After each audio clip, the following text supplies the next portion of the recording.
water border, emotes, and past MPL skins like Jawhead, Space Explorer, and Claude Earth's Mightiest. More rewards are waiting for you. Don't hesitate. Don't hesitate. It's time to get them. That's right, everyone. From June 17 to June 18, as long as you log into the game, you can claim MSC Banner of Morale and the corresponding MSC coin rewards. Use the coins you have to redeem brand new epic skin Atlas Rune Sentinel, a 2023 MSC exclusive avatar border, emotes, and past MPL skins like Jawhead, Space Explorer, And Claude Earth Mightiest. There will be other rich rewards waiting for you to claim. So what are you waiting for? Join the MSC Carnival and enjoy the event now. Join the MSC Carnival and enjoy the event now.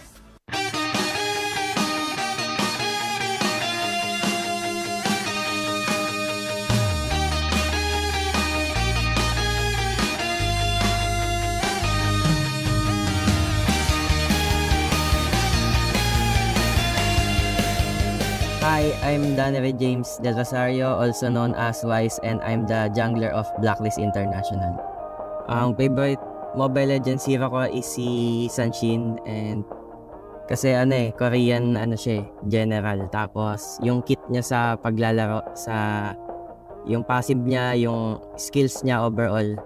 Tingin ko medyo 50-50 yung paggamit ko sa kanya sa MSC 2023 kasi yung meta ngayon hindi masyadong pabor kay YSS, so mahirap siya ipasok sa sa game, lalo pagka ang kalaban mo is mga pro player din and yung mga best of the best tulad ng mga champion and sa mga first runner up. Medyo mahirap siya.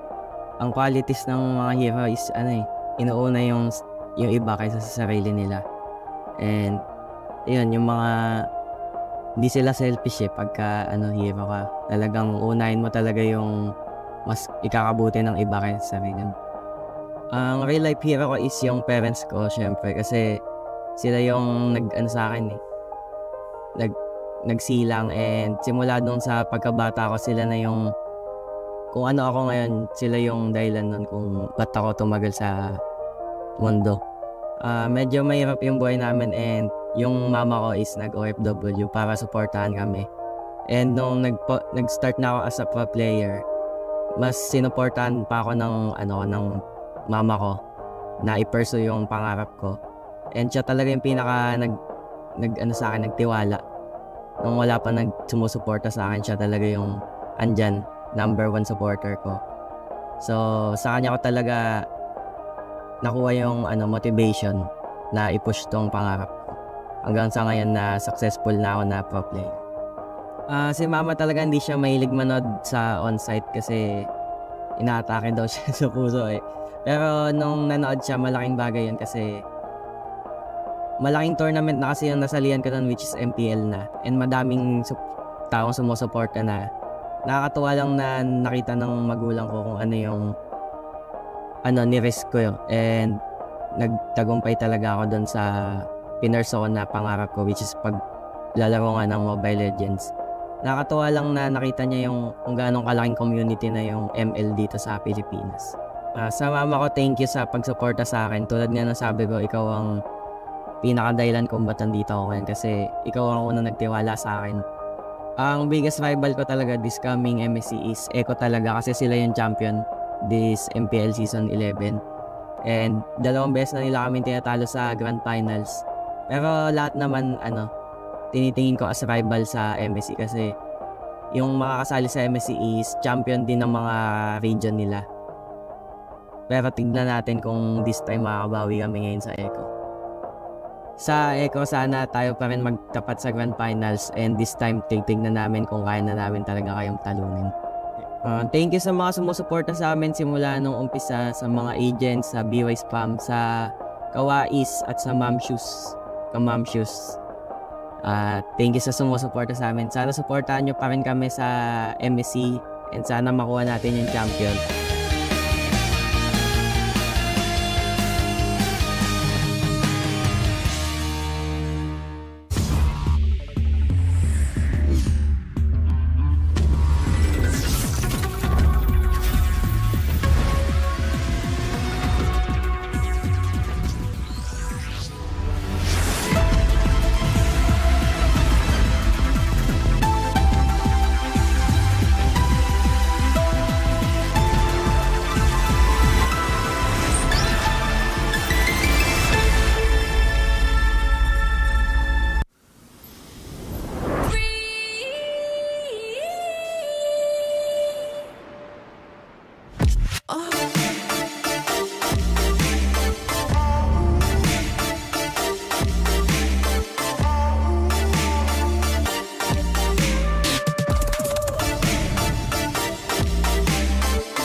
boundary and chain. Ain't nothing can stop our restraint. We are a force to be reckoned with. Destiny, kingdom, and mass. Battle like Atlas, winning with madness. Countless of practice, status is matchless. We are the heroes here to slay. Never back down, never restrain.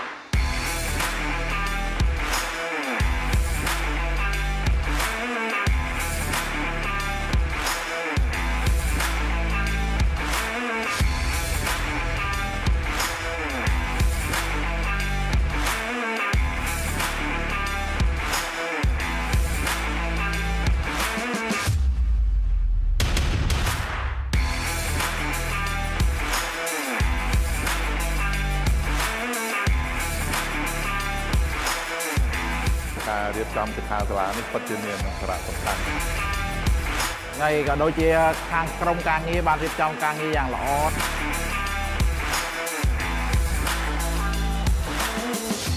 នៅពីមុនក៏ខ្ញុំអត់សូវច្បាស់ដែរតែដល់ពេលគាត់និយាយថាបើយើងចង់ក្លាយជា personal player យើងត្រូវ set target មិនអីមិនមានអាជីពជាច្រើនដែលយើងអាចធ្វើការទៅជាមួយ Esports ហ្នឹងខ្ញុំចាក់អារម្មណ៍លើ content creator បងចូលចិត្តខាង create video ខាងកាត់តអញ្ចឹងបងលឺស្រីដែរតែលេង game អញ្ចឹងយាប៉ាម៉ាក៏អត់សូវ support មកទេប៉ុន្តែបើយើងមានគោលដៅច្បាស់លាស់ហើយយើងប្រាប់ប៉ាម៉ាក់យើងពួកគាត់នឹងអាចប្រកម្លាំងចិត្តឲ្យយើងអាចនឹងទៅមុខបានខ្ញុំបាន inspire ខ្លាំងទាក់ទងមួយចំណេះដឹងកីឡា electronic ខ្មែរយើងនឹងអភិវឌ្ឍច្រើនជាងហ្នឹងនឹងមានអ្នកជាច្រើនទៀតដែលគាត់បានស្គាល់ប្រទេសទៀតបង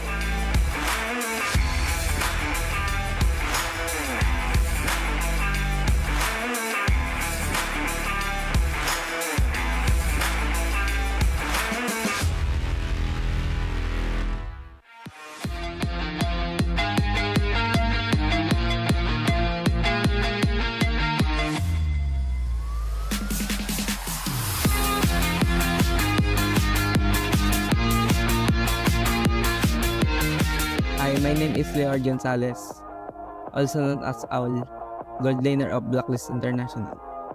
Favorite hero ko si Claude kasi kaya niyang maging independent sa lane tsaka kaya niyang ubusin yung kalaban kahit siya lang mag-isa.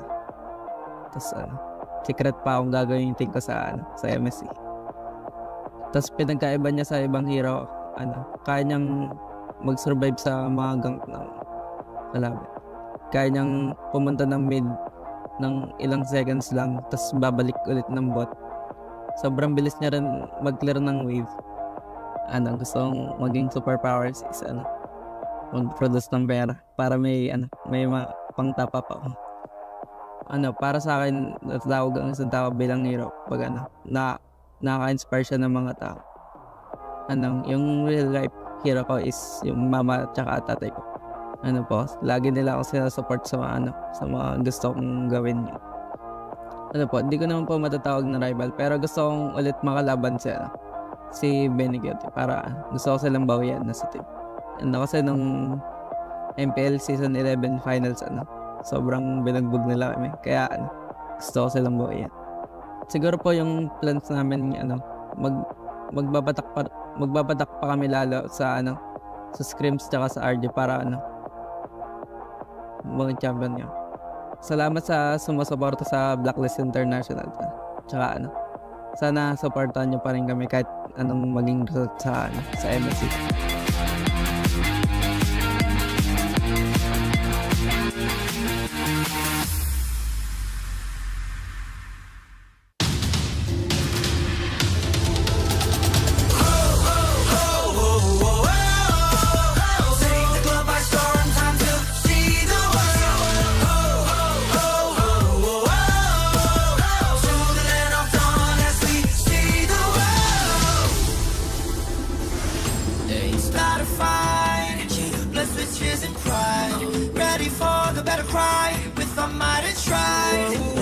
The heavens, to the fire, to the sky. Keep burning bright, kill the allies and enemies mesmerized. Strive for domination. Feel the pressure rising.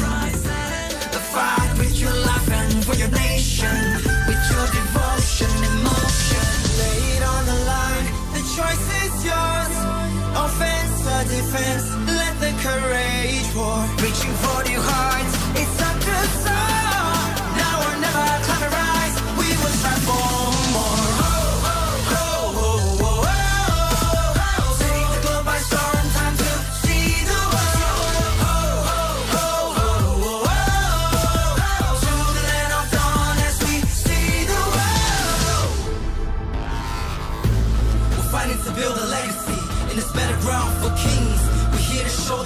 that we're the chosen one that brings the heat, the passion, the heart, the soul, and the fury. Show it all, let the world see we are legends. Stepping on your ground, no time to waste.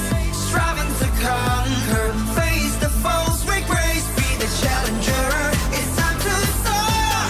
Now or never, climb and rise. We will strive for more.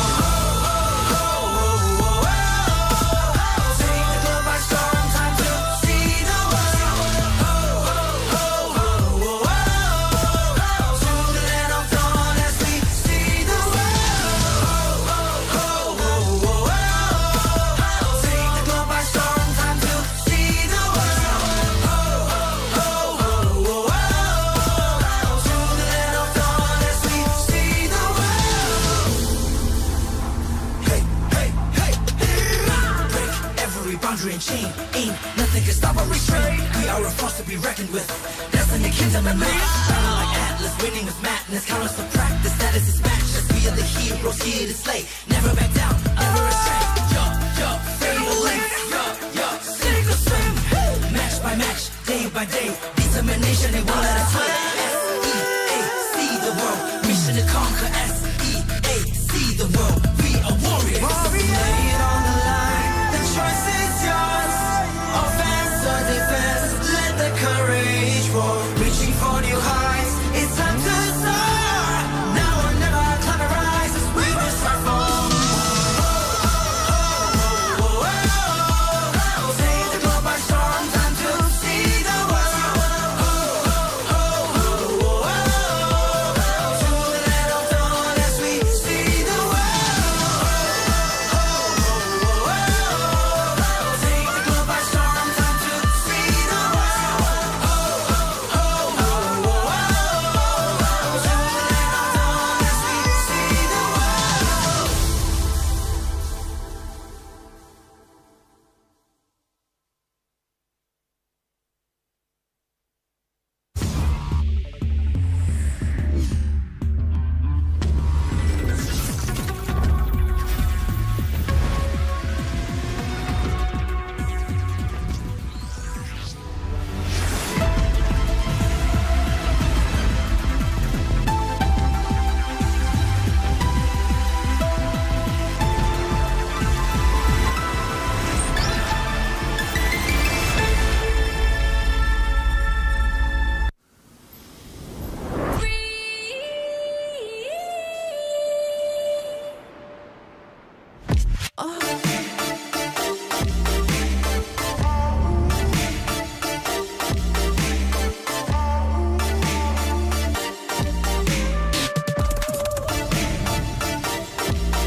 Break every boundary and chain. Ain't nothing can stop or restrain. We are a force to be reckoned with. Destiny, kingdom, and man. Battle like Atlas, winning with madness. Countless of practice, that is his matchless. We are the heroes here to slay. Never back down, never restrain.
For 6 years, Southeast Asia have been the conquerors of the Land of Dawn. But now, new competitors have arisen, hungry to vanquish C's dominance. 12 teams will come to battle. Only one can be champion. In this MSC, the 12 qualified teams compete in 2 stages. First, the group stage, and then the knockout stage. The group stage starts with a draw. The champions of MPL Indonesia, MPL Philippines, MPL Malaysia, and MSC 2023 Myanmar qualifier are placed in Pool 1. All other competing teams are placed in Pool 2. Pool 1 teams will be distributed across 4 groups: A, B, C, and D. The other 8 teams will be drawn randomly into the other groups. Teams from MPL Indonesia and MPL Philippines will not be drawn into the same group, making sure things stay challenging. Each team will fight each other once, with the winner of each match decided in a best of 3. Only the top 2 teams of each group will advance to the knockout stages. As for the knockout stage format, it will be a single elimination bracket, with each team fighting in a best of 5 series. Teams from the same group won't be drawn into the same knockout matchup. There is no second chance. Losing teams are eliminated from the tournament until it comes to the semi-finals, where losing teams fight for a chance at 3rd place. But after the semi-finals, we come to the grand final in a best of 7 matchup. The knockout stages will take place over 4 days, from June 15th to 18th. No matter which side you stand for, let your voices roar and carry your team as they fight for honor, glory, and victory. Witness history in the making as we see the world this MSC in Cambodia.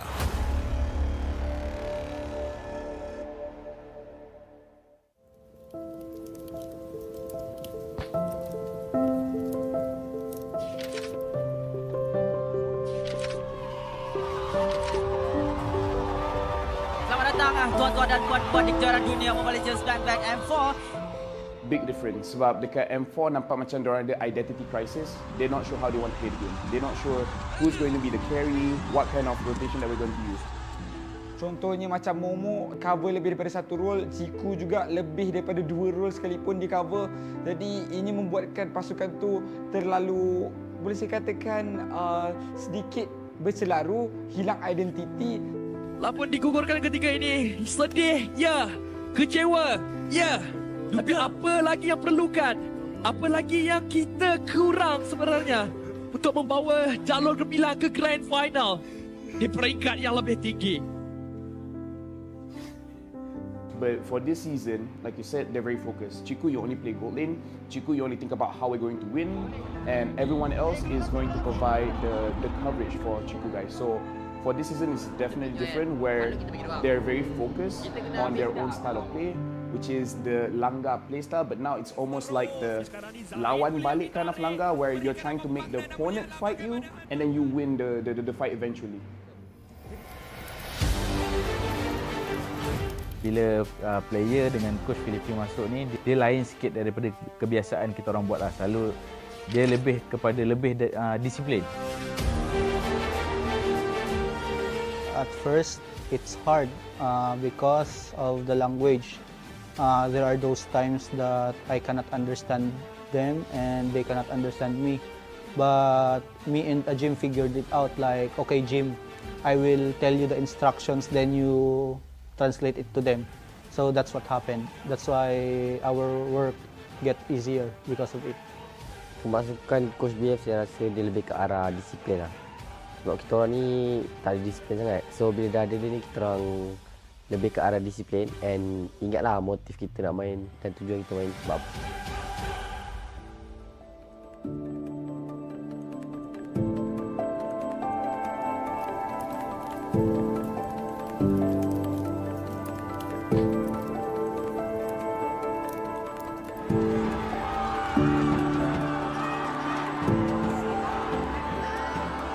Players MVP is Chico guys!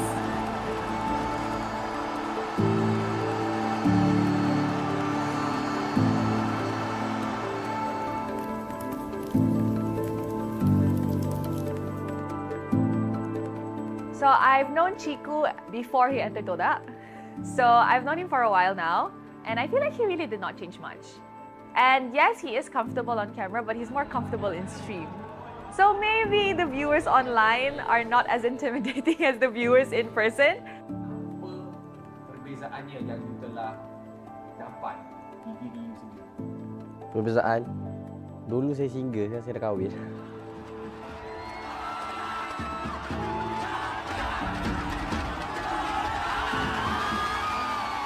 Kalau Chiku ni sebelum kahwin ni dia jenis kaki langgar. Tak kisah kalau sebelum ni Punis kan girlfriend dia kan. Dia langgar je Punis tu. Sekarang ni dah kahwin tu dia macam okay ni wife aku kena jaga dia. Dia tak langgar dah. Itu Chiku lah. I think he's an absolute legend. I think that he really pushes the agenda and he really knows how to test the limits, or at the very least very situationally aware of what he's capable of on a particular marksman.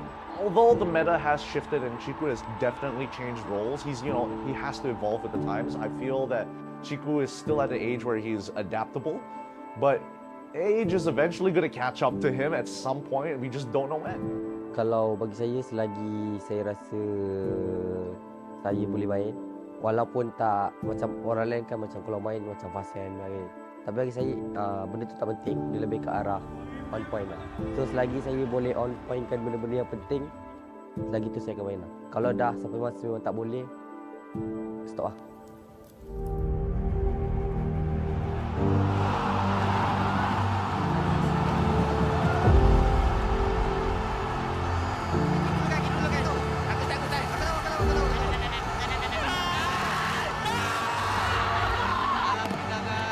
Pasukan TODAK meneruskan dinasti mereka. 4 berbalas kosong, 3 kali juara MPL Malaysia. Untuk season ni ramai orang yang toksik, ramai orang yang maki, kata suruh keluar TODAK, Moon dengan Chiku suruh keluar TODAK apa semua. But in the end of the day, kita orang sendiri dapat buat lah. So bersyukur saya sangat kepada Allah SWT yang memberi kita orang kawan-kawan yang macam family macam ni. So alhamdulillah sangat-sangat lah.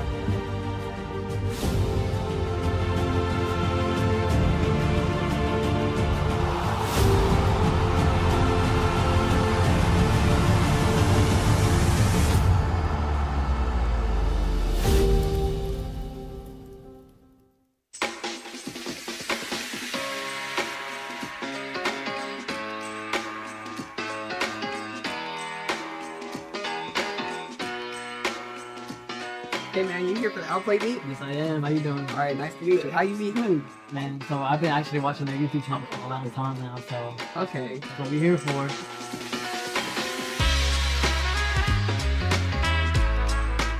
You out here for the Outplay beat too? Yeah. Yeah. Hey, mate. Thank you.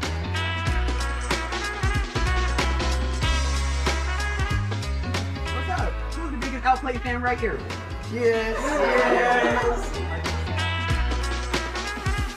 Hello, we're at the OP meetups. First of all, thank you so much for coming and supporting us. And this is my team. Let's have some fun. Thank you guys.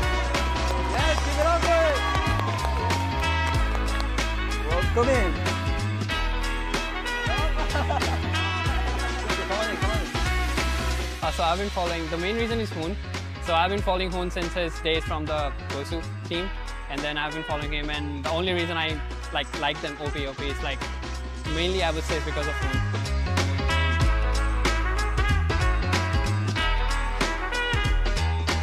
My favorite is probably Hoon because he's more active and it seems like he's on live more than the other players. Yeah, so I just watch him a lot before I go to bed. Hi. You flew from where? Sacramento. So you're here just for the meetup? Wow. Yeah, well, thanks for coming, and then we got a little gift for you for coming. Here you go, jersey. Thank you.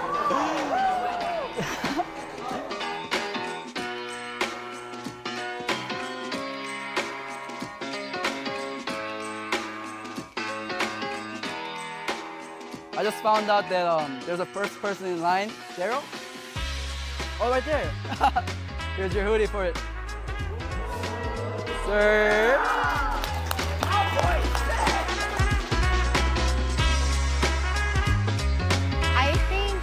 Outplay is going to win only because I'm biased. I have a shirt to give out, and then I want to do 1v1 with someone, and then winner takes it. Does anyone want to try me? You want to do it? You want to do it? Okay, let's go. Let's go.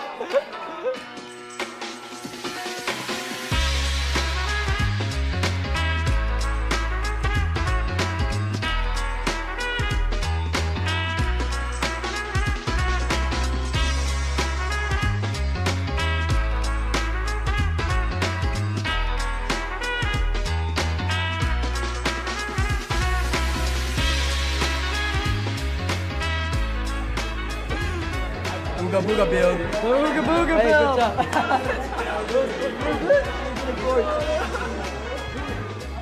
My favorite OP moment up till now is how they displayed such a dominant performance through the regular season as well as the playoffs. Everything they did that got them right here.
boundary and chain. Ain't nothing can stop or restrain. We are a force to be reckoned with.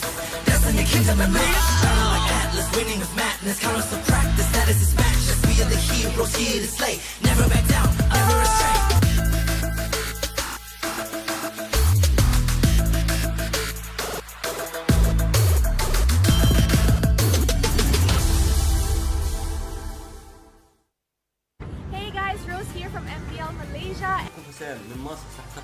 It's Mirko from Indonesia.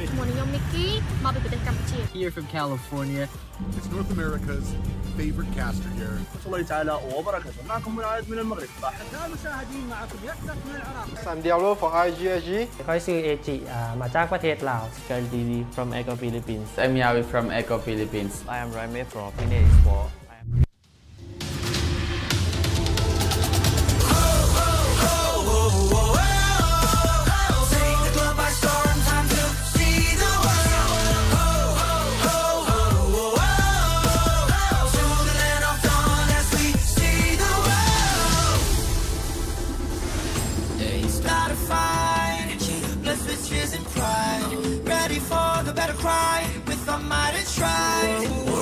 The heavens, set the fire to the sky. Keep burning bright, kill the allies and enemies mesmerized. Strive for domination. Feel the pressure rising. The fight with your life and for your nation. With your devotion, emotion. Lay it on the line, the choice is yours. Offense or defense, let the courage pour. Reaching for your heart, it's up to soar. Now or never, time to rise. We will strive for more. Take the globe by storm, time to see the world. To the land of dawn as we see the world. We're fighting to build a legacy in this better ground for kings. We're here to show the world that we're the chosen one that brings the heat, the passion, the heart, the soul, and the fury. Show let the world see we are legends. Stepping on the ground, no time to waste. Striving to conquer, face the foes, make grace, be the challenger. It's time to soar. Now or never, climb and rise. We will strive for more. Take the globe by storm, time to see the world. To the land of dawn as we see the world. Take the globe by storm, time to see the world. To the land of dawn as we see the world. Hey, hey, hey, break every boundary and chain. Ain't nothing can stop or restrain. We are a force to be reckoned with. Destiny, kingdom, and might. Battle like Atlas, winning with madness. Count us to practice. That is his matchless. We are the heroes here to slay. Never back down, never astray. Fatal length. Sink or swim. Match by match, day by day. Determination, they won't let us slay. S-E-A-C the world. Mission to conquer. S-E-A-C the world. We are warriors. Lay it on the line. The choice is yours. Offense or defense. Let the courage roar. Reaching for new heights. It's time to soar. Now or never, climb and rise as we will start for more. Take the globe by storm. Time to see the world. To the land of dawn as we see the world. Take the globe by storm. Time to see the world. To the land of dawn as we see the world.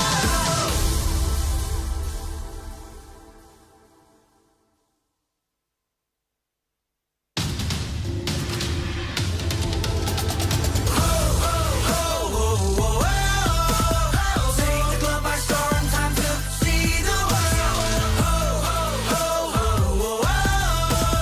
To the land of dawn as we see the world. It's not a fight, blessed with tears and pride. Ready for the battle cry, with our might and stride. War against the heavens, set the fire to the sky. Keep burning bright, kill the allies, and enemies mesmerize. Strive for domination. Feel the pressure rising. Fight with your life and for your nation. With your devotion, emotion. Lay it on the line. The choice is yours. Offense or defense. Let the courage roar. Reaching for new heights. It's time to soar. Now or never, climb and rise. We will strive for more. Take the globe by storm. Time to see the world. To the land of dawn as we see the world. We're fighting to build a legacy in this battleground for kings. We're here to show the world that we're the chosen one that brings the heat, the passion, the heart, the soul, and the fury. Show it all, let the world see we are legends. Stepping on the ground, no time to waste. Striving to conquer, face the foes, make grace, be the challenger. It's time to soar. Now or never, climb and rise. We will strive for more. Take the globe by storm, time to see the world. To the land of dawn as we see the world. Take the globe by storm, time to see the world. To the land of dawn as we see the world. Hey, hey, hey, break every boundary and chain. Ain't nothing can stop or restrain. We are a force to be reckoned with. Destiny, kingdom, and might. Battle like Atlas, winning with madness. Count us to practice. That is his matchless. We are the heroes here to slay. Never back down, never astray. Fatal length. Sink or swim. Match by match, day by day. Determination, they won't let us sway. S-E-A-C the world. Mission to conquer. S-E-A-C the world. We are warriors. Lay it on the line. The choice is yours. courage war, reaching for new heights. It's time to soar. Now or never, climb and rise as we will strive for more. Take the globe by storm, time to see the world. To the land of dawn as we see the world. Take the globe by storm, time to see the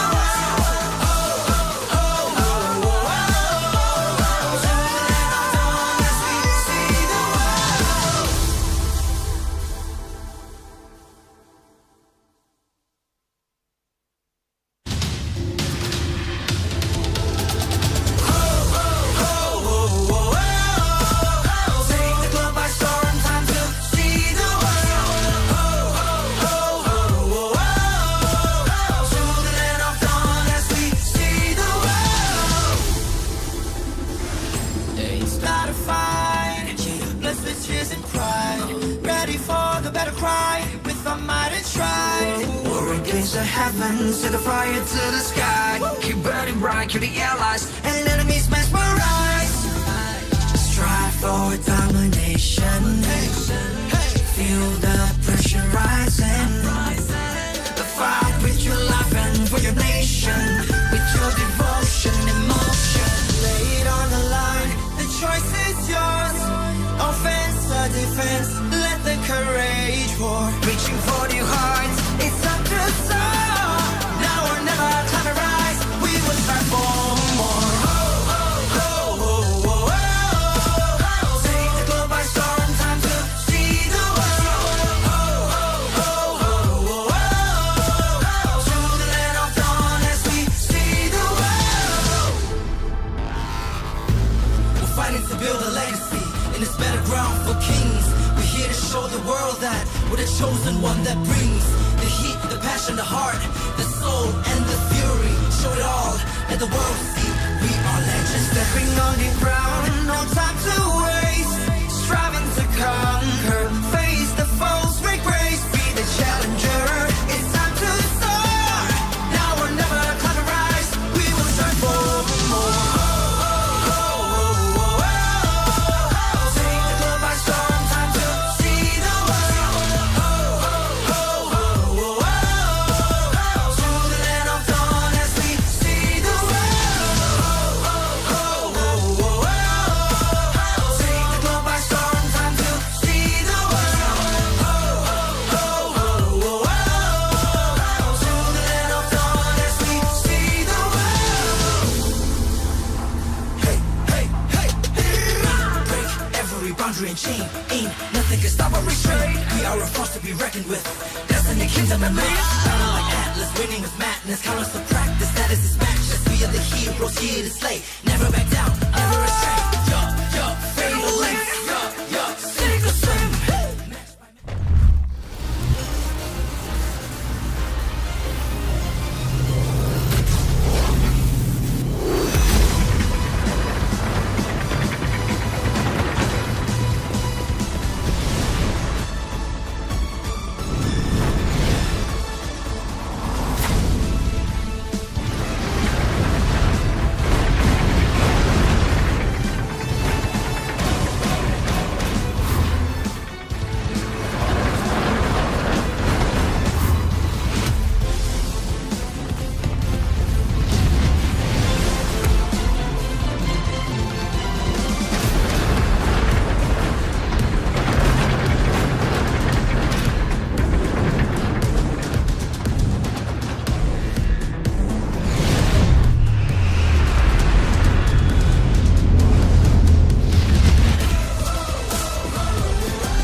Welcome to MSC 2023. Hello everyone, my name is Harada Nikki and I will be your host on MSC 2023 today. And I'm here with my partner, the handsome one is Rafael from Malaysia. Annyeonghaseyo minasan. Did you Is just that not say- correct? What? No, that's correct, right? That's how you Cambodians see it? Say again, please. 안녕하세요, minasan. That's Korean. Oh, that's Korean? Yeah. Jumpin' Sir! Hello, Yes! Nice. Okay. How do you like Cambodia so far? everyone. Oh, dude, I love it. Hoi Mei Mao! Yes! Yeah. Yes! Shout out to Donut, by the way. Wow. So Cambodia is the best, right? Oh, dude, Cambodia is absolutely the best. You guys have been great so far. I absolutely love it. Wow. Okay. So do you have anything to say to Cambodia fans? Oh, I just love all of you. And here's the thing, you know what, Mickey? Here's the thing. I know you've been helping out all of the other hosts, right? Yes. Today, I'm gonna help you out. Really? I know how to speak Khmer, so you will say, and then I will translate it to English. Really? Oh yeah, you know what? I'm so good. You don't have to worry about it. It's gonna be fun. It's gonna be an amazing day. អញ្ចឹងដល់អ្នកទាំងអស់គ្នាបានដឹងហើយថ្ងៃនេះគឺជាថ្ងៃ final របស់ group stage របស់យើងថ្ងៃទី4 yes ប៉ុន្តែយើងនៅមានជាមួយនឹងវគ្គ knock out បន្ទាប់ទៀតសម្រាប់ថ្ងៃស្អែកដូចគ្នាហើយថ្ងៃហ្នឹងគឺជាថ្ងៃពិសេសដែលយើងនឹងដឹងថាតើក្រុមមួយណានឹងធ្វើការចាក់ចេញពីការប្រកួត MSC 2023 That was too fast, but she said that today is the final day of the group stage. 2 teams will be eliminated for today. The winners will go on to the knockout stage. Am I correct? Yes. Whoa, thank you very much. How did you know? Hoi Mei Mao! But how did you know? How do I know? Yes. Dude, I spend so much time here that I roughly understand what you guys are saying. Nyam ai nhal? Nham ai nal. Nyam ai nal? Yeah, so you can ask them. Nham ai nal. Nyam ai nal? That means no. Yeah. Okay, after this, you guys go eat. Thank you very much. Okay. Yes. So អញ្ចឹងដល់អ្នកនរគ្នាបានដឹងថាសម្រាប់ការប្រកួតសម្រាប់ថ្ងៃនេះគូបើកឆាកក៏មានជាមួយនឹងក្រុមកម្ពុជារបស់យើងដូចគ្នាសុំសម្លេងហោឲ្យបាន X Flash មួយមក Wow. I think what she said is today Burn X Flash will be fighting and we will have to see if they win they will go to the knockout stages. Can we hear all of you cheer? Hold my mouth. Wow. Okay. អញ្ចឹងការប្រកួតសម្រាប់ថ្ងៃហ្នឹងអ្នកដែលចាញ់នឹងត្រូវធ្វើការចាក់ចេញហើយសម្រាប់អ្នកដែលឈ្នះនឹងធ្វើការឡើងទៅលេងជាមួយនឹងវគ្គបន្ទាប់ជាមួយនឹងវគ្គ knock out ថ្ងៃទី1សម្រាប់ថ្ងៃស្អែកដូចគ្នាហើយអ្វីដែលសំខាន់យើងក៏ចង់ដឹងថាតើក្រុមណានឹងធ្វើការប៉ះជាមួយនឹង Eco ក៏ដូចជា RSG ជាមួយនឹង Onyx ដូចគ្នា What she said is after today there will be an offline draw where we will draw all of the teams where the number 1 seed will be moving on and then the second seed will be moving on to the other team. So top of each group will be facing second place in another random group, meaning if you are Echo, then the top in group A and you'll be facing either group B, C or D. And if it's the same group, you'll be moving on to a different group. Yes. ហើយសម្រាប់ថ្ងៃនេះយើងក៏មានជាមួយនឹងការចាប់ប្រកែកដូចគ្នា Yes អញ្ចឹងចង់ដឹងថាតើក្រុមណានឹងធ្វើការប៉ះជាមួយនឹងពួកគាត់កុំភ្លេចធ្វើការរងចាំតាមដានទស្សនាទាំងអស់គ្នា By the way, let me just say you look absolutely amazing today. I forgot to say that, but dude, you look great. Really? Yeah, you look amazing, guys. Come on, give a round of applause for Mickey. She looks beautiful today. Thank Hoi you. Mei Mao! Oh. You look great. Just only today, right? Yeah, just today. Oh, thank you so much. All right, now, here's the thing. Right now, Mickey, I'm feeling excited. Make sure for all the top teams, you guys follow their social media because, again, I gotta say, during this MSC, all of the teams have been performing so well. Yes, of course. And today is the last of the group stage. So I think all of them will try their best. Yes.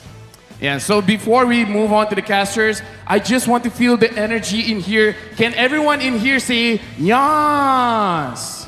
អ្នកទាំងអស់គ្នាយកគាត់និយាយអត់នៅពេលដែលមុននឹងគាត់បោះទៅ caster គាត់ចង់ឲ្យអ្នកទាំងអស់គ្នានិយាយពាក្យញ៉ាព្រោះដោយសារ someone teach គាត់ that ចឹងឥឡូវសុំសំឡេងដល់មួយមក There's no. All right. Either ways again. Last shout out to Donut. And now I kind of feel like we can throw to the casters. Yes, of course. So, okay. So it's time to start the tournament. Everyone, are you ready? The crowd is ready. So let's pass the floor to the caster. Hashtag see the world. Yeah. Soom Swakum Nong and Mabuhay. You're tuned in to MSC 2023 group stages. Day 4. At your service, my name is Leo. Here on the desk with my boys, Gideon Q and Abstract. It's good to have everybody here on the desk, especially since we're going to be joined here today from a Singaporean representative. Finally, he made it here at Phnom Penh. introduce yourself, good sir. Ladies and gentlemen, hello. My name is Abstract. Super excited to see what all of the teams today is gonna, present themselves. And of course, I finally got a chance to cast together with Leo and Gideon. Boy, biggest fans of you guys. I can't believe I'm here. I can't believe that I'm here in Phnom Penh, MSC 2023.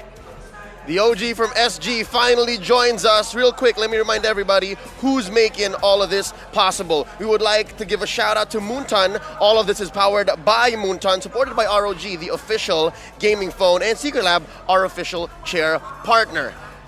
We'd also like to thank all the fans that are tuning in to watch the tournament from all around the world. Do tell us who you're supporting in the comment section, and let's hype up this MSC 2023. And to those who are in the arena right now, y'all know that the Kamai fans are amazing.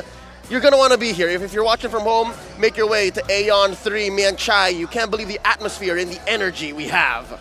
MSC 2023, after all, is coming in full swing from the 6th until from the 5th until the 18th. You can purchase the MSC Pass to get all new skin Atlas Rune Sentinel. So all you gotta do is complete the pass daily tasks to obtain lots of MSC coins and pretty much just exchange them for returned MSC skins like Jawhead Space Explorer, Lancelot's Triumph Eagle, and of course Claude's Earth Mightiest. Other rich rewards awaits you too.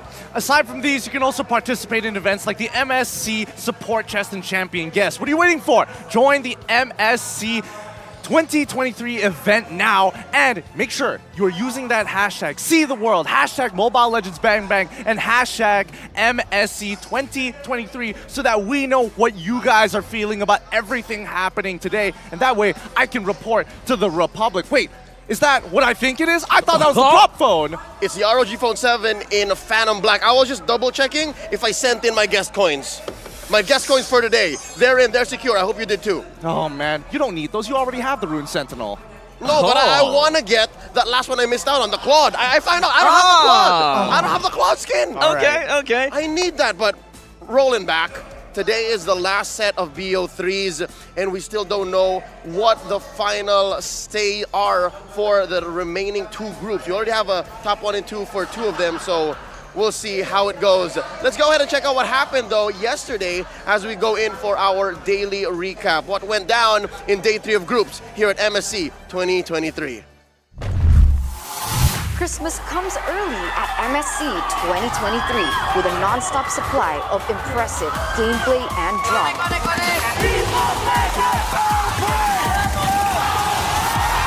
RSG Slate SG refused to succumb to EVO's Legends' dominance in Game 1. Goes ham in the back, dreams will fall as well. Lucius still chasing Ijume with a desperate real-world inflation, but look at Diablo. With a surprise alpha and Badang combo, the White Tigers were taken down. RSG select Singapore.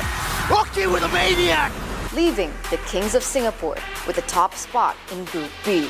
The Sky Kings are here to soar, matching the aggression of the North American representatives. Oh, the shutdown, but it's also a wipe out for Onyx.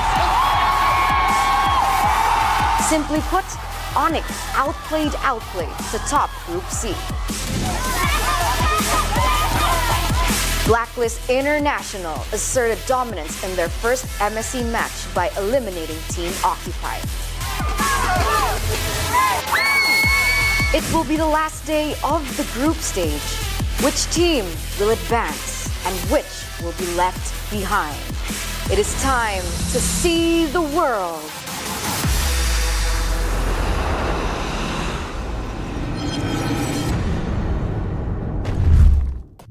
Looking back, yesterday was quite action-packed, but it dares to be mentioned, it went faster than usual. Most of the, right now we have seen quite a lot of 3-game series every now and then, but yesterday is probably the only time where we are looking at, 2 games all the way? Well, pretty much 2 games all the way, but for me personally, I have to admit it was a huge day for EXP laners. I can think of 2 plays in mind right off the bat. I'll save one just for you, Abstract, but definitely Sanford on that Terizla. It feels good that the penalty zone landed. Oh, okay.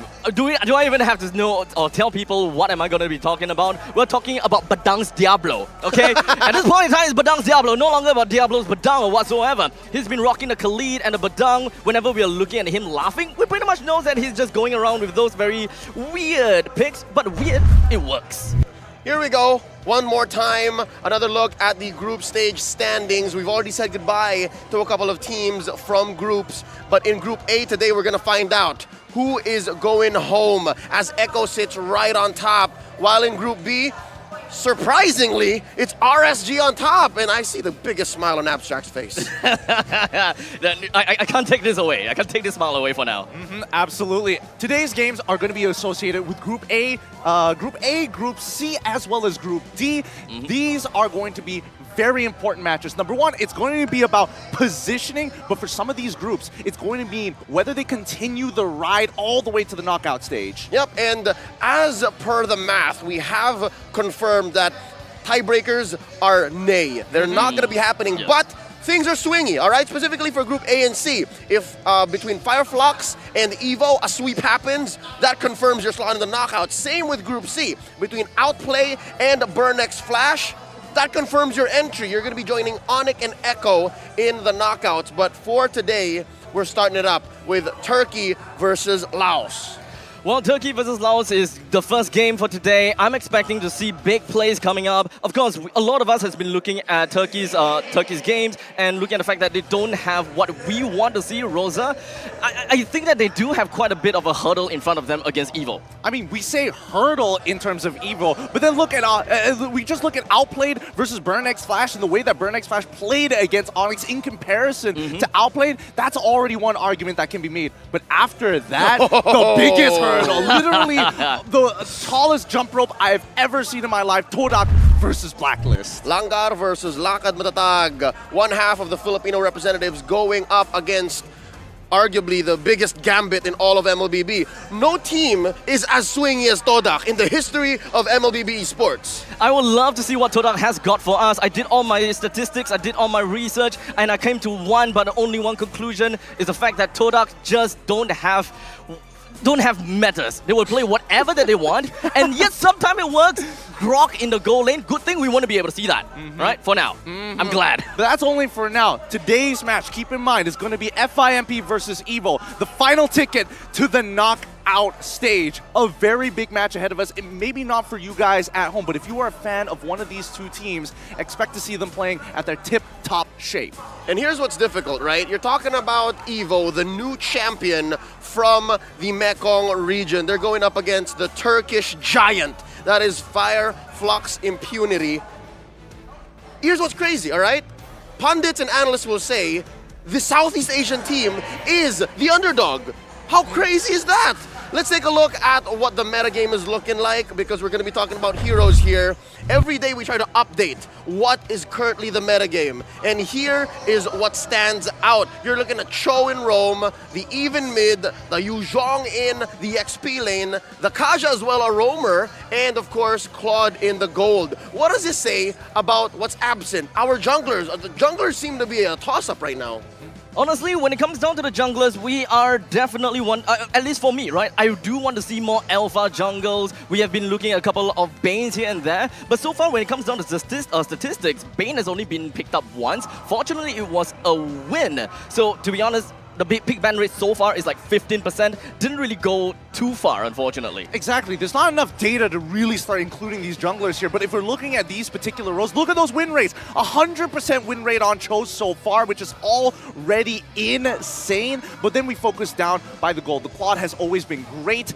And I have to talk about Sunshine here. A man who has been playing so long, especially in a community considerably smaller than the rest of the world. He's been putting out some decent performances. Yep.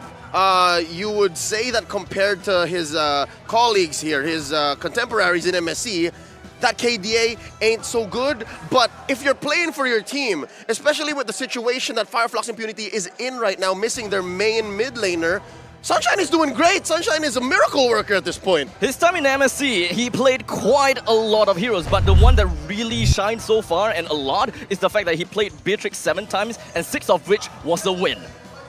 We got to compare them especially against their opponents, Team Evo, Biston. Right now, this is going to be a big matchup between the two. The stats obviously aren't going to reflect exactly what they wanted to do because they had to face off against a huge team, the world champions in Echo, and that's why we see a little bit of the skew. However, if we are looking at specifically Sunshine, where is he winning out? It's going to be in terms of just overall game win rate. The average kills ever so slightly, those quick 2 points, but the lore control and turtle control is the main point for FIMP. So keep that in mind as we move into the game. It's not only the roamers and as well as the EXP laners moving down to converge on that neutral, it's also going to be Sunshine. And here's what you have to consider. Again, Gideon mentioned it, they both faced off against Echo. I wonder how both will reset. That's what's going to be important here, and we're going to be seeing it in their faces as they make their way on stage. How about we get the show started? Let's welcome Evo and Flux. To officiate the first series of MSC 2023, we have our marshals here to facilitate the game. They are here to ensure fair play and esports integrity.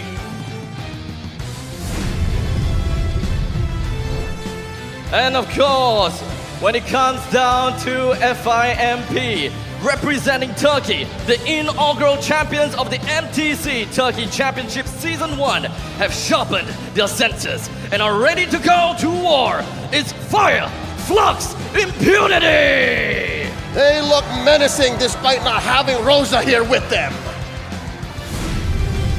On the other end of the hall, the Laotian Stallions are known to be resilient and stubborn. They will give it all today. Here comes Team Evo! They've improved a lot since their recent appearance in SEA Games. They were still experimenting with the roamer positions in the previous match. But rumors has it that they are set and ready to battle with the strongest lineup. Now we introduce the masterminds of both teams. Coach Flash Oni with Bumblebee as the analyst and Coach Bargades and the analyst Osprey. So I'm hoping that these minds decide on a winning lineup game one because both of them want to sweep. If anything, it's a little looser for Fireflux, but either way, you want to come out of this with a sweep. No, you want to do a little bit more than that because imagine the pressure that these teams are feeling knowing that one of them are going home if they don't win the overall series. Now, let's look at the team lineups here, starting off with FIMP, Sunshine, Kazooie, Alien, Cura, and as well as Apex. Oh no, this is not the lunar mid we were expecting. They've sent Cura once more, also known as Atienzi, back in mid with Kazo in the jungle. I don't know. I'm thinking they're saving it for game 2 when it's really down the wire. Here's the thing, right? When we are looking at the kind of changes between Cura and Luna, I think that what Fireflux Impunity have got to offer for us really comes down to EXP lane viable heroes that can play in mid, and I think that that creates a whole little dynamics for the team. And on the other side, it's like they're mirroring each other. They're sticking to Numinim in the roam, joining Agi, Oper, Your Name, and Biston. Where's 20 August? I think exact same explanation, right? They're waiting to go right down to the wire to start whipping out these strats. They do want to limit test each other first, and I think for both sides, they understand momentum might not necessarily be what they're playing for. I think the main idea of pitting Nunim right now is the fact that there really isn't any information on them whenever they are playing in their Mekong qualifiers. Maybe they would want to use this as leverage against their opponents. That's actually a really good thought here, because when we're talking about preparations, we saw yesterday teams that have respected heroes, others that decide, you know what, I've done my research, but I'm still not going to ban it out. It looks like the dark horses, literally, those stallions from Laos are playing off of shock value. I wonder how it's going to benefit them here, especially given that it's do or die. There's only one last slot left in the knockout stage coming out of Group A. And if anything, if my math is correct, Evo also just want to sweep. They have to. I don't know. I feel like I am empathizing a lot with both of these teams. Maybe they know a lot more than I do, because if I was their coach, I'd be like, right off the gate, we need to win game number 1, alleviate a bit of pressure. And of course, we gotta have to consider the fact that Turkey has got a lot of pressure on their heads, right? They are still in the infancy stage when it comes down to MLBB Esports. But you can pretty much hear it. We do have our talent prediction here, and ask talents, all of us are sweeping over to Team Evo. And this is off of two things. Number one, I am assuming it was 20 August to start, right? That's where I'm coming from. And number two is, I think they need the positive reinforcement. There have been a lot of talk about Evo after coming from the SEA Games. It wasn't so good, but here, maybe they just need one person, 2, 3 persons on the desk to say, you can do it. There's also one thing, if you realize, Team Evo's logo is literally a dark horse. Exactly. And we all love that kind of narrative, storyline to build up. Someone that doesn't really stand a lot of big chance, relatively neck and neck, to really bust through in the first game. I don't know, because based on what I'm seeing here, the two people who have a completely different opinion than us here at the desk in terms of predictions, the Khmer talents, right? They're leaning into FIMP, and I can definitely understand. They were one of the teams that were able to take down a game against Echo. That's already a statement piece of its own. But it comes down to that draft. The Esmeralda mid, something that has really bugged me and haunted me till this day. That was a lunar thing. All right, Apex, what is that? I don't understand Turkish. Cardi Git time? That's Turkish. That's Turkish? That's Turkish. I caught Flux on the way out, right? Remember from the shuttle the other night. And I posted that up on social media, and I started getting DMs in Turkish. Folks, I'm Filipino, I speak English, I don't speak Turkish. I'm gonna have to show this to one of our friends, our translators from Turkey, but now we no longer have the dilly-dally. How about we get down to brass tacks? Let's get into the draft. Let's see what the dynamics between blue and red are. Again, quoting Coach Zico yesterday, red side should be the winning side, and oh no, Fireflux is there. Fireflux might get the winning draft. Okay, so right off the bat, we are starting to see bands that are pretty much in the ordinary. We still have quite a lot of bands that can pretty much go on the way. When it comes down to all the probably win conditions that we want to look out for, I don't think that they would want to go for any marksman band this early. Junglers is probably what I want to look out for. I'm expecting at some point maybe Lancelot to be a consideration, but Phobius, so we know for a fact that Team Evo are setting up for a first pick Wanwan, which is great for FIMP because now they don't have to ban out the Valentina. Coach Bad Gal Seth waving that finger, no, not in my house. But just the same, they open up the Kaja, and this Diggy Band, what it says is Apex might pick up the Minnow. I can see it coming. Right? I was going to bring that up. Valentina and Minnow are looking like super hot picks right now, and especially with Valentina being able to steal Divine Judgment to add on that extra layer, we still could say, all right, you know what? Let's take a safer route. Let's go with the Farmis instead with the Call Altar to make it all work. So pretty much what they would want to look out for is more towards like a team fight composition, but we're still pretty much on the blind side. They don't really have a very general idea I don't have a general idea as to what they're really going to be looking out for, but just based on the fact that they went out for a ban onto the Diggy, they might pretty much just play all on team fight front to back. I'm expecting that as well. Last 6 seconds here, all of the Fireflux and Impunity, all 3 of them, and Team Evo, 2 of their games are on second pick. So it's a very hot standing between the two. Now, FIMP, as much as we would like to see them start setting up for the Minotaur, revealing it early may not necessarily be the play. There's still some hot picks. For an example, they want to bait out the Farmis from the side of Team Evo, but Team Evo don't fall for it at all. The Glue and Valentina goes over to FIMP with Redrin, as well as Yuzong being the hot picks here for Team Evo. I'm wondering if it's worth it to pick up the carry here. If not the carry, maybe the Claude. They want to give Sunshine something good, but then again, the Beatrix is also open. No marksmen were banned save for Wanwan.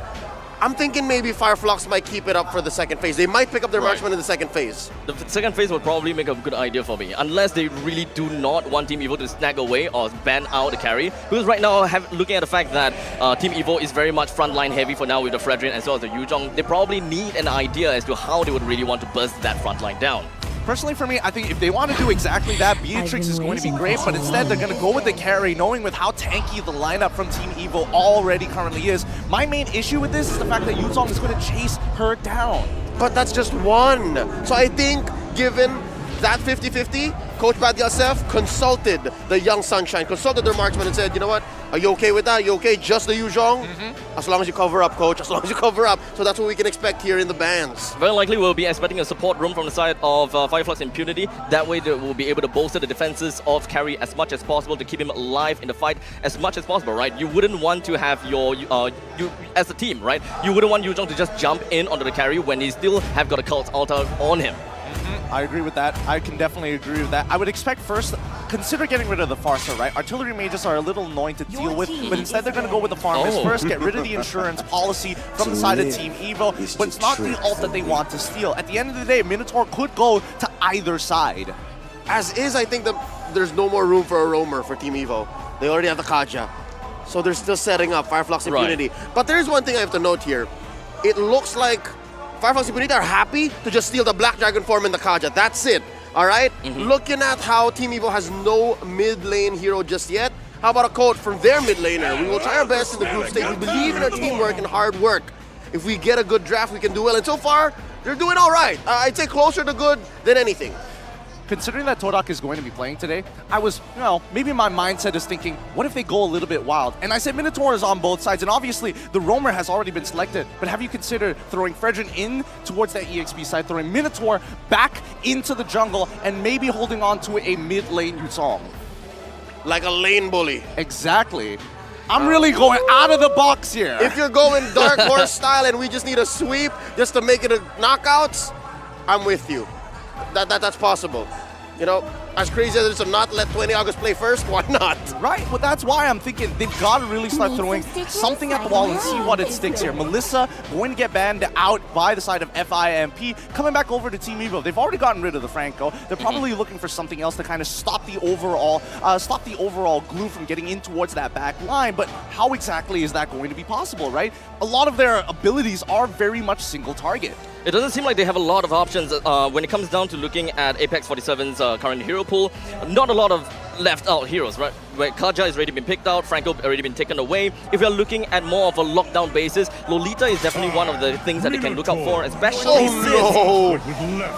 since that is not a marksman picked out yet. They still have some flexibility to play onto the last pick. Abstract, you mentioned the Lolita. That might be the consolation prize for Fireflux now, given that coach Flash Onion, their analyst Bumblebee, who was a former player for the Team Laos team in SEA Games, they said, you know what? We see you coming, Apex. We know what you're up to. Take that Mino out of here.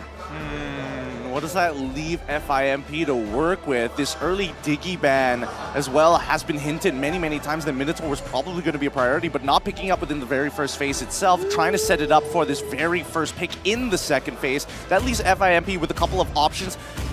It's hard to call Lolita right now, but even, an Atlas, a debut pick, finally! Atlas has been sitting right in the middle of the stage all this time, and now he makes it into the Land of Dawn, finally. Oh, well, this is a good secondary pick. I mean, we called Lolita consolation prize, but this is pretty good. Okay, so for now, Team Evo is working out onto the Farsa, so they're not necessarily too concerned about the fact that the Valentina can take that Farsa's feathered airstrike away. Now, the thing is, they were, when it comes down to Fireflux Impunity, they already have got the Atlas when they want to look for pick-off. If they want to go for double pick-off from the Kaja plus their own Atlas, it will be tough. Ooh. I like this. This is another answer to the Atlas because they understood they're going in deep. So why not we oblige? You want to come pull us over? Get through the Zaman Force first. Really interesting. They really want to make sure that at least for Vista dominate this lane, right? Because we're talking about overall, we mentioned it yesterday, coverage of damage, right? So much magic damage, and as well, it pairs well with the Kaja at the same time. Do know that it does seem as though Team Evo is just waiting for the point in time where Fireflux Impunity picks out the Atlas, since we can expect Apex to actually play the Mincetar. Well, this is genius. That being said, ain't no Mincetar here, so that Harith, you can expect it to go roughshod, go unsupervised, as the small child that he is.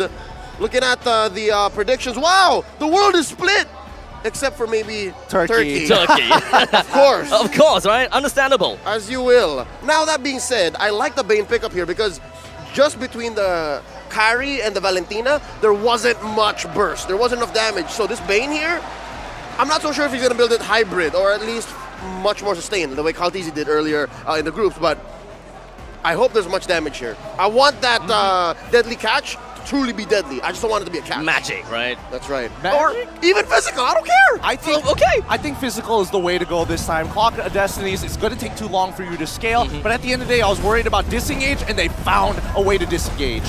All right, ladies and gentlemen, here we go as we land into the land of dawn between Team Evo versus Fire Flux Impunity. Nothing out of the ordinary here. Oh, look at that skin. Bargain Hunter on Bistone, and yes, the Rune Sentinel skin making its debut here in the hands of Apex 47. Last we saw him play this in M4. Boy, oh boy, was that a revelation. But now, nothing out of the ordinary. It's a man-to-man laning phase here. The laners are sticking to where they need to be. Nothing too out of the ordinary, of course, but you can definitely see that they want to walk up a little bit. Wait, hold on. Hello. Oh, okay. Doesn't seem like Firefly's Impunity would want to get into this fight. Evo, they're wanting to go for a lot more of the early game tempo and momentum in order to drive Firefly's Impunity away. Kazuya with the steal, you saw that? I'm pretty sure it looked initially like they wanted to do a fast 4, but instead, they just wanted to make sure they had litho priority. This means that Your Name is going to have a slight EXP lead, and especially for Bait, he's going to show up here on top side. Hello! Now Kura, deadly catch down on the Opa, almost bringing him down, but Opa is just surviving based on the shard residue, and early 1 minute and 20 seconds, first blood down onto Opa. He missed out the opportunity to weave in an auto attack while he was already slowed by the Ale, and if he procced his shot residue, he might have been able to survive because Alien was a little far away, and maybe he could have gotten a battle spell, but at the very least, that's going to be first blood over, and a lot of pressure on that top side. So keep in mind, the FIMP, this is going to be a team composition that's designed about wombo comboing with each other. Good news, bad news, that's going to be at least Opa coming back in time for this first turtle coming up in about 10 seconds.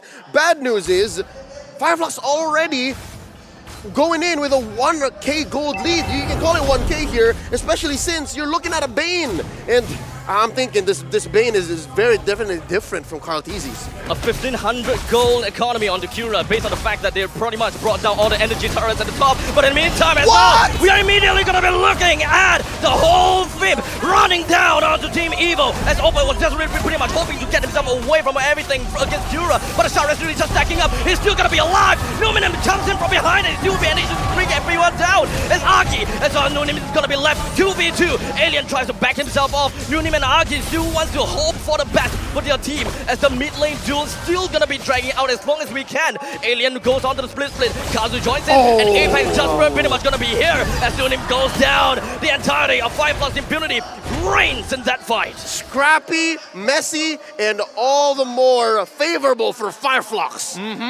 Fireflux, even though they tried to escalate it. Personally, for me, they need to be a little bit more disciplined. Calm down for a second here, Kazuya. A big Todd right on top of Kazu as they immediately bring the mid laner down, definitely helping Team Evo's situation. Is this not what you were saying? They just needed to take it slow? Yeah. And then they overextended. They weren't done. I mean, technically, Kazuya, he was greeting out. He had the flicker. He had an opportunity to use it.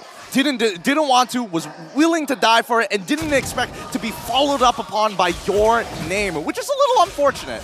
Oh, fun fact, since Atlas is making his debut, it is of Greek origin, that name, and it means to carry. I wonder if Apex is going to carry Fireflux to a victory here, given this, I don't know, messy start, because now they're going to be pressuring bottom lane. Here comes the Z-Force. Immediately, Sunshine's HP is not looking good. Biston did have to use his Summon Force, but in the meantime, looking all the way up north, we can pretty much tell that FIB is trying to put more pressure onto the EXP lane, forcing Opa to run it down with his ultimate. Top to bottom, that's a DD, double disengage, unless Alien's looking for more. Nope. No dice here, but what is this? Second turtle coming up. Yep, second turtle coming up, and the way that Alien is managing this wave is great. They're trying to show that FIB ain't some limp biscuits here. They're going to be able to walk away from the time being, but again, combo components, I'm seeing the ultimates. Alien starting the fight off onto Your Name, pretty much is just going to be stick right on top of Your Name.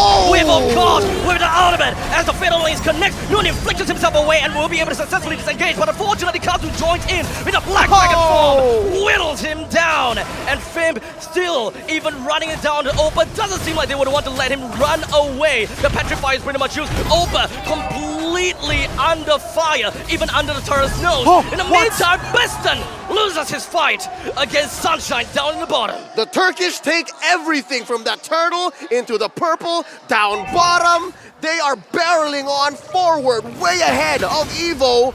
About 2K, 2.5K now. How did Biston lose his 1v1 against Sunshine there? Something must have happened. Biston might have taken a really terrible trade, and you can see that even Sunshine flickered for it, so he really capitalized on it. Quantum step?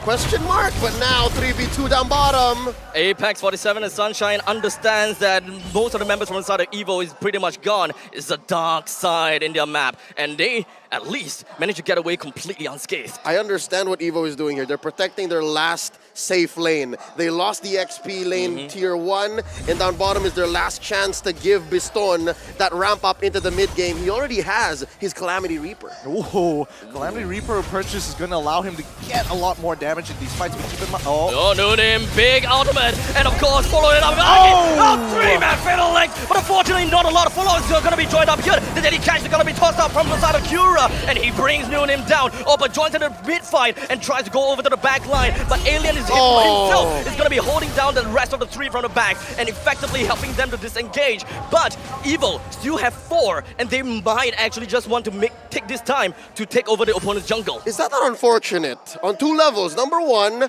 the damage from Firefox Impunity came a little too late, and number 2, Alien couldn't bite down on anybody. I saw him trying to get that split on like 2 or 3 different people, and they're like, nobody just wouldn't bite. Oh wait! Feather has struck down! But unfortunately, most of the members coming from the side of Team Evo is not going to go down just yet. Fimp as well as Evo, they would want to be committal, but it just sometimes doesn't work.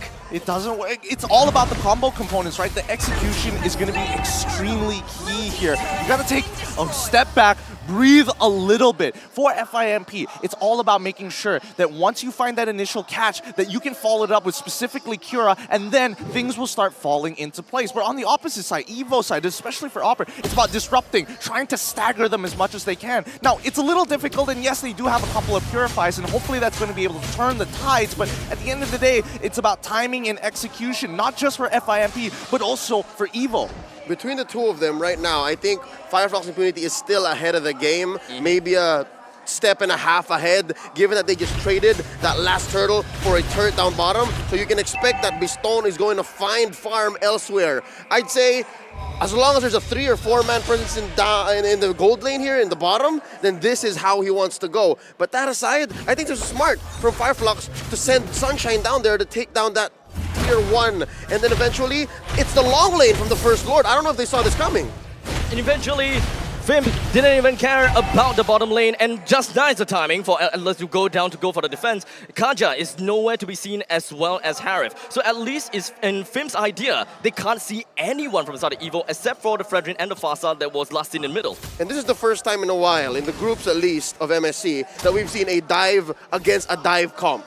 Yeah, and it's great, but the problem is that, at least with Atlas, he's able to table flip it so easily, right? You don't know when exactly he's going to be able to use his ultimate to completely turn that fight around, and the question is whether Opera, if he comes out too early from Black Dragon form, he could be in a lot of danger and bait the rest of his team into these fights. But notice that even the Deadly Catch is utilized to chunk down tier 2s. The tier 2 went down so quickly, and Evo didn't really have a response to that, as we see the conceal as the Apex goes for a 2-man fatal legs, followed down with Aki, dropping down with a feather airstrike, but it doesn't seem like he will be able to do much with that from that point onwards. Alien went over to the back lines, and Opa flying around the Blood Dragon form. Fimp eventually have to make all the way back and retreat. Oh, wait! Doesn't seem like the fight is gonna be ended just yet. Opa finds himself right in the face of Cura as he makes his retreat. Alien not able to land down any of those goos onto the front lines of Evo, but fight continues on. Alien can't go down, and Fimpe want to look at another avenue. I like the term, all those glues. Globules are very difficult to say, so glues are going to be the way to go. At the end of the day, these neutral objectives is going to be hard, especially for FIMP. They don't have a majority of their big ticket ultimates just yet. Cura just got his Deadly Catch, and now he's waiting for Apex, who just got it online. And Apex threatening with a single man fatal links, I suppose, but they would want to bring down your name as soon as possible, so no more retribution from the side of Team Evo. Fimp takes the Lord that easily with no challenge. That was a little bit awkward. It kind of felt like Team Evo kind of let it happen. They looked at him and was like, sorry, buddy. Just now.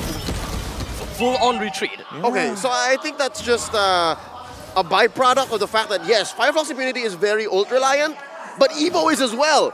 Here's how the 50-50, both teams playing the dive comp, you'll see that the team that has the better micro, or rather the better macro, will do much better. And then right now you're seeing that that's Fireflux Impunity as they're barreling on ahead, 5.5k ahead, 10 minutes in. Oh my god, Alien. Look at him, he's just taking the damage. Wait. Oh, that is very premature when it comes down to the fact that Airstrike, Kira is forced to use the deadly catch as well, but none of the ultimates amounted to anything. Here we'll see, 10 minutes in, I think we're going on full Turkish Delight. This is their version of the Ube, and they've been together for what, the past 2 to 3 minutes? We haven't seen much split map play. They're going for what they want! Scouted, but unfortunately only down onto your name. They toss everything out onto this Fredrin and trying to do whatever they can, such as still respecting this distance as much as possible, but he did manage to bring Opus down to an all-time low, in fact, half HP. From this point on, Fimp is pretty much going to be chowing down like a hungry toddler as they are knocking the doors on the front base of Evo. The Lord just going to be marching in with half HP left. Fimp is not exactly going to be diving in to extend the health of the Lord as much as possible, but what they can do is to whittle down the bottom lane health and the top lane second tier. That just means that all the outer tier turrets are gone, and now with a clean 7.7k lead for the side of Fimp, they're going to hit their next item, Power Spike, to try and start threatening inhibitors. Now, Evo, on the other hand, right, keep your eyes on the two main players that are going to change the tide of the fight. And you're expecting Neomnim to try to make something happen, especially with the Divine Judgment, but when we look at the items as well, they're significantly behind, so the only people they can reasonably rely on is going to be Agi, and as well as Opera. Opera to open up the map, try to bait up a couple of spells, but Agi must come from a flank angle and not a traditional front-to-front, because the deadly catch is pointed in his direction. And as soon as we started the game with a Bane in the jungle in the hands of Kura, we did say this is going to be a very different Bane from the kind Carl TZ showed, and already it is, yes. He's building more towards hybrid, and yes, it's physical hybrid. There's the War Axe, maybe on his way to a Hunter Strike. He did commit first to the Athena's shield, so they're showing respect to the Farsa, showing respect to the Harith. I'm loving, I like that this is the way that Fireflux has gone in with their Bane jungle. Now 8.4k ahead, 8.6, oh! Yep. They're outgunning Evo. That's my favorite part. Whenever I see a team not decide, you know what, I'm going to greed out with my items, I'm going to go all damage, I'm going to make sure that they never have an opportunity, but actually going defensive when you're ahead is the better play. You want to minimize how much gold you give over to Evo, even if it goes wrong. The small little margin of error now became a larger margin of error, so they don't really have to care too much about making small little tiny minute mistakes, especially since the Lord and the objectives is ultimately gonna be big, and they gotta have to really watch out for Noomnim's ultimate. This is a good angle coming in from Evo. This is what they need to do. And look at the spacing, look at Opera as well, but Apex spots him out. Once again, they are always after the heads of Apex, locking him down with no chance at all to fight for this game. Opera still relentlessly goes in with the Black Dragon form as he's already committed to it. Now that fact that they don't have your name, they know they gotta have to back off and give this Lord over to Fimp. Clean, luminous Lord take here. This is a Lord that crashes on in, and they're not done! Apparently, as now Fimp is just gonna be right onto the purple buff. The entirety of Evo respects the distance with Fimp and wants to hold it on within the bases of their walls. Yep, that's two deadly catches we see in a very short period of time. Kura, he's got more than enough CDR to be spamming this ability. And again, it's just tough. It's really, really tough for Evo to actually come back behind because somebody needs to be brave. And in this case, it's got to be Biston. He needs to walk up and show like, yes, I do want to fight. I am willing to sacrifice because at the end of this day, his damage is single target. Yes. Agi needs an opening. Biston needs to be a big boy. He needs to be a big boy right now. He needs to stand up, put on a big boy pants, and stand right in front of Fimp, who is so far ahead that they're allowing Kazue to stand as a front line. Can you believe it? I saw that Lord take. The Valentino was standing right in front of everybody. A two-way roll split down onto the lane from the side of Evo. They're trying to defend this two-take, or rather three-way take, with the top lane inhibitor turret already taken down. Fimp relentlessly goes down onto Evo with all of the inhibitor turrets destroyed. Fimp have got all their avenues and all of their arsenals ahead to bring Evo down whenever the possibility rises. Oh, the Turkish are in your house, Evo. What are you going to do about it? Oh, they're taking their time though. This is good, I think. Again, as you mentioned, playing defensively or at least taking it slow is the right thing to do when you're this far ahead. And especially with the timings as well. We're like 14 minutes into this game. Like, they're not going to do something crazy here, are they? It might be a cast the curse moment. Okay, they're going to back away slowly. No, not yet. That was a wee bit off timing. Oh, wait! Big ultimate as well. The finger coming from the side of Union, but unfortunately there's not a lot of followers coming from their side. Sunshine is still going to be respecting his distance as you go will be with Cura as well as Apex. The entirety of Fib is still not going to be taken down just as the alien runs away with just a sliver of health. However, Evo, they can't hold it down. They still would want to push all of their advantages. Fib backs it off a little bit and realizes that, hey, No Name doesn't have a lot of HP left. We are just going to whittle down all of the lanes and keep our throne intact. Okay. 2 for 1. But they did get Sunshine, so that's some shutdown gold going over. This did buy Evo time. No, this doesn't buy that much time because, again, it's going to be quite a coin toss, right? Let's look at the replay one more time. How exactly did they catch Sunshine? Because they pulled Apex first and then the turnaround. So, breaking it down, we see Noonim, he finds Apex initially, but that feathered airstrike, especially with the mass chaos that they had, Sunshine gets out of range, thinking that he's going to be safe, but in that back line, he's not exactly the most comfortable. He jumps back into that fight and falls into range of Agi. He's trying to look for some value despite throwing himself right into the pool. It was clear that the call for Fireflux was to go all in. I think they embraced the fact that Evo was being aggressive, but they missed out on the point that, yeah, you're still inside Evo's base. You are down 11K, but it's still Evo's base, and they are very pick-off reliant. Again, that's what the Kaja buys for you. Yep. Remember what we talked about earlier, big boy pants. Kind of ironic because Bislan is playing a Leon and generally don't really have the biggest pants in the world, but at the end of the day, they need to bait something out of FIMP. And if he's enough of a threat, and if he finds the right targets to force it out of FIMP, they might have a chance. Piston haven't really found much dividends, but the Fimbit have a very good idea. They're constantly looking out for your name time and time again. And Evo's positioning just doesn't work out so well for them. The Lord goes down to the hands of Fim, and they are ready for this Lord push that will potentially end the game. From minute 3 to minute 16:45, how ironic and how poetic is it that Fimp still stays ahead, maybe now 2 steps ahead. This is difficult. You saw how Oper tried to save the day, but no, they know exactly what's going on. Fireflux finds your name, and now that's a 4-man defense. Oh, No Name went straight on over to the back line, but we will be able to bring Kazu down. The Lord is holding it on, but the rest of the members from Fimp finishes off the throne, don't even care about the players. Woo! We gotta slow down here. We gotta slow down. There's so many. I'm expecting this game to go even further, maybe even all 3 of these games, because let's remember, both of these teams wanted to be on second pick. So it's one team at a time. Let the Turkish take this first game. Maybe Evo are able to bounce back once they get that second pick. Looking at how Fireflux Impunity have walked back to their player rooms. It looks like it's just business as usual, stone cold. Literally stone cold. I'm hoping to see a bit of emotion of like, yes, that's a nice one, but they understand that they're not out of the deep end just yet. Yep, they're still gonna have to go for another game, and let's just hope that they will be able to keep their momentum straight and just continue with what they have learned and of course played so far. All right, this is the first Kazuya Kazuya jungle lineup for the Turkish squad to win at MSC. Yes. So this is, there is no precedent to this. This is good for Fireflux Impunity to build up their confidence going into knockouts. If they do make it to knockouts, they are 1 game away from confirming that slot. They could stay in Cambodia for much longer. As for Evo though, you gotta admit, this is not a good place to be in. This is tough.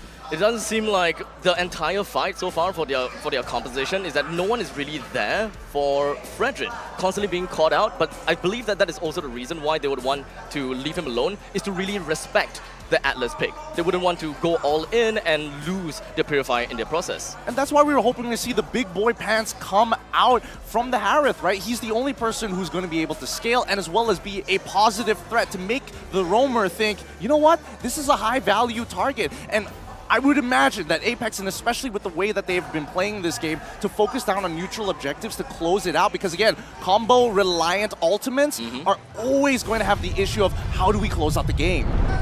Let's award our MVP, and of course, with the debut pick of Atlas, it's Apex 47. Huge. He was playing huge this time. The execution was looking very, very clean. If we needed a textbook answer of how exactly are we going to make this Bane work, how does the combo components work, what does it look like, this would be the game. It's all about pickoff. If they can't get the Franco, they can't get the Kaja, the one thing that really works out here is going to be the Atlas. And of course, consolation, if you get more than one, that would be great. It's hook, line, and sinker. He is the hook and the line. And the sinker? The Bane is the sinker. Right, okay. Right? There were team fights that allowed for 2 or 3 deadly catches to happen. Yes. And a lot of them came off of the back of minimum 1-man Fatal Links. And it's worth it at some point, right? So that comes off of the back of Apex 47's wisdom, his experience with the Atlas. You know that 6 months back, he played this same hero in Jakarta to bring glory and pride to Turkish MLBB. And here, he's showing it in Phnom Penh. I actually want to highlight Alien for just a moment because the way that he's playing it, he's so darn tanky in these fights. Like, even though the combo didn't work out as well, look at Alien in the back. He's looking at holding your name for as long as possible, and more importantly, he is just a secondary line to make sure that even if you do try to disengage or re-engage, I'll slow you down. Alien is the line. You can spell line with Alien's letters, by the way. L-I-N-A-L. You got an extra letter, too. I can't English right now. Just saying. But yeah, no, you're right. In addition to Apex's efforts, there is the glue that spaces you out. So you're afraid of both Fatal Links and the lethal grab. Right. So no matter what, you can't really just go all out and disrespect the space of Flux Impunity. They gotta have to find a proper way, and this is their way of dealing with it. Constantly having the Fredrin alone, but always at the same place. They're keeping Biston away from his big boy pants. Yeah, right. It's frustrating to see because again, they're overvaluing their battle spell here. Purify is generally a lot lower cooldown compared to something like a Flicker. I can understand if it's a Flicker, but if it's a Purify, you gotta utilize it at some point of time. And that's what I was hoping to see from Biston. And finally, when he gets that max items, he basically won a 1v1 essentially against the Valentina towards the end. And here in the item builds, this is not a stat line you want to see on a Fredrin. And this is an item build that was compromised. It's so difficult to be your name in this game given that he only has a blade armor. When you're looking at a damage Bane. Physical, yeah. Right, look what the deadly catch is packing. Oh, there you go, see Hunter Strike penetration plus the War Axe with the stats. I get it, and as well, the carry, we didn't even mention Sunshine. Yeah, we didn't even mention Sunshine. He was just having the time of his life, having, one of his mistakes being like, oh, the team, it's time to back away. Sunshine's like, wait, one more auto attack, just one more. Just one more. I can do it. Just one more. And that auto attack pretty much brings your team a long, long way. We've seen that Sunshine constantly tries to stick on top of team fights as much as he can, and even losing his own deal life for one, but at least he found a couple of values out of that. Let's have a look at the post-game stats now, because again, whoa, it's super skewed here. It may be a 7-16 kill score overall, but the monster gold stolen, damage to turrets. Evo was unable to kind of break through against FIMP. Not a nick to a turret? Nope. Again, that's how high octane and high velocity Fireflux was playing. They were just everywhere all the time, and Evo was forced to clog up those holes in their sinking ship. I'm not sure whether damage to turret is 100% correct, because I do remember a little bit of damage coming down to the bottom turret, if I remember correctly. At least. At the very least, right? Like, I understand, like, maybe 5 or, like, 100 or something. Right. That makes a little bit more sense, but complete 0 seems a bit of an overstatement here. But overall picture-wise, this is what happened, right? Evo could not get to the turrets, given how aggressive Fireflux was with just dominating the map. Ultimately, Flux Impunity, they had their game plan and they knew exactly what they would want to go out for. Your name just stood absolutely no chance, as there was just way too much lockdown. And I would suppose that they, like you said, were overvaluing the fact that they do have a Purify and they're just using it as an insurance policy. In fact, I don't exactly remember Harif using the Purify like twice. Well, maybe not as often as we would have liked to see, but definitely to escape a couple of dangerous moments against Apex 47. Although the entire story of this game, and especially with your name, I mean, there's a literal movie about it. The entire synopsis summarizes this perfectly. Left out to dry half the time, forced to do God's work, and especially when you're unable to achieve it, the rest of your team just has to wave goodbye and step backwards. Also known as Kimi no Nawa. It was a smash hit all around the world. Came out in 2017, 15, if I'm not mistaken. 15, 2016 worldwide release. Yeah, 16, yes. Yep. My cinephile is showing. But yes, let's talk about Respect how... that, though. let's talk about how Evo can bounce back, all right? Step 1. How about we get 20 August in there? I know it's June, but how about we get 20 August in there?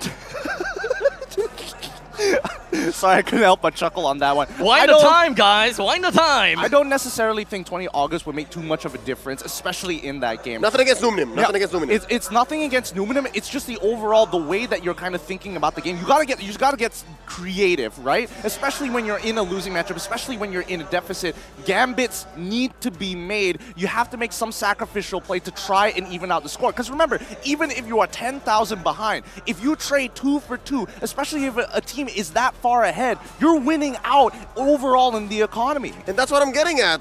20 August is an anchor for Evo. He was the star player in their qualifiers from Mekong, and a lot hedges on him. So how do you go for a Gambit without your star player, without that confidence booster, without your anchor? So with that being said, I think that's step 1. Step 2, is there anything to fix in the draft? I think they drafted pretty okay here. It's just they might have bumped the wrong kind of dive comp.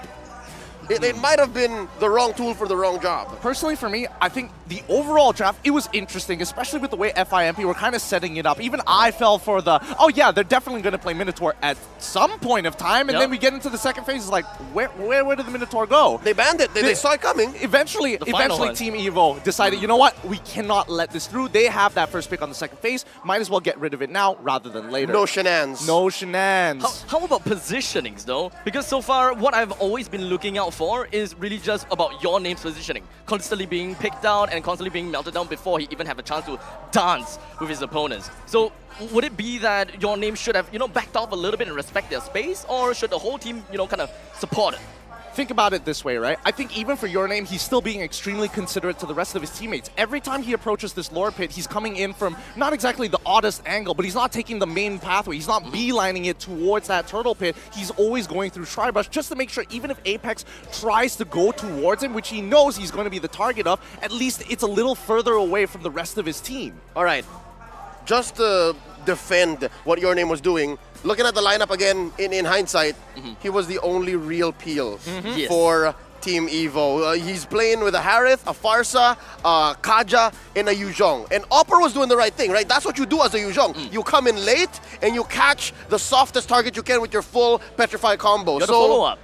Yeah, your name really was just doing his best here, but it just wasn't enough. I'm telling you, the synopsis of the movie really relates to this story almost 1-to-1. It's pretty crazy. It's like it's telling the future, in a matter of fact. But that's why the Gambits need to come in play as soon as possible. I mean, I would say that Team Evo was a little late to adapt to it when they start to recognize, oh wait, this is actually a legitimate problem. But now, we need to start thinking outside of the box, not just about the laning phase, but the overall style of composition, and more importantly, getting into the finer details of how do you approach neutrals.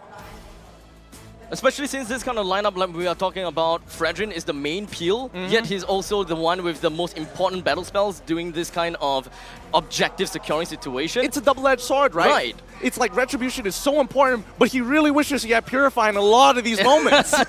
So it's kind of like a tough spot. If I were to be in your name, right? You gotta have to be close enough to the Lord to dance. You gotta have to peel for your team as well. If you are tanky enough, you take so much of these skills, and your team can fight back, and you are still alive. But it just doesn't seem like your name have found that point in time whereby he's still alive. Your Name, released August 26, 2016, directed by Makoto Shinkai, as distributed by Toho. So yes, we were quite on the dot. We haven't yet quite gotten the specifics of if Fireflux will switch up, if we're going to see Lunar come in, or if Evo will bring in 20 August.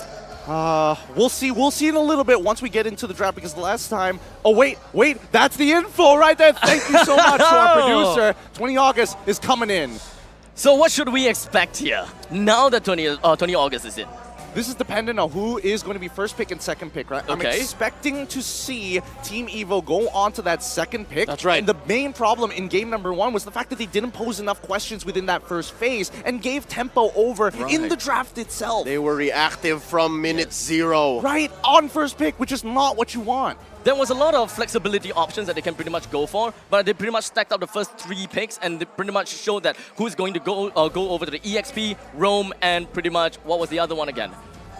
Jungle. And That's the right. jungle, yes. Yep. So they were way honest, they were reactive, and they were forced to already, again, minute 0, close up those gaps, cover up those holes that Fireflux Impunity were putting right into their sinking ship. The game hasn't even started, so yeah, that's a great start. That'll allow Coach Flash Oni, their analyst Bumblebee, to reset and maybe play from a winning angle from the draft themselves. So yes, expect that EVO will go red side and that they'll try to present threats starting from there. Can we also just commend the fact that Fireflux Impunity, the way that they draft, I would say that they're also evolving the way the draft needs to be thought about, right? In terms of priority, in terms of things that come down as it trickles down the line, they don't necessarily want to get their immediate game plan off the board. Their plan Bs, if no Minotaur, we got the Atlas still. There's only 5 bans, and with the meta being so diverse as we are seeing before our eyes, I think people need to take a step back and really reevaluate how they assess the situation.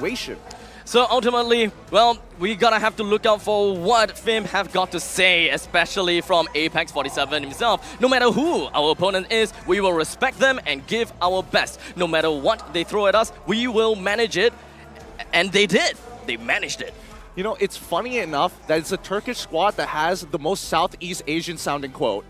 It is just like, yeah, we'll manage it, no problem. This is great. It is great. They are humble to be here, and more importantly, they are showing that actions speak louder than words. And is that not the most respectful thing to do in the stage that is MSC 2023? We will destroy you.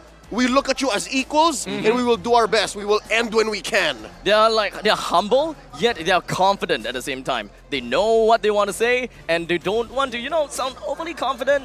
They don't want to sound too weak at the same time. Pretty much a middle ground. That's right. The Turkish are amazing. They're lovely, and they're scary. Yes. Can be giving them that space and time as unfortunately Team EVO did in game number 1. As they start preparing for draft number 2, I'm curious to see whether August Swain, after watching game number 1, has he picked up on a couple of habits that Apex the way that he moves around the map specifically, because I felt like Apex wasn't really punished because he kept on doing the same moves again and again and again. The way that he passed, and especially with Atlas, which is a little unique, you expect him to be hopping over walls to maximize the distance for the perfect match, and more importantly, tri-brush control is going to be the name of the game there, if it's going to be a repeat of game number 1. I'd like to think yes, given that 20 August was in the room while the match was happening. He did see how Apex 47 were catching, 1-man, 2-man, 3-man Fatal Links. But given that, in game 1 alone, that being the Atlas debut game in MSC, Apex didn't have to, again, pull off the crazy stunts just yet. So how can you say that you've seen the limit of this Atlas when that's all the Atlas showed? And the question is, will Atlas even show up here? That's also a very, very good question. Let's jump into the drafting phase and find out. I'm hoping a lot that Team EVO is able to bounce back here in game number 2.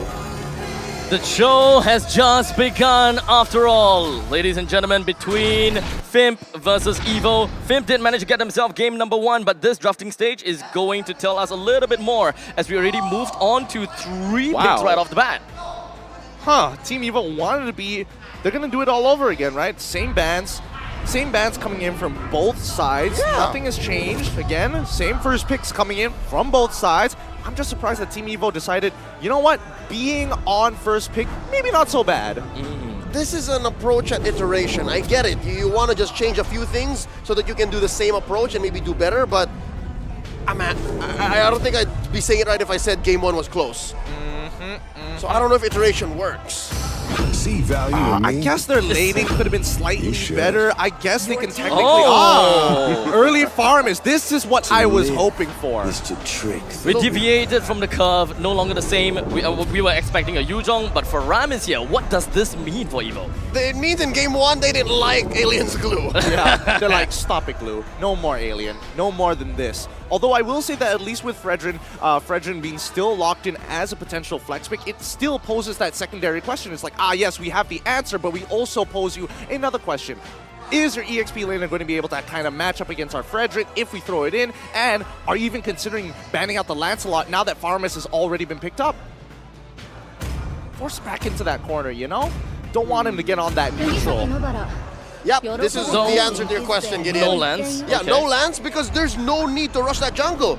There were no junglers banned except for the Fanny, and I'm thinking Kyura can just do anything he wants. That Bane came out of nowhere last game. There's a lot of options after all. If they want to go for Lance, being able to weave in between, weave in and out to get the Lord, that will be fine, or the Turtle.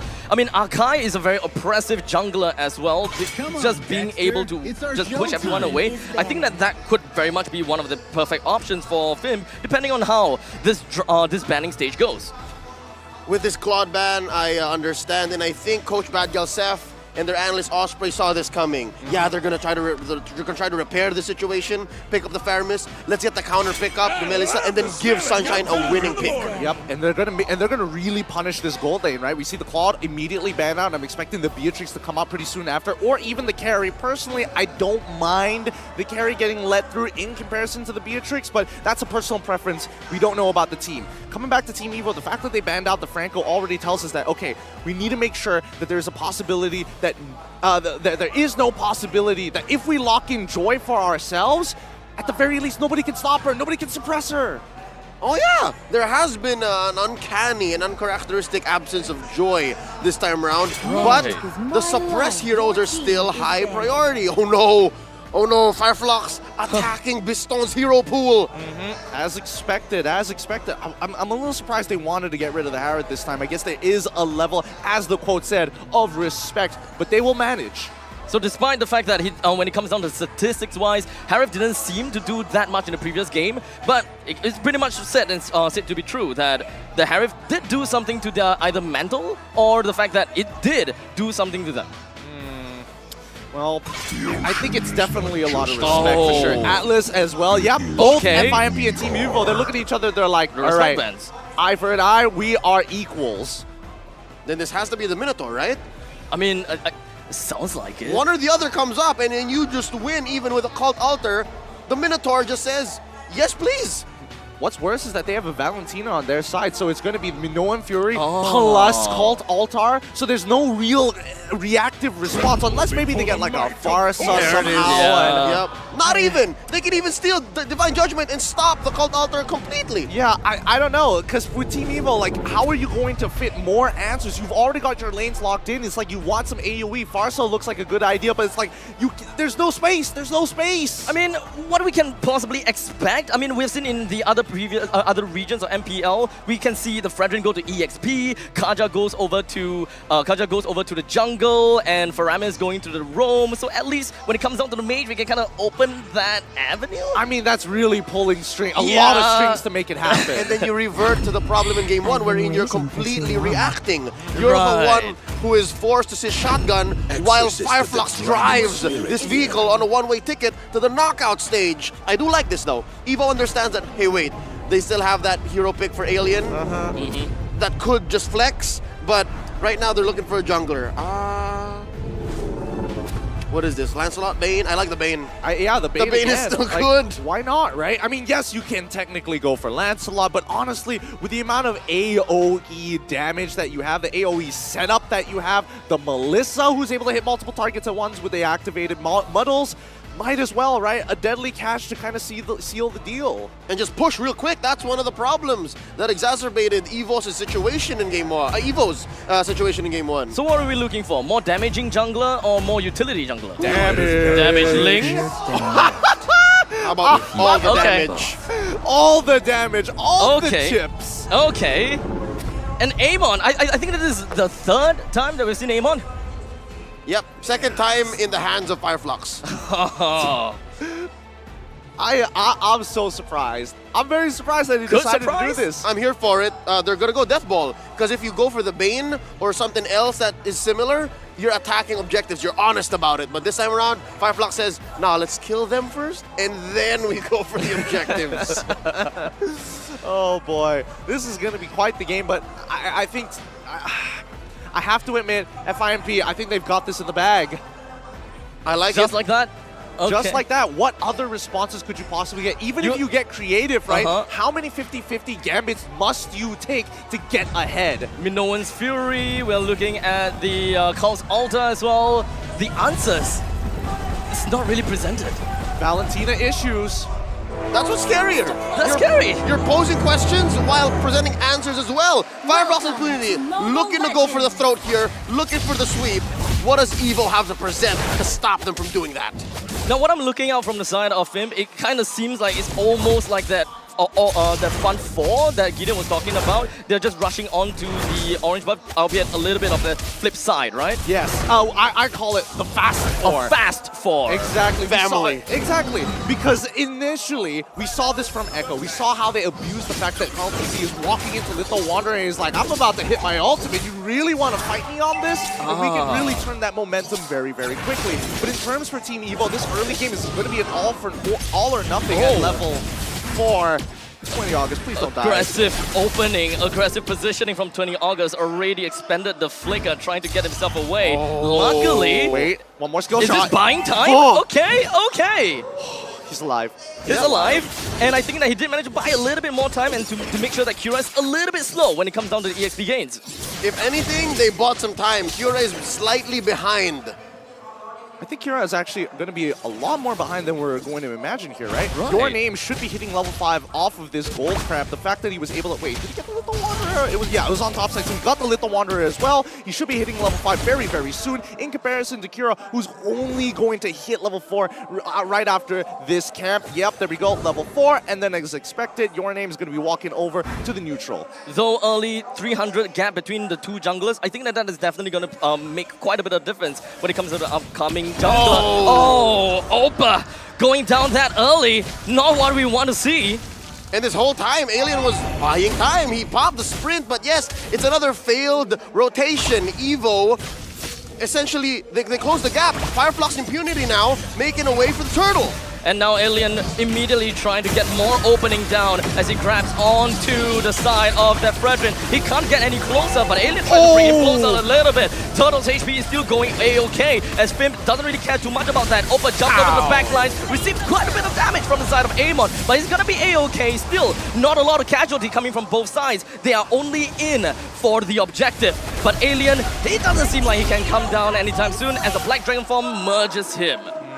Nicely done coming in from the side of Team Evo. I like the idea that Alien had. He was trying to pull Your Name outside of the call altar and then look for Kira to throw in the endless shots to burst him down before this becomes a 50-50. Unfortunately, at the very least, Agi was like, nope, flicker forward, I'm gonna save my boy and hold him on for as long as possible, and then maybe we can look to turn the fight. Not just, Oper was also playing man-to-man defense like his life relied on it. And it kind of did. His team's tournament life is relying on it, and that's gonna be key here. Everyone from Evo at this point in the early game, in the laning phase, seems to be on point. They understand, so no huge flubs just yet. This is good. This is a great way to get to game 3. Apex opens up on the 20 August. Kira jumps over to the back, trying to get a kill on the Biston just by a little bit, and then manages to right under the turret's nose. This is going to be hard given that Biston needed space. Biston needed to farm up to be able to win that lane against Melissa, against Sunshine, but I don't know how they're going to do it now. Fimp way ahead, 600 gold this early on. Yeah, and especially,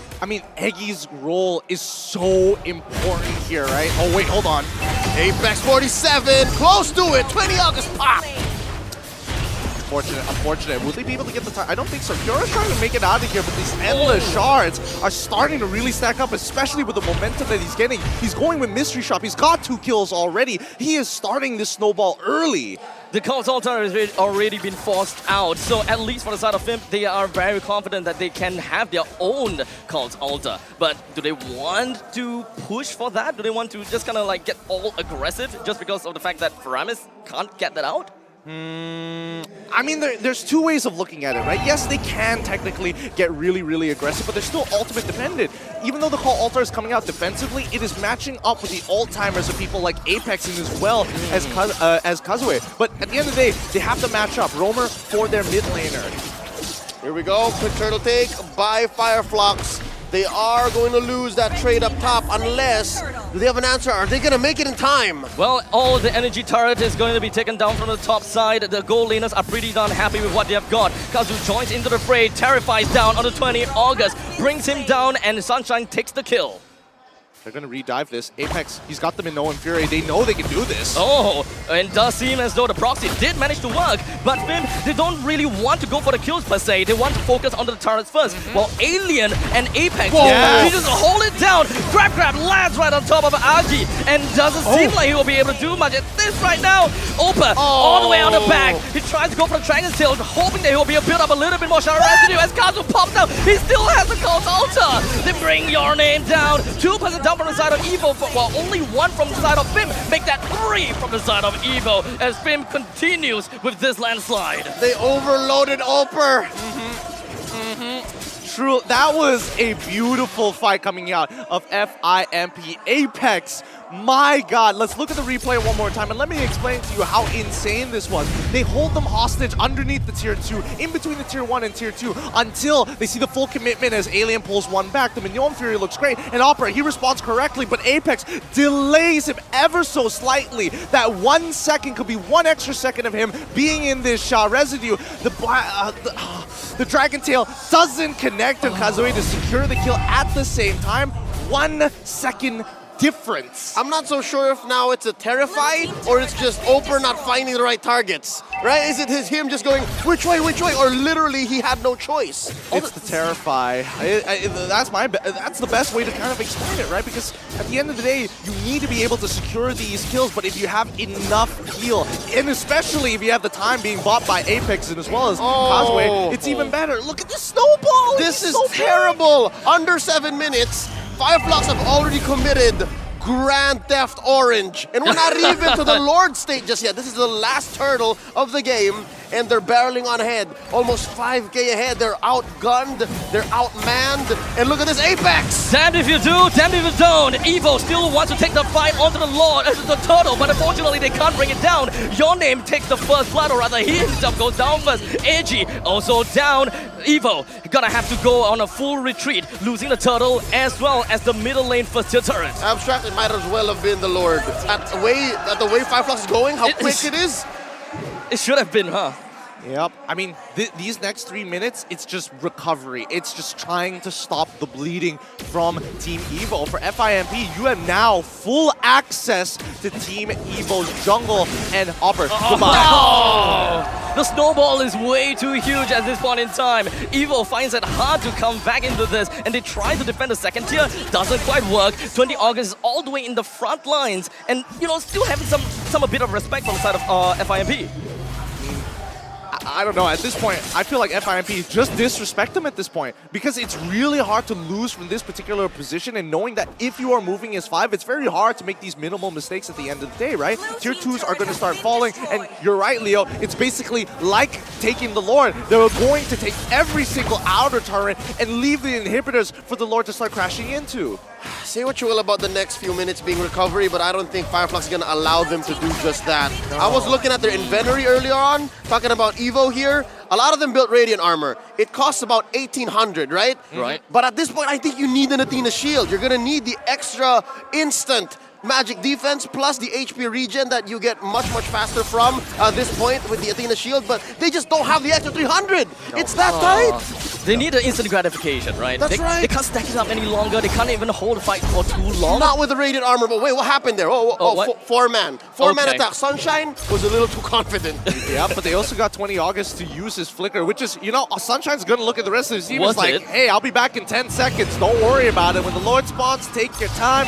I'll be there to join the fight, and we got this game in the bag. I mean, they do have Alien after all. He will be able to create that much amount of space until Sunshine comes back to initiate for the Lord. Well, there's one time that you're okay with the Radiant armor, but wait, look, they're in! It's Apex for the 7 Minoan's Fury! Throws everyone else up into the air, and the rest of the members for the side of Fim is pretty much showing the entirety of Evo's hungry toddlers. They are a man on a mission like possessed, and they want to just go straight in for the inhibitors. It doesn't seem like he would want the game to end right now. Cura finishes him off as he overextends that bit as he wants to hold his team together. Yeah, and Cura, he's not even doing anything too fancy at this point. He's letting his team do a majority of the work. He doesn't want to stack that Radiant armor as quickly as possible, so he just throws his ult, lets the rest of his team do all the damage, and he'll collapse and crumple like paper. This is disconnect, miscommunication across the board, especially from that bottom lane. I think, was I correct to see that it was Eggy who flickered in with a attempted pull? Yep. When you're down 10K? He made a gambit, and I respect him for that. All in! They gotta try. They have to try something. I mean, it's a 10K gold lead, and at this point, you can definitely see the desperation on Team Evo. The fact that Opper is going in with the Black Dragon for pre-lore, they can just let these waves crash into the inhibitor and then start contesting for neutrals. It seems like it's mass hysteria. I mean, I can't imagine seeing them just holding themselves inside the base and clear the waves. But hold on a second, 20 August found one on the Kira, but it doesn't seem like they will be able to bring him down at all just yet, as Kira still hangs on behind. He's gonna be A-OK. The rest of the members coming from the side of FIP just gonna be jumping right onto Piston, but he managed.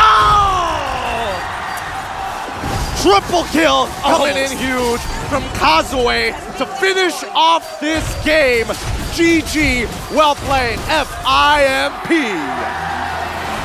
Piston was so close to getting back into the safety of the fountain, but let's be honest here. With all of his team taken down, what can he possibly do against that massive wave? There was nothing. I'm thinking of answers. I'm thinking of ways things could end up differently, and all roads lead to the same place. If there's anything that the Laotians have, it's heart. They showed that even when they're down 10K against a perfect game on an Amon that means business, they will still try to look for plays, and that's what may have cost them the game here. You saw that 20 August was outside his base. He had no business being out there. And Apex 47 just again showing massive respect, flickering on in, Minoan's Fury out, and that's all she wrote. You could have blinked and missed it. I think that at that point in time, they just don't really have a lot of the economy to melt Kira down. They need someone to prioritize. And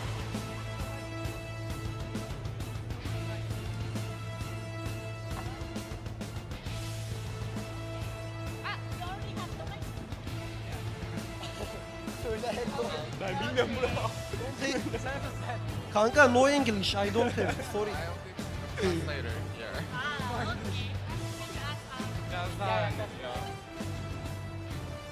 okay, congratulations to FIMP!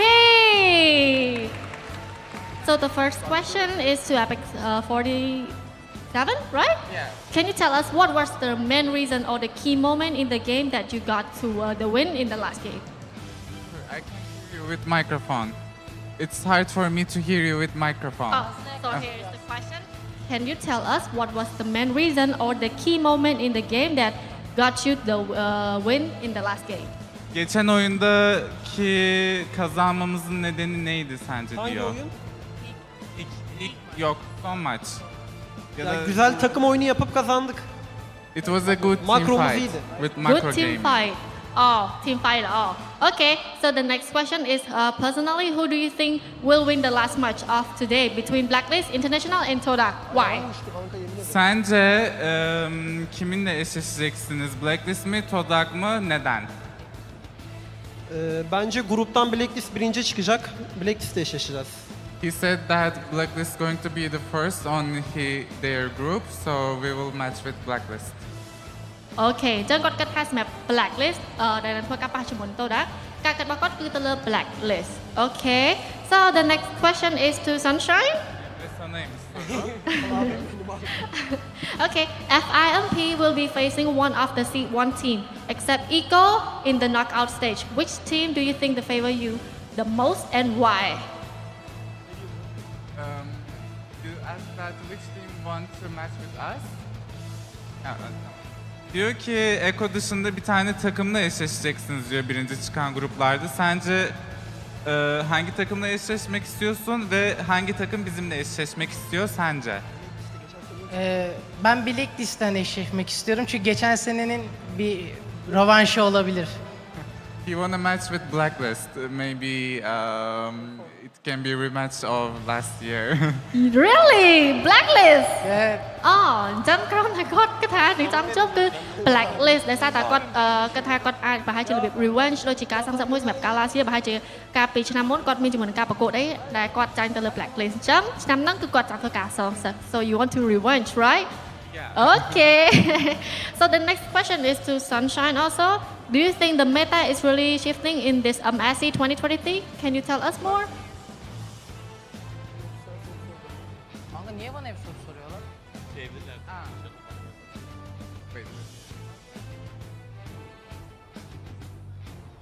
Okay, can I ask what do you think about the meta of the MSC? Okay, sure.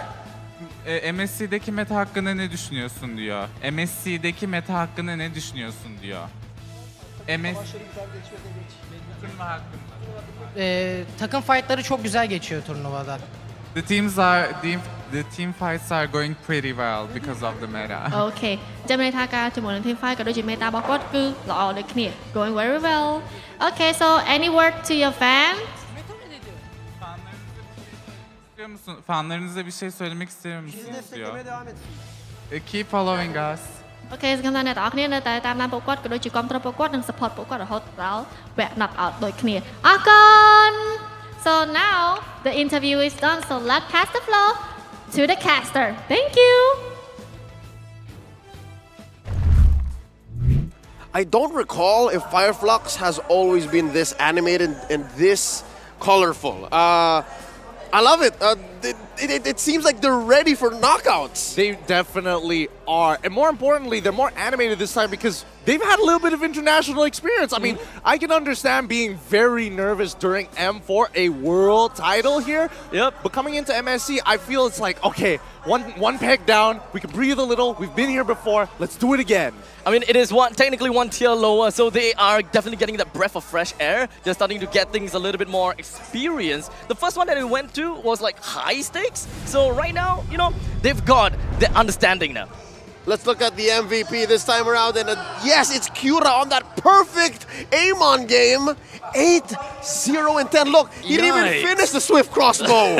Yep. The beauty of this is the fact that it's like, I don't need the Feather of Heaven, technically. All I need is raw power, raw damage, and yes, a little bit of attack speed is nice, but I don't even need the on-hit effect. Something tells me this was just a juggle. He just sold the immortality that was popped somewhere somehow and then was going to build back up. But yes, for those of you who are not familiar, it is indeed Kyura, who you once watched in M4 as TNZ. People are wondering, where's TNZ? Where's TNZ? You're Here looking he at is. him. This is him. He just changed his name. Okay. But it's the same amazing gameplay. This is his early game right here from minute 1 to minute 10. Yeah, basically he was everywhere.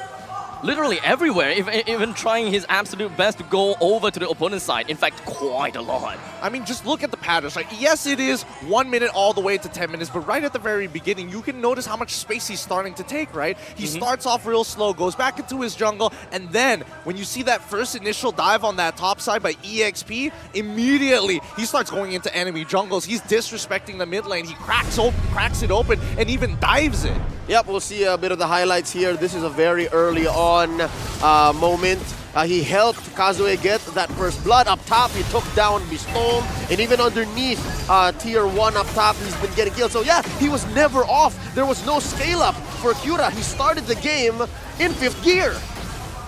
He just kept on speeding up faster and faster and faster, and then right here, upper Let's carry yeah, he got immobilized right at the very end. Oh boy, that's really, really unfortunate.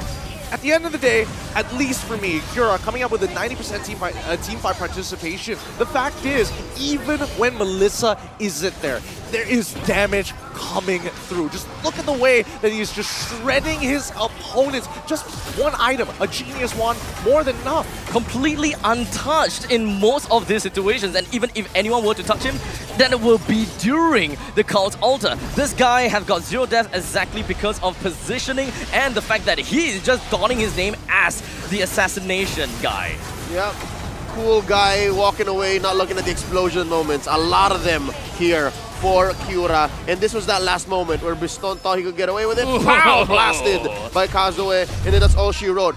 This was 11 minutes something, right? 11:03. I wonder, is this the new record? This is the newest fastest game record. I think the last one was like 11:27, if I remember correctly. And it was against Flux as well. Yeah. In the hands of the M4 champions Echo. So, how about that? Whoa. A show of strength from the Turkish. bouncing back, bouncing back against world champions, but looking at the post-game stats so far, I mean, it's really, really sad to see EVO having to take a step back and honestly just leaving the tournament in this fashion. 3-20 from FIMP. They played a strong macro game, and I think, at least for Team EVO, there's a lot to learn from this. Exactly. I mean, Team EVO, they have went through and slogged through so many games in their own qualifiers, coming in here and giving us this performance. I gotta have to say, they did their absolute best, and I gotta give them respect for what they have done.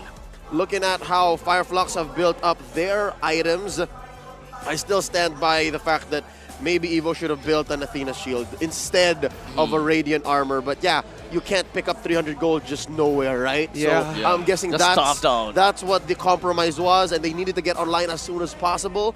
But Flux was just going way too fast. It's really tough, right? Again, most people would imagine that, Radiant armor is the way to go. And especially, I mean, it's the obvious choice when you're playing against a Mon. But let's also keep in mind that even Kazue has been scaling up super quickly in this match. I mean, the fact is, he's walking away with a perfect score as well on top of his buddy, in his buddy on a Mon. So if we look at the numbers, that's what I really want to see. Oh, interesting.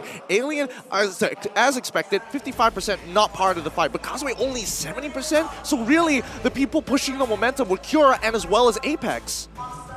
The both of them has been constantly in the fight, and I mean, understandably so, right? Cura has got racked up a lot of these kills and assists after all, and Apex, he's pretty much been soaking whatever that he can and trying to start up all the fights. As Alien, I mean, he's the one that just opens up the stage, while Apex does whatever that he can in order to set his team fight for even better situations. I think the post-game camera that follows Apex shows all you need to know. It's just another day in the office for the young Turkish roamer, and he's just happy that they're going into the knockout stage this high up. And yeah, this does confirm what Group A looks like now. It's Flux in second with Echo on top. Yep, so that means they're going to be in that second seed, and it's important to keep in mind how this format is going to be. Look at this cutie on that camera. Yeah. Can't take my eyes off it. Oh, sorry, I was distracted looking at the light wink, in your though. eyes. That wink really sells it. But yes, the format is brutal. Remember, once we get into the knockout stage, it's not like it's going to be the traditional style that we're all used to.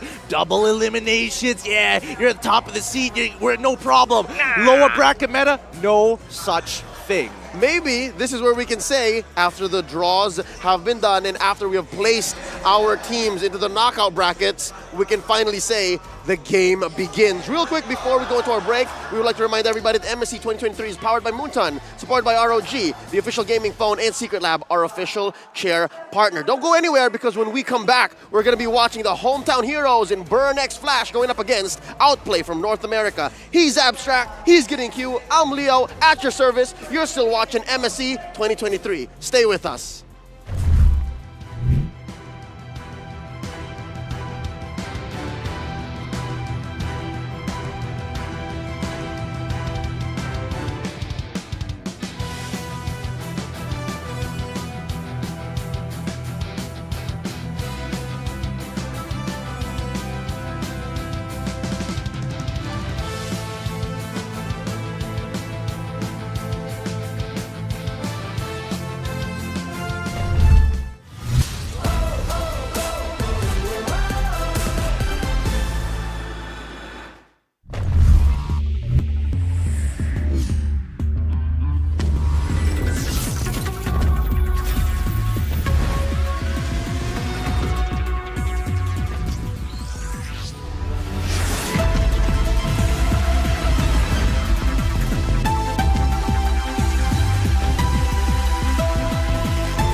every boundary and chain. Ain't nothing can stop or restrain. We are a force to be reckoned with. Destiny, kingdom, and maze. Shining like Atlas, winning with madness. Count us to practice, status is matchless. We are the heroes here to slay. Never back down, never restrain.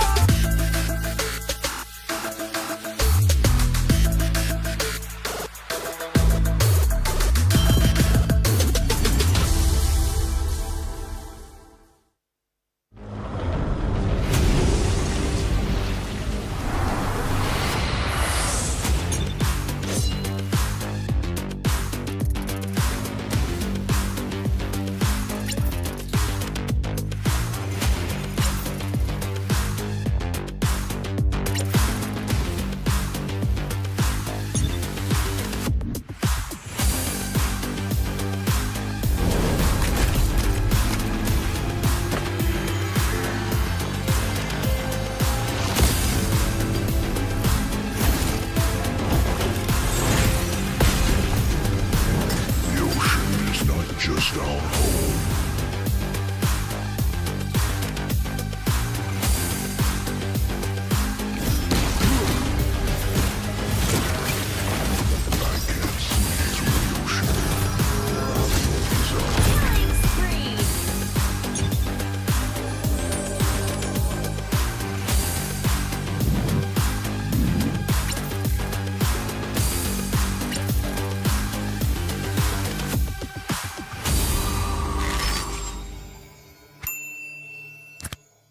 For 6 years, Southeast Asia have been the conquerors of the land of dawn. But now, new competitors have arisen, hungry to vanquish C's dominance. 12 teams will come to battle. Only one can be champion. In this MSC, the 12 qualified teams compete in 2 stages. First, the group stage, and then the knockout stage. The group stage starts with a draw. The champions of MPL Indonesia, MPL Philippines, MPL Malaysia, and MSC 2023 Myanmar qualifier are placed in Pool 1. All other competing teams are placed in Pool 2. Pool 1 teams will be distributed across 4 groups: A, B, C, and D. The other 8 teams will be drawn randomly into the other groups. Teams from MPL Indonesia and MPL Philippines will not be drawn into the same group, making sure things stay challenging. Each team will fight each other once, with the winner of each match decided in a best of 3. Only the top 2 teams of each group will advance to the knockout stages. As for the knockout stage format, it will be a single elimination bracket, with each team fighting in a best of 5 series. Teams from the same group won't be drawn into the same knockout matchup. There is no second chance. Losing teams are eliminated from the tournament until it comes to the semi-finals, where losing teams fight for a chance at 3rd place. But after the semi-finals, we come to the grand final in a best of 7 matchup. The knockout stages will take place over 4 days, from June 15th to 18th. No matter which side you stand for, let your voices roar and carry your team as they fight for honor, glory, and victory. Witness history in the making as we see the world this MSC in Cambodia.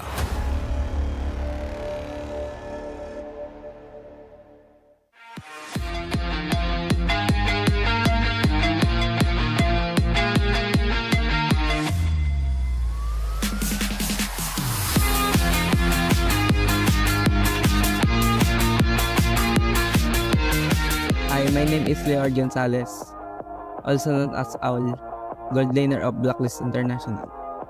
Favorite hero ko si Claude kasi kaya niyang maging independent sa lane, tsaka kaya niyang ubusin yung kalaban kahit siya lang mag-isa. Tapos secret pa akong gagawin yung team ko sa MSC. Tapos pinagkaiba niya sa ibang hero, kaya niyang mag-survive sa mga gank ng kalaban. Kaya niyang pumunta ng mid ng ilang seconds lang, tapos babalik ulit ng bot. Sobrang bilis niya rin mag-clear ng wave. Gusto kong maging superpowers is mag-produce ng pera para may pang top up ako. Para sa akin, natawag ang isang tao bilang hero pag nakaka-inspire siya ng mga tao. Yung real life hero ko is yung mama at saka tatay ko. Ano po, lagi nila ako sinasupport sa mga gusto kong gawin. Ano po, hindi ko naman po matatawag na rival, pero gusto kong ulit makalaban si Benigute para gusto ko silang bawian na sa team. Kasi nung MPL Season 11 Finals, sobrang binugbog nila kami. Kaya gusto ko silang bawian. Siguro po yung plans namin, magbabatak pa kami lalo sa scrims tsaka sa RG para mga champion nyo. Salamat sa sumusuporta sa Blacklist International. Tsaka sana supportan nyo pa rin kami kahit anong maging result sa MSC.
boundary and chain. Ain't nothing can stop or restrain. We are a force to be reckoned with. Destiny, kingdom, and mass. Shining like Atlas, winning with madness. Count us to practice, status is matchless. We are the heroes here to slay. Never back down, never restrain.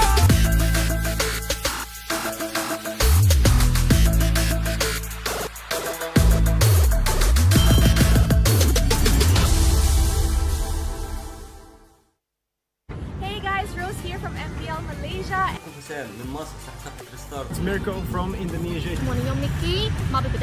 Here from California.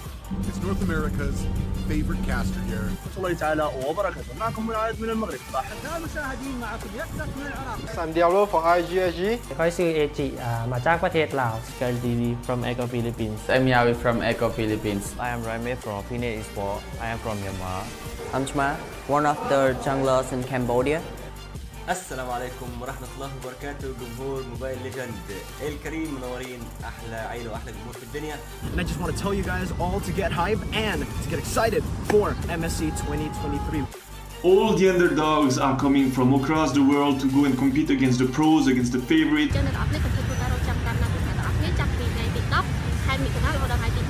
With that being said, hashtag see the world and hashtag roar for MSC. Roar for MSC. Dan TODAK buat betul-betul and langgar semua betul-betul, alright? Hashtag roar for MSC, hashtag see the world. ترجموا على الجميع. Roar for MSC and see the world. Hashtag roar for MSC, hashtag see the world, GGRG. Roar for MSC and see the world. And Shark, I know you're hungry for first place. Outplay them, outclass them, outstyle them. Let's go get them, boys. Türkiye şampiyonasını güzel bir şekilde kazandık. Umarım MSC'de güzel şeyler yapacağız. See the world, roll for MSC. Don't forget to watch us in MSC. I hope you support us on MSC. See the world and roar for MSC. It's time to roar for MSC and hashtag see the world.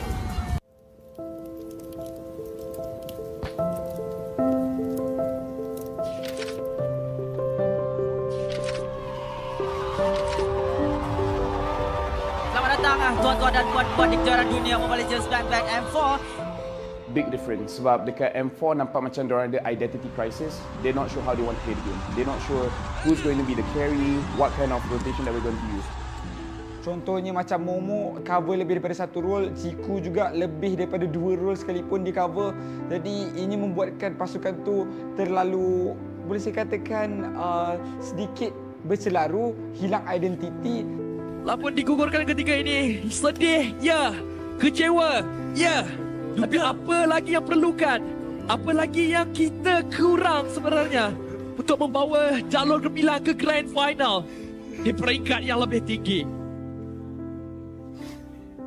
But for this season, like you said, they're very focused. Chiku, you only play gold lane. Chiku, you only think about how we're going to win. And everyone else is going to provide the coverage for Chiku guys. So for this season, it's definitely different where they're very focused on their own style of play, which is the Langga playstyle. But now it's almost like the lawan balik kind of Langga, where you're trying to make the opponent fight you, and then you win the fight eventually.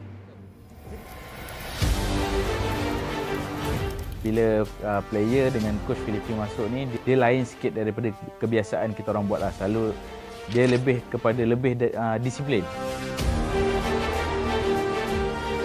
At first, it's hard because of the language. There are those times that I cannot understand them and they cannot understand me. But me and Jim figured it out, like, okay Jim, I will tell you the instructions, then you translate it to them. So that's what happened. That's why our work get easier because of it. Kemasukan Coach BF saya rasa dia lebih ke arah disiplin lah. Sebab kita orang ni tak ada disiplin sangat. So bila dah ada dia ni, kita orang lebih ke arah disiplin. And ingatlah motif kita nak main dan tujuan kita main sebab apa.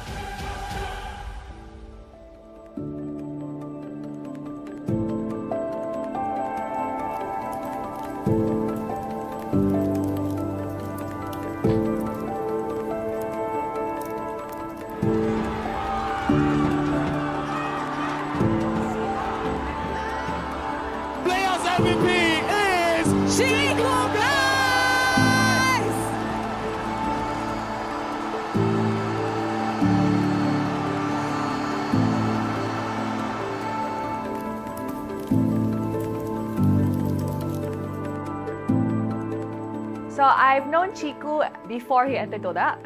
So I've known him for a while now, and I feel like he really did not change much. And yes, he is comfortable on camera, but he's more comfortable in stream. So maybe the viewers online are not as intimidating as the viewers in person. Perbezaannya yang you telah dapat di diri you sendiri? Perbezaan? Dulu saya single, sekarang saya dah kahwin.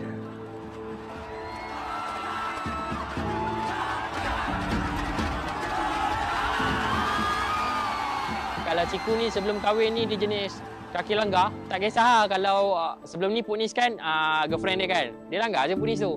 Sekarang ni dah kahwin tu dia macam, okay ni wife aku kena jaga dia tak langgar dah. Itu Ciku lah.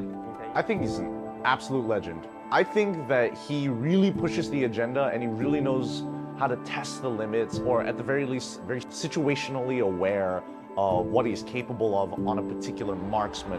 Although the meta has shifted and Chiku has definitely changed roles, he has to evolve with the times. I feel that Chiku is still at an age where he's adaptable, but age is eventually going to catch up to him at some point, and we just don't know when.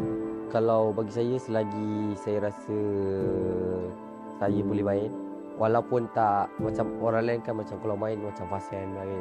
Tapi bagi saya benda tu tak penting, dia lebih ke arah on point lah. So selagi saya boleh on point kan benda-benda yang penting, selagi tu saya akan main lah. Kalau dah sampai masa memang tak boleh, stop lah.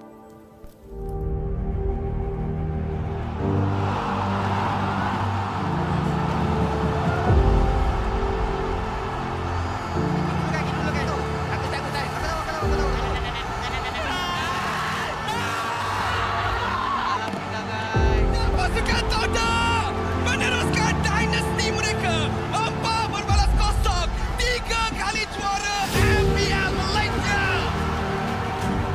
Untuk season ni ramai orang yang toksik, ramai orang yang maki, kata suruh keluar TODAK, Moon dengan Ciku suruh keluar TODAK apa semua. But in the end of the day, kita orang sendiri dapat buat lah. So bersyukur saya sangat kepada Allah SWT yang memberi kita orang kawan-kawan yang macam family macam ni. So alhamdulillah sangat-sangat lah.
boundary and chain.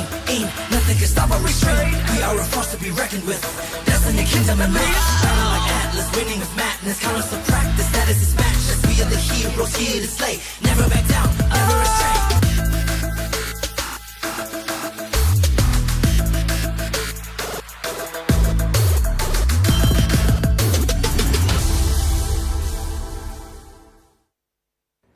Greetings everyone! From June 5 to June 17, the MSC Guest event will be available in the Esports channel in-game.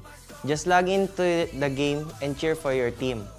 Once you've made a guess correctly, you will gain a lot of MSC coins as a rewards. You can use the MSC coins to redeem a brand new Atlas Rune Sentinel epic skin, a MSC exclusive avatar border, emotes, and past MPL skins like Jawhead, Space Explorer, and Claude Earth's Mightiest. Don't wait, join the event now. How are the matches, everyone? From the 5th to 10th of June, the MSC Guest event will be in full swing in-game. Join the event and you can make your guesses on who will emerge the victorious as champion team. If your guess is correct, you will be handsomely rewarded with 1,000 MSC coins. You can exchange the coins for the brand new Epic Atlas skin, Rune Sentinel. A 2023 MSC exclusive avatar border, emotes, and past MPL skins like Jawhead, Space Explorer, and Claude Earth's Mightiest. More rewards are waiting for you. Don't hesitate. Don't hesitate. It's time to get them. That's right everyone! From June 17 to June 18, as long as you log into the game, you can claim MSC Banner of Morale and the corresponding MSC coin rewards. Use the coins you have to redeem brand new epic skin Atlas Rune Sentinel, a 2023 MSC exclusive avatar border, emotes, and past MPL skins like Jawhead, Space Explorer, and Claude Earth Mightiest. There will be other rich rewards waiting for you to claim. So what are you waiting for? Join the MSC Carnival and enjoy the event now. Join the MSC Carnival and enjoy the event now.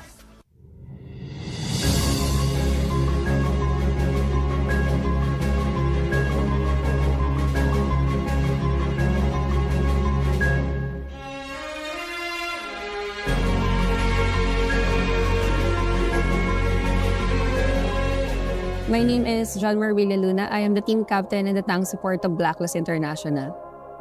My favorite MLBB hero would be Estes. And I think alam naman na ng karamihan yun. And favorite ko siya kasi ever since talaga na naging into gaming ako, sobrang hilig ko na talaga yung mga support heroes, yung mga utility heroes. And parang sobrang fit kasi siya talaga sa playstyle na meron ako. Yeah, of course, kung hindi iba ba ng kalaban. Siguro kung magkakaroon ako ng superpowers, yung katulad na lang din siguro ng favorite hero ko na si Estes para ma-heal ko lahat ng mga broken-hearted.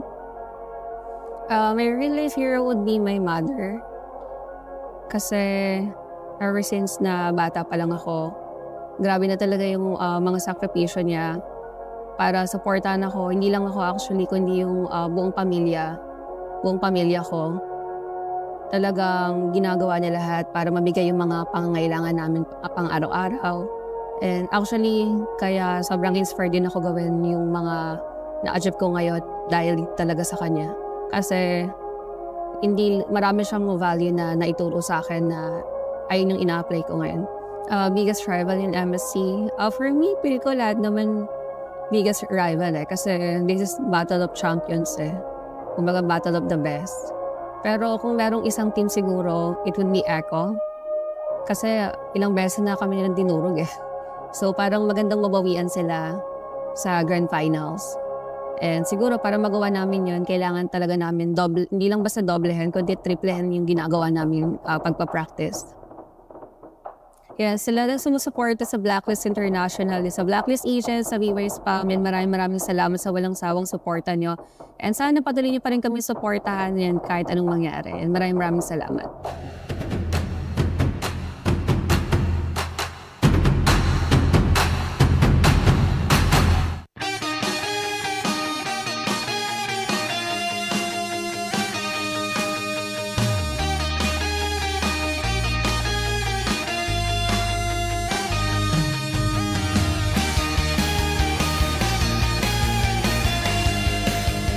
Hi, I'm Danere James Del Rosario, also known as Wise, and I'm the jungler of Blacklist International. Ang favorite Mobile Legends hero ko is si Sanshin, and kasi Korean siya general. Tapos yung kit niya sa paglalaro, sa yung passive niya, yung skills niya overall. Tingin ko medyo 50-50 yung paggamit ko sa kanya sa MSC 2023 kasi yung meta ngayon hindi masyadong pabor kay YSS, so mahirap siya ipasok sa sa game, lalo pagka ang kalaban mo is mga pro player din and yung mga best of the best tulad ng mga champion and sa mga first runner up, medyo mahirap siya. Ang qualities ng mga hero is inuuna yung iba kaysa sa sarili nila, and yun yung mga hindi sila selfish pagka hero ka, talagang unahin mo talaga yung mas ikakabuti ng iba kaysa sa sarili mo. Ang real life hero ko is yung parents ko, syempre, kasi sila yung sa akin nagsilang, and simula dun sa pagkabata ko, sila na yung kung ano ako ngayon, sila yung dahilan nun kung ba't ako tumagal sa mundo. Medyo mahirap yung buhay namin, and yung mama ko is nag-OFW para supportahan kami. And nung nag-start na ako as a pro player, mas sinuportahan pa ako ng mama ko na i-pursue yung pangarap ko. And siya talaga yung pinaka sa akin, nagtiwala. Nung wala pa sumusuporta sa akin, siya talaga yung andyan, number 1 supporter ko. So sa kanya ko talaga nakuha yung motivation na i-push tong pangarap ko. Hanggang sa ngayon na successful na ako na pro player. Si mama talaga hindi siya mahilig manood sa on-site kasi inaatake daw siya sa puso Pero nung nanood siya, malaking bagay yun kasi malaking tournament na kasi yung nasalihan ko nun, which is MPL na. And madaming taong sumusuporta na. Nakakatuwa lang na nakita ng magulang ko kung ano yung ni-risk ko yun. And nagtagumpay talaga ako dun sa pinurso ko na pangarap ko, which is paglalaro nga ng Mobile Legends. Nakakatuwa lang na nakita niya yung kung gaano kalaking community na yung ML dito sa Pilipinas. Sa mama ko, thank you sa pagsuporta sa akin. Tulad nga ng sabi ko, ikaw ang pinakadahilan kung ba't nandito ako ngayon kasi ikaw ang unang nagtiwala sa akin. Ang biggest rival ko talaga this coming MSC is Eco talaga kasi sila yung champion this MPL Season 11. And 2 beses na nila kami tinatalo sa Grand Finals. Pero lahat naman tinitingin ko as rival sa MSC kasi yung makakasali sa MSC is champion din ng mga region nila. Pero tignan natin kung this time makakabawi kami ngayon sa Eco. Sa Eco, sana tayo pa rin magtapat sa Grand Finals, and this time tignan namin kung kaya na namin talaga kayong talunin. Thank you sa mga sumusuporta sa amin simula nung umpisa, sa mga agents, sa BY Spam, sa Kawais at sa Ma'am Shoes. Thank you sa sumusuporta sa amin. Sana suportahan nyo pa rin kami sa MSC, and sana makuha natin yung champion.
boundary and chain. Ain't nothing can can stop or restrain. We are a force to be reckoned with.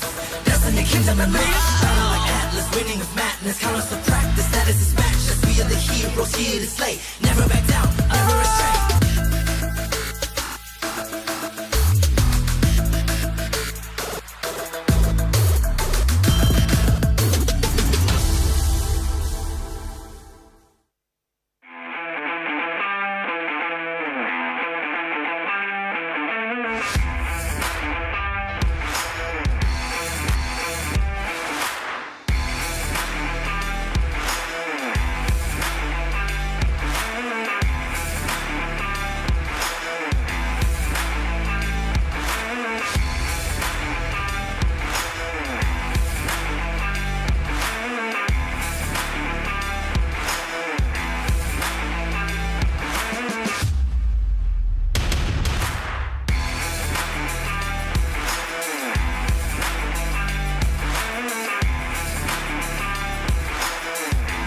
ការរៀបចំសិក្ខាសាលានេះពិតជាមានសារៈសំខាន់ ហើយក៏ដូចជាខាងក្រុមការងារបានរៀបចំការងារយ៉ាងល្អ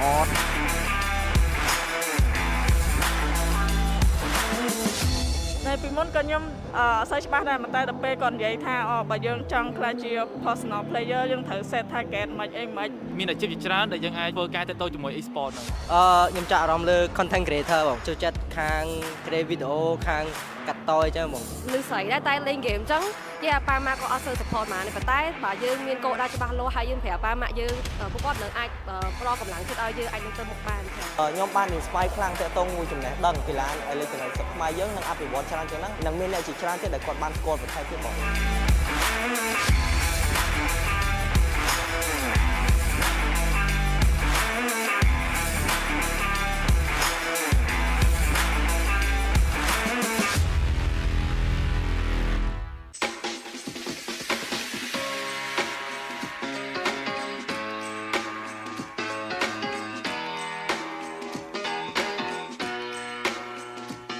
Hey man, you here for the Outplay beat? Yes, I am. How you doing? All right, nice to meet you. How you meet who? Man, so I've been actually watching their YouTube channel for a long time now, so Okay. that's what we're here for.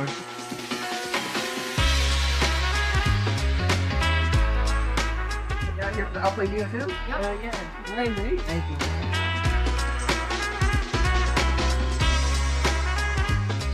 What's up? Who's the biggest Outplay fan right here?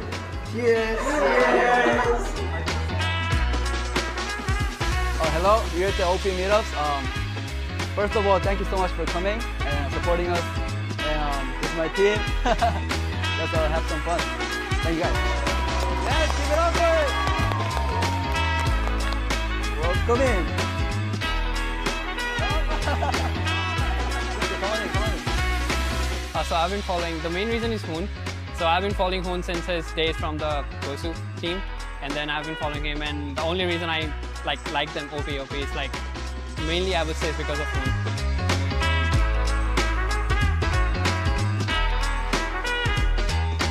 My favorite is probably Hoon because he's more active and it seems like he's on live more than the other players. Yeah, so I just watch him a lot before I go to bed. Hi. You flew from where? Sacramento. So you're here just for the meetup? Wow. Yeah, well, thanks for coming, and then we got a little gift for you for coming. Here you go, jersey. Thank you.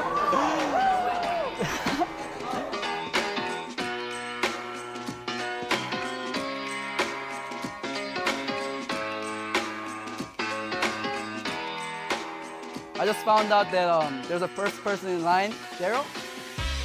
Oh, right there. Here's your hoodie for it. Sir.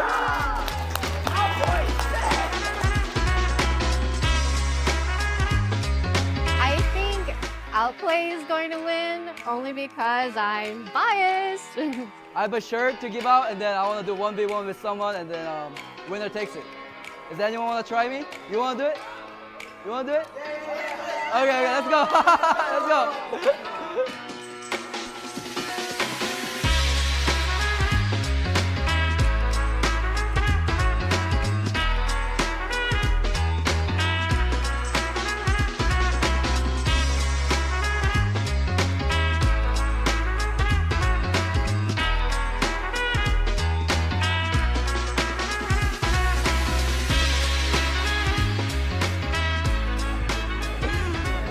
Booga booga build. Booga booga Hey, build. good job.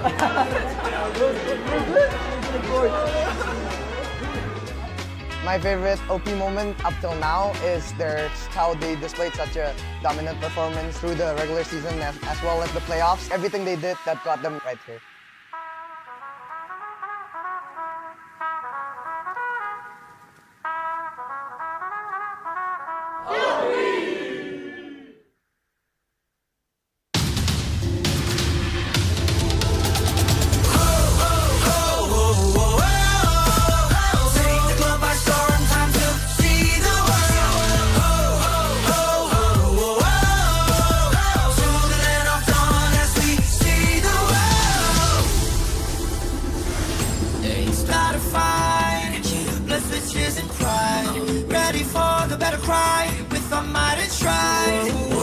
The heavens, set the fire to the sky. Keep burning bright, kill the allies, and enemies mesmerized.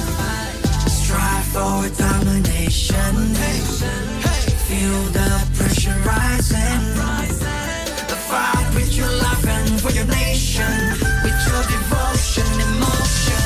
Lay it on the line, the choice is yours. Offense or defense, let the courage roar. Reaching for new heights, it's time to soar. Now or never, time to rise. We will strive for more. Take the globe by storm, time to see the world. To the land of dawn as we see the world.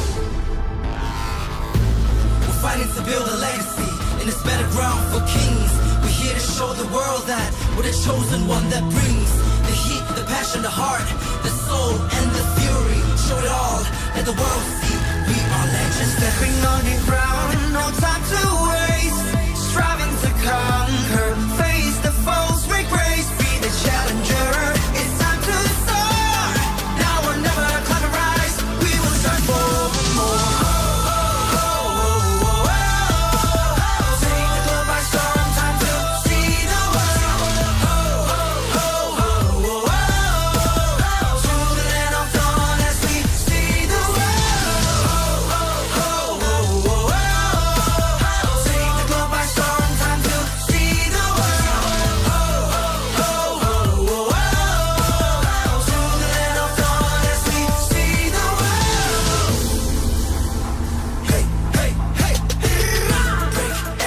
And chain, ain't nothing can stop or restrain. We are a force to be reckoned with.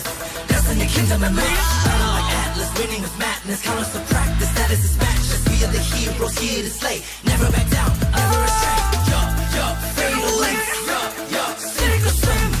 Match by match, day by day. Determination, they won't let us win. S-E-A-C the world. Mission to conquer. S-E-A-C the world. We are warriors. Lay it on the line. The choice is yours. Offense or defense, let the courage roar. Reaching for new heights, it's time to soar. Now or never, climb and rise. We will strive for more. Take the globe by storm, time to see the world. To the land of dawn as we see the world.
are a force to be reckoned with.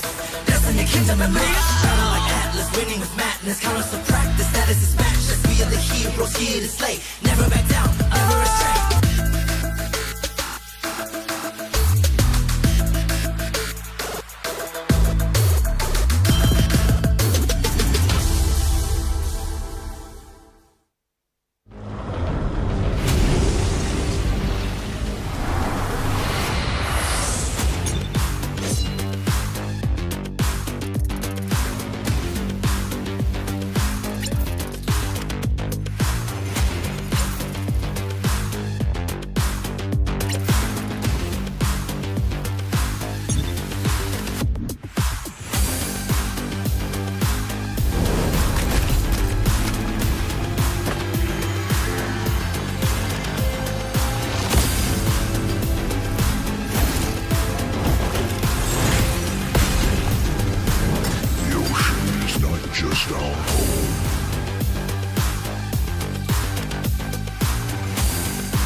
For 6 years, Southeast Asia have been the conquerors of the Land of Dawn.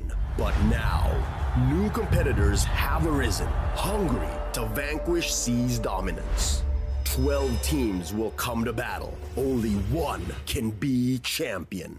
In this MSC, the 12 qualified teams compete in 2 stages. First, the group stage, and then the knockout stage. The group stage starts with a draw. The champions of MPL Indonesia, MPL Philippines, MPL Malaysia, and MSC 2023 Myanmar qualifier are placed in Pool 1. All other competing teams are placed in Pool 2. Pool 1 teams will be distributed across 4 groups: A, B, C, and D. The other 8 teams will be drawn randomly into the other groups. Teams from MPL Indonesia and MPL Philippines will not be drawn into the same group, making sure things stay challenging. Each team will fight each other once, with the winner of each match decided in a best-of-3. Only the top 2 teams of each group will advance to the knockout stages. As for the knockout stage format, it will be a single elimination bracket, with each team fighting in a best-of-5 series. Teams from the same group won't be drawn into the same knockout matchup. There is no second chance. Losing teams are eliminated from the tournament until it comes to the semi-finals, where losing teams fight for a chance at 3rd place. But after the semi-finals, we come to the grand final in a best-of-7 matchup. The knockout stages will take place over 4 days, from June 15th to 18th. No matter which side you stand for, let your voices roar and carry your team as they fight for honor, glory, and victory. Witness history in the making as we see the world this MSC in Cambodia.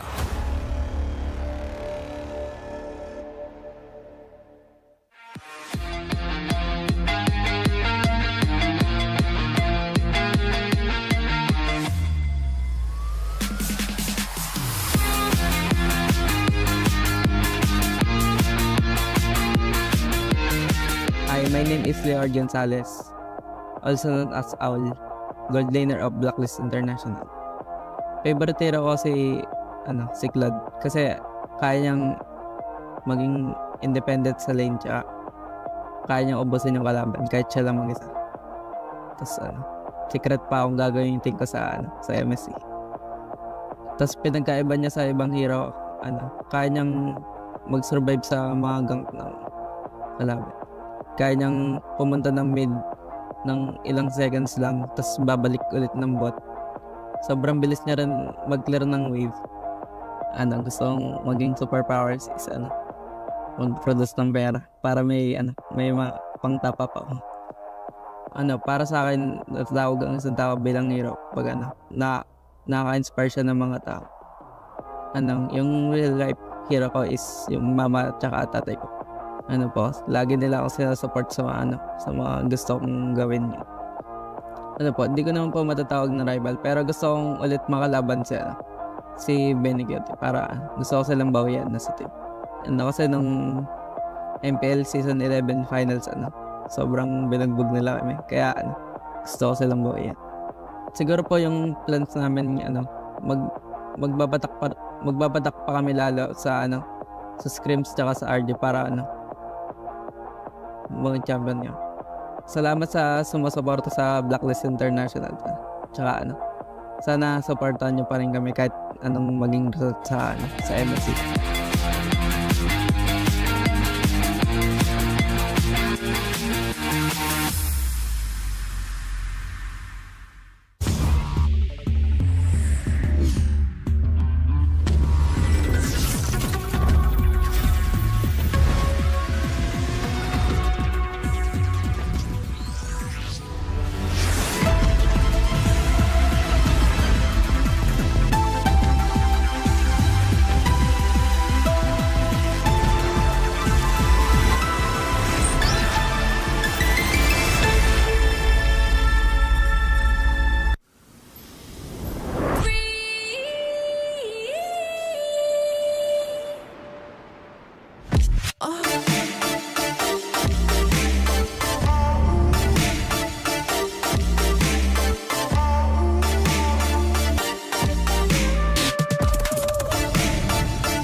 boundary and chain. Ain't nothing can stop or restrain. We are a force to be reckoned with. Destiny, kingdom, and might. Shining like Atlas, winning with madness. Count us to practice, status is matchless. We are the heroes here to slay. Never back down, never restrain.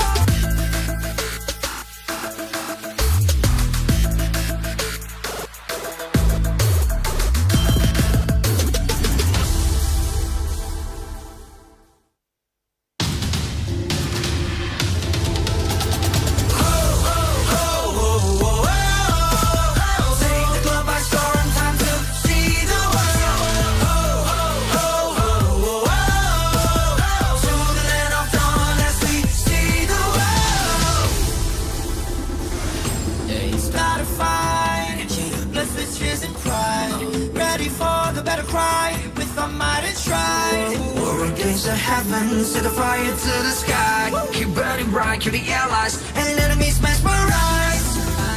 Strive for domination. Feel the pressure rising.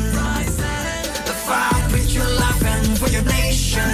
With your devotion, emotion. Lay it on the line, the choice is yours.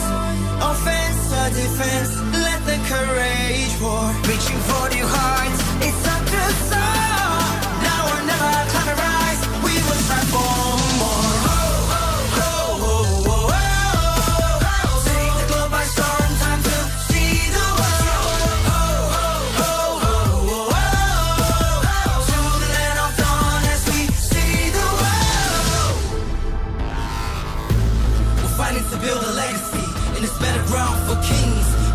Show the world that we're the chosen one that brings the heat, the passion, the heart, the soul, and the fury. Show it all, let the world see we are legends. Stepping on the ground, no time to waste.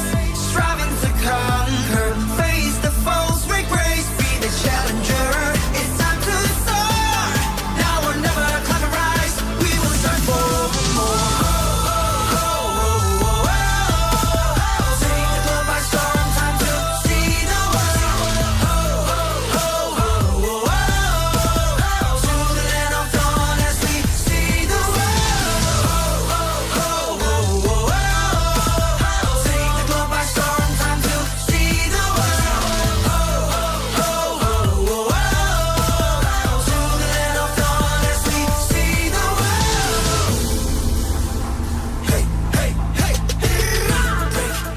boundary and chain. Ain't nothing can stop or restrain. We are a force to be reckoned with.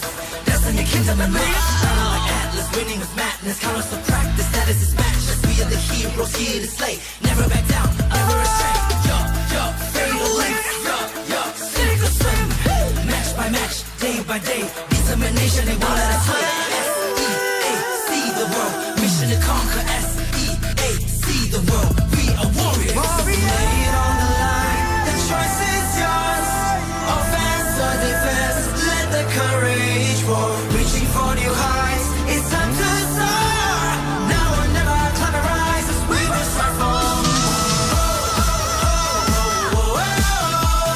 Take the globe by storm. Time to see the world. To the land of dawn as we see the world. Take the globe by storm. Time to see the world. To the land of dawn as we see the world.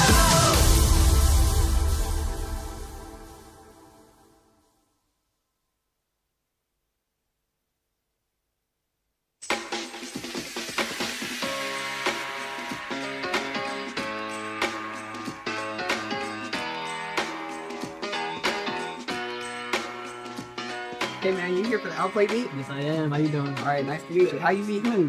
Man, so I've been actually watching their YouTube channel for a long time now, so Okay. that's what we're here for.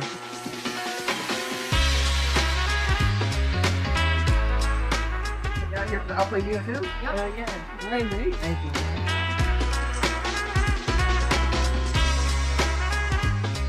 What's up? Who's the biggest Outplay fan right here? Yes. Hello, we're at the OP meetups.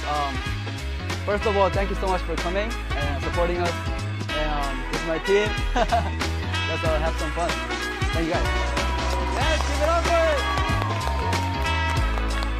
Welcome in. Come on in. So I've been following, the main reason is Hoon.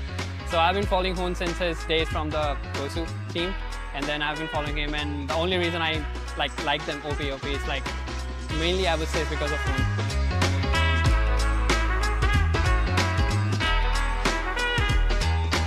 My favorite is probably Hoon because he's more active and it seems like he's on live more than the other players. Yeah, so I just watch him a lot before I go to bed. Hi. You flew from where? Sacramento. So you're here just for the meetup? Wow. Yeah, well, thanks for coming. And then we got a little gift for you for coming. Here you go, jersey. Thank you.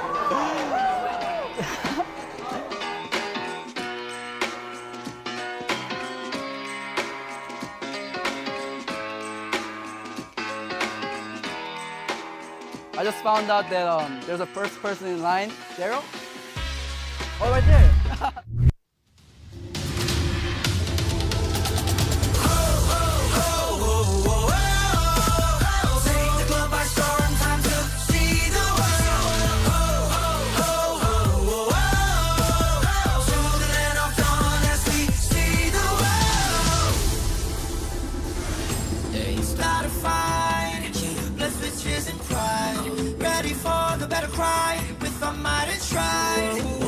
The heavens, set the fire to the sky. Keep burning bright, kill the allies, and enemies mesmerize. Strive for domination. Feel the pressure rising. Fight with your life and for your nation. With your devotion, emotion. Lay it on the line, the choice is yours. Offense or defense, let the courage roar. Reaching for new heights, it's time to soar. Now or never, climb and rise. We will strive for more. Take the globe by storm, time to see the world. To the land of dawn as we see the world. We're fighting to build a legacy in this battleground for kings. We're here to show the world that we're the chosen one that brings the heat, the passion, the heart, the soul, and the fury. Show it all, let the world see. We are legends, stepping on the ground, no time to waste. Striving to conquer, face the foes, break grace, be the challenger. It's time to soar. Now or never, climb and rise. We will strive for more. Take the globe by storm, time to see the world. To the land of dawn as we see the world. Take the globe by storm, time to see the world. To the land of dawn as we see the world.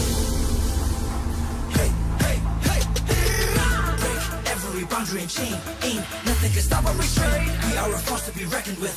Destiny, kingdom, and might. Battle like Atlas, winning with madness. Count us to practice, that is his matchless. We are the heroes here to slay. Never back down, never astray. Fatal length. Sink or swim. Match by match, day by day. Determination, they won't let us win. S-E-A-C the world. Mission to conquer. S-E-A-C the world. We are warriors. Lay it on the line. The choice is yours. Offense or defense. Let the courage roar. Reaching for new heights. It's time to soar. Now or never, climb and rise. As we will strive for take the globe by storm, time to see the world. To the land of dawn as we see the world. Take the globe by storm, time to see the world. To the land of dawn as we see the world.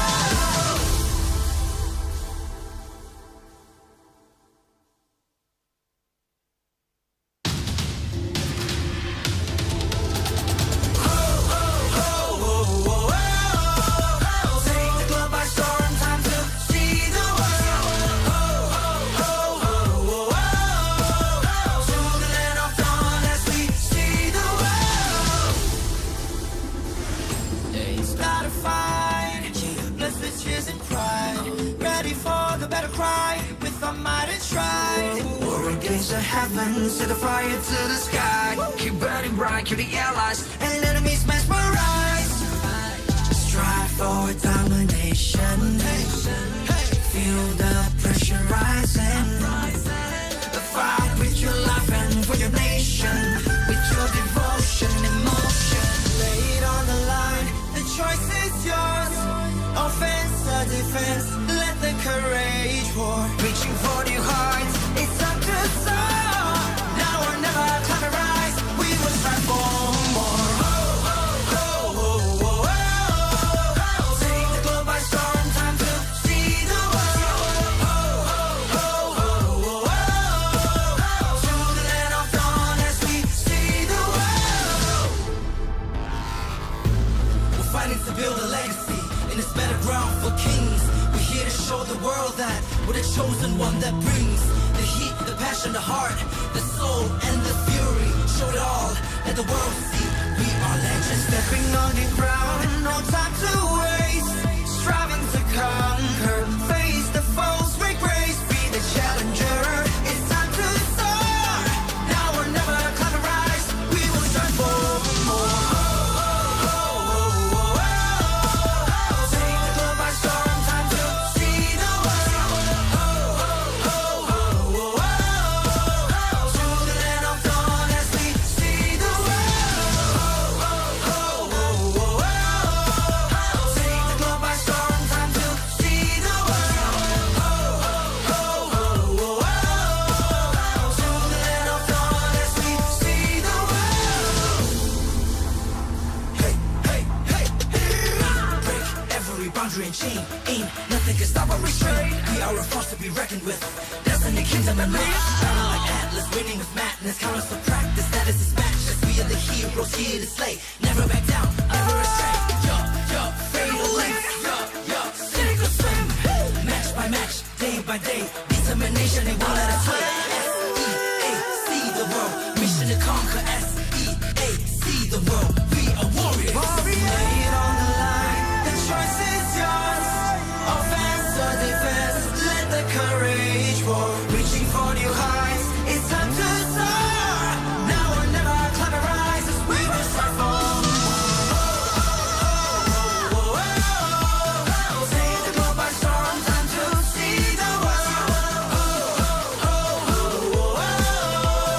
To the land of dawn as we see the world. Take the globe by storm, time to see the world. To the land of dawn as we see the world.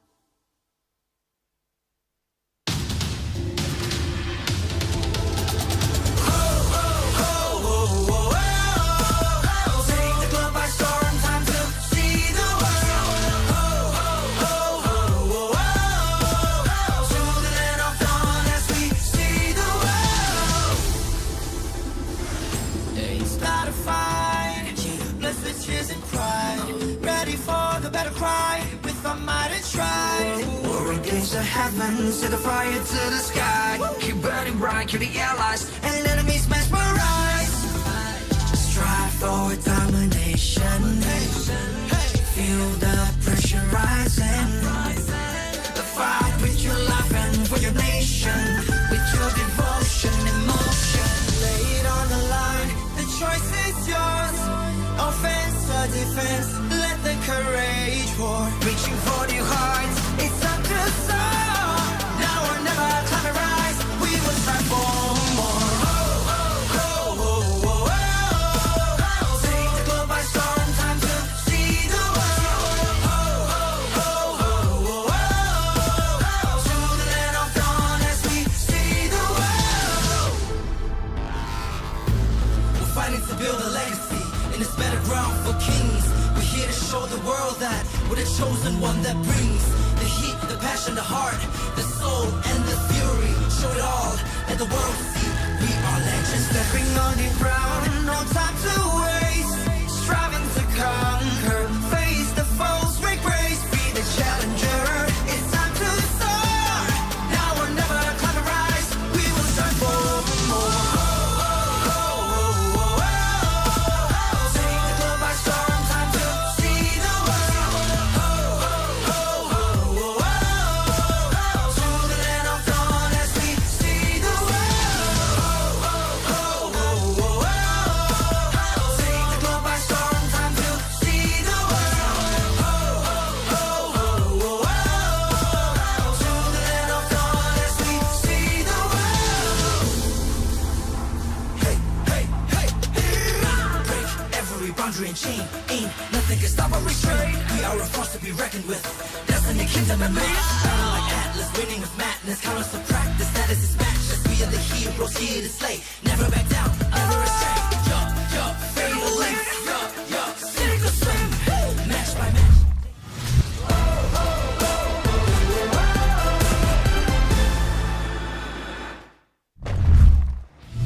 At home versus far from home. Welcome back to MSC 2023. It's another matchup in the group stage. At your service, my name is Leo. Here with Abstract and LaFell as we bring you Burnix Flash versus Outplay. Gentlemen, how do we feel about this matchup?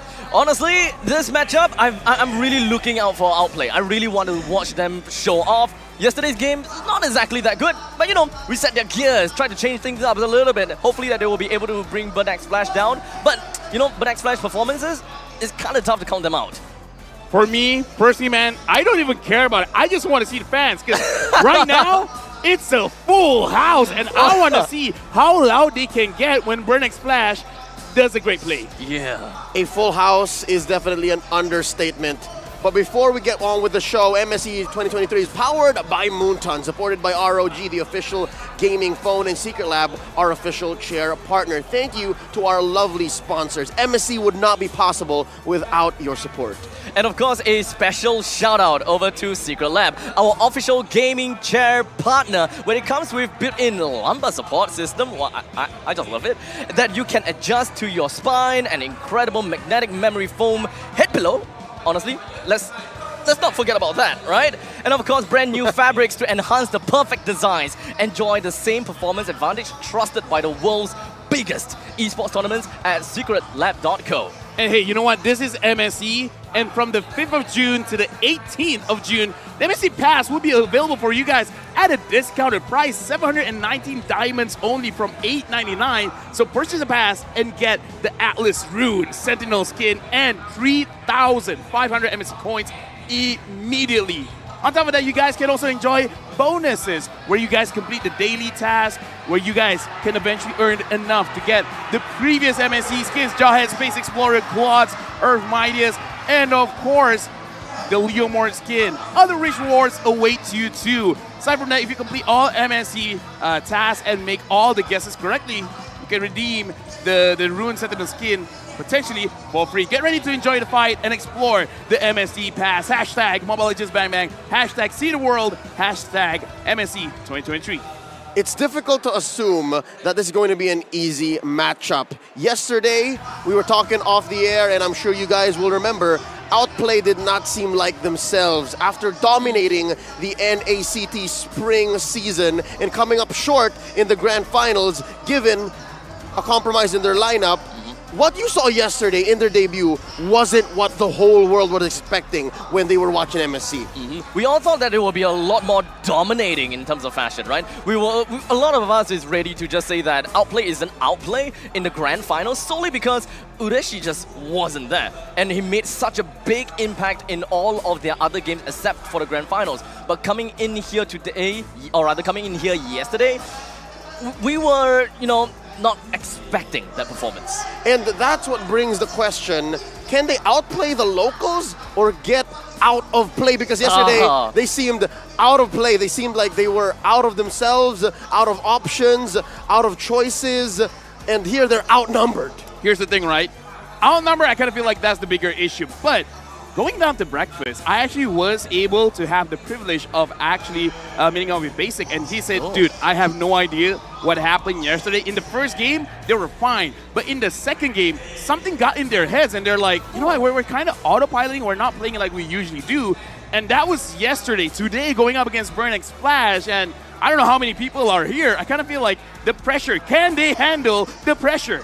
Well, I think there's a lot to be said about Outplay because I also have my story. You said you saw Basic at breakfast. I saw Basic just now, right after Series 1. So we'll share more about that in just a bit. But now we have a reunion. Of course, there is Next Play EVOS. Previously, part of that lineup was Ureshi, the XP laner from Outplay, and the Golden Boy from Burn X Flash, Donut. They shared that roster. They were teammates even before Next Play EVOS. Old friends, new foes. This is what kind of fight is this gonna be? Is this really a fight between the both of them, or is this just them piloting their entire team to work on for this new title? I gotta say, it's all about the ego because it's something that we don't really see, but it happens behind the scenes. Even the players, they won't even admit it. They'll be like, oh yeah, it's normal, it's fine. We used to play together, but now, we just here to play, but no. In-game itself, something about seeing that IGN, you used to be part of my team, now I'm gonna make sure that I made the right choice, not you. Yep. Coming up from one corner, from all the way in the west, Ureshi, now playing for Outplay, yesterday showed us his Arlet and his Uranus. The latter is slowly making a comeback to MSC, and that's a 50-50. I think a lot of people will be happy that the old favorite is back, but the way that he just holds a dead lane, the way that Ureshi holds a dead lane and shots the calls, amazing.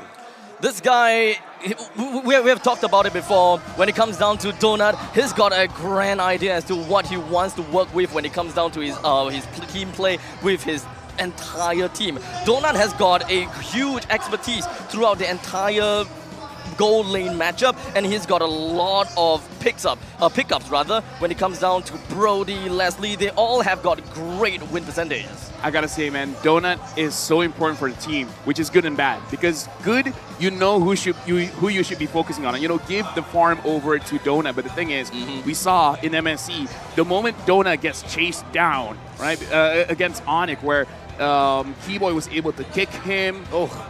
and then Boots using the Black Dragon form go up against it. Like, here's the thing. If Donut stays alive, it's Burn X Splash's game. The moment Donut goes down, then it doesn't look good. And that's going to be very difficult for the hometown heroes, the champions of the recently concluded MPLKH spring season. Given that they went all the way against CFU, there's a lot hedging on the shoulders of Burn X Splash and specifically Donut, which is 1 of 3. Given Reshi 2 of 3 of the Neo Big 3. Well, you're talking about the old classic Big 3 in Next Play EVOS. That's Yaoi, H2, and Renegade, the Hitman. But there was another Big 3 in Ureshi, Donut, and Cadenza. Cadenza, their tank then, is in the room. Let's now welcome these two teams coming up. It's Outplay going up against Burn X Flash. Watch out for the crowd, it's gonna be wild. To officiate this match, we have our marshals here to facilitate the game. They are here to ensure fair play and esports integrity.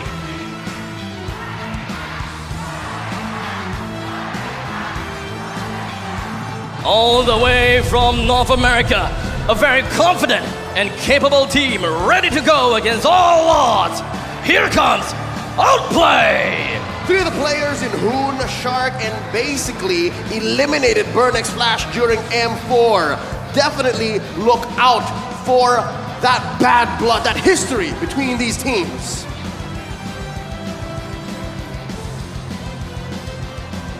Keep the spirits burning and the bright lights flashing through. The home team is ready to defend their turf. Burn X Flash! The energy and the whole buff is going to boost the team. The back-to-back MPL Cambodia champions have only one option, which is to win and protect their pride in this match.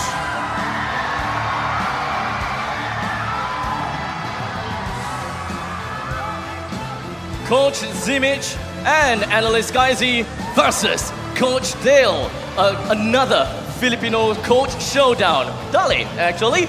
We also have the head marshal. There is no shortage of a Filipino representation here, which makes this all the more a close matchup. Someone else to watch out for is basically who spent some time under the Next Play EVOS banner even before the team was called that. Watch out for this matchup against Donut. Definitely in this game, you gotta watch out for the gold laner, see how they perform. For now, let's introduce the lineup of Team Outplay. Basically, best player 1, Ureshi, Hoon, as well as Shark. And I gotta say, man, talking about the trios, Shark, Hoon, as well as basically is doing very, very well. But again, looking at the lineup, you gotta look at best player 1, where I even see some re-streamers are talking about him because we can't escape it, man. Mobile Zane is watching as well, restreaming. Yes. So a lot of pressure is on this man's shoulder. Exactly. Mobile Zane has pretty much set the standards within of NA. So it's really tough for a best player to really show off what is worth, as a lot of people can be relatively critical of him. So this is the game that he's gonna have to step up. He's gonna have to show what he is made of against Burn X Flash. If there's one thing I can say about best player 1, I saw him on the way out yesterday. Kid wasn't shaken, not one bit. He's upset that they lost, yes, but he knew what was wrong. He knew what he had to do coming into this matchup, going up against the hometown champions. Now, if he's ready for it, I'm not so sure because Donut, Chama, ATM, C-Cat, and D7 are coming up. And it's not just that knockout stage slot that they're fighting for, it's their pride. Here's the thing, man. We talk a lot about Donut, but I gotta talk about Chama as well. Especially on that Lancelot. Dude, those were amazing plays. The fact is, he was able to win a lot of retry battles because we were talking about the junglers, right? Best player going up against Chama. Like, if Chama is on form today, if Chama is angry, man, I'm not feeling good for Outplay because, personally for me, I'm looking at Burn X Flash to be the potential winner here.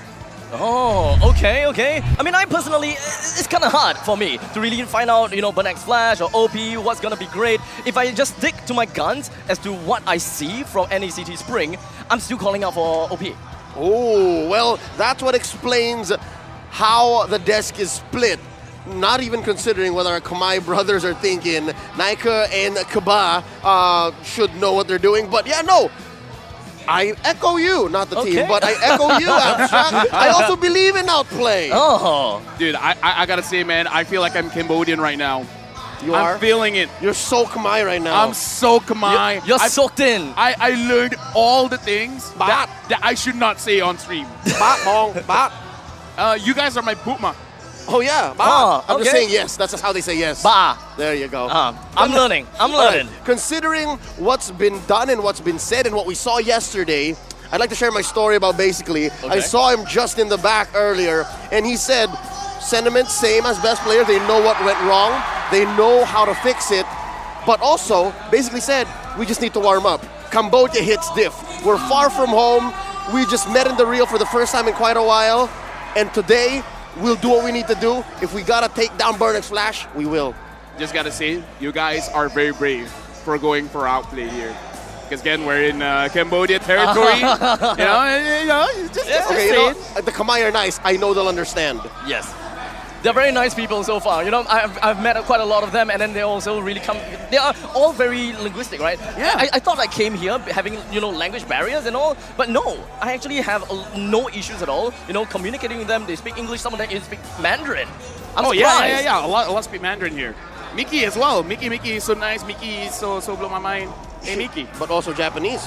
She's Japanese. Yeah, that's she is. That's kakoi. Oh. Kakoi. Kakoi this. All right. So talking about the game, right? Especially looking at Dale, because here's the thing. I've seen him in MPL Malaysia. I mean, he's Mr. Worldwide. He's been everywhere, right? Yep. Looking at his facial expression, it does look like he is here to play. He knows the stakes. He knows he has to win. So in the draft, I want to see, will he take the risk or will he go for the safest route possible? Let's go into the draft. Note that red has been favorable. When you're on red side in this current metagame, there's a lot you can do. And boy, oh boy, as if the home crowd buff wasn't enough, Burnix Flash starts the series off on the red while OP forced to answer. They take out the Diggy, they take out the Valentina, while Burnix Flash gets rid of the Fanny and the glue. I mean, looking at the fact that there is still a lot, we're looking at this current meta, a lot of heroes are worthy to be banned. Heroes that have suppression, we're looking at Kaja, we're looking at Franco. In the meantime, heroes that snowball as well. When it comes down to all of the MPL games, we are starting to look standards. Looking at standards 1-1, Joy, and Fanny constantly being banned out. But for some reason, Joy is just not popping up. Hold up. Isn't banning 1-1 a red side thing? Here's the thing. I think I understand the draft. They're trying to draft for Shark.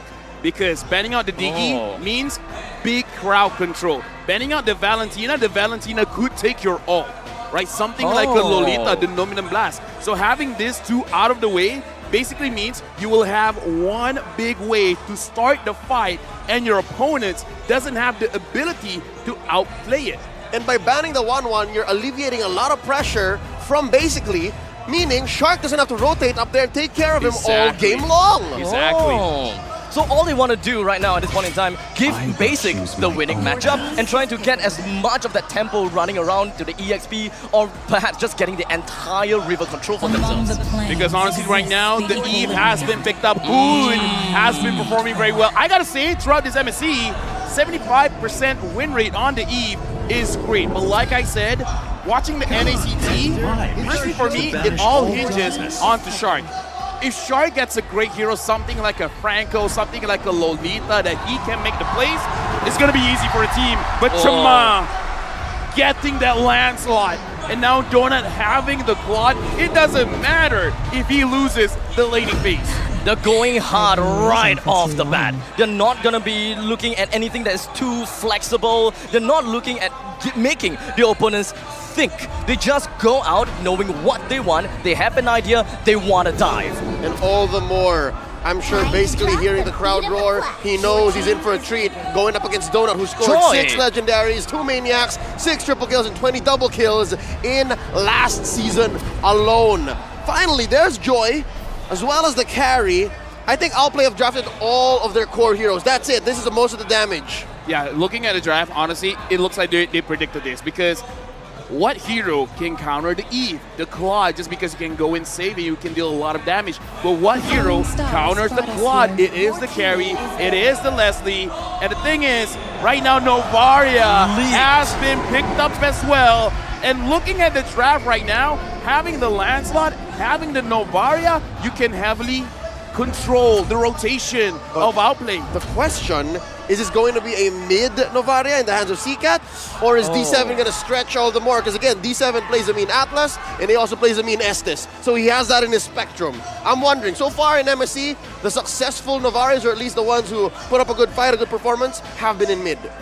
I gotta say, personally for me, she can go both ways, but looking at their lineup, I kind of feel like they just, what other better mid heroes right now? Because personally for me, I want this Novaria to go mid. They're banning out the Kufra. I respect that. I kind of want to see them banning out the Lolita or the Franco as well, making sure that Shark doesn't get his signature heroes. I'm looking at Novaria thinking, what if Novaria goes mid?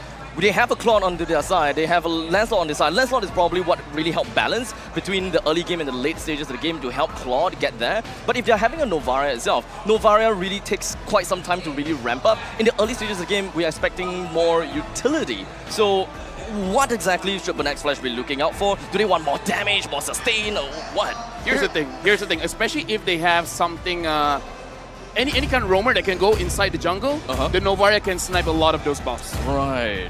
So that's something that they can hitch on. That's a difficult call here. Yeah. That might be a tall order for Bernax Flash to go that aggressive that soon. You can see here Outplay bans out the Franco. So they know that they're willing to trade roamers. I'm wondering now if our theory at the start to draft and play for Shark at the start is accurate, because, oh no, Coach Zimich, they know. I'm thinking of something. I called it out, ban the Lolita, but now I just remember one other hero that has been popping off in MSC, and that's Minotaur. Minotaur is going to be very good against this Claude, and honestly, with the real world manipulation, it's going to be good for Outplay as well. So, I don't know. Here's the thing, right? D7 is also a roamer that specializes more on defensive, supportive heroes, right? He's not exactly very aggressive, no heal there whatsoever. It does have Natalia, but the fact that they Bernax Flash have the chance to pick up a Minotaur first, I think that pretty much could be very possible. I really like the Minotaur here, but instead they're going to play Pick-Off. Okay. This is guerrilla tactics coming in from Bernax Flash. After the Astral Echo Vision, it'll be a clearer go. The commitment from the Kaja. So now, Outplay, the question, LaFell, are we going to see it come to fruition here? Are we going to see the Bull Shark? Honestly, I kind of feel it's very, very good for you to have the Minotaur here, because if the Kaja goes in and then everyone gets knocked up, there's not going to be any damage. It's not worth it. It's not worth it, man. The Bull. So, I don't know, for me, if you don't want that, you could take something like the Akai as well to kind of punish any kind of engagements coming in. I like it. I like the Akai. Put it in the best player's hands. Oh, yeah, that's true as well. So, honestly, like, for Outplay, they're in a very good situation. They could really do a lot here. They do have a little bit of a CG style for the side of Outplay. They are going to be picking up Lafu, and as you're calling it, wait! It's a Jungle Joy! It's a JJ! Oh! But let's hear from the mid laner from Cambodia for CCAT. For us, as the host country team, we will play our best and give our best performance, because in M4, didn't pan out so well. So hoping for them to redeem themselves, but with this draft, I'm liking what OP's putting down. Yeah. Oh, okay.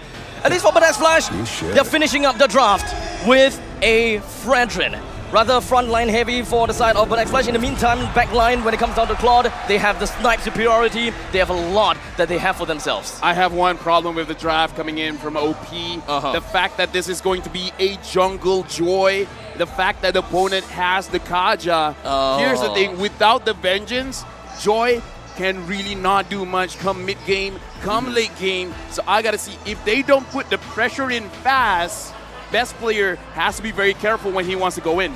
And that's going to be pressure, not just for best player, but for Ureshi as well. As both a scaling XP laner and as a shot caller for Outplay, he has a lot on his shoulders. Looking at the predictions from all around the world, save for the home country of Cambodia, the world still slightly favors Outplay. So a lot of expectations from the West. So let us all join together and prepare ourselves to enter into the land of dawn here between Outplay versus Bernax Flash. Something to note, are we going to see fast clears? Definitely, that's what Outplay are doing, helping out that jungle Joy.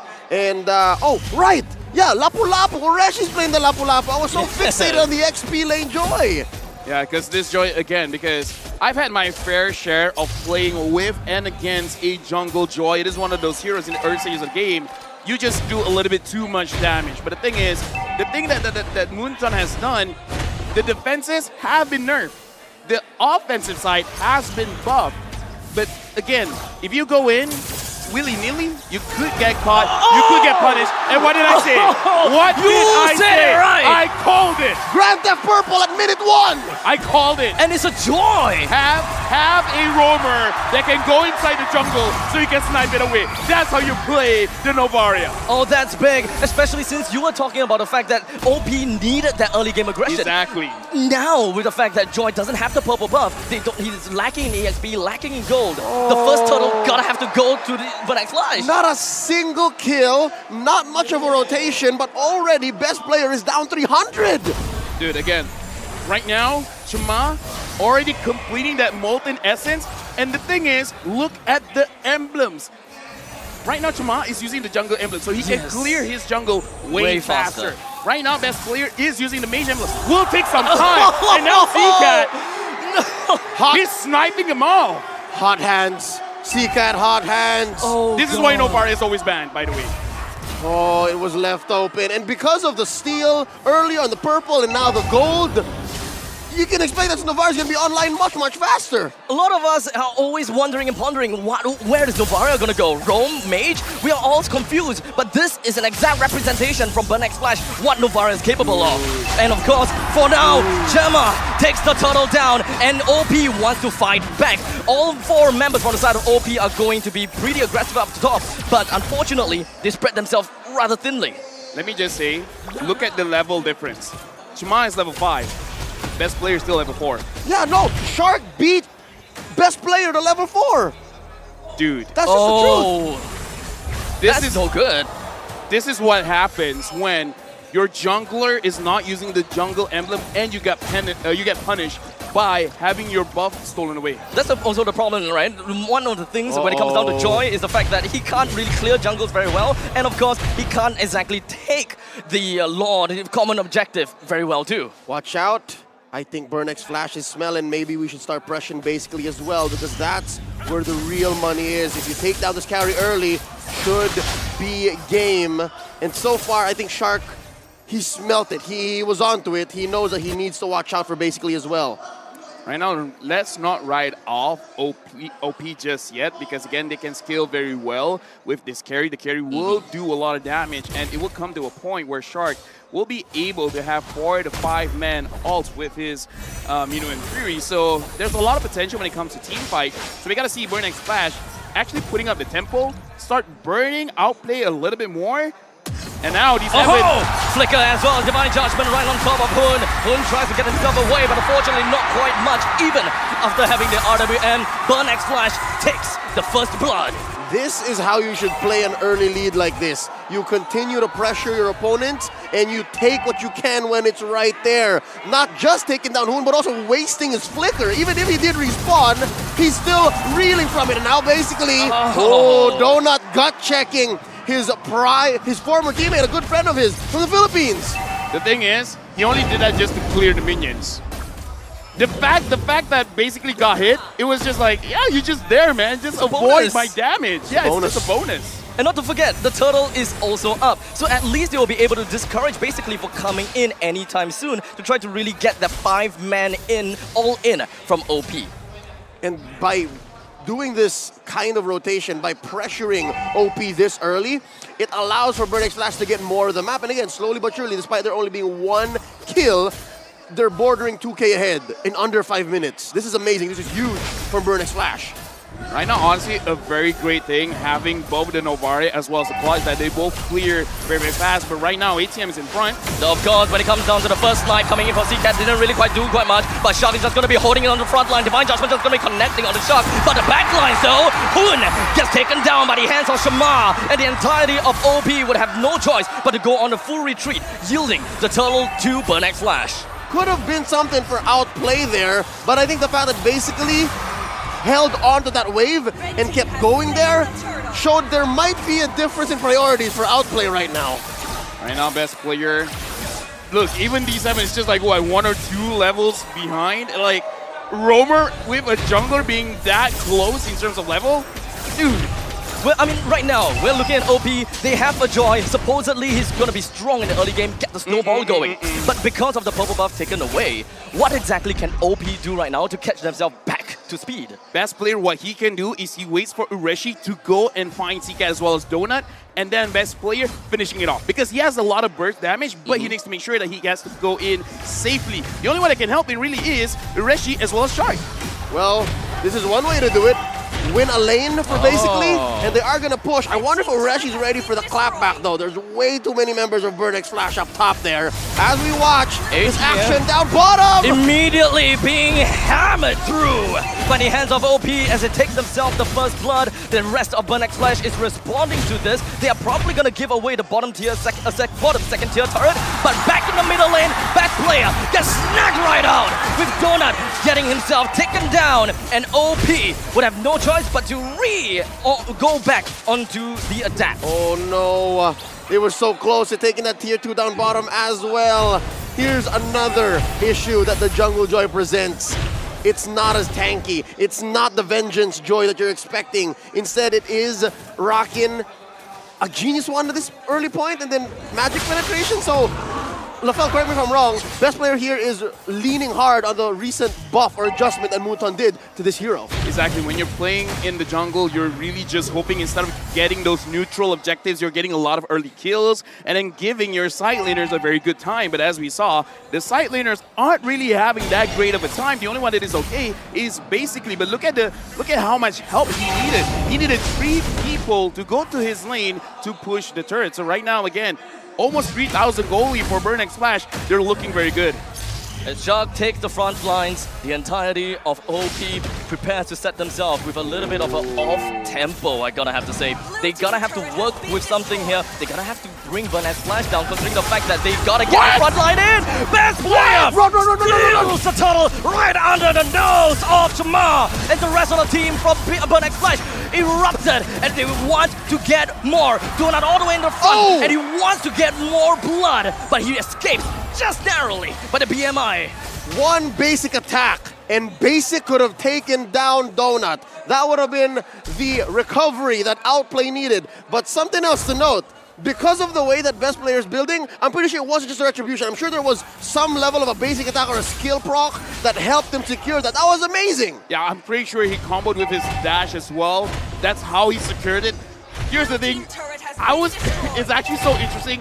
Burnex Flash, the moment that the turtle was stolen, everyone's just like, okay, I don't care, let's kill this guy. We're all going in, even though it was very, very risky, man, because they were all in a very tight space. The real manipulation was top. But again, I like that they tested their limits. No one really went down, and now they have a rough idea how much damage that they can output. Something else to present, maybe for Outplay to bounce back here, given Burnex Flash's relentless pressuring of the jungle. The fact that maybe the gold lane isn't something that Burnex Flash are attacking just yet. And mind you, Outplay are a scaling lineup. They need a Jungle Joy. They have a Jungle Joy, and they need to build up on basically, and it's not like Hoon is just going to sit there. So yeah, maybe, given that Burnex Flash are slowly slowing down and giving space up top on the map and maybe even mid next here, Outplay can bounce back. Actually, quite interesting enough that Burnex Flash, they're really utilizing all of their threats, right? Because having the concealed, you would always assume the Kaja wants to go for you, but over there, they're just like, if you dare to fight back, we will kill you. But if not, it's totally fine. We're just going to take your turret. We're just going to take your structures. And now, Shark and D7, they see each other here. And again, as we saw, for both of the roamers, I would say especially Shark can really turn things around. For D7, it's just an enabler. And given what's happening so far, despite there being a little more space for Outplay on the map to move around with, I think Burnex Flash understands that this can all collapse in one single blow because they don't know where Ureshi is. I wonder if they see. All right, Ureshi makes himself known. Still hiding here? Still hiding. Ooh, that's a good angle though. I wonder. Oh, Doesn't seem like they will be able to do quite much from the side of OP. They're all gathering in the middle lane, but they don't have vision on the Lord at all. So Shamar takes the Lord very easily without a single challenge. Yep, that's the blitz right there. They spent all 5 members, and that allows for the Lord just to shred it. Yeah, and looking at the situation again, D7 using the concealed, just be like, kind of like threatening them. Do you guys want to take this fight? Do you really want to take it? And it looks like for Outplay right now, being 4,500 gold behind, they're not going to take it. Looking at the itemization here, Even basically has to opt for a very early win of nature because he's smelling it. He knows that a fight is going to come true because looking at Donut right now, he cares about damage. The Wind of Nature is not there yet. I kind of feel like within like 1 or 2 minutes, the Wind of Nature will be there. And at that point, I kind of feel like Burnex Splash might even force it. I mean, Burnex Splash is starting to lose a little bit of their skilling because they still need to let Donut to get that perfect item composition, right? In the meantime, for the short, narrow time in between, OP's Joy will eventually get his Divine Glaive. Once the Divine Glaive comes up, we should be able to expect a little bit more performance from Best Player 1, and he should be one of the main win conditions that we should look out for until minute 15. Yep, but to get there, Outplay have to defend. There's a Lord knocking on their door here. It's going to clear a little bit of the Holy Shielding, and they are going to maintain all inhibitors. So yeah, they're not quite out the woods yet. Oh! There's Evan Flux right in! Ureshi takes the opportunity to jump over to the back lines, but unfortunately, the only thing they can do is stay within the RWM, but he still gets taken down. Basically, moves himself up north, while Donut moves himself out down south. It doesn't seem like Burnex Splash will be able to get any more than what they have gotten, but still, getting all this inhibitor turret down to so low, I find that value. Looking at the situation, I can understand because Burnex Splash, they saw Shark already using the Numinum Blast. Sorry, not the Numinum Blast, the Minimum Fury, just to clear out. The minions are like, oh, it's saved, and now Donut wants to 1v1. Basically, hear the crowd, man. Every single time it misses, everyone's just like, oh! But just the same, compared to yesterday, basically he's playing so smooth. He knows when that snipe coming in from CCAT is coming in. And that's one of the few things you can at least rely on if you're Outplay. Looking at this fight as well, I kind of feel like it is a bit of a mistake for you to pull in Ureshi because he kind of wants to get into the fight. So I kind of feel like that should be talked about as a mistake. So after this, if they want to push the end, either kill Ureshi before he can use the Bravest Fighter or don't pull him at all. Speaking of Ureshi, he's finding another cheeky angle here, but BXF's very own D7 spots him, and now they're forcing Outplay to do their own version of the Ube. No one home for the Astral Echo there, coming in from CCAT, which is also himself a scary threat right now. I feel like if he does find eventually basically with that snipe, oh there you go. There we go. Speaking of the devil. But not too much, at least for now. We still require a little bit more time until CCAT's snipe can eventually pose a huge threat over to basically. I mean, at this point, the thing about a Novaria is that you can deal good initial damage, and now that the Holy Crystal has been bought, they really gotta escape all of that damage because you don't have to finish with the Novaria. You can start with the Novaria and then end it with the Claude. Speaking of which, look at the positioning of Donut as well as D7. They're trying to find a flank here. They're trying to find anyone that wants to get a cheeky play and try to get a kill.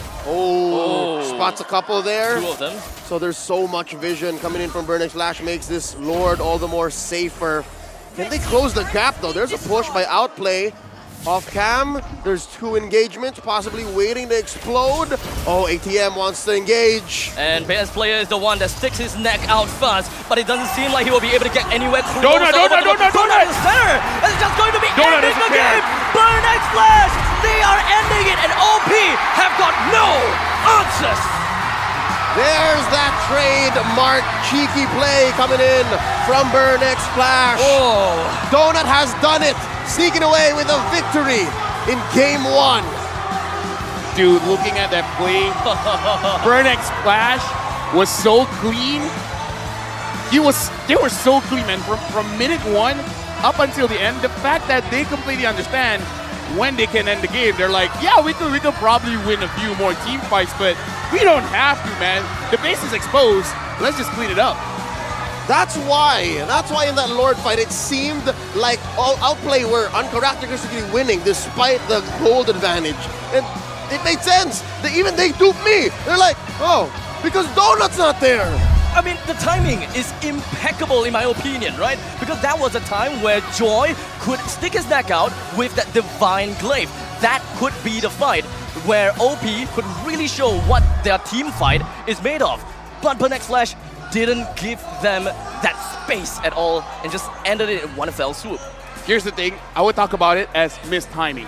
We play games, we hear missed timings all the time, and I would say for OP, that was a missed timing because again, you have a certain timing with the Joy, you have a certain timing with the Minotaur, and you miss all of it, especially the Joy. So if one of your core members, your core composition is not being able to be used effectively, because again, at that point of the game, even if Joy has the damage, the moment the Joy gets caught by the Kaja, gets caught by the Fredrin, I'm pretty sure even Novaria, you don't have to snipe him down. Just the first kill is enough to kill the Joy. And that's just cause and effect here coming into play in those last moments of that game.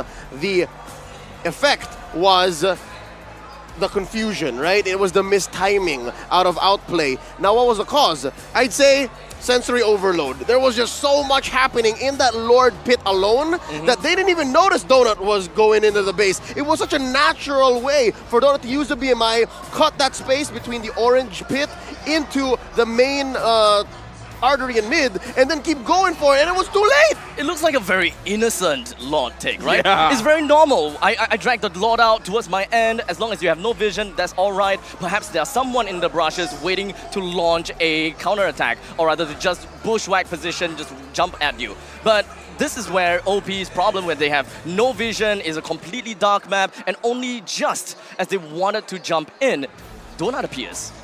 So, in addition to sensory overload, it was also the lack of senses and the specific sense of vision. They did not have vision, and that's what Outplay needed at this point, given that their opponents can see almost throughout the whole jungle. Let's give over our MVP to the man who was online from minute 0, C-Cat on his Novaria. 100% team fight participation, dude. Again, this shows why the Novaria is banned, because here's the thing, you can give a lot. You got damage, you got vision control, and the thing that I love the most, because I play mid, I play roam, the thing about the Novaria is you can roam around the map super fast. The amount of time you need to clear the lane, I don't even have to stay in the lane. I just gotta drive through. Just gotta weave around. Yeah. And somehow you will have some kind of position in the lane, or rather, you have some kind of presence. Yes, you are ultimately revealing where you are, but I don't think that was the ultimate thing that it makes it really important as a Novaria. Right now, looking at the highlights, and again, I kind of feel like from minute number 1, that's the real highlight. The moment that C-Cat actually stole away the buff, the moment he stole away the gold crab, and then after that, I would almost say Outplay, they were like tunnel vision. It almost looks like they had brain fog. Right. They have no idea what to do. I think that they have a general game plan that they wanted to follow. They know and they wanted to play the way that you wanted them to, aggressively right off the start. But like you said, 30 seconds in, boom, purple buff's gone. They don't have a game plan, completely off-tempo games. You know what? I actually love the way that they ended the game. The fact that they completely understood they don't have to prolong this game anymore. They could have just ended right then and there, and they did it. It's amazing. This shows how comfortable they are here. I mean, again, home buff, home advantage, compared to Outplay, it really does feel like they're out of their element. So, honestly, apparently, right now, Joy didn't go for the Divine Glaive. He just wanted to go for a little bit more sustainability whilst boosting the damage just by a little bit. So, at least, no Divine Glaive, no damage, is fine, right? OP didn't even have the chance to fight back, despite Carry getting himself the main 3, they get 3 items and even the Wind of Nature for more of that defensive capabilities. In fact, basically with 2 kills and 1 assist, didn't really quite fly. Honestly, we're going to look at the itemization for Burnex Flash as well, because if there's not a lot of Athena shield, it kind of doesn't matter. I think 2 Twilights. 2 Twilights? Sorry, 2 Radiant Armors. 2 Radiant Armors. Yes. So, alright, so yes, he does need that Divine Glaive, but again, I was just worried about how you can actually take the damage, because looking at this situation, 1 Radiant Armor, yes, 2 Radiant Armors here, but if you're able to catch Donut, Donut's done. If you're able to catch, I think Chuma can handle it just because he has that magic robe, but in the end, this is why I kind of feel like we don't see a lot of Joys. Look at the kill score, man. Yeah. 5-3. This is why we don't see a lot of joys. You have the damage, you just don't have the survivability. Exactly. It's either you are mid EXP or nothing. Mid EXP or nothing, yes. I don't really buy in the concept of getting joy into the jungle. Yes, you have a lot of survival. You do have a lot of like roaming potential. You can really jump onto the opponents. Damage, yes. So it's essentially an assassin that gotta have to break through the front lines to get to the back. While Ling, Lancelot, they can just pop and appear in the back. You gotta go through these hurdles in order to get that damage and space. Right now, we're looking at our MVP. He did the most damage. He's also the wingman. 64,000 damage dealt and 4 total assists. I gotta say, man, if OP gives CCAT the Novaria again, that's a big mistake. They're gonna have to give some respect here. The Novaria absolutely changed the tempo of the game. Dude, I just gotta say, like, some people are still asking, is Novaria even that good? Which is so weird to me because day number 1, I was like, you know what? Novaria is broken, is OP. Not as broken as Valentina when she was introduced, but still, this is one of those heroes that you need to pay attention to. But can you minute 0 steal a buff? Yeah, as Valentina. Dude, oh, no. Direct them to this game, right? Very difficult. So show them the first minute of this game, and you could have even changed D7's Katja. You could have put any hero in his hands, and they would have still stolen that buff away from best player. I think that's enough to shut down the conversation. Here's the thing. It's a good thing in this MSC, Grok got banned. I rest my case. Imagine if Grok was there. They would not be able to do anything. The whole team dynamic is very different with the absence of Grok. And unfortunately, you know, we won't be able to see that. So the team gotta have to... I love that. They gotta have to adapt, right? Because Exactly. a lot of these mages that can just jump right in or rather be punished only by Grok. And now without Grok, the other team's gonna have to find another way to deal with this current issue. So the way this sounds like is as we try to discuss how Outplay can actually take us to Game 3 is maybe still fix the draft, right? Looking at it, definitely letting Novaria through was a big oopsie. The Joy was a big oopsie as well. The Joy, yeah. Honestly, EXP, sure. That's why I guess I was so fixated on that. Yeah, because if I'm not mistaken, the Fredrin was open because Fredrin was last picked by Burn X Flash. So honestly, in that kind of situation, if you put the Joy at the EXP as a damage dealer, the Fredrin into the jungle, you will have balance there. So that's one way. That's one thing. That's one way. But I don't really understand what exactly is the win condition for that team. Like you said, yes, aggressiveness. But does that snowball potential really will work out for them? Just pitting everything onto the Joy? It's very risky, man, because at that point, looking at the game, how they're moving around, I kind of feel like the call was, let's just wait for late game. I really think in that particular game, game number 1, they were going all in, basic, you gotta carry. We gotta wait till you get all your items. And is that not a losing strategy? Exactly. Right? By saying, we'll take it to the 15-minute mark and we'll talk then. Right. No, the game starts at 1 minute wherein CCAT is ready to steal your buff. I mean, there's this saying, right? You play the game to win, but for them, they play the game not to lose. Yeah, not to lose, right? Thanks for that, because I could have butchered it. So honestly, their mindset and probably mentality is a little bit off for that game. Right now, they gotta stop autopiloting, man, because it kind of feels like that. And when you autopilot, it's a sickness that some people do, not just players, right? Think about your job. Think about something you do every day, in and out, right? Even if something you're very excellent at, there are times when you just autopilot. Honestly, even driving. Honestly, even casting. That's dangerous. Wait, actually, no, I understand. I autopilot in driving as well. It's so weird. It's still safe. It's so normal. I think there's a study, a scientific study of things that you just autopilot, like breathing. Okay, but here's the thing. What? Breathing. Now I'm conscious. You guys are conscious now too. But here's the thing. Against the best of the best here at MSC, you cannot afford to autopilot. Autopilot only gets you to be like the average. You will beat the people that you have beaten before, but you can't beat people that you want to try to beat. Let's talk about the drama here as well. Outplay, if they lose here, they're out of the competition, right? And it's not like Outplay had an amazing entrance to the MSC stage anyways, right? Like everybody who knows the original champion should have been here, but now Outplay was forced to step up to the plate given the circumstances. Yes. And they are fighting their hearts out. These young men are here representing the whole West as it is. they are trying to uplift the NACT, and now it comes down to this game 2. It all has to come out now. They have to do their best here, and if they don't... To their defense, for Outplay, they did do well in the first 12 games that they have done. 14 games. So they did have a Rishi, right? Yeah. Grand Finals, they didn't have him. And because of that fact and because of that defense, we thought that they will be able to do decently, if not do well, in today's games. Yesterday's games even. But haven't really quite stepped up just yet. I do really hope that the previous game was a rude awakening for them, and they would want to do their absolute best at this upcoming one. Hey, you know what? At this point, shout outs to Cambodia, man, because again, they've been having a very rough international series last year.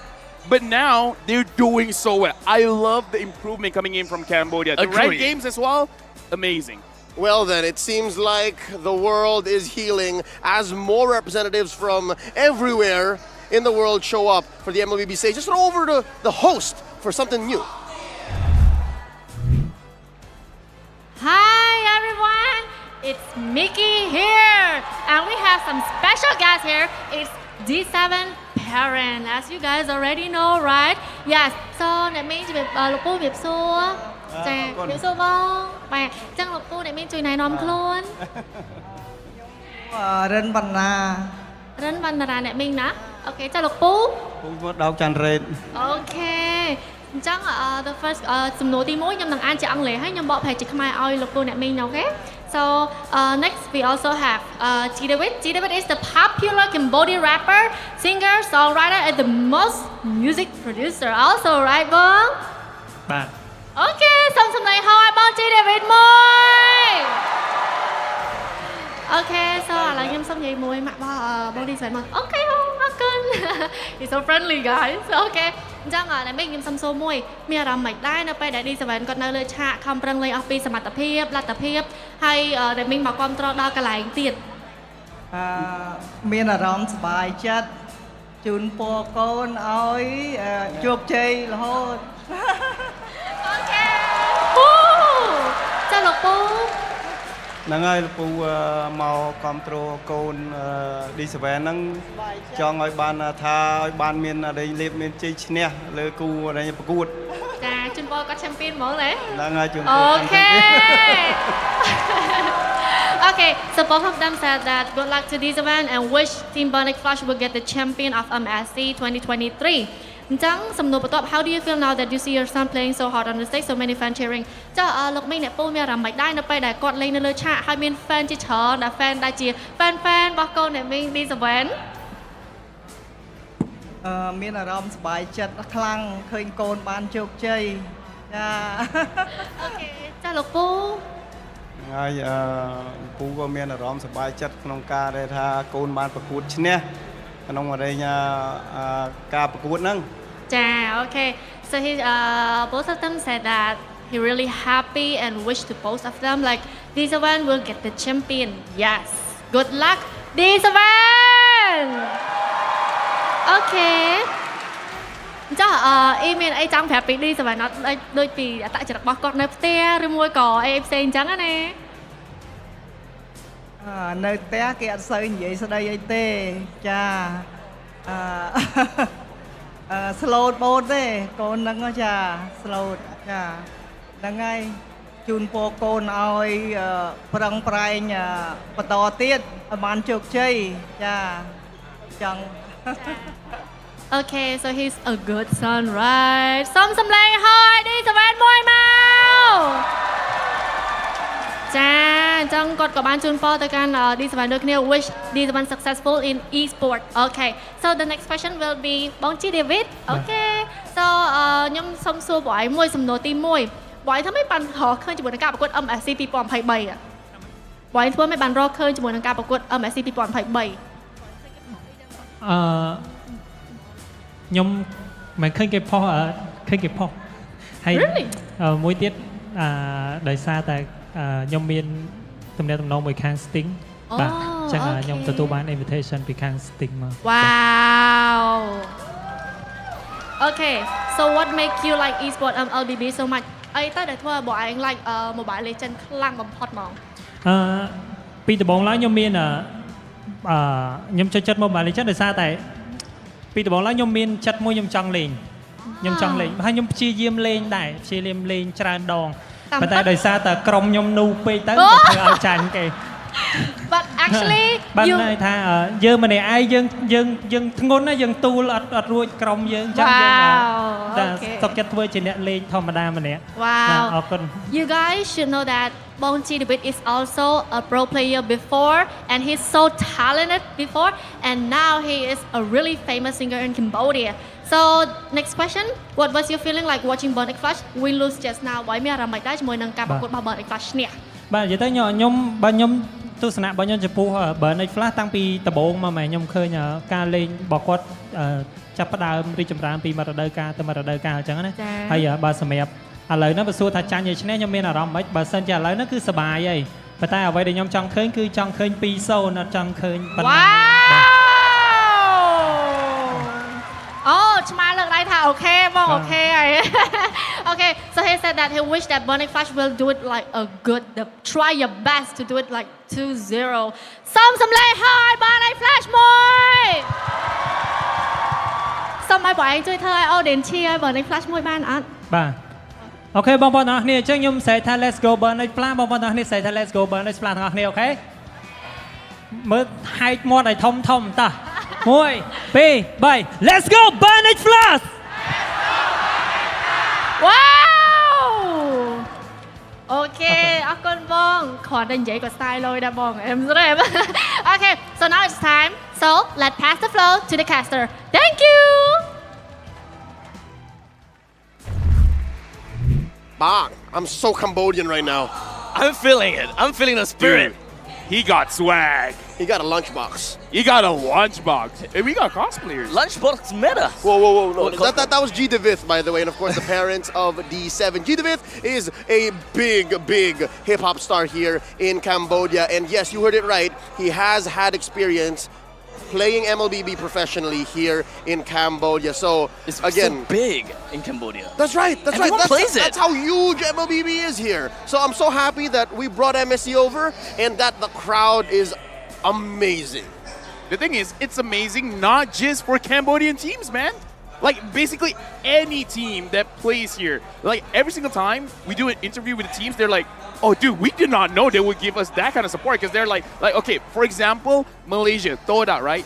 Where they were asking Chico, do you see the amount of support you guys had? It's like, yeah, I was surprised. I thought only people in Malaysia know me. But apparently a lot in Cambodia knows TODAK as well. He has a mic.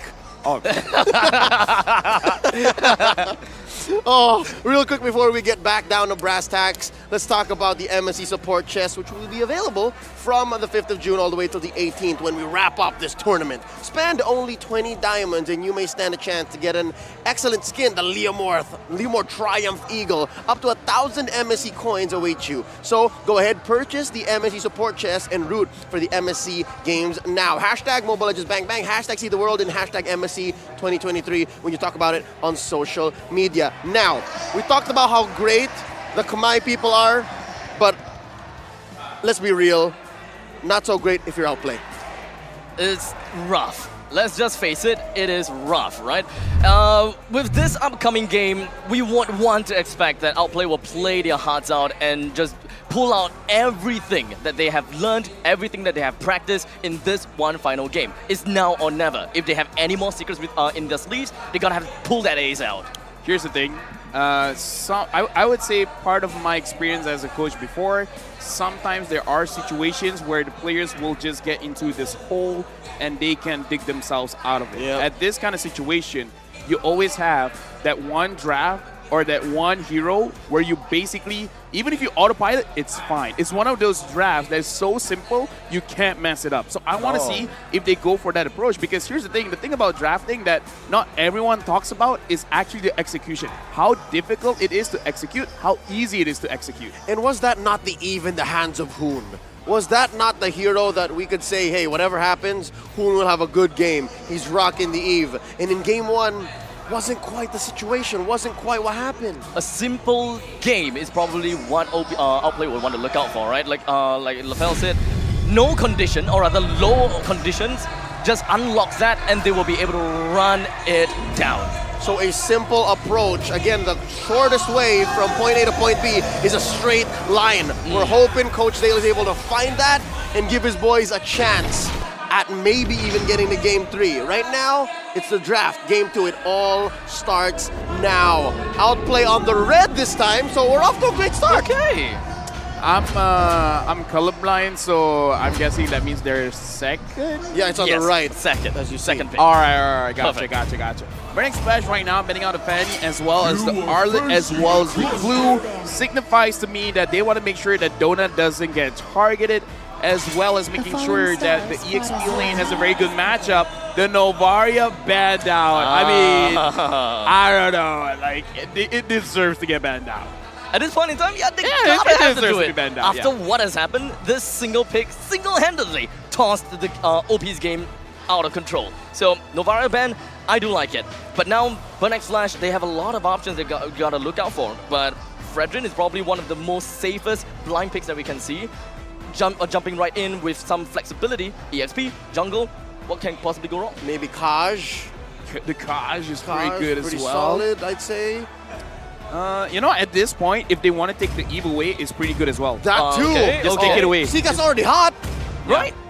So right now, again, few seconds coming in, and they're going to take the land slot. They're just like, you know what, Chama, you've been doing so good on the land slot. We're going to give it to you. And now, I kind of feel like Boon on the Eve is still good.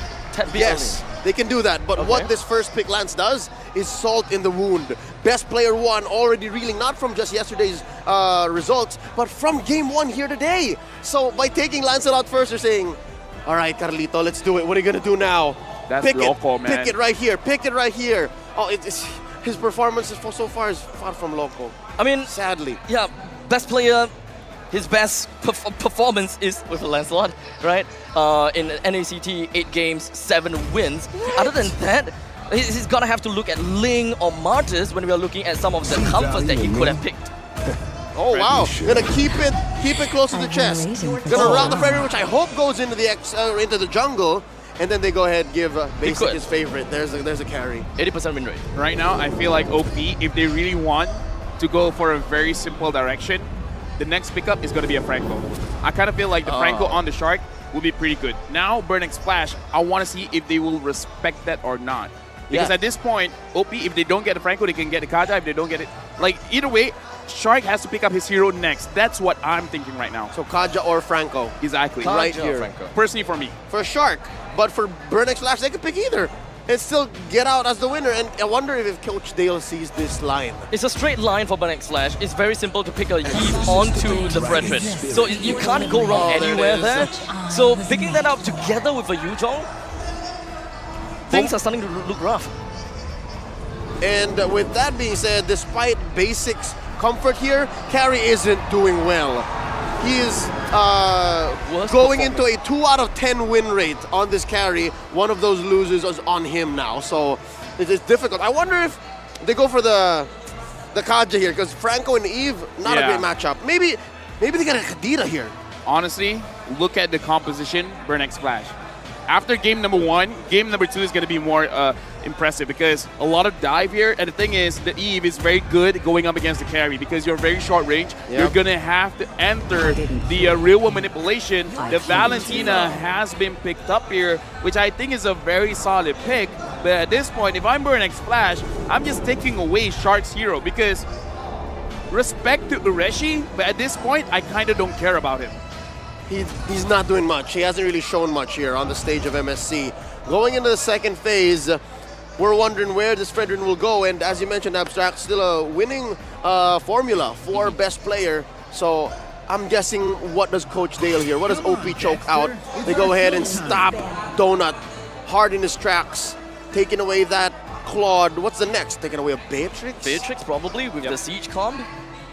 Honestly, like, yeah, betting on the Beatrix would be pretty solid as well. Other than that, I kind of feel like everything is kind of safe, even if they want to pick up the Leslie for Donut, because Leslie has been pretty good as well for him in particular. The Brody, honestly, he's spoiled with choice at this point. And Burnex Flash right now, I kind of feel like if you just want to be safe, the Lolita, the Kufra, the Kaja, the Franco, all of those are pretty safe to ban out. And here's the thing. Shark on a pick something like a Kadita, I'm not too sure about. Especially with this lineup, it's not even that tanky with just the Frederick. Oh, but they're digging deep into Shark's arsenal.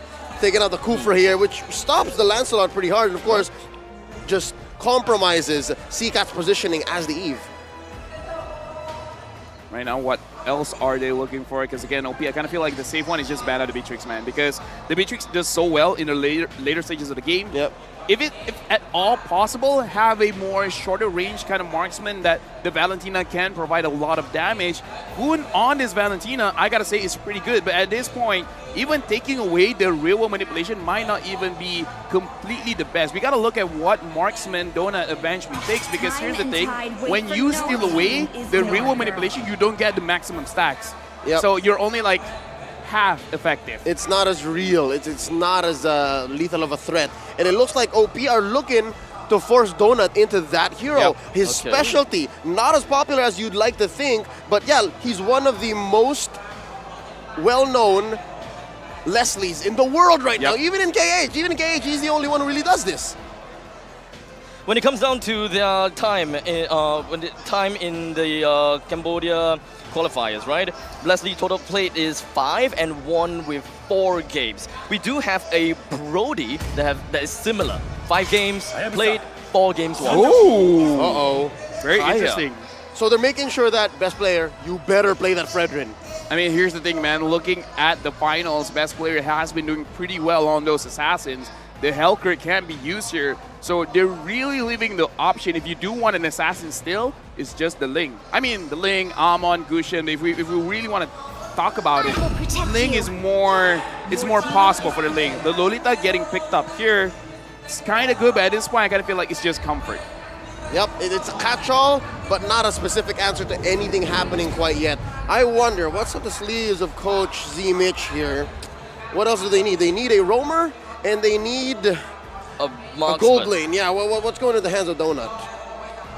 I can fill that void. It's probably Brody, Melissa. We haven't seen any Brody. Maybe Melissa? Yep. Honestly, even the Leslie is not bad here, because I don't see a lot of dive that can really catch That's true. the Leslie, unless they do go for an assassin jungle. Because again, we gotta think about this Hayabusa ban. Why was the Hayabusa banned? Right? Maybe they want something very squishy in the backline. So Leslie, looks like there it is. Called it. There we go. There we go. And a Franco on top of that as well. Yep. They do have pickoffs. They do have backlines as well. It's a very defensive call. Yep. If you pick up the Ling to answer that Leslie, you're gonna have a tough time as well. The Franco is there. Tell me. Oh. Yeah. Okay. So very good draft here, meaning to say you don't have a lot of ways to go to the backline. If you have one hero that can do that, you're gonna get shut down. It's great coverage coming in from Burnex Flash. All-encompassing kind of composition, right? Yep. They leave no stone unturned. It's not completely poke, nor is it completely dive. They just know how to engage, and if they hook you from a random bush, you're dead. If you come into their box, you're dead. I wonder what's up the sleeves of Mr. Worldwide here. And why is Shark looking down? Oh no, that's because that's where Coach Dale is. All right. Coach Dale is between them, right there. See? Right. Yeah, there we go. All right, so for this composition, I gotta say, for Outplay, pretty solid as well. They got the Lapu to go to the back line, but again, it's gonna be pretty dangerous. They're really gonna look at Basic as well as Hoon to do the majority of the damage, so they're gonna have a pretty good front line, but again, the Leslie kinda doesn't care. The Leslie likes it. Even though, I'd like to say it's a 4-in-1. It's all on Basic right now. I kinda agree, actually. Right? Yeah. This is a utility Valentina I've ever seen one. So pretty much what they have drafted is relatively kind of like a safe in most situations. They're looking for more of a matchup. I don't lose anything. Comfort as well. Because again, like the thing that we're talking about is minimize the potential of mistakes. Yes. This drop is fairly easy, but again, you gotta wait until your carry has 2 to 3 items to really do anything. And that's even saying, that's assuming that the opponent will not do anything to stop that, right? So, despite this being as a straight line approach as it can be for Outplay, it's not like Burnex Flash is gonna sit down and take it. Let's go into game number 2. This is match point. Outplay might go home here if the hometown heroes go really fast. Look at how deep D7 is already. D7 outright going into the faces of Outplay. Here's the thing. all it really is just to let you know I'm not going to let you have a good time. Because, again, this is a mental sport, right? This is a game that they play with their heads. And if minute number 1, you're already, like, anxious about where they're going to be, your rotation, whether you realize it or not, is going to be just a little bit slower. Oh, wait. It doesn't seem like D7 will be able to stay alive for much longer, though. Shark is constantly tailing onto him, but that's not going to do anything, as, of course, D7 flickers himself out. It looks like Shark may have had the bonk on cooldown, because that was almost a confirmed kill. Oh, yeah. Oh, yes. Definitely. And here up top, Donut is basically, well, I mean, Donut is poking out, essentially. Basically. Essentially. I'm going to use that. I got you. You're welcome. That's free for now. Going into the in-game items, I wonder how they started. Oh, look at Basic. Look at Basic. What's he rushing here? I kind of feel like he wants the corrosion scythe as quickly as possible. So if someone tries to dive him, he can slow them down. So I think that's going to be the early item. Again, going up against Leslie, it's not a good idea for you to go steal Lake Place just because it's through damage. Yeah. So why even bother? Oh, they catch Shama! It's Shama trying to get himself away. He did manage to successfully do that. OP has constantly trying to find all of these moments. And as LaFell said, trying to make things simple. You catch one, you collapse. We're 10 seconds away from this first turtle of the game, and it looks like Outplay is first on the scene. And look at this lane switch. They're trying to get CCAT to level 4 so that the turtle take is going to be more closer to 50-50. ATM emerges out of the Black Dragon form and circles around on top of Best Player. Best Player takes the turtle for themselves as ATM runs away with all the shower residue built up on him. He's still doing a pretty good job in trying to hold everyone away from CCAT, but that's not going to work too well. ATM finds himself down, D7 behind of CCAT, and now OP takes themselves 2 kills and a single turtle. A free turtle plus 2 kills on the way out. OP have not been taken down just yet. They are currently on the board, but wait, is it basically forcing the issue here? Is he overstaying? No, I think it's fine, honestly. I'm just surprised that Hoon was showing that he was the better Yuzong.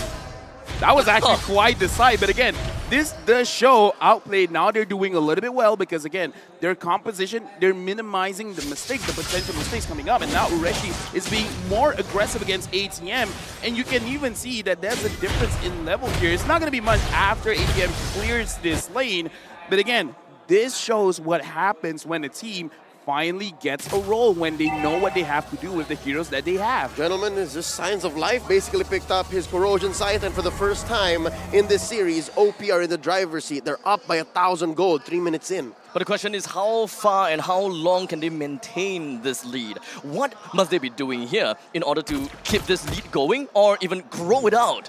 That's right, we've seen teams get an early lead like this and flub it out in the mid-game. I'm hoping Outplay, and he'll catch a hook! D7 immediately goes for the hook and will be able to bring Hoon down. They're going to be continuing this onslaught, and Burnex Flash continues to march on forward to ensure that the lane is all clear. I would say that's pretty worth it still because, again, they got a lot out of that. D7 gets another hook, but it is against Shark. Shark will be fine. But again, this is one of those situations where anything can happen based on the roamers here. Donut so far doing quite well. He has a 1-kill lead against basically, and now the turtle has spawned. Of course, the turtle gonna be under the taking of Best Player 1. He's constantly trying to be in the face of the turtle and trying to get every opportunity to get the turtle buff on himself, get the gold for his team as well. Basically can definitely come into the fight. As for now, the rest of the members from the side of OP just collapses onto themselves. ATM joins into the fray, goes over the backslash, 3-man petrify. But unfortunately, he will be able to push basically away, but no one else comes in to follow up. ATM still dies in the midst of it all. Deja vu, another 2 for none, plus a free turtle take. Thank you so much for hosting us here, says Outplay, as they go ahead and force it. Grab that purple! Grab that purple! Right now, Chama is not having a good game. ATM, honestly, it was a very good shot that he got 3. He got 4, but Chama doesn't want to go in. I don't know. We got to look at the itemization. What is he prioritizing right now? Why didn't he go for that kill? But again, it was amazing. Hoon and Shark on point. They actually staggered their skills together. The Aluminum Blast slowing the opponents down, and then Hoon dashes into a perfect situation where he can use the real manipulation. So there's absolutely nothing you can do but take the brunt of the Num Num Blast as well as the real world manipulation. Very, very beautiful engage. It's very much of an AoE game for Outplay. They just want to dominate in these kind of this kind of team fights, and it's been showing it is working. Burnex Flash, yes, they may be able to get a couple of these hooks in, but it doesn't seem like Burnex Flash have got that burst potential or follow-up that can really capitalize on these picks off. And now we're seeing a weakness in that all-encompassing draft, the amazing coverage that Burnex Flash has. Yes, they can protect their cores. Yes, they can put up an amazing box. But when the opponents aren't biting, when they're not allowing that, what do? A hook! Oh, a double! RWM! And the all that's going to be working on his ATM, riding on to Hun. He's trying to zone everyone else away, but he's just going to be all alone, but he focuses onto Burnex Flash. ATM, he wants to get away, he can't do so, as now the Appraiser's Wrath launches down onto ATM. Burnex Flash, they want to come back onto this, they would want to take the middle lane for tier turrets. Honestly, after all of that, and the only one that they really sacrificed was ATM, Ureshi goes back in. He's not done! He's not done! He goes in with a mightiest warrior, and he just wants to hold out to the front lines as a Terrifier lands on top of D7, and they continue to mow down the rest of this lawn and possibly get themselves a turtle soup. Oh, very close! There we go! His retry don't miss! Shema very low. This is how you do it! OP did slip up a little. I mean, it's less basically his fault, more D7 having hot hands. But I gotta say, what a recovery. 7 minutes in, 3K ahead. OP are buying time on the map. Not a single turret taken by Burnex Flash. But never ever count out the fact that a single hook into a bloody hunt could change things. What happened during the break, man? What did they do? What did Coach Dali say? They got some sting? I don't know.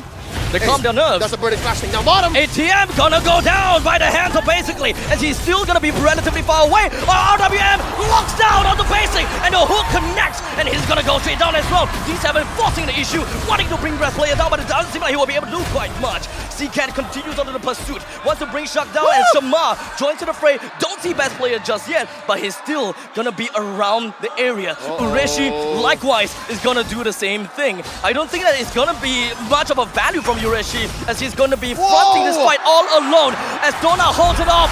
Mightiest Warriors not gonna go anywhere. By the hand of his old friend, Ureshi's taken down by Donut, who I didn't even notice was having an amazing early in the mid-game 4-1 on this Leslie. No, honestly, we gotta look at how Burnex Flash is approaching the fights, but before that, Best Player not looking good, as now the Sarasview stacks up onto him. Burnex Flash wants to mount a comeback, and they want to ensure that OP do not take the river line. As I was saying, man, Burnex Flash, they're creating so much space. Look at ATM, 0, 4, and 3. Those 4 deaths, he's giving space. The Bloody Hunt connects, and Shark finds himself in uncharted territory. And now RWM is just going to be popped right on top of Hun, and ATM continues with the Black Dragon form, albeit to not much value. Let LaFell speak. Dude, like, I've been interrupted so many times, but so far, the movements coming in from Burnex Flash, what they're really doing is making sure that ATM pushes Hun away, because look at the items coming in from Burnex Flash. They do not have magic resist just yet. They're focusing on their own HP, they're focusing on damage, and this makes it so that Hun does maximum damage at this point in the game. Right. So ATM, he's ready to die. All he got to make sure is that Hun is not in the fray. And now at this point, at this juncture, I wonder if it's still in OP's best interest to blitz this Lord, because they know that Burnex Flash is packing heat, specifically, that Leslie specifically, Donut, and now look at the Iron Hawk, that's pretty high, 30%, and now look, they dive on one! Ureshi stands down onto D7, the front lines of Burnex Flash is pretty much taken down already, as C-Cat is gonna be in a good position, popping the RWN. Hun escapes with a stolen Black Dragon form, and they are ready to re-emerge again when Burnex Flash does not have the Franco. That's a DBDF, defensive Black Dragon form, and they re-engage once more, continuing that blitz. They see Donut. I wonder, oh, now they do. Oh no. Donut. He's not doing anything yet. He's still scouting. Okay, they don't know yet. They don't. The animation showed, but they don't. Yeah, right now. It's a risky one. Donut has to be very, very careful here. D7.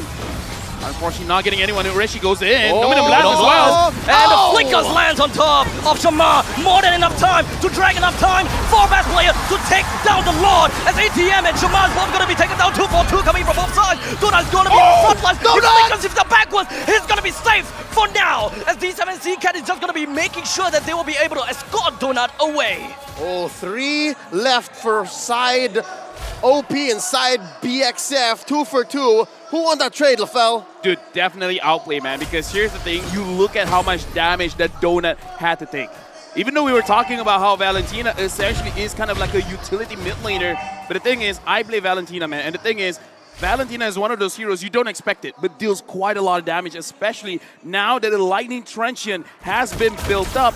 Look at the Valentina. Already have the Clock of Destiny, the Lightning Truncheon. The Enchanted Talisman is just to make sure that she can spam her skills a lot. A lot of crowd control, but again, the damage is a lot. Donut does not have any defenses. Something else to talk about. Look at Shark, he built a Twilight armor. He knows that the burst, he knows that ATM is out for blood. So even if he does meet the Black Dragon, he knows that he can just stand there and say, petrify me! Dude, right now, OP, they're in a very, very, very good situation. It looks like the reverse. Vertex Flash, now they want to make sure that they get enough items to deal damage. But the thing is, Twilight Armor is the bane of a Leslie. They got to make sure that the Twilight Armor is down, then they can get the kill. Outplay is currently having the winning position. Whoa! But I almost cast a custom. Matrix just moment. so close. Matrix moment for basically there. But they are in a winning position, right? I think at that point, he was reminded of his kindergarten days. His life flashed before his eyes. There was this one embarrassing moment. Like, oh! Basically was very close to getting caught there, but now, I don't know, Leo, OP is in a very good position. Great position, the best we've seen them in every single series, I'd say, in MSC. 2.4k ahead, owning a majority of the map, not losing a single turret. So that speaks volumes of how well they've controlled this game. But, again, note, D7 has been hot on his hooks. Folks, 30% on an iron hook is very high, and there you go, another close call. Aluminum Blast set up. No flicker coming in from him just yet. So Burnex Flash pretty much knows that OP does not have much of an initiation way, as ATM just gonna be diving right in. 3-man Petrify basically gets caught, and OP lost the win condition. But at least they still have Hoon. He's just gonna be wandering around the place. The front line coming from the side of OP, still gonna be holding out well as best player finds himself taken down by the true damage from the side of Donut. They are all just gonna be running it down, as Rishi's not gonna be doing quite much. Shock joins in. Donut. What? So darn close! But Ureshi continues to fight as he doesn't stay alive for long enough. And Shaman goes in! He found Chum! And he still found on! He gets himself a triple kill! Chima has put it on a show!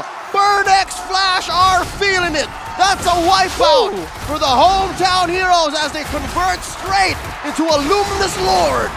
Dude,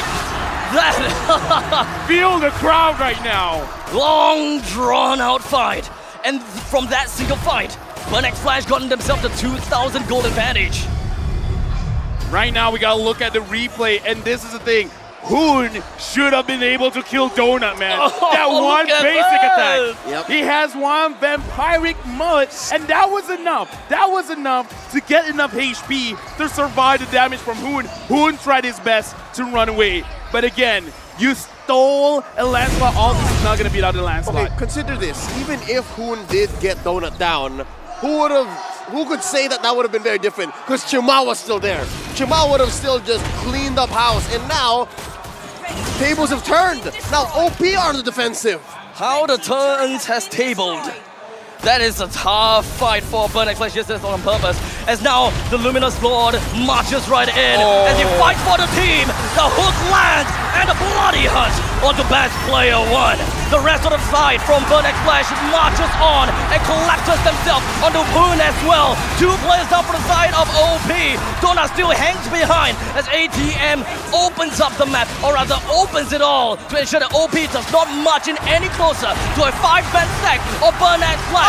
No creep so far. Ureshi holds it out. He still wants to bring the team onto a winning game, but he sacrifices himself. He's not able to do quite much right now. Basically, he's still going to be alive, but Shut doesn't have much hedge. Hope to work with.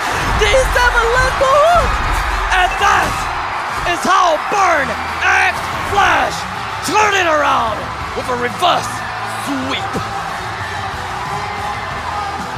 Hear the crowd roar as the Cambodian champions move on to the knockout stage of MSC 2023. Well deserved, because again, look at how they play. They understand what they got to do, and I got to say, man, Donut, that was an amazing play. That was an amazing Leslie. He should have died at least 3 times. What it comes down to is the fact that Burn X Flash have been a team for much, much longer than Outplay. Yes, say what you will about Outplay, having members from previously the Valley, previously BTK, and some MPL Philippines players, but no, Burn X Flash are the champions of MPL Cambodia. Let's throw it over the stage. Let's hear from Miki.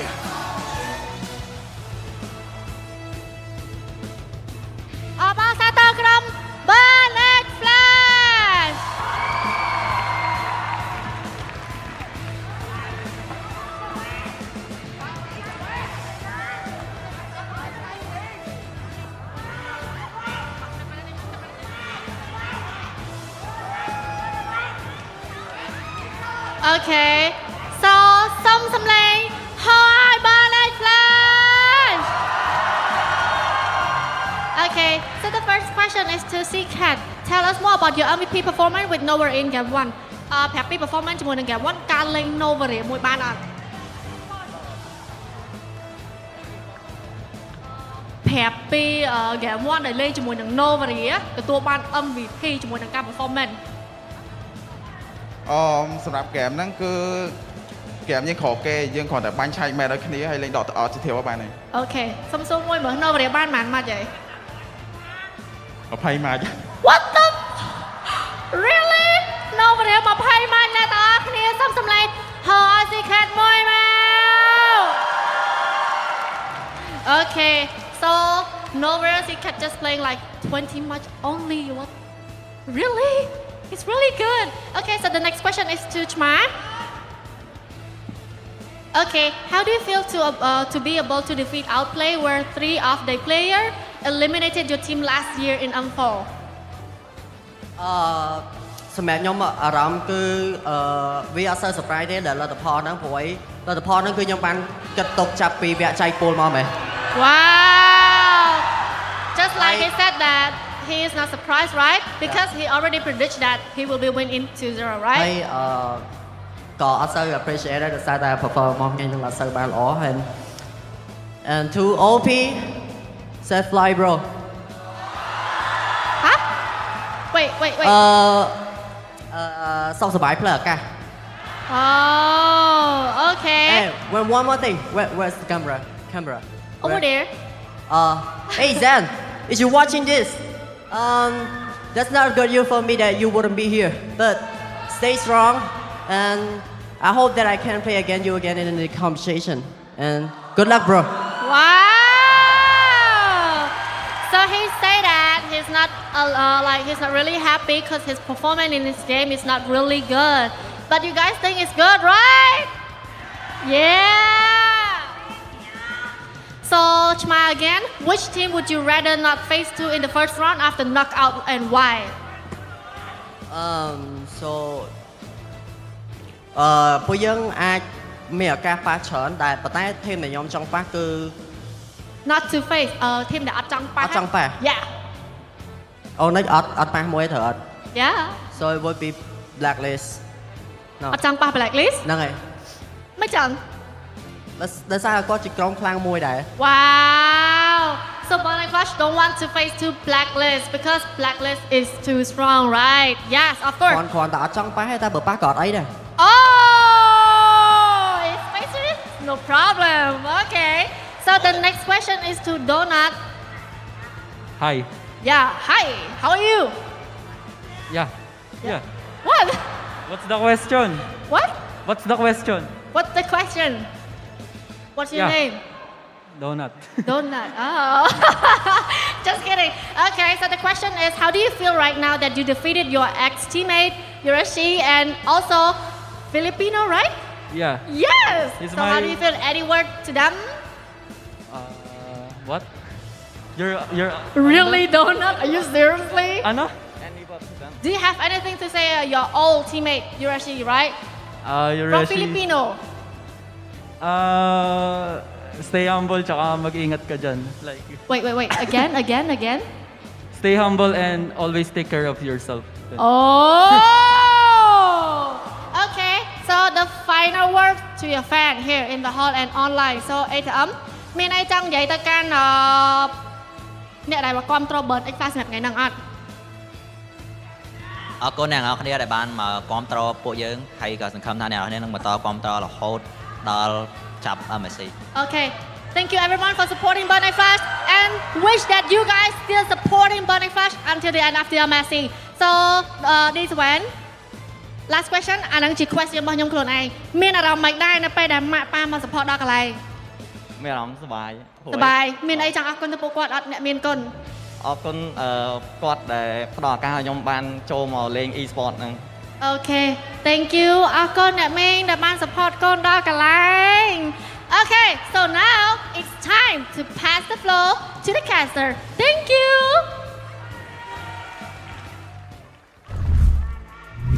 Some spicy words coming in from the victors of that series. Again, congratulations to Burn X Flash. And as they said, this is not for me. Have a safe flight to Outplay. There's a lot, right? Safe flight to Outplay, Jamal directly talking to Mo, but saying, wish they can fight each other again, even though he felt like it wasn't a great game for him personally. But again, I love that the team is full with confidence. They're like, yeah, we weren't worried. We're pretty sure it was going to be a 2-0 game. I mean, after that performance from Shamar, and he still said that it wasn't doing well. Even Mika was like, what the? Bavaria, 20 games only? What the? All right, given what's happened here, we have to, again, send out our well wishes to the North American representative here in Team Outplay. But back to the amazing comeback that was mounted by Burn X Flash. They were losing a majority of this game, by the way. If y'all don't know, they were losing, 3 quarters? And then suddenly, the clapback. I mean, they were ready to rumble as long as the opponents make the wrong mistake. Or rather, make some mistake. Yeah, and that clapback, that turnaround came in the hands of D7, who, despite the difficult early to mid, still was landing amazing hooks. What was that? A couple of times that he caught basically, and that led to a kill. That's the thing, man. Landing the hooks, great, amazing. But landing on basic, dude, I mean, like, out of 5 targets, 5 potential targets, you chose the right one. I think that's what Abstract was talking about, the wrong mistake. Basically just put himself where D7 would just be right for the pick. It's like, there he is. The wrong mistake. It worked out, I mean, right? I mean, they're celebrating behind there, but now we got to look at the highlights of this game. We got to talk about how, honestly, in this game, Outplay had a very good game. They had a pretty good early to mid, but I think after this team fight, things turned around because look at his ATM is giving so much space. He's chasing after Hoon, only Hoon, and I'm pretty sure even he knows he's definitely gonna die. Yep. But it's all right as long as Donut has some space. It's all good, man. It's all good. He's done his job. Another hook. Yeah, that one is sick. He went through 2 or 3 dudes that could have been hooked, and he still got the main man. And I think that at this point in time, it is also another devastation. The main thing about D7 is that he doesn't tunnel vision. He knows what exactly is going to be his main game, and he knows what the win condition from the side of Outplay is. And once they find it, they are just going to smash it right in and collapse onto the rest. Oh, look at this. Is this what one. I think it is? I Yeah, think this is the part. massive juggle. This is the amazing juggle from Burn X Flash. I gotta say, man, I gotta feel like best player just now, he did not thought he would get kind of one shot. I mean, he was like at 60% HP-ish, and all of that just went away. The damage coming in from this Leslie is a lot, is amazing. And here, looking at this kind of situation, Hoon played the best game that he can. He was the main threat because no one was building magic resist, but after that fight, it's basically game over. Talking about best player's life just vanishing before our eyes. There you go. Magic man. Now you see, now you don't. This is just hard to accept, especially for Outplay players, right? Yep. They were dominating the entire match, and just from a single point in time, it's all gone. I gotta say, man, Burn X Flash is looking so good right now. And I don't think it's just because they're going up against Outplay. I kind of feel like whoever they're facing up against is going to be a very, very good game. Right now, we're going to look at the items. And Donut only died twice in this game. In the early stages of the game, make sure that you have the Berserker Fury, you have the Blade of Despair. Not gonna lie, the extra Blade of Despair here is just because, you know what, I have enough damage. Yeah, something tells me this was bought as they were starting the siege. Yep. Donut just got the call. It could have come from himself or somewhere in his team say, you know what, just build a second BOD, just go for it. I mean, what could possibly go wrong, right? Just dump it all on damage. I mean, here's the thing, right? I see some people online keep asking why they don't build the Malefic Roar on the Leslie. You don't. It's true damage. You don't need penetration. You just need big numbers. You just need big numbers. You don't need penetration. It's fully penetrated. So now we're going to look at the itemization here for Outplay. And this is not nice because basically, in terms of the items, nothing is wrong with it. You mean essentially? Essentially or basically? Essentially, nothing is wrong with it. The only thing is he always gets caught because... All right, now basically. Yeah, now basically. Okay. Oh, that's so confusing. It is very confusing. But to round it up, Basic, I think that would be simpler. Basic just being caught out. I don't think it's not necessarily his positioning was wrong or anything, but it's more the fact that D7 is just phenomenal, and the entirety of Burnex Flash just knows how to pilot and steer their own team in order to catch out onto Basic. And again, that is evident because of the fact that they've been a team for so long, right? For the better part of a year now, they only really adjusted for Donut. It was prior Hessa, right? It was Hessa who was once in that gold lane that won them last season's MPLKH, and now it's Donut, and it's working the same. It's working wonders. Looking at the Guardian ATM taking 102,000 damage. And again, like I said, because Franco, you're a tank, but you're a backline kind of tank. You don't actually go in front unless you flicker in, you go in for that bloody hunt, but otherwise, you need someone else to frontline.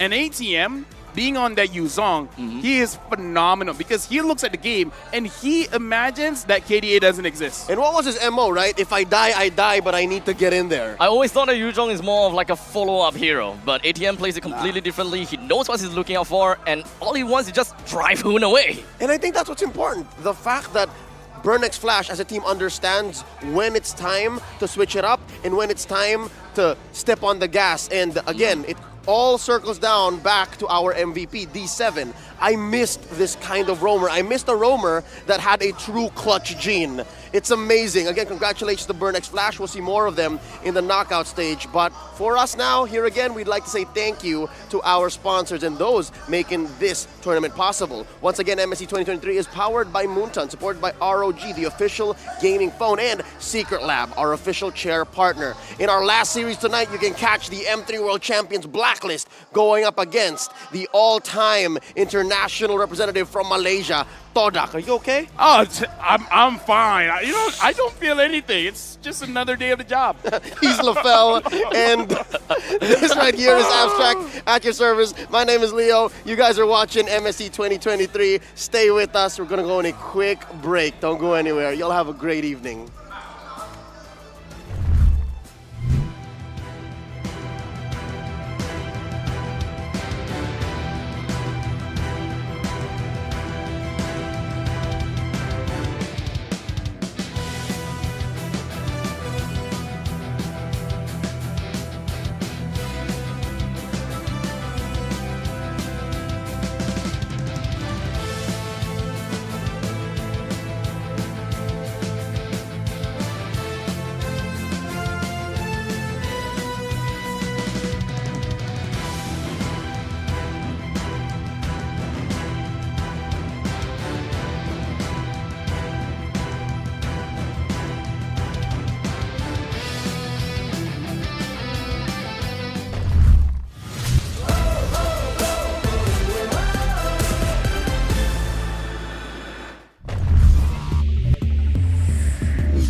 every boundary and chain. Nothing can stop or restrain. We are a force to be reckoned with. Destiny, kingdom, and mass. Battle like Atlas, winning with madness. Count us to practice, status is matchless. We are the heroes here to slay. Never back down, never astray.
For 6 years, Southeast Asia have been the conquerors of the land of dawn. But now, new competitors have arisen, hungry to vanquish C's dominance.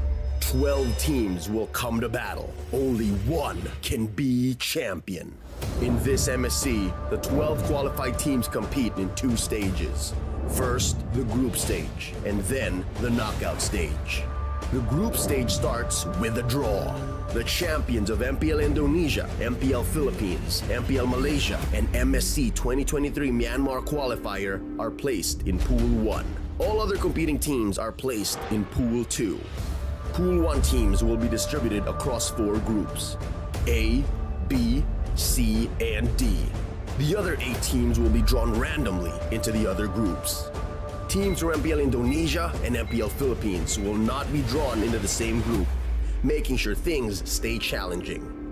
Each team will fight each other once, with the winner of each match decided in a best of 3. Only the top 2 teams of each group will advance to the knockout stages. As for the knockout stage format, it will be a single elimination bracket, with each team fighting in a best of 5 series. Teams from the same group won't be drawn into the same knockout matchup. There is no second chance. Losing teams are eliminated from the tournament until it comes to the semi-finals, where losing teams fight for a chance at 3rd place. But after the semi-finals, we come to the grand final in a best of 7 matchup. The knockout stages will take place over 4 days, from June 15th to 18th. No matter which side you stand for, let your voices roar and carry your team as they fight for honor, glory, and victory. Witness history in the making as we see the world this MSC in Cambodia.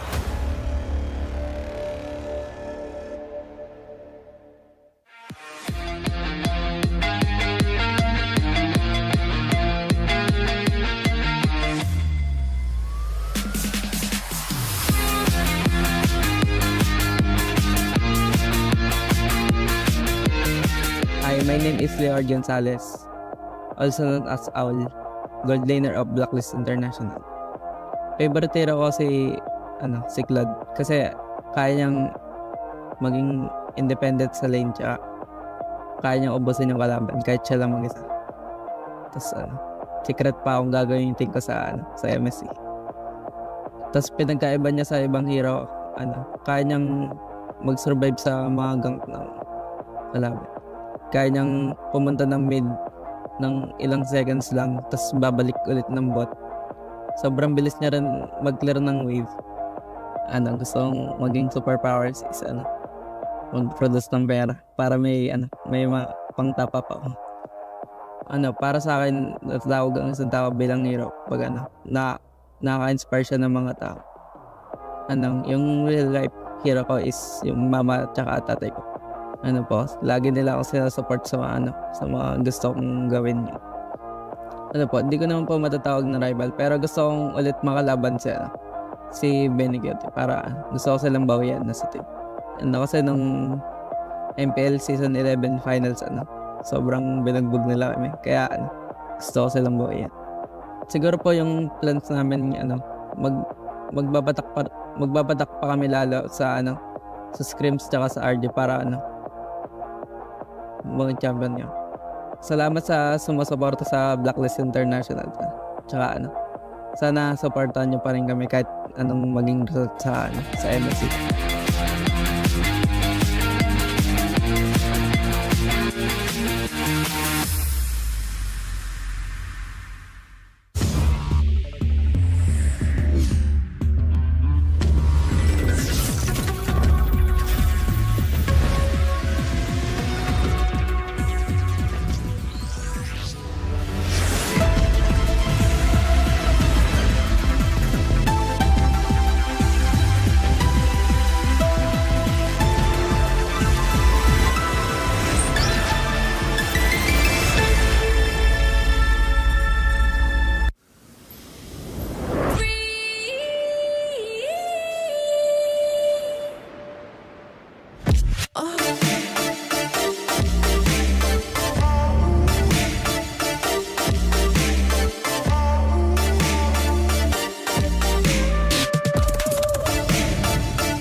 boundary and chain. Aim, nothing can stop or restrain. We are a force to be reckoned with.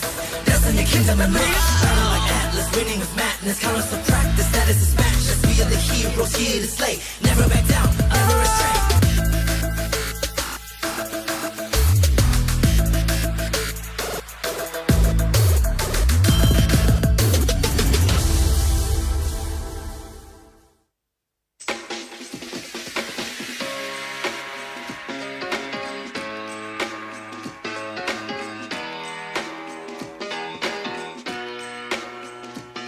Hey man, you here for the Outplay beat? Yes, I am. How you doing? All right, nice to meet you. How you meet who? Man, so I've been actually watching their YouTube channel for a long time now, so Okay. that's what we're here for.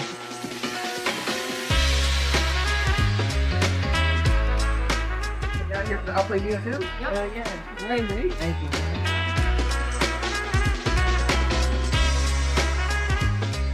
What's up? Who's the biggest Outplay fan right here?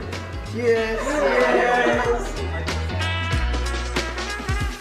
Hello, we're at the OP meetups. First of all, thank you so much for coming and supporting us. And this is my team. Let's have some fun. Thank you guys. Yes, keep it up there. Welcome in.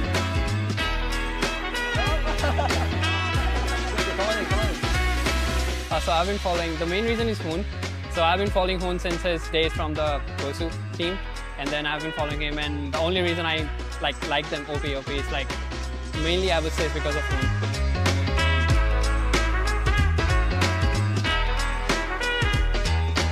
My favorite is probably Hoon because he's more active and it seems like he's on live more than the other players. Yeah, so I just watch him a lot before I go to bed. Hi. You flew from where? Sacramento. So you're here just for the meetup? Wow. Yeah, well, thanks for coming, and then we got a little gift for you for coming. Here you go, jersey. Thank you.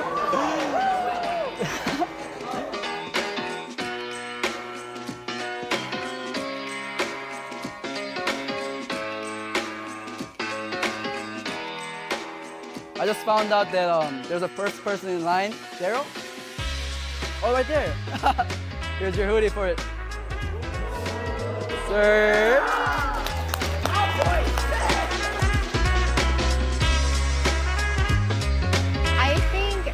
Outplay is going to win, only because I'm biased. I have a shirt to give out, and then I want to do 1v1 with someone, and then winner takes it. Does anyone want to try me? You want to do it? You want to do it? Okay, let's go. Let's go.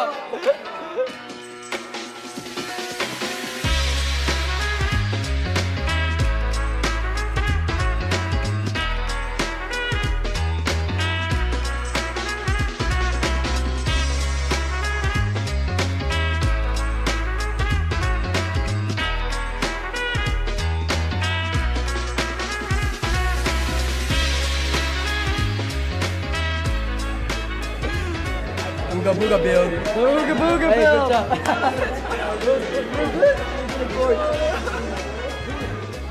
My favorite OP moment up till now is how they displayed such a dominant performance through the regular season as well as the playoffs. Everything they did that got them right here.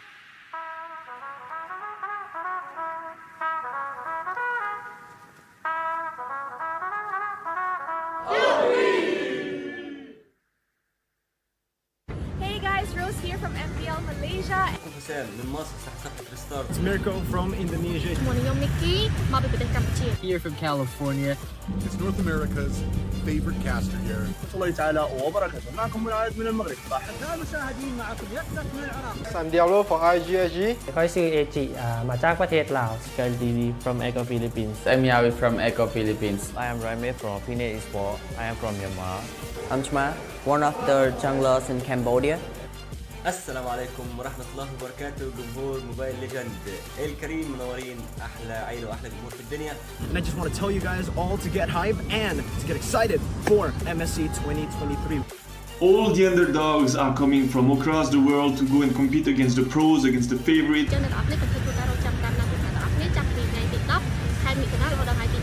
With that being said, hashtag see the world and hashtag roar for MSC. Roar for MSC. And for TODAK, buat betul-betul and langgar semua betul-betul, alright? Hashtag roar for MSC. Hashtag see the world. تقدموا تعالي جميع. Roar for MSC and see the world. Hashtag roar for MSC. Hashtag see the world. GG RG. Roar for MSC and see the world. And Shark, I know you're hungry for first place. Outplay them, outclass them, outstyle them. Let's go get them, boys. Türkiye şampiyonasını güzel bir şekilde kazandık. Umarım MSC'de güzel şeyler yapacağız. See the world, roar for MSC. Don't forget to watch us in MSC. I hope you support us on MSC. See the world and roar for MSC. It's time to roar for MSC and hashtag see the world.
boundary and chain. Ain't nothing can stop our restraint. We are a force to be reckoned with.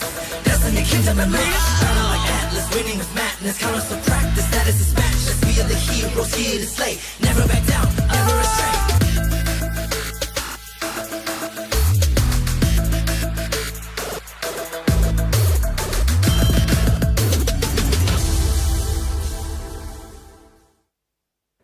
Greetings everyone! From June 5 to June 17, the MSC Guest event will be available in the Esports channel in-game. Just log into the game and cheer for your team. Once you've made a guess correctly, You will gain a lot of MSC coins as a rewards. You can use the MSC coins to redeem a brand new Atlas Rune Sentinel epic skin, a MSC exclusive avatar border, emotes, and past MPL skins like Jawhead, Space Explorer, and Claude Earth's Mightiest. Don't wait, join the event now. How are the matches, everyone? From the 5th to 10th of June, the MSC guest event will be in full swing in-game. Join the event and you can make your guesses on who will emerge the victorious as champion team. If your guess is correct, you will be handsomely rewarded with 1,000 MSC coins. You can exchange the coins for the brand new epic Atlas skin, Rune Sentinel. A 2023 MSC exclusive avatar border, emotes, and past MPL skins like Jawhead, Space Explorer, and Claude Earth's Mightiest. More rewards are waiting for you. Don't hesitate. Don't hesitate. It's time to get them. That's right, everyone. From June 17 to June 18, as long as you log into the game, you can claim MSC Banner of Morale and the corresponding MSC coin rewards. Use the coins you have to redeem brand new epic skin Atlas Rune Sentinel, a 2023 MSC exclusive avatar border, emotes, and past MPL skins like Jawhead, Space Explorer, and Claude Earth Mightiest. There will be other rich rewards waiting for you to claim. So what are you waiting for? Join the MSC Carnival and enjoy the event now. Join the MSC Carnival and enjoy the event now.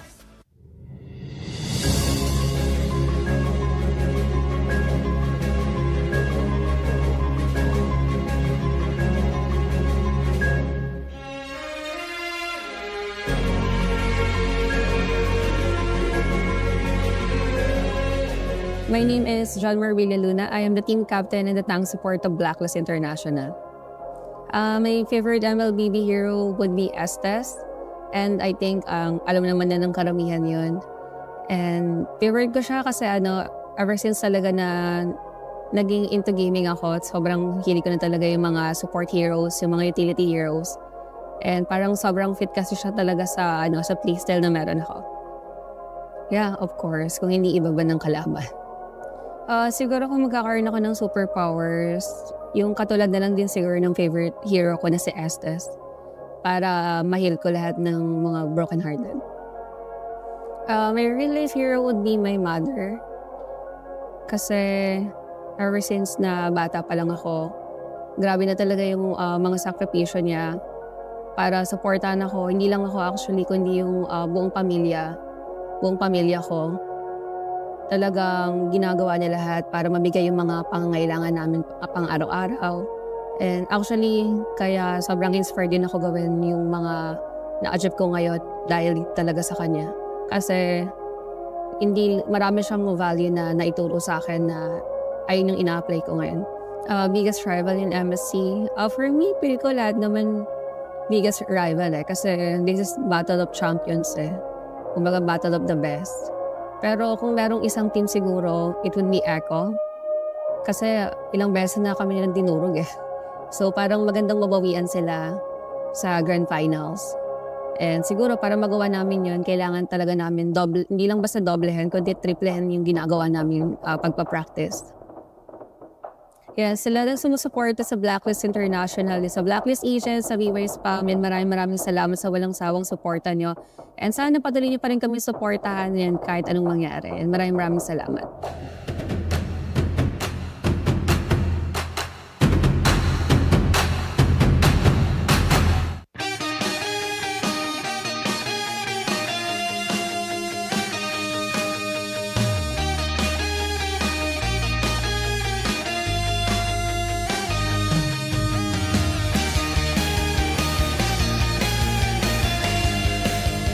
Hi, I'm Danere James Del Rosario, also known as Wise, and I'm the jungler of Blacklist International.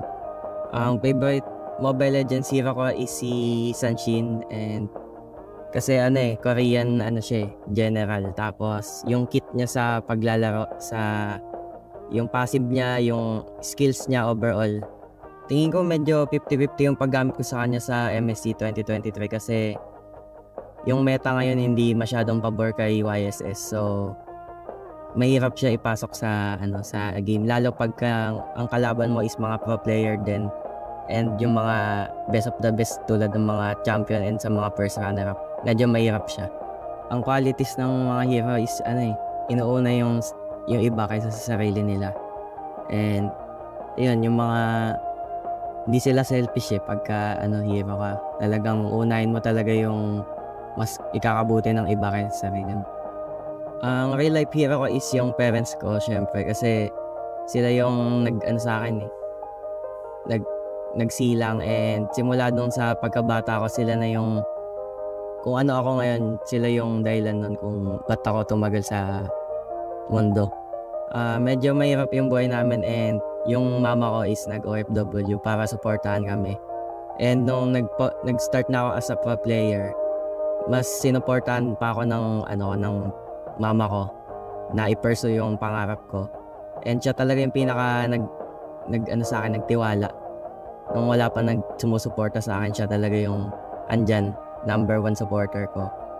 So, sa kanya ko talaga nakuha yung motivation na i-push tong pangarap ko. Hanggang sa ngayon na successful na ako na pro player.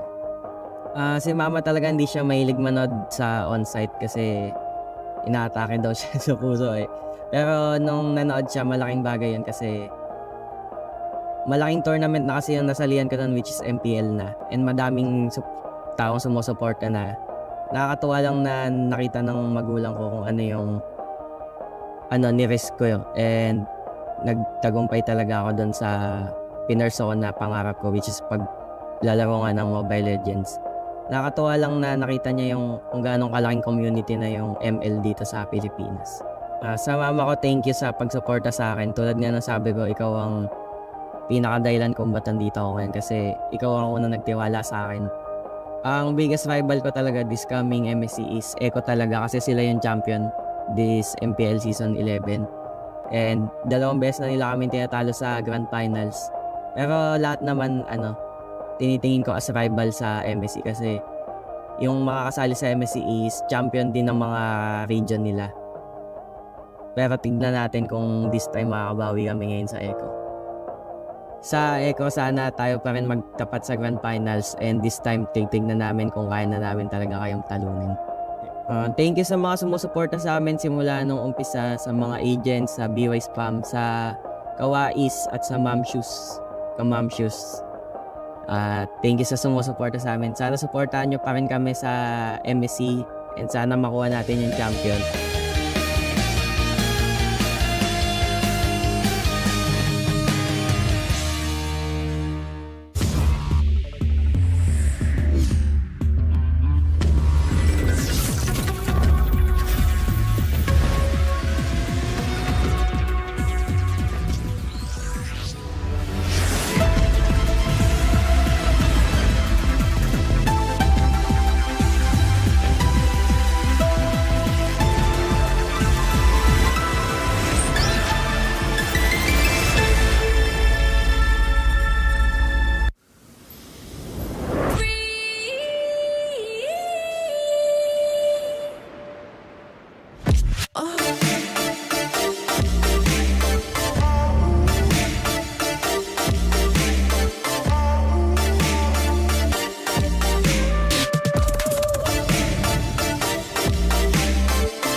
boundary and chain. Ain't nothing can stop or restrain. We are a force to be reckoned with. Destiny, kingdom, and life. Battle like Atlas, winning with madness. Count us to practice, status is matchless. We are the heroes here to slay. Never back down, never restrain.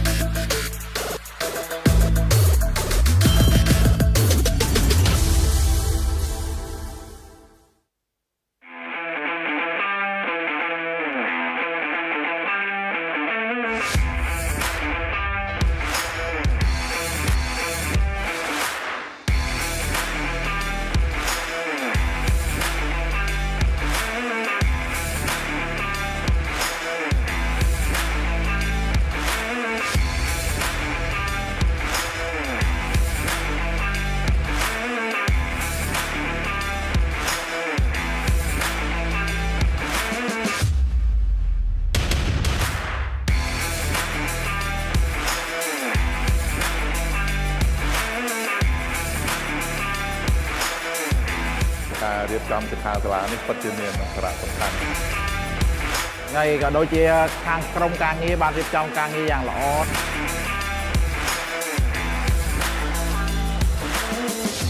នៅពីមុនក៏ខ្ញុំអត់សូវច្បាស់ដែរតែដល់ពេលគាត់និយាយថាបើយើងចង់ក្លាយជា personal player យើងត្រូវ set target មិនអីមិនមានអាជីពជាច្រើនដែលយើងអាចធ្វើការទាក់ទងជាមួយ Esports ហ្នឹងខ្ញុំចាក់អារម្មណ៍លើ content creator បងចូលចិត្តខាង create video ខាងកាត់តអញ្ចឹងបងលឺស្រីដែរតែលេង game អញ្ចឹងយាយប៉ាម៉ាក់ក៏អត់សូវ support មកទេប៉ុន្តែបើយើងមានគោលដៅច្បាស់លាស់ហើយយើងប្រាប់ប៉ាម៉ាក់យើងពួកគាត់នឹងអាចផ្ដល់កម្លាំងចិត្តឲ្យយើងអាចនឹងទៅមុខបានខ្ញុំបាន inspire ខ្លាំងទាក់ទងមួយចំណេះដឹងកីឡាឲ្យលេខចំណេះសិក្សាខ្មែរយើងនឹងអភិវឌ្ឍច្រើនជាងហ្នឹងនឹងមានអ្នកជាច្រើនទៀតដែលគាត់បានស្គាល់ប្រទេសទៀតបង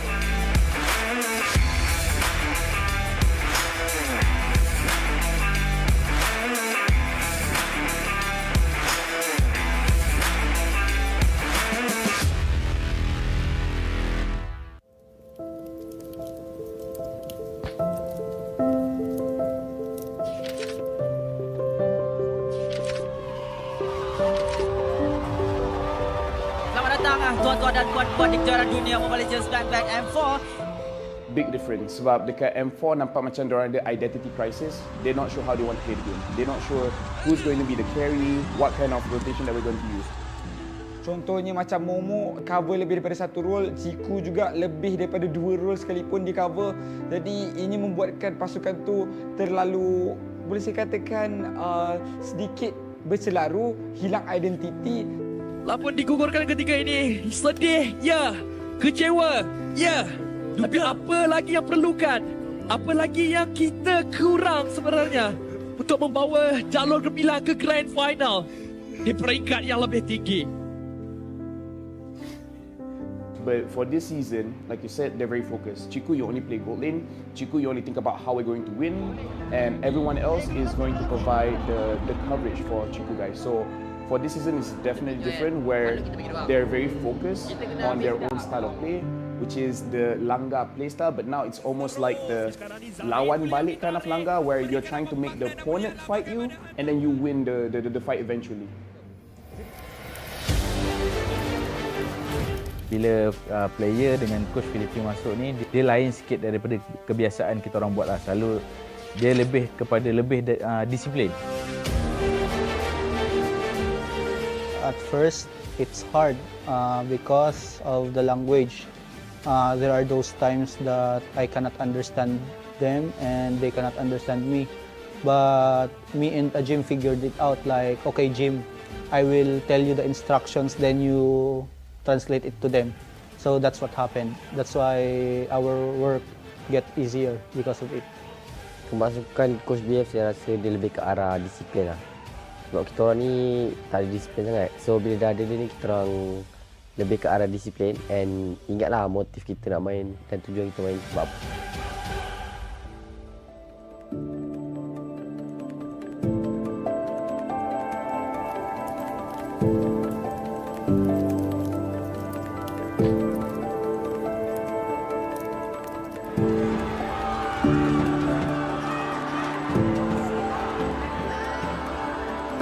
MVP is Chico Blaze!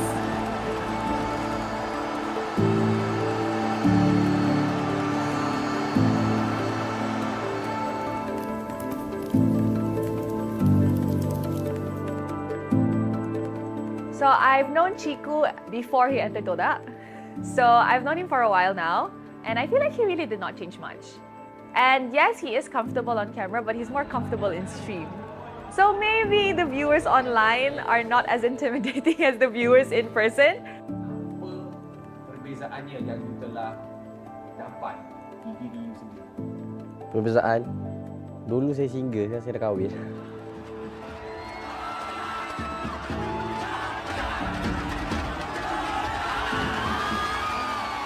Kalau Ciku ni sebelum kahwin ni dia jenis kaki langgar, tak kisah kalau sebelum ni Punis kan girlfriend dia kan, dia langgar je Punis tu. Sekarang ni dah kahwin tu dia macam, okay ni wife aku kena jaga dia tak langgar lah. Itu Ciku lah. I think he's an absolute legend. I think that he really pushes the agenda and he really knows how to test the limits, or at the very least, very situationally aware what he's capable of on a particular marksman. Although the meta has shifted and Chiku has definitely changed roles, he has to evolve with the times. I feel that Chiku is still at the age where he's adaptable, but age is eventually going to catch up to him at some point, and we just don't know when. Kalau bagi saya, selagi saya rasa saya boleh main, walaupun tak macam orang lain kan macam kalau main macam fasian main. Tapi bagi saya benda tu tak penting, dia lebih ke arah on point lah. So selagi saya boleh on point kan benda-benda yang penting, selagi tu saya akan main lah. Kalau dah sampai masa memang tak boleh, stop lah.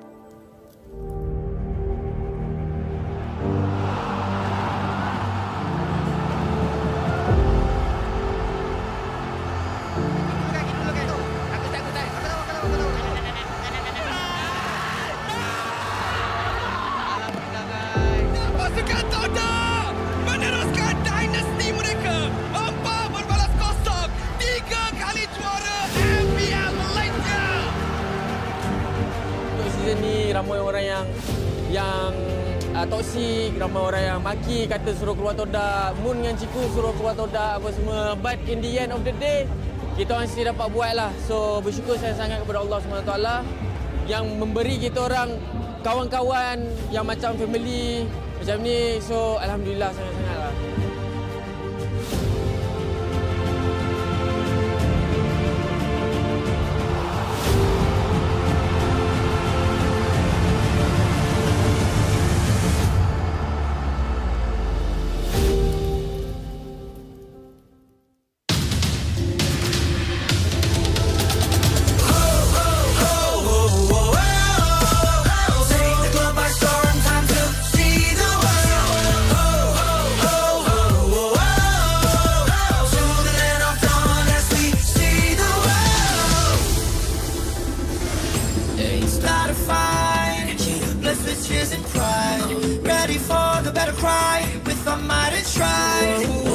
The heavens, set the fire to the sky. Keep burning bright, keep the allies and enemies mesmerized. Strive for domination. Feel the pressure rising. Fight with your life and for your nation. With your devotion, emotion. Lay it on the line, the choice is yours. Offense or defense, let the courage roar. Reaching for new heights, it's time to soar. Now or never, climb the rise. We will strive for more. Take the globe by storm, time to see the world. To the land of dawn as we see the world. We're fighting to build a legacy in this better ground for kings. We're here to show the world that we're the chosen one that brings the heat, the passion, the heart, the soul, and the fury. Show it all, let the world see we are legends. Stepping on the ground, no time to waste. Striving to conquer, face the foes with grace. Be the challenger, it's time to soar. Now or never, climb the rise. We will strive for more. Take the globe by storm, time to see the world. To the land of dawn as we see the world. Take the globe by storm, time to see the world. To the land of dawn as we see the world. Hey, hey, hey, hey. Break every boundary and chain. Ain't nothing can stop or restrain. We are a force to be reckoned with. Destiny, kingdom, and maze. Battle like Atlas, winning with madness. Countless of practice, that is his matchless. We are the heroes here to slay. Never back down, never astray. Fatal lengths. Sink or swim. Match by match, day by day. Determination, they won't let us win. S-E-A, see the world. Mission to conquer. S-E-A, see the world. We are warriors. Lay it on the line. The choice is yours. Offense or defense, let the courage roar. Reaching for new heights, it's time to soar. Now or never, climb the rise. We will strive for more.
in chain.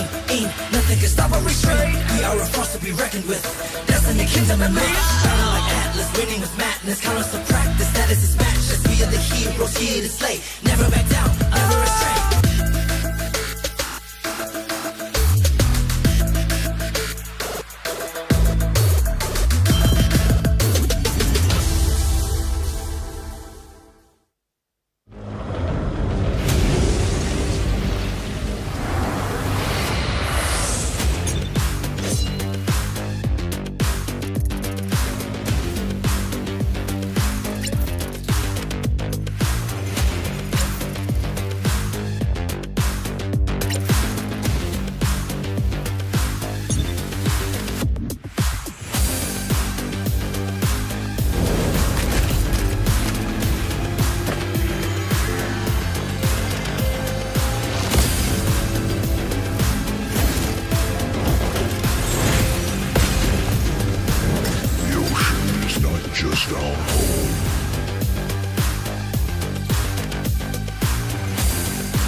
For 6 years, Southeast Asia have been the conquerors of the Land of Dawn. But now, new competitors have arisen, hungry to vanquish C's dominance. 12 teams will come to battle. Only one can be champion. In this MSC, the 12 qualified teams compete in 2 stages. First, the group stage, and then the knockout stage. The group stage starts with a draw. The champions of MPL Indonesia, MPL Philippines, MPL Malaysia, and MSC 2023 Myanmar qualifier are placed in Pool 1. All other competing teams are placed in Pool 2. Pool 1 teams will be distributed across 4 groups: A, B, C, and D. The other 8 teams will be drawn randomly into the other groups.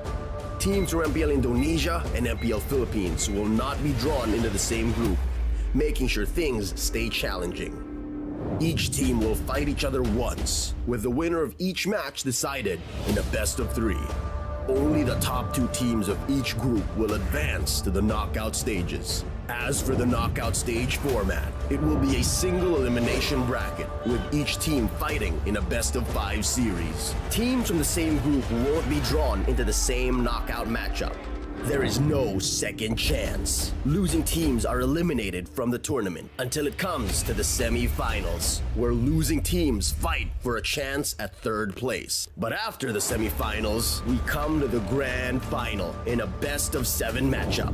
The knockout stages will take place over 4 days, from June 15th to 18th. No matter which side you stand for, let your voices roar and carry your team as they fight for honor, glory, and victory. Witness history in the making as we see the world this MSC in Cambodia.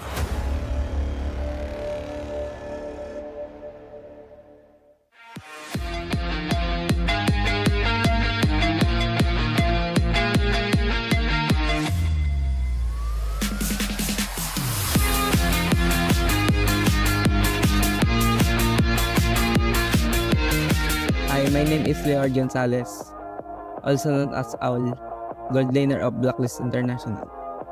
Favorite hero ko si Clad kasi kaya niyang maging independent sa lane, tsaka kaya niyang ubusin yung kalaban kahit siya lang mag-isa.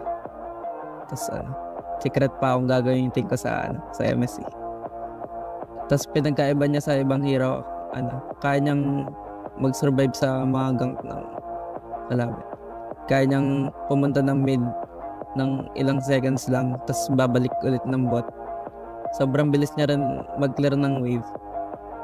Gusto kong maging superpowers is mag-produce ng pera para may pang top up ako. Para sa akin, natawag ang isang tao bilang hero pag nakaka-inspire siya ng mga tao. Yung real life hero ko is yung mama at saka tatay ko. Ano po, lagi nila ako sinasupport sa mga gusto kong gawin. Ano po, hindi ko naman po matatawag na rival, pero gusto kong ulit makalaban si Beniguete para gusto ko silang bawian na sa team. Kasi nung MPL Season 11 Finals, sobrang binagbog nila kami. Kaya gusto ko silang bawian. Siguro po yung plans namin, magbabatak pa kami lalo sa scrims tsaka sa RD para mga champion niyo. Salamat sa sumusuporta sa Blacklist International. Tsaka sana supportahan niyo pa rin kami kahit anong maging result sa MSC.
boundary and chain. Ain't nothing can stop or restrain. We are a force to be reckoned with.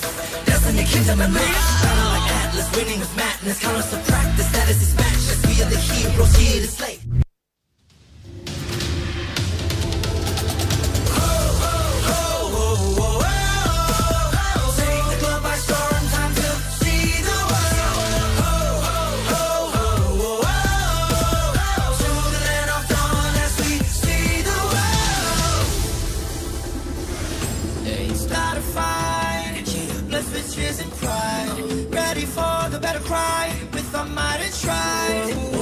To heaven, set the fire to the sky. Keep burning bright, kill the allies, and enemies mesmerized. Strive for domination. Feel the pressure rising. Fight with your life and for your nation. With your devotion, emotion. Lay it on the line, the choice is yours. Offense or defense, let the courage roar. Reaching for your heart, it's up to soar. Now or never, climb and rise. We will strive for more. Take the globe by storm, time to see the world. To the land of dawn as we see the world. We're fighting to build a legacy in this better ground for kings. We're here to show the world that we're the chosen one that brings the heat, the passion, the heart, the soul, and the fury. Show it all, let the world see we are legends. Stepping on the ground, no time to waste. Striving to conquer, face the foes with grace. Be the challenger, it's time to soar. Now or never, climb and rise. We will strive for more.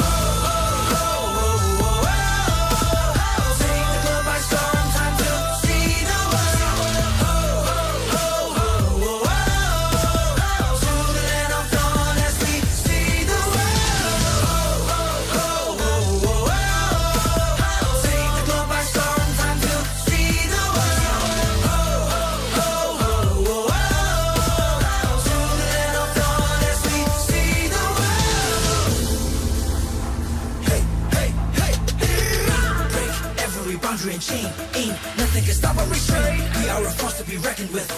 Destiny, kingdom, and life. Battle like Atlas, winning with madness. Count us to practice, that is his match. As we are the heroes here to slay. Never back down, never astray. Fatal length. Sink or swim. Match by match, day by day. Determination, they won't let us sway. S-E-A-C the world. Mission to conquer. S-E-A-C the world. We are warriors. Lay it on the line. The choice is yours. Offense or defense. Let the courage roar. Reaching for new heights. It's time to soar. Now or never, climb and rise. As we will strive for. Take the globe by storm. Time to see the world. To the land of dawn as we see the world. Take the globe by storm. Time to see the world. To the land of dawn as we see the world.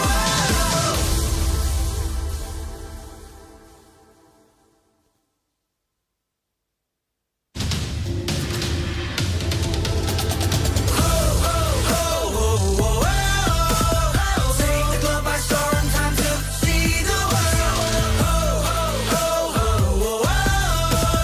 To the land of dawn as we see the world. It's not a fight, blessed with tears and pride. Ready for the battle cry, with our might and stride. War against the heavens, set the fire to the sky. Keep burning bright, kill the allies, and enemies mesmerized. Strive for domination. Feel the pressure rising. The fight with your life and for your nation. With your devotion, emotion. Lay it on the line. The choice is yours. Offense or defense. Let the courage roar. Reaching for new heights. It's time to soar. Now or never, time to rise. We will strive for more. Take the globe by storm. Time to see the world. To the land of dawn as we see the world. We're fighting to build a legacy in this better ground for kings. We're here to show the world that we're the chosen one that brings the heat, the passion, the heart, the soul, and the fury. Show it all, let the world see we are legends. Stepping on the ground, no time to waste. Striving to conquer, face the foes, make grace, be the challenger. It's time to soar. Now or never, climb and rise. We will strive for more. Take the globe by storm, time to see the world. To the land of dawn as we see the world. Take the globe by storm, time to see the world. To the land of dawn as we see the world. Hey, hey, hey, break every boundary and chain. Ain't nothing can stop or restrain. We are a force to be reckoned with. Destiny, kingdom, and life. Battle like Atlas, winning with madness. Count us to practice, that is his match. As we are the heroes here to slay. Never back down, never astray. Fatal length. Sink or swim. Match by match, day by day. Determination, they won't let us sway. S-E-A-C the world. Mission to conquer. S-E-A-C the world. We are warriors. Lay it on the line. The choice is yours. Offense or defense. Let the courage roar. Reaching for new heights. It's time to soar. Now or never, climb and rise. As we will strive for. Take the globe by storm. Time to see the world.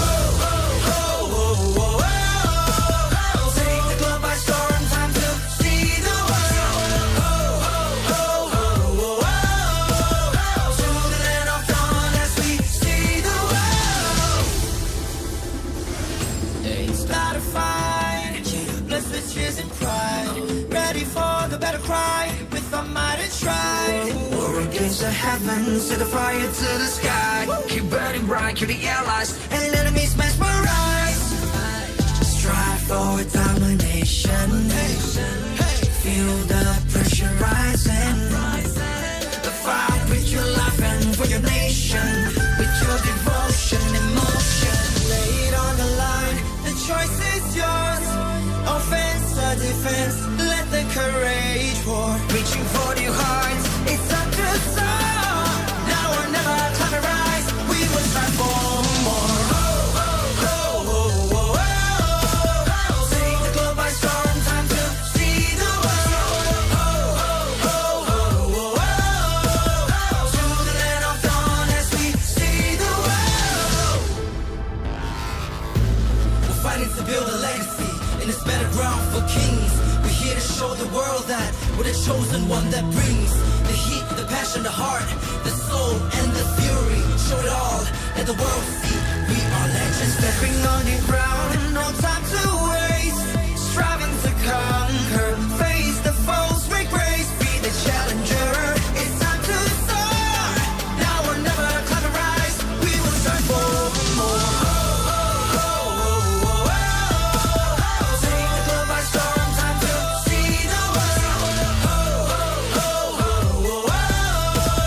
To the land of dawn as we see the world. Take the globe by storm, time to see the world. To the land of dawn as we see the world. Hey, hey, hey, hey. Break every boundary and chain. Ain't nothing can stop or restrain. We are a force to be reckoned with. Destiny, kingdom, and man. Battle like Atlas, winning with madness. Count us to practice, that is his matchless. We are the heroes here to slay. Never back down, never astray. Fatal length. Sink or swim. Match by match, day by day. Determination, they won't let us sway. S-E-A, see the world. Mission to conquer. S-E-A, see the world. We are warriors. Lay it on the line. The choice is yours. Offense or defense, let the courage roar. Reaching for new heights, it's time to soar. Now or never, climb and rise. We will strive for more. Take the globe by storm, time to see the world. To the land of dawn as we see the world. Take the globe by storm, time to see the world. To the land of dawn as we see the world.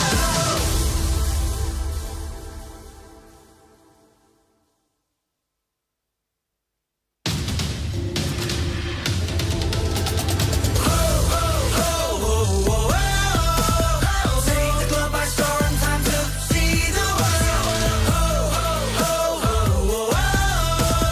To the land of dawn as we see the world. It's not a fight, blessed with cheers and pride. Ready for the battle cry, with our might and stride. War against the heavens, set the fire to the sky. Keep burning bright, kill the allies, and enemies mesmerized. Strive for domination.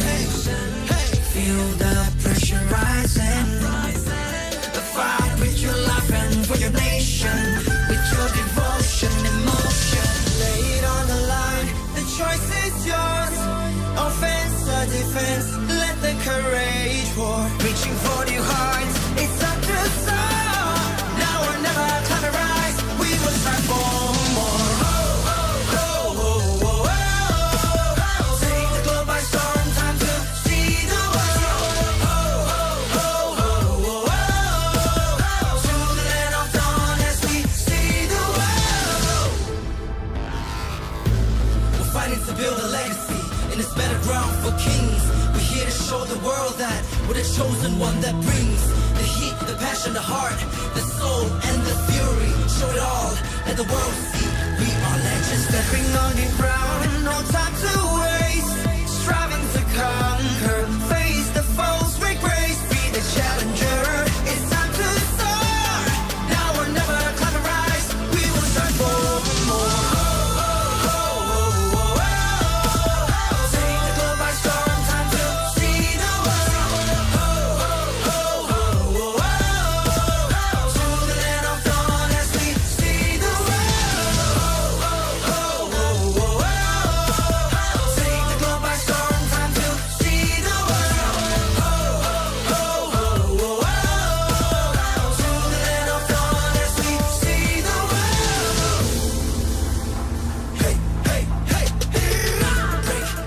boundary and chain. Ain't nothing can stop or restrain. We are a force to be reckoned with. Destiny, kingdom, and main. Battle like Atlas, winning with madness. Count us to practice, that is his matchless. We are the heroes here to slay. Never back down, never astray. Fatal length. Sink or swim. Match by match, day by day. Determination, they won't let us win. S-E-A-C the world. Mission to conquer. S-E-A-C the world. We are warriors. Lay it on the line. The choice is yours. Offense or defense. Let the courage roar. Reaching for new heights. It's time to soar. Now or never. Climb and rise as we will start for. Take the globe by storm. Time to see the world. To the land of dawn as we see the world. Take the globe by storm. Time to see the world. To the land of dawn as we see the world.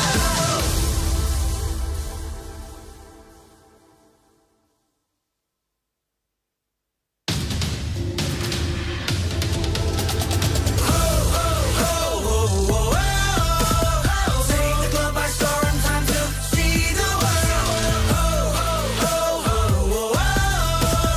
To the land of dawn as we see the world. Start a fight, blessed with tears and pride. Ready for the battle cry, with our might and stride. War against the heavens, set the fire to the sky. Keep burning bright, kill the allies, and enemies mesmerize. Strive for domination. Feel the pressure rising. The fight with your life and for your nation. With your devotion and emotion. Lay it on the line. The choice is yours. Offense or defense. Let the courage roar. Reaching for new heights. It's time to soar. Now or never. Climb and rise. We will strive for more. Take the globe by storm. Time to see the world. To the land of dawn as we see the world. We're fighting to build a legacy in this battleground for kings. We're here to show the world that we're the chosen one that brings the heat, the passion, the heart, the soul, and the fury. Show it all, let the world see we are legends. Stepping on your ground, no time to waste. Striving to conquer, face the foes, make grace, be the challenger. It's time to soar. Now or never, climb and rise. We will strive for more. Take the globe by storm, time to see the world. To the land of dawn as we see the world. Take the globe by storm, time to see the world. To the land of dawn as we see the world. Hey, hey, hey, hey. Break every boundary and chain. Ain't nothing can stop or restrain. We are a force to be reckoned with. Destiny, kingdom, and main. Battle like Atlas, winning with madness. Count us to practice, that is his matchless. We are the heroes here to slay. Never back down, never astray. Fatal length. Sink or swim. Match by match, day by day. Determination, they won't let us win. S-E-A-C the world. Mission to conquer. S-E-A-C the world. We are warriors.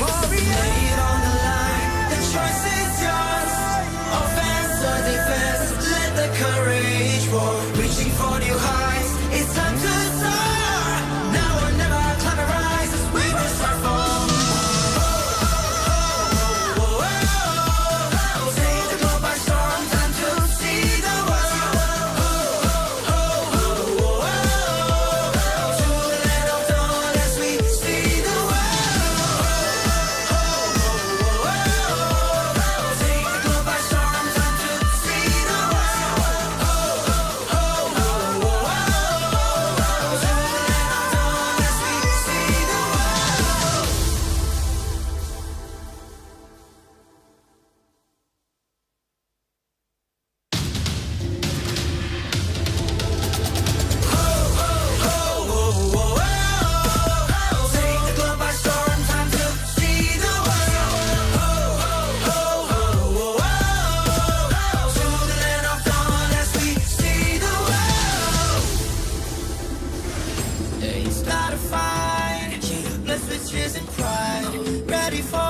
cry with our might and try. War against the heavens, set the fire to the sky. Keep burning bright, keep the allies and enemies mesmerized.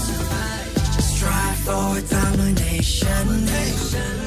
Feel the pressure rising. The fight with your life and for your nation. With your devotion, emotion. Lay it on the line, the choice is yours. Offense or defense, let the courage roar. Reaching for your heart, it's up to soar. Now or never, climb and rise. We will strive for more. Take the globe by storm, time to see the world. To the land of dawn as we see the world.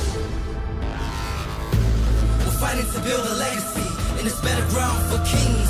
We're here to show the world that we're the chosen one that brings the heat, the passion, the heart, the soul, and the fury. Show it all, let the world see we are legends. Stepping on the ground, no time to waste. Striving to conquer, face the foes with grace. Be the challenger, it's time to soar. Now or never, climb and rise. We will strive for.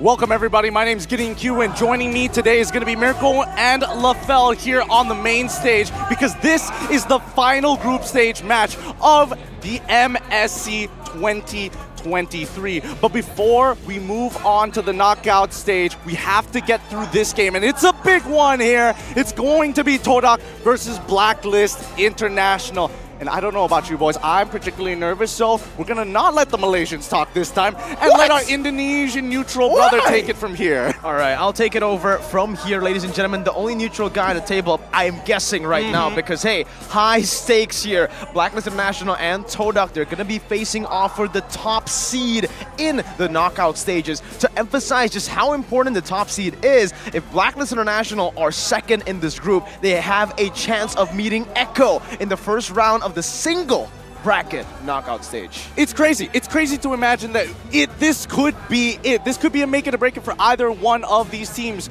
But all of this, of course, MSC is powered by Munton, supported by ROG, the official gaming phone, and Secret Lab, our official chair partner. So thank you to our lovely sponsors. MSC wouldn't be possible without your support. Now I'm going to throw it over to LaFell here because what's your opinion on this game so far, and especially with where the meta is at currently? I mean, that's a very good question, but I just got to point out that you and me, we actually anticipate this game and we try to color code our uniforms for this game. But one small thing that I forgot, both of them are black. Yeah. Both of them have the same color scheme. It was, it's a little awkward, I am not going to lie. But today's headline for this match, which one are you guys going to be part of? There's going to be two big parties here. Is it going to be hashtag break the code or hashtag TODAK Langgar here? Personally, for me, you know where the Malaysians are going to be standing so far, unless Mirko, are you going to break the 3-streak here? Maybe. We'll see in the predictions later. We have a little segment. The minority usually wins. The minority usually wins. We predicted RSG SG when everybody predicted EVOS yesterday, and guess what happened, LaFell? The minority won. So this is kind of the same case for our predictions later on, but looking at the way these two teams play is what is really interesting in my opinion, right? Especially looking at how, I would say, very formulaic Blacklist International plays. They take the game in a way where it's just common Blacklist. It's Blacklist International as you knew them back in M3, MSC, no, M4. Yeah. I mean, that's plenty of accolades. I mean, one of these teams with the most accolades against the crownless all-timers. We've seen TODAK time and time again try to make it to the grand finals and unfortunately never, almost, sometimes even just one game away from making it through an easy bracket. They just drop it. Unlike their opponents here, Blacklist International, consistent, as Miracle put it perfectly, formulated and cold. Here's the thing, you guys see the sleeves? Okay. Both teams have a lot hiding in the sleeves, so we gotta see for this particular game. I kind of feel like they'll just show everything that they got. Right now we gotta look at the junglers here because I gotta say, Rival is number 5, Wise is number 3. I was about to say, is Rival not even on the list? But no, Rival is number 5, Wise is number 3. kind of not surprising for me that Kyrie is number 1, but let's talk about this Wise going up against Rival, where I gotta say, man, this MSC, TODAK has been unleashing Rival, letting him use those assassin junglers. But Wise, we've seen him, he is most comfortable on those utility junglers. So definitely 2 different types of junglers here. He's a veteran. The veteran Wise versus the rising Rival. Rival has been very sporadic with the way he's taken the games, and I think you put it very well, LaFell. The fact that he is actually placed in on his comfort. Now he's back on the assassins that we knew him for. Meanwhile, for Wise, I think a few of these heroes actually has been buffed towards his favor, like the Bane, for example, something we saw at M3 where he was able to completely dominate. But aside from just these junglers who are able to dictate the game in the early game, both of them really rely on their gold laners, especially for TODAK. I mean, here's the thing. We already show one rookie versus a veteran. Now, let's talk about the M Series all-timer Chiku guys versus the promising debutant from Blacklist International, Owl. Here's the thing, man. Chiku guys has evolved so much because he changed his role so much. But for this time, for the previous season of MPL, he even stated he doesn't care what kind of heroes he uses, which we've seen him using the Arlet as long as it's in the gold lane. And here's the thing. Because he used the Arlet in the gold lane, this kind of throws a wrench into the plans. Like, you can't tell what kind of hero he uses, man. Like, you're looking at the Claude, you're looking at the carry as one of his favorites, but he might not even use it. I don't know about you, but I feel like generally history tends to repeat itself, and even after the performance that we saw from Blacklist International during the SEA Games, Owl has faced Chiku guys before on traditional marksmans, so maybe the unorthodox way might work, or who knows, Owl is even more comfortable dealing with Chiku on these strange gold lane picks. We'll see. We'll really see it because in MPLPH Season 11 Grand Finals, Benny Cutie was able to completely dominate the lane against Owl by securing these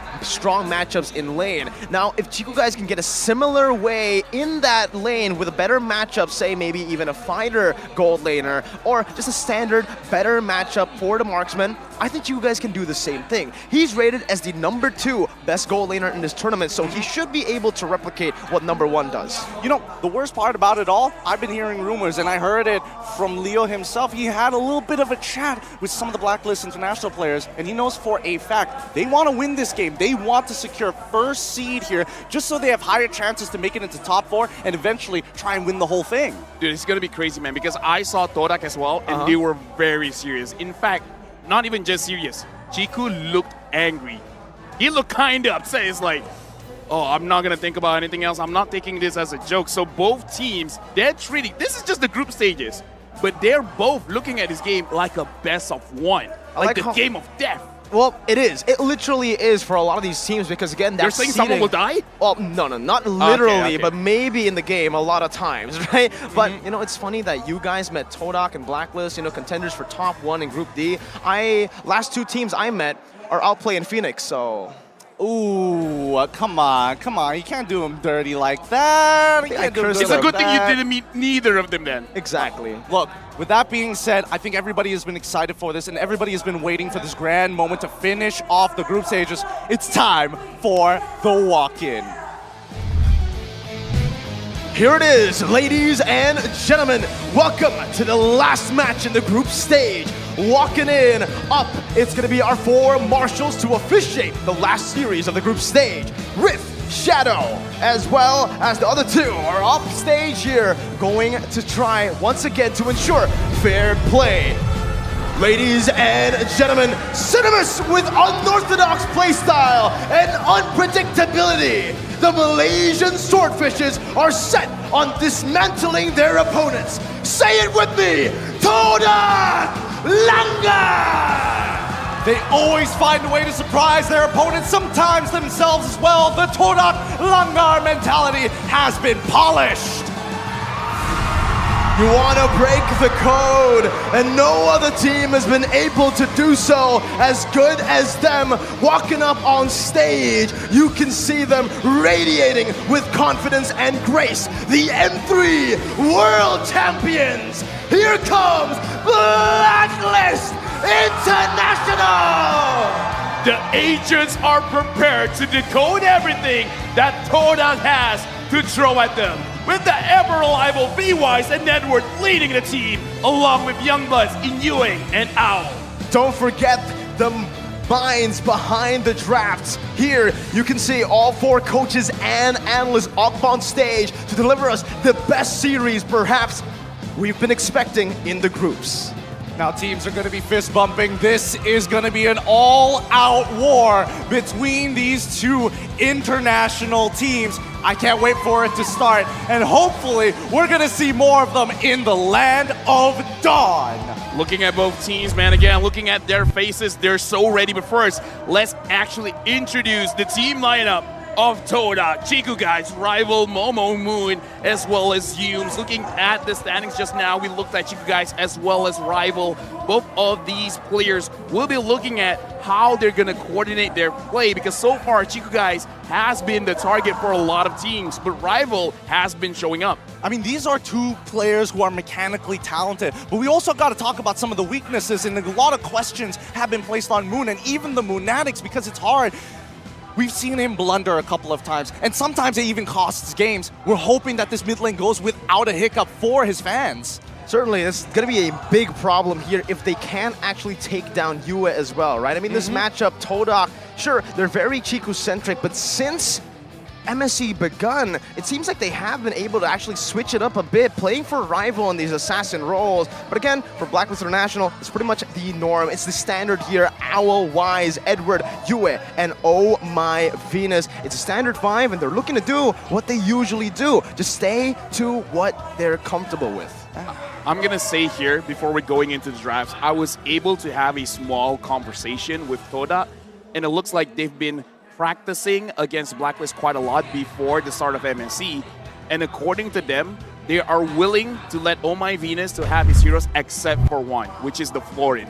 Whoa! Because so far, as big of a hero pool Oh My Venus has, they feel like it's almost a bigger mistake to ban out the Estes, to ban out all of the other healers and let the Florin go. So if they had to pick their poison, they'd rather not face against the Florin. Because of the true healing. Yeah, I'm guessing. that's kind of crazy, right? Now that you think about it, we've seen, and especially for Oh My Venus, whenever the Queen has Estes, you know, literally a skin made after the Queen's likeness. It's kind of crazy to imagine that, yeah, we don't mind dealing with that primary skin as long as you don't get the Florin. Think about that. Oh man, yeah, I mean, again, the Florin is definitely a very good pick that Blacklist International can utilize right now, with a lot of people already thinking ahead at trying to ban these support heroes. Let's go, Gideon Q. Wait a minute, time prediction Minority here. So, Gideon Q is the minority right now. He's the only one who went for TODAK. Okay, I got and LaFell. Look, guys, I just want a quick check on Miracle. How's the Mirror Curse going on right now? Give me out of 10, where is it at currently? Well, I did say Outplay was going to get through groups, so. Oh boy. Okay. That sounds good so far. I also have the insurance policy, and based on what I've may have put into place,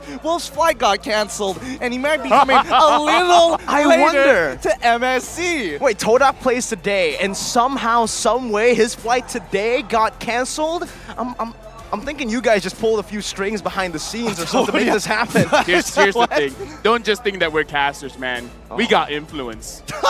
I mean, we're part of the Republic for a good reason. Now, guys, if you're wondering, what in the world, what's this Republic you're talking about? I'm talking about the Republic of Gamers here.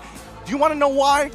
Why? Simply because their phones are just that good. When you're looking for a warm-up like no other, check out the Asus Republic of Gamers, or the ROG, the official gaming phone partner of MSC 2023. The ROG 7 comes with the Aeroactive Cooler 7 that provides you with a portable 2.1 sound system, and alongside the spectacular 165Hz AMOLED display, you can play games like you've never experienced it before. So check out Rideable, who's utilizing the ROG 7 just to do his warm-ups. ROG 7 for those who dare. Or, as LaFell puts it, Dare.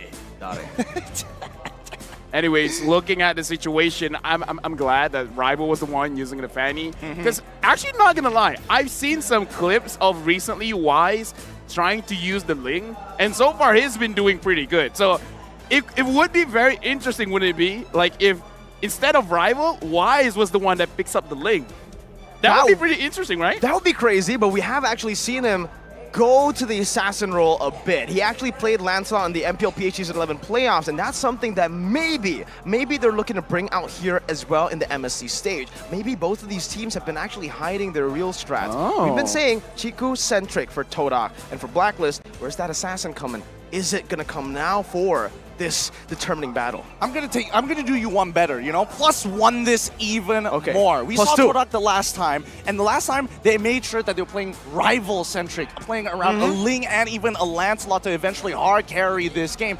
What if Blacklist International decides to go that route? Now Wise is not a utility jungler. It's time for Wise to carry the team. I mean, if you're going to talk about utility junglers, man, I'm actually thinking about Bane as well as Alpha as the newer meta coming in, because so far, both junglers honestly haven't been picked up too much, but I can definitely see the potential. And if any team can make it work, I kind of feel like Wise with Blacklist International can make both junglers work. I feel like, okay, let's really think about this, right? Bane, what do you require? Combos, and more importantly, great communication. All you're trying to do is set up and make sure that everything kind of collapses together. Something that Blacklist International is known to be perfect at. If they want to go for these team fights, hey, Bane is the perfect hero to go and synergize with the composition and the game plan that they already set here before the match. Thing is, though, the Bane has been very dynamic in how you actually take and play the Bane. So maybe if you go up against a little more squishy heroes, you want to go for the killing spree, something very risky that Blacklist International aren't really known for. They don't go for risks, but what better time is it than now to actually pull up a crazy hero, a crazy style of playing that hero up against the craziest team in MLBB? Personally, I think that at the end of the day, after this match, both teams will have evolved, and we're going to see, honestly, a new side to both of TODAK as well as Blacklist International. Right now, looking at the fans as well, we can definitely see quite a lot of fans for both Blacklist as well as TODAK.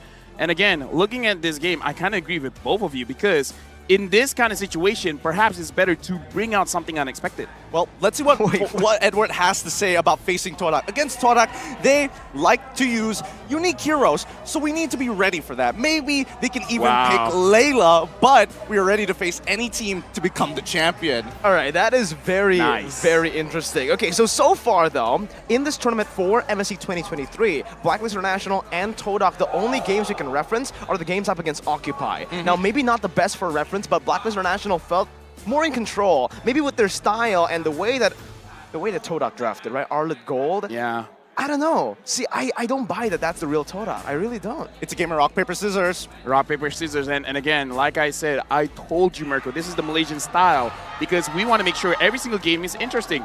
So we'll throw maybe once or twice. Okay.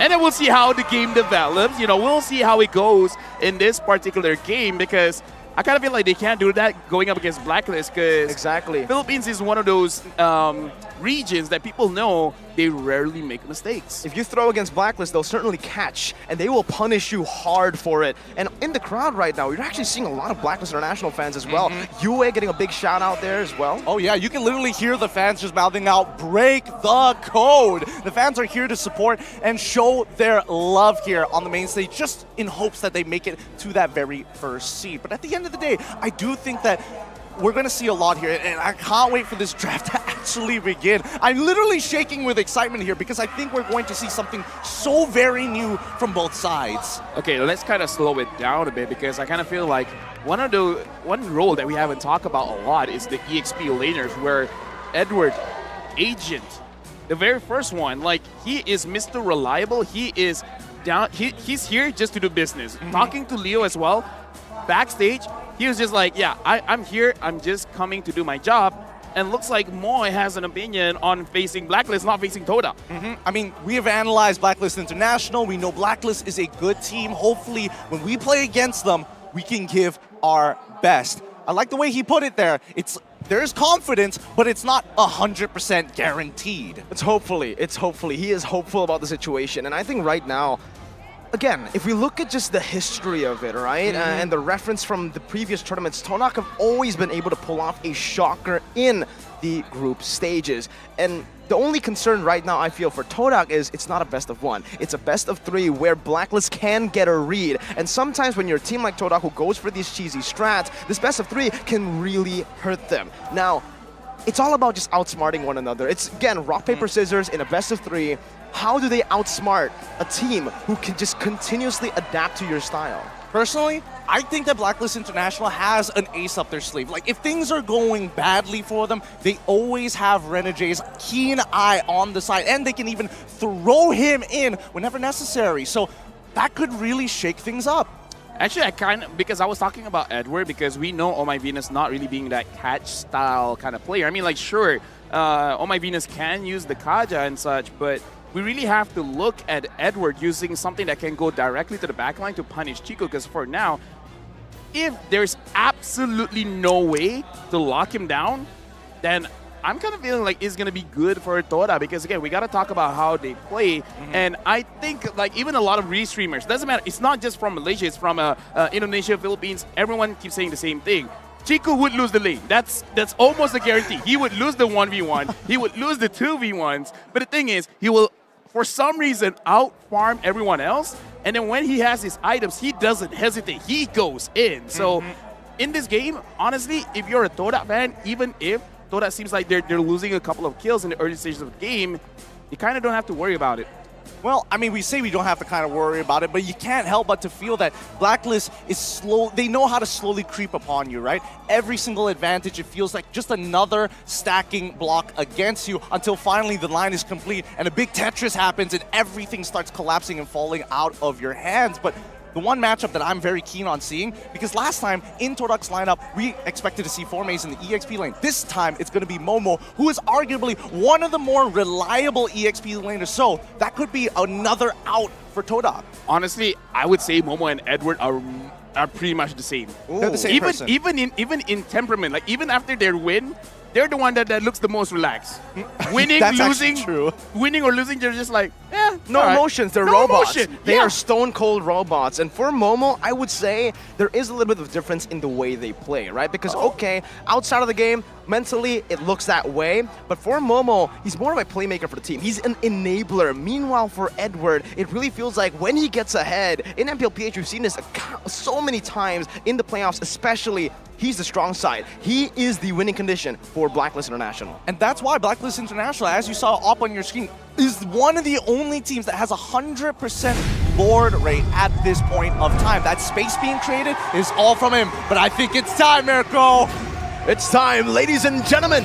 Into the draft we go for the final match, game number 1 of the last match in the group stage. Here we go. TODAK versus Blacklist International. All right, let's get the series on the way, because I'm seeing that the bans are coming, and they are coming quick. The Kaja, the Lancelot for the side of Blacklist, currently on first pick, and TODAK on second pick, already banning out the Estes. Yep, they still want to show respect for this first game of the series.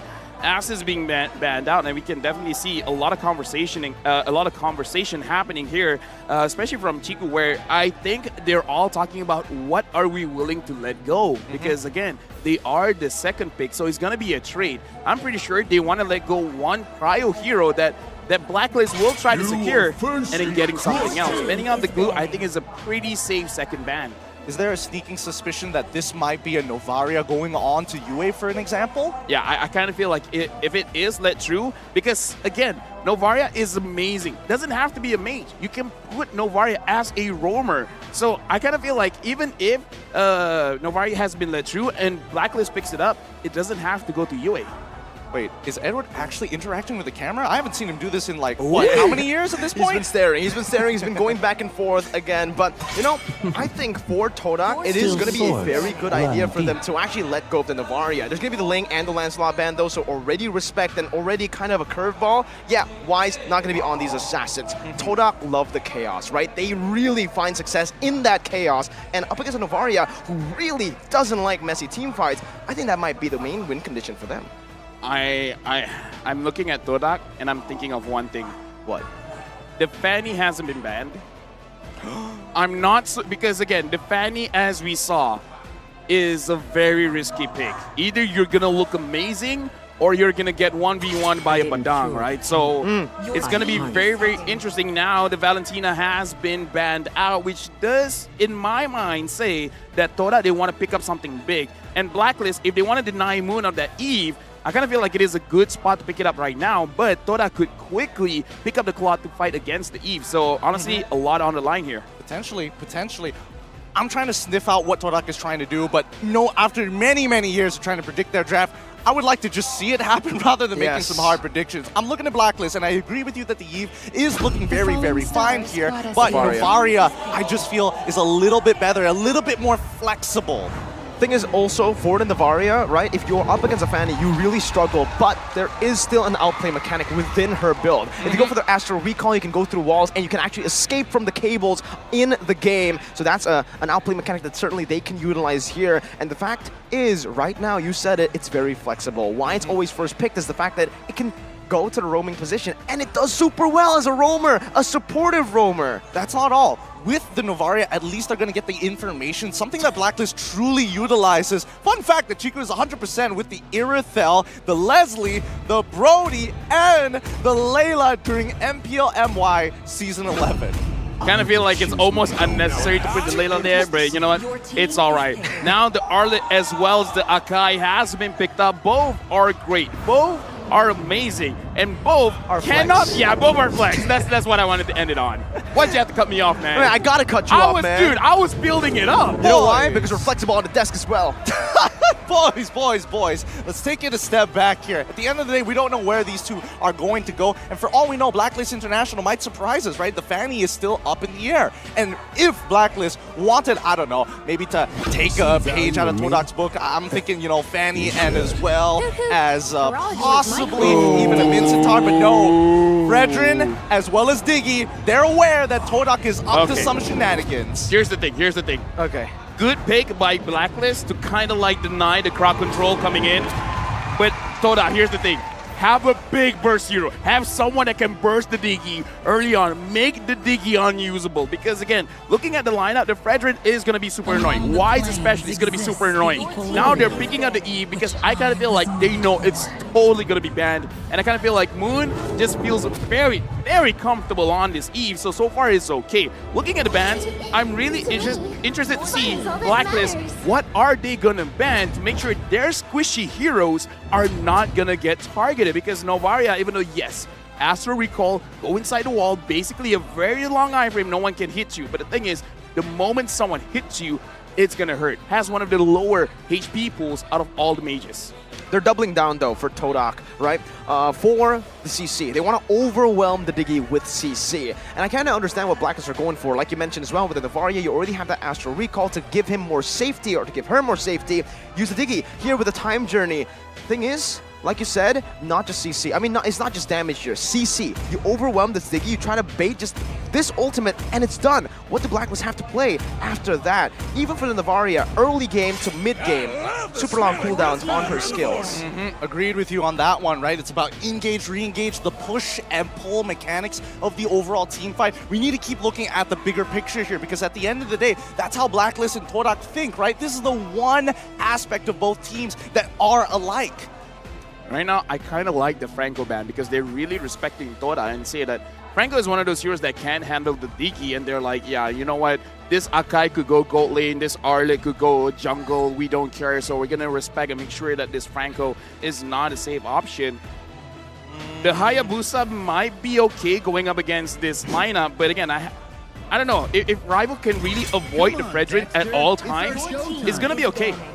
Because again, Astral Recall, you go inside the walls, but if you already initiated your Ogi Shadow Kill, it's just going to follow you. Yep, that's true. That is one way to actually deal with it, to be fair. Looking at TODAK's bans so far, it's going to be the Wan and as well as the Claude. I'm really surprised that both of these weren't picked up. This is not exactly the most traditional starters based on what we've seen in the overall MSC tournament meta. Maybe TODAK wants Beatrix? Yeah, it does seem like they're already setting up for the Beatrix here, right? Wan Claude banned out. The only other hero that I've seen out on good catch is that Beatrix. So by banning out these two heroes and picking it up, they're forcing Owl to play a hero that he's not comfortable with, and even just a hero that will struggle very much up against TODAK's composition. Brody, up against this much CC, you're not even going to be able to get those basic attacks out. But wow, Blacklist International with a pretty unique ban here. The Mathilda, I think this is the first time ever in MSC that has even been banned out. Yep, yeah, it is the first time ever. What's the logic here, LaFell? I'm trying to think. Mathilda? I mean, like, we cast TODAK games and even we don't see that much Mathilda. Exactly, right? I understand that it was about that push and pull, engage and re-engage, and I guess that Mathilda kind of fits the build, I suppose, but that's making a hard read on some of the flex picks that we see from TODAK.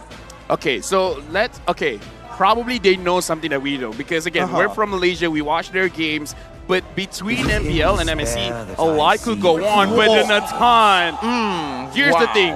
Chiku has quoted before during his live stream, one of the heroes that he wanted to bring out, not just for MSC, but in general, was the Natan, because when he's on this hero, for him, it's almost like the Claude, because when he's on his hero, his only aim is to mess with the enemy. He wants to make it look like he's going to get caught, but he's not going to get caught. So it's the opposite. They don't want to take the Beatrix away. They want to force Owl on the Beatrix to give a good matchup for the Natan. But that's the only thing I'm worried about.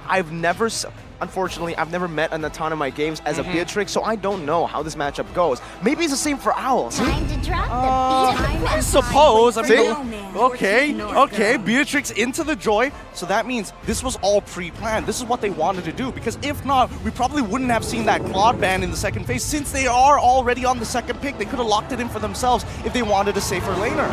Right now, honestly, they could as well pick up something like a Lolita and just put Rival with this Akai. At least they can deal with the Beatrix.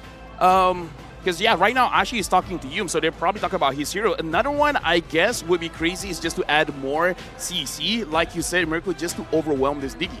I would say just put the Arlet as a roamer and go for something like a Yuzong here. Get some more physical damage threat to jump into that back line. But up against the Joy, it is going to be quite concerning, and they'll just go for the Hilda. Hey, against Ziggy, you need burst. What does Hilda bring to the table? Here's the thing. They are going for an echo kind of idea, because the way you stop Blacklist, you disrupt their jungle, you disrupt their EXP. If Edward doesn't get to play, if Wise doesn't get to play, I would say 60% of their strength has been cut short. Yep. Oh, let's look at the audience predictions so far, with a large majority leaning towards Blacklist International side. Completely understandable. Wait, who's the 14% leaning for TODAK from the Philippines? What's going on there? It's LaFell. It's just LaFell. Thanks, guys. Appreciate it. Minority wins. Look.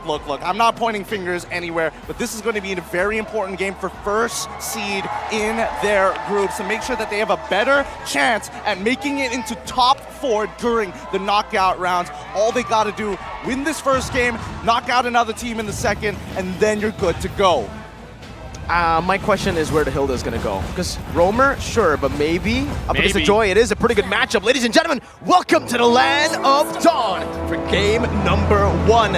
It's time to set the tempo as Blacklist International and TODAK enter the stage. It's Yums. Yep, right now it is Yums on the Hilda. It looks like the Hilda is going for the jungle invade for now. Yums is just standing by. He's just giving vision. He's like, guys, I'm here and no one is here. UA as well as Oh My Venus. Yums gets spotted out. Now what's he going to do? Yep, they sniffed him out already, and at this point, like, what do you really realistically look for, right? Oh My Venus is going to be taking the emblems of the Impure Rage. He can farm it off of Yums for a while as long as he doesn't die. And right now, it looks like Yums is trying to be a little bit annoying, and he's taking quite a bit of damage. Moon is there as well, forcing Wise to use his Retribution, but for now, it looks like nothing really is going on. It's going as expected, but no one is taking heavy trades. And for Momo as well, the Unbending Will is the choice of the talent for him, so he wants to go for some more damage. Okay. That should have been a free Little Wonder. Yeah, with bit the of a retro. whiff. Yeah, a bit of a whiff. I totally agree with that one. But no, as Miracle was mentioning, we do see... Oh, wait, no. Hold on. This could be the first engagement. Okay, Yums getting brought back right there. Forced to flicker out. Dodges away from the Astral Sphere as Wise just walks up menacingly, but it's just going to be a flicker burnt. All right. Looks like both sides still taking it as slow as possible, and more so, seeing TODAK play a rather standard game. First whiff of the game already happened. Shake it off. They're going to continue on forward, but how big of a deal is Momo going to be, especially on this Arlet here? I think it's going to be a very big deal, especially doing neutral objectives, because you need someone to bait out the Diggy ult, man, because when the Time Journey has not been used, it's going to be very difficult for Rival to fully secure those neutral objectives, because the thing about a Nakai is you want to take that just to make sure you win those retry battles. But if the Diggy is there, it's not a 70% win for the Nakai. Thing is, Diggy's not level 4 right now, so Heavy Spin's going to be able to lock Wise down. They're going to go for the team fight, not for the turtle right now, but it's giving the Retribution from Wise, who secures it. A beautiful Astro Sphere from behind, taking Rival down as Momo now is going to be caught, now with the rhythm as well. Edward is pushing him away, but look at Yums all alone. Blacklist International want to chase him down. Another Astral Sphere locks onto Yums. There's going to be some alarm bombs placed, the reverse time again, the taunt and the chain CC. and it's all Blacklist in the first 2 minutes. Instantly, we see first blood, we see a second kill follow shortly afterwards. A little unfortunate, but coming back to the EXP point, right?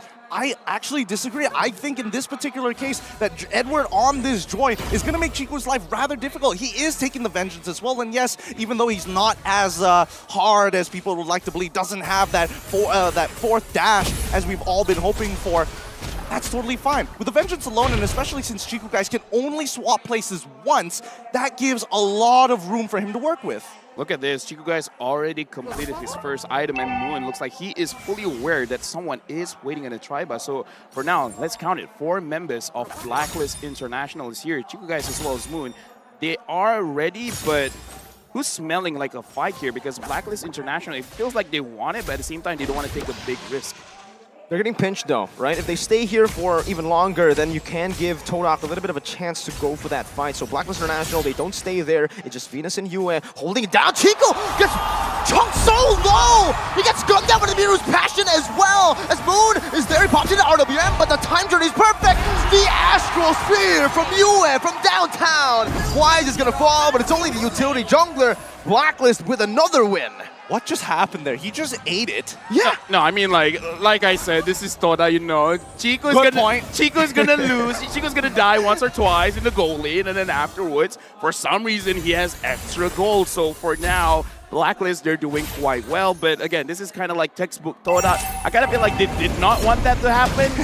But still, it's just one of those things, man. History keeps repeating itself. Yeah, I mean, at the end of the day, right, Chico guys is going with the mystery shop, so he does get an overall discount. Despite dying, being behind isn't the worst in the world. Okay, final smash as well right now, but Rival, he's going to be able to secure that for his team. Now equal in neutral objectives, but Blacklist International are still holding on to that 1,000 gold lead as they put pressure down in the gold lane. Yue going to be chunked. Yums brought back by the reverse time. Once again, Owl cutting him down, going back to the Renner. Good shot, Spear. Owl, one more snipe. Doesn't want to go for the apathy here. Does he want to go for it? I think he does, but it's a bit too late. It, right? Yeah, he's going to check it right now. Chico has to block it, and yes, he takes a full chunk out of it. That's going to be sad because now walking back into lane can be a little dangerous with Oh My Venus just stacking up with these auto alarm bombs time and time again, but Moon is here to support. RWM placed down right now for the side of TODAK. Chico's going to eat it again! Ow! He's come alive in this series so early on. Yums already brought back again. That's a lot of damage. The Brazer's Wrath. Yue! On point! So accurate! What is going on? They are just eating spells. They are just taking punishment. Good job on Blacklist International for fully capitalizing on it at the end of the day. But you can even tell that for Aoi, it's just like, whoa, we got so much out of that. I thought we were only getting one, but getting multiple, even better for us now with a 2.2K lead. Yeah, Owl just completed his own Blade of Despair, and now up top, Edward's looking for Chico guys. Chico guys for now is still alive. Wise looks like he's going to be okay as well. No, maybe not. He might be okay right now because you can see Edward already rotating over. Venus as well has come through. Time Journey still staying. The Brazer's Wrath! And the Venice Rage! Blacklist are styling, are stomping on TODAK. Another Astral Sphere connects. Venus is just standing in the midst right there, popping a Time Journey, baiting Momo out. And TODAK, what are they doing? They're just responding to the plays from Blacklist. Right now, Blacklist is just outclassing TODAK at this right. There's so many mistakes coming out of TODAK, completely punished. And even for Wise, holding on to the Appraiser's Wrath until the very last second was good enough. Dude, I gotta say... No way! Oh, goodness gracious. Blacklist are cracked. They are cracked. The rookies are here. Yue, he's not here to be like, I'm happy to be around. No, I'm here for the win. Oh no, Chico guys targeted again. So far it's going to be okay. Dude, we have not seen a lot of Natans, but I gotta say he does not have a lot of HP. No, he does not. He's just getting chunked out by Yue. He's getting chunked out by Oh My Venus. And for some reason, Owl has been hitting every single one of these Bennett's Rage. And Chico continues to receive the punishment. Dude, it feels bad, man, because again, here's the thing. Maybe you could deal a lot of damage, but it kind of doesn't matter if he did not get to touch anyone. He did not get able to do anything, and then he completely dies. And right now, Blacklist, they are here controlling the jungle. Rival is there. Edward is there as well. Final splash brings Wise back, but look at Edward again at the back. That's a purple buff stolen away. Yum's now knocked up. That's another Astral Sphere to cancel it out. The Appraiser's Wrath even from Wise just to zone it away and clear out the mini waves coming down as Owl just takes the turret down with the Bennett. Edward is just zoning them away, and look how they're playing so much for the mid. Oh, final slash. Yue all good. Yep, it's all good. You got the time journey. You can get out at any tight spot that you ever wanted to see. Now, it's interesting to see that Blacklist, as much as they like to play a very disciplined game, they are actually increasing the tempo, and they're increasing it significantly fast. It's already 7 minutes, 50 seconds into the game, 5.1k lead, and they're looking for somebody. Owl with a brilliant flicker out, Wise with the peel as well. He might actually be able to go for the solo kill here onto Yums. He needs to be careful. Wise is just walking them down as Chico guys pops the entropy down below, gets chunked by the Renners. Apathy has to jump back now. Wise, oh my goodness, Edward in the back, just wreaking havoc, acting as a janitor, cleaning it up. US survives as Owl picks up a double. 11-1, Blacklist International. It's not even close. It's not even remotely close right now. Even Blacklist International, look at the way that the waves are actually pushing, right? Because they put 5 people down on the bottom side. It's understandable that TODAK want to play defensive, but Blacklist have made sure they've done their homework and also the housekeeping as well. We're continuously pushing waves from the mid lane all the way to the slow push on the top side. Chico used absolutely everything that he can to run away. But look at that damage coming in from UA, man. Here's the thing. We talked about the Beatrix doing the draft, taking away from Blacklist. If they took it away, maybe it wouldn't be like this, man. But, you know, what's scary hindsight. What's scary is they predicted the Beatrix. That's what they wanted to go up against. So the fact that the Beatrix is smashing them like this, it definitely hurts right now as Owl is already holding on to that Renner's apathy. Should be able to shoot it down. Oh, if that connected, Munu's dead. Wise jumping in under the turret. Blacklist International trying to siege this down, but they won't be able to do so right now. Oh man, it's not good at all. This is perfect for Blacklist, right? Especially with the Navarre. It really complements their style. They get to check multiple bushes, they get free information pretty much all the time, and especially with the Diggy as well, with the auto alarm bombs, they essentially have visions in places where they technically shouldn't be, not having to recheck it and waste that time. So Blacklist are just making crisper calls all throughout this match. For now, Joy is a 0% win rate here in MSC, and it looks like Edward wants to change that to 0-2. Did you say 0% win rate? Yeah, for now. Agent 0. Dude, like, something different here. Because here's the thing, right? Chico, guys, if he could deal the damage, perhaps, right? Perhaps something could happen, but there's so many people from Blacklist ignoring everyone else from TODAK and just going straight after Chiku. It's just punishment. It's a literal firing line. I know I use that as euphemism, but this is real. What are they supposed to do at this point, LaFell? I want to ask you right now, what are the winning conditions for TODAK? Because it seems like Chico Blacklist... guys free hit, but how? Exactly. I mean, now, how do they create an opening for Chico guys to free hit? Okay, first and foremost, they got to find a way to take down Edward. If Edward is taken care of, then that's good. Because I kind of feel like the rest, Chico guys will eventually be able to kite. But kiting against the Joy is not an easy task. Yeah, it's just 3 layers, like, right? Wise is just sitting on top whenever Natan tries to get his ultimate down by the clone, just to make sure that there's no safe place to walk to. You have to body block that. That's how much damage and respect TODAK are giving it over to Blacklist International right now with the First Lord. They're able to march it down all the way. Oh, that's the final smash. Fading out the time journey, but Momo's going to be chunked out. Oh, the reverse time brings him back to the Bennett. And he's going to be out just like that. 0-2 and 0 stat line for Momo as UF pops in another Astral Sphere. Wise dives deep under the base. Rivals bringing it back. Appraiser's round not enabled. What? Owl, how did he get that kill with a Bennett?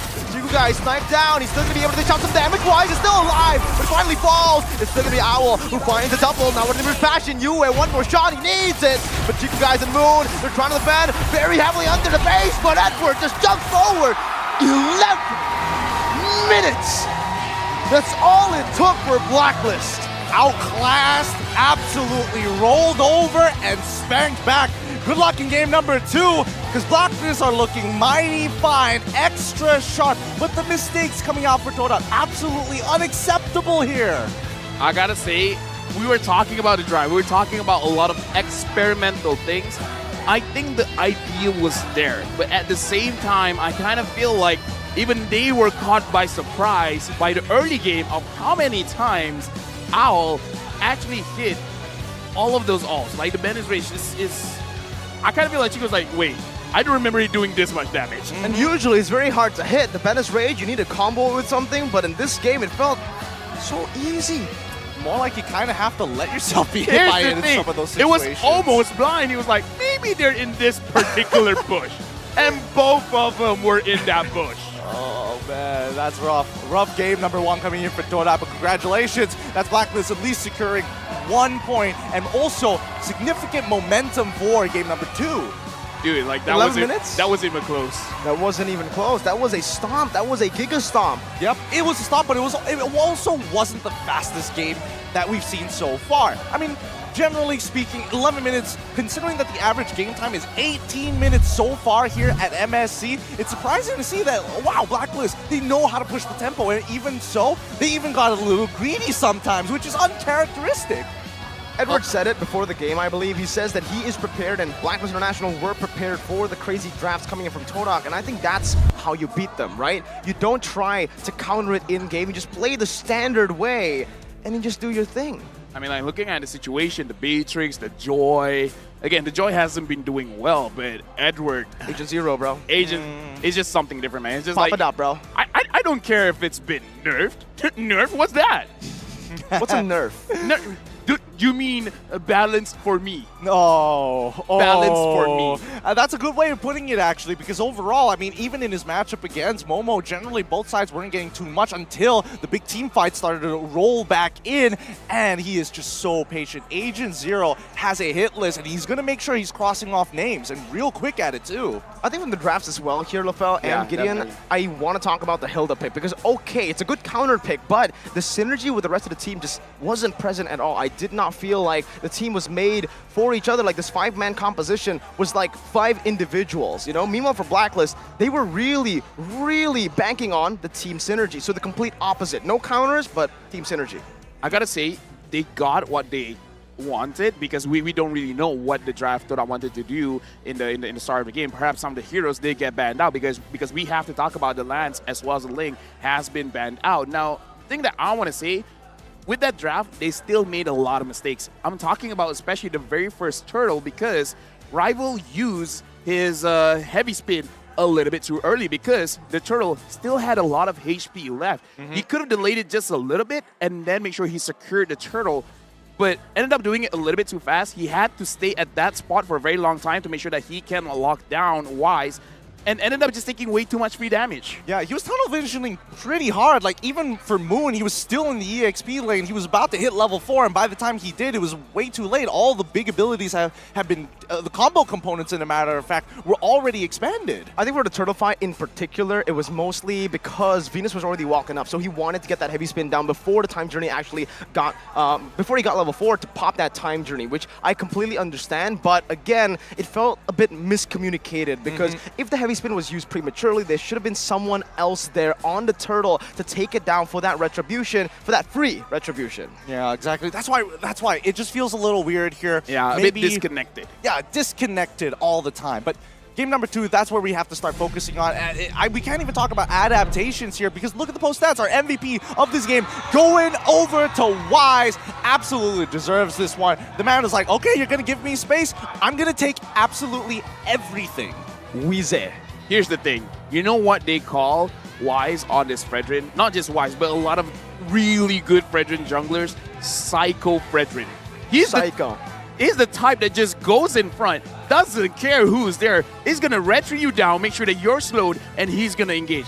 Almost like, I am here, I'm not looking at the turtle, I'm legit looking in your HP, and I want to take it away from you. The way that he's been using this Fredrin, we got to look at the heat map from minute number 5 up until minute number 10. He's always looking to put pressure onto someone, not thinking about his own farm that much, not even thinking about all the things that junglers are thinking about. It's just like, who am I going to taunt? Who am I going to kill right now? He's literally just the enabler. He is the playmaker. He stands in front, he takes everything, and then he leaves with Venus with that time journey. And by the time he leaves, it's all said and done. The final slash, the heavy spin, everything was already used up. I mean, let's look into the highlights and we can see it happen all over again. Just great battle spell timings coming in from the side of Blacklist International from minute 1 all the way to minute 11. But you can see where it's clear the miscommunications are coming through. Oh, look at that escape though. Clean. What escape?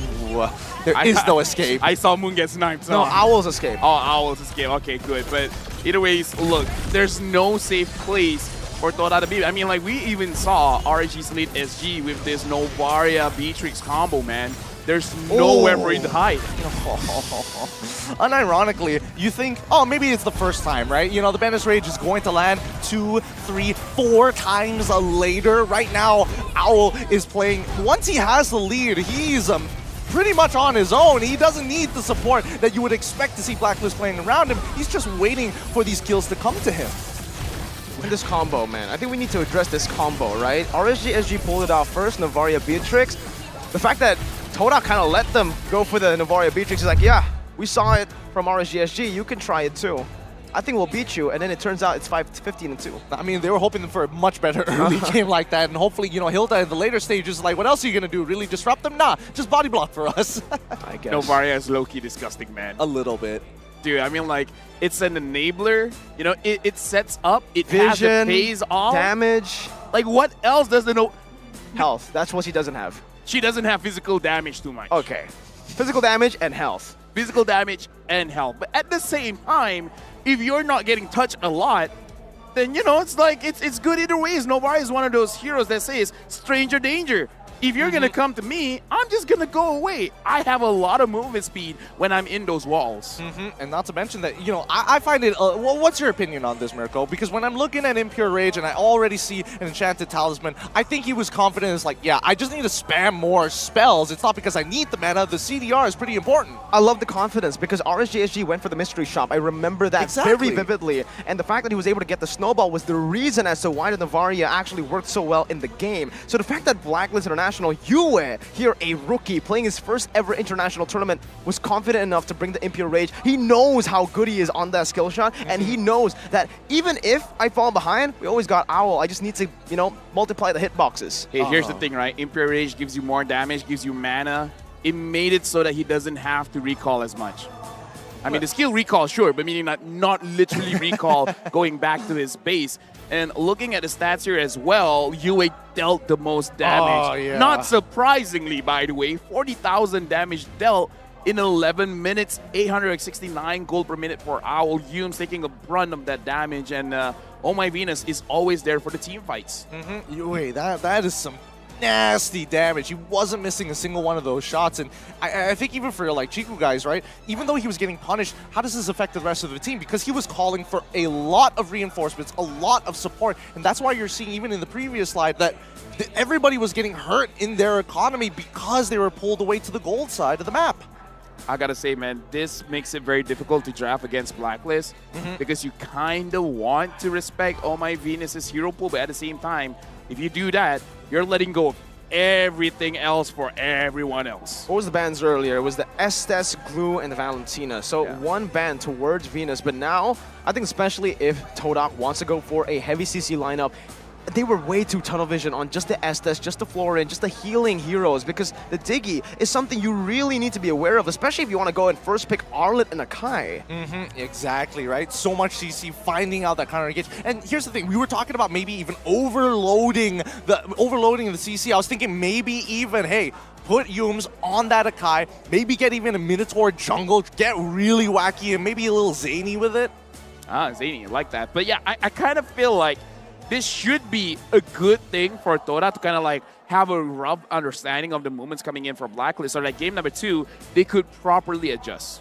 Look, so many things are changing. The meta continues to shift, but even more so, we've heard announcements. In the matter of fact, Project Next is coming up real soon. The 2023 Project Next update is coming very, very soon, starting from the 27th of June. The revamped emblem system that we've all been waiting for. And of course, the Erudicio story, the brand new hero, a generous event, and remarkable bonuses are about to meet everyone as soon as you log into the game. And if you want to know more about the new updates, all you have to do, open up your game, go check it out for yourself. On your ROG phone. Is it Ixia? I have no idea. It's a marksman, by the way. So, yeah, and it's pretty good. Ixia It's kind of cool. I've seen the videos, right? I mean, it was kind of like the first ever marksman real world manipulation, right? Yeah. He's on board with this one. Either way, it's kind of local. 2, I kind of feel like Valentina is very scary, but at this point, yeah, dude, Novaria, out. No. Let's have none of that. Unless somehow TODAK could get it first pick, but still. Navaria's low-key disgusting. I think the Novaria bait, I think TODAK were actually trying to bait it out. I like that. I like that idea because they like to go for these chaotic dive compositions. The thing is, though, Blacklist were aware of that. They already set up for the Novaria in the game. Kaja, Lance, and Ling. Main point being the Lance and Ling. These two junglers are probably the two junglers that can actually get close without getting completely countered like the Fanny with the Absol Recall, and also just the Hayabusa because they're always clumped up. Yeah, honestly, yeah. You know what? Now that I think about it, the Hayabusa is a very good pick going up against the Novaria. But yeah, you actually made a very good point that they're always clumping up. Another one that I'm thinking about is potentially a Karina. But again, because they're all clumping up, might not be a very, very good idea. So honestly, I kind of feel like the moment they saw the Lance and Ling ban, they should really change up their strategy. Yeah, I think, you know, they caught on pretty quickly as well. Very quickly. Very big shout outs to Dexter, actually, because he's going to be the one that's not only studying the teams, but preparing the whole team of Blacklist International for the draft. And he's been working with them for a long, long time, maybe in the shadows, but now taking that spotlight, we're seeing his genius up on stage. It's almost like Blacklist have mastered the basics. He did it. He set the thing. He set the thing. Either ways, game number 2, again, like, I don't know, as a Malaysian, right? Because usually, even if we do lose, there's some sort of a fight. Oh, dude, this wasn't even close. That was a sound effect for the game. This is one of those situations, if you went out, grabbed dinner, came back, and it was like, wait, I thought we started the game. It's like, it ended. It's finished. It's done, in a matter of fact. But as the teams, they're going to reset their mentals as well. And for Blacklist International, remember, they are currently at match point, and they might be walking away with, honestly, a game 2 that could even be easier than game number 1, assuming that TODAK's mentality has been broken. I mean, momentum carries, How can you have an easier game than game? That would be even scarier. Dude, if they do that, if they get an 11-minute game against TODAK, against a team that many believe to be one of the strongest teams in groups, it's going to be PHPH Grand Finals, bro. No, that's look. I mean, the format is making it difficult for that to happen. All the love to Philippines, but you guys can win. Just don't make it PHPH Finals. You already had 1 year. The thing is, first pool already. It's set up for Blacklist International. If they win this, there's a high chance that they will meet in the grand finals. That's a good point too, but let's not forget about the rest of the competition, right? Because we've seen a lot of rises, ups and downs, and honestly just the evolution and quick growth from the other regions putting up some big fights. So it'll be interesting to see, you know, in the middle of the year what it's going to be like. Maybe even so, this could be setting up for the end of the year for a grand match. Now I'm just wondering, either TODAK will double down on craziness or go back to something like meta, you know? Because they tried something here. They tried with the Natan. Clearly didn't work out. I think it's time to take a step back. Take a step back, right? Really? I mean, yeah, I think they should take a step back because I feel like they should understand first that these prio or these crazy off-meta picks, it works if some of these heroes are left open, right? The Art Gold, it was set up properly when the Ling is possible, so you can play it with a rival in the jungle. When the Ling and Lance is gone, the prioritizing just seems like they just want to go for something crazy that they completely forgot what they were meant to do, you know? I don't know. That's why I'm thinking. That's why I'm thinking on the opposite end of the spectrum, right? Go even crazier. Go even crazier, right? Because at the end of the day, you have talented players, and you need. And we've seen Blacklist, especially in the earlier stages, get thrown off guard by Team Occupy, and that's all about off-tempo plays, right? Something that's not so readable. And I think at least when you look at a hero like Hilda, for an example, you know for a fact what Hilda is trying to do. It becomes a very linear path to kind of develop yourself in those early stages, and then the fact that you already have to play through mid as well as the gold lane that can easily get priority with the Beatrix and the Novaria, it made it even simpler. I'm thinking of something right now. TODAK, I kind of feel like they tried to win with aggression, EXP, as well as jungle. I feel like you got to go for option number 2, which is playing the double split. The double split? Are we talking about like a 1-3-1 sort of situation? Or banana split on a PH? Because here's the thing, right? Blacklist International, they're going to group up. You have very good laners on Chiku guys as well as Momo. And the thing is, Rival, if he can get any kind of assassin, he's pretty good on that split push as well. Because at this point of time, I kind of feel like when you're trying to fight a team that is very good in team fights, it really could go very badly for you. So I'm almost looking at a draft where there's a possibility where they can split the map.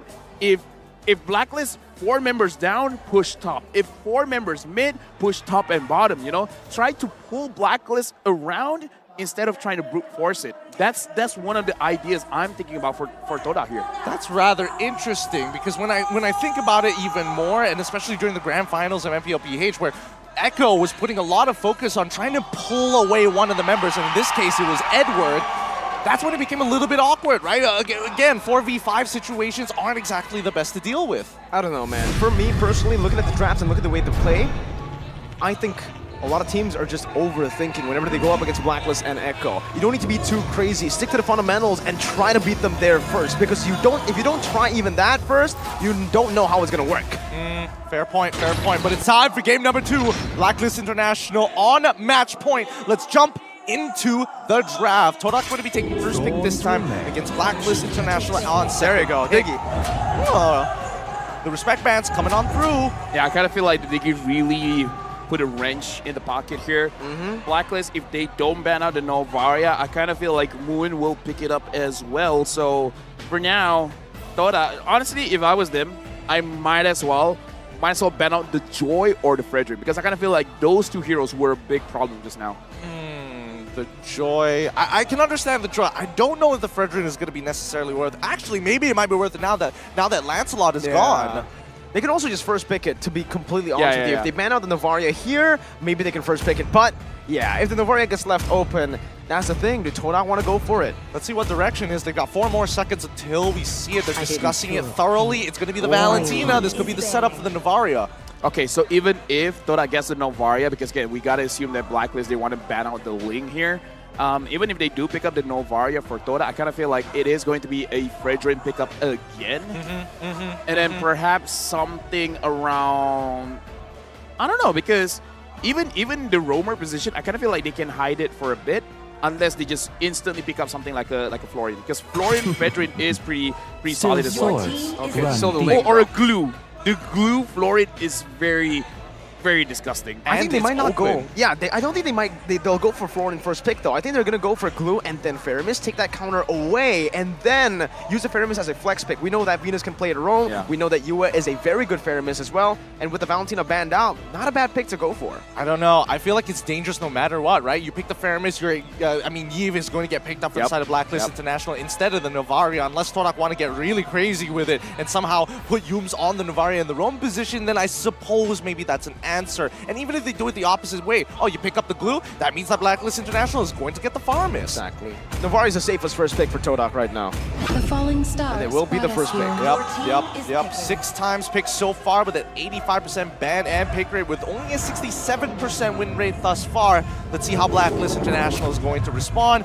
We should expect to see the Fredrin, but pair it with what? Fredrin plus X. That's a very good question. One of the heroes I'm thinking about to go straight for the Novaria is something like a Yuzong. If not the Yuzong, perhaps the Lapu Lapu, if they want to pick up the Joy as well, maybe. But yeah, I kind of feel like there is a lot of options for Ed where it really does come up to his comfort. You want a Yuzong, you want a Lapu, you want a Joy. Either of those would be fine. Not just in going with the Novaria, but any kind of hero that Chiku wants to use. Benedetta, Agent Zero as well, pick. yeah. I looked Miracle in the eye. He's like, I saw the light hit his eyes, and it felt like both of us had the light bulbs go off at the same time. Let's see whether it's going to be that. No, it's going to be Eve for now. Are they going to pair it up with the Fredrin straight off the bat, or are they going to look a completely different direction and prioritize Agent Zero this time around to keep it flexible? No, it's going to be the Fredrin once again for the opener of Blacklist International. Now, we move on to the next 2 picks from TODAK. Yeah, I think Claude is going to be an overall safe pick, right? Yeah, Claude and perhaps something for Rival here, because if not, I think it is going to be completely banned out. Because I kind of feel like Claude is overall safe. Maybe an EXP later, I don't know, man. I don't know. Looking at it right now, I honestly feel like picking up the Beatrix is going to be a bit better for TODAK because they kind of want Blacklist International to go for a gold laner in the last pick of the first phase. Because right now, Blacklist are setting up for a beautiful last pick in the first phase to counter TODAK's XP. And that's going to be the Joy pickup and the Claude. Blacklist International, this is the time to go for that XP laner. And Or they could just go for, honestly, the Beatrix too. Yeah. Technically. It's a little tough to say here. I think Hold either on, is or it isn't okay that for a bad. Brody?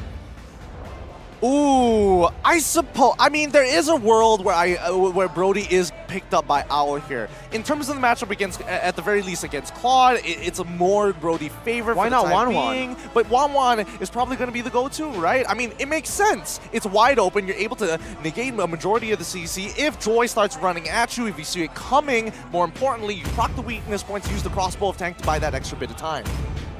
The only concern, if you go for the 1-1, is you're going up against that Claude, so definitely the Arlet, the XP lane pick is a bit more, well, it's a bit better for Blacklist International. Good against the Claude, counters, and pretty okay lane up against the Joy as well. Skill matchup. Yeah. So right now, TODAK, they have two bans to think about because now, what are they looking for? Either they got to shut down Owl or Venus.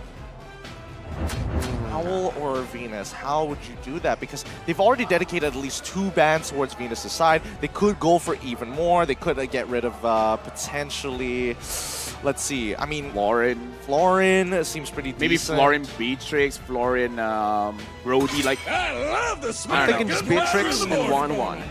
Yeah. I think leaving those two open is still okay, right? Because even, let's say, all right, Brody gets picked up here, you can just pick up the steel leg plates. One of the reasons Brody has actually fallen out of the meta is because you're not as oppressive as you used to be. There's so many defensive items that are really good up against the Brody right now, and obviously also the buffs to its anti-Cuirass is making it very hard for Brody to come back in the meta. Is banning.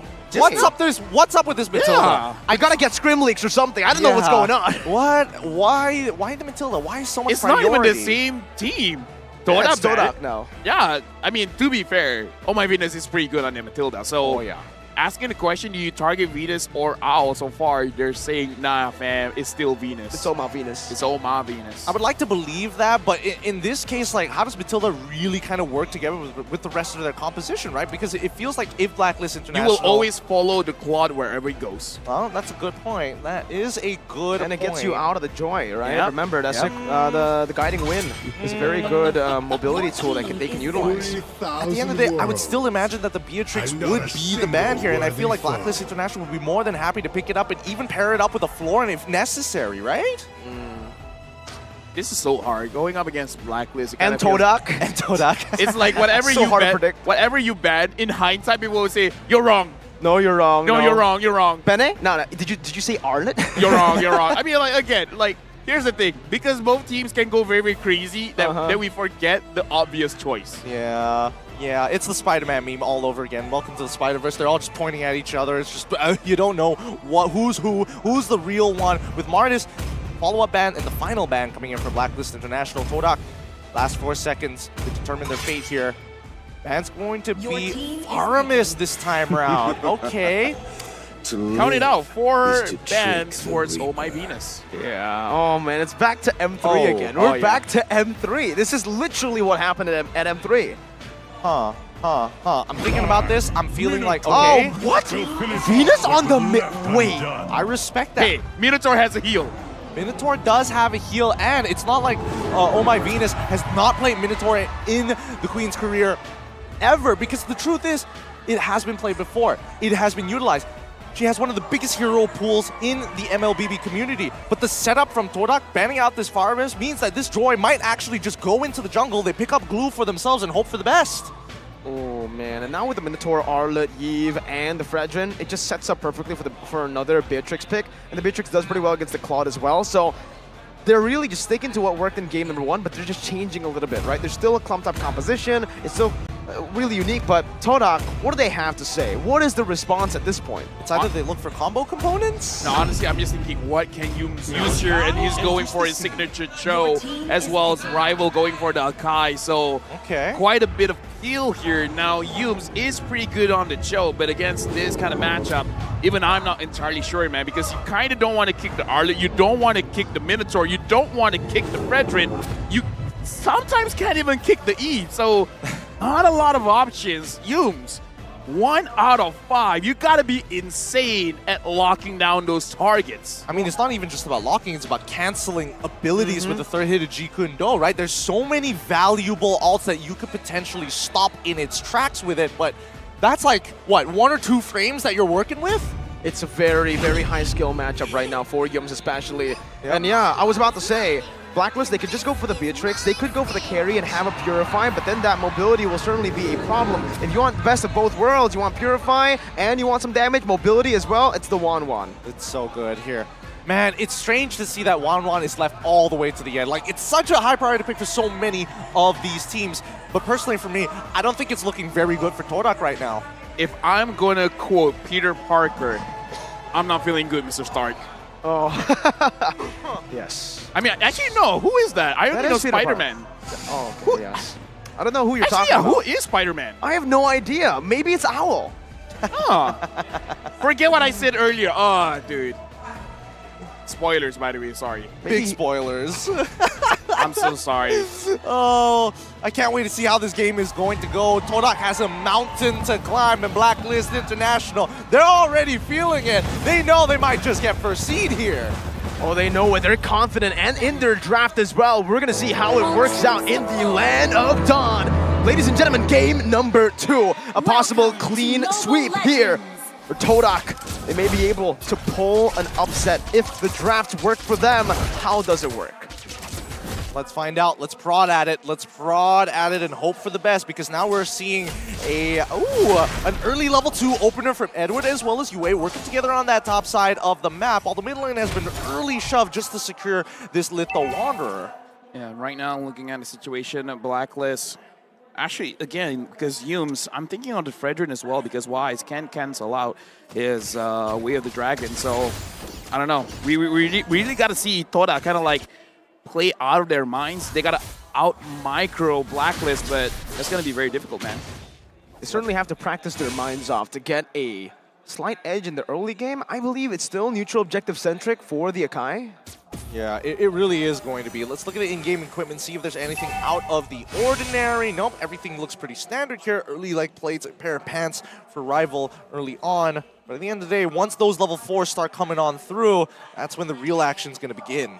Yeah, right now we can see TODAK, they're more worried about the physical damage. Blacklist, they're more worried about the magical damage. Now, Oh My Venus just going to get chunked down just a little bit. Even Retribution is used. Wise is up, and he's level 4. A lot of commitments. Praises Wrath as well. Rival forced to use the heavy spin just to disengage. But he gets chunked really low right there. Has to respect it, and the turtle should be spawning in just a bit. So it does give Blacklist International more room to play with to set up for it. I think at this point, right, they have already got position. 5 more seconds until the turtle is going to spawn. You can already see that Edward, is pretty deep in there, making sure that he spots everybody. He sees Momo early. He's going to try and trade against them early. All right, Momo jumping back and forth, trying to buy some time right now, trying to give some vision. That's going to be the ultimate coming down from Navaria. Rivals looking for Retribution right now. Is that the minute Fury to cancel it out? Edward slashes it away, and that's Rival taken out. First blood over. Yums falls as well. Agent Zero with a double kill.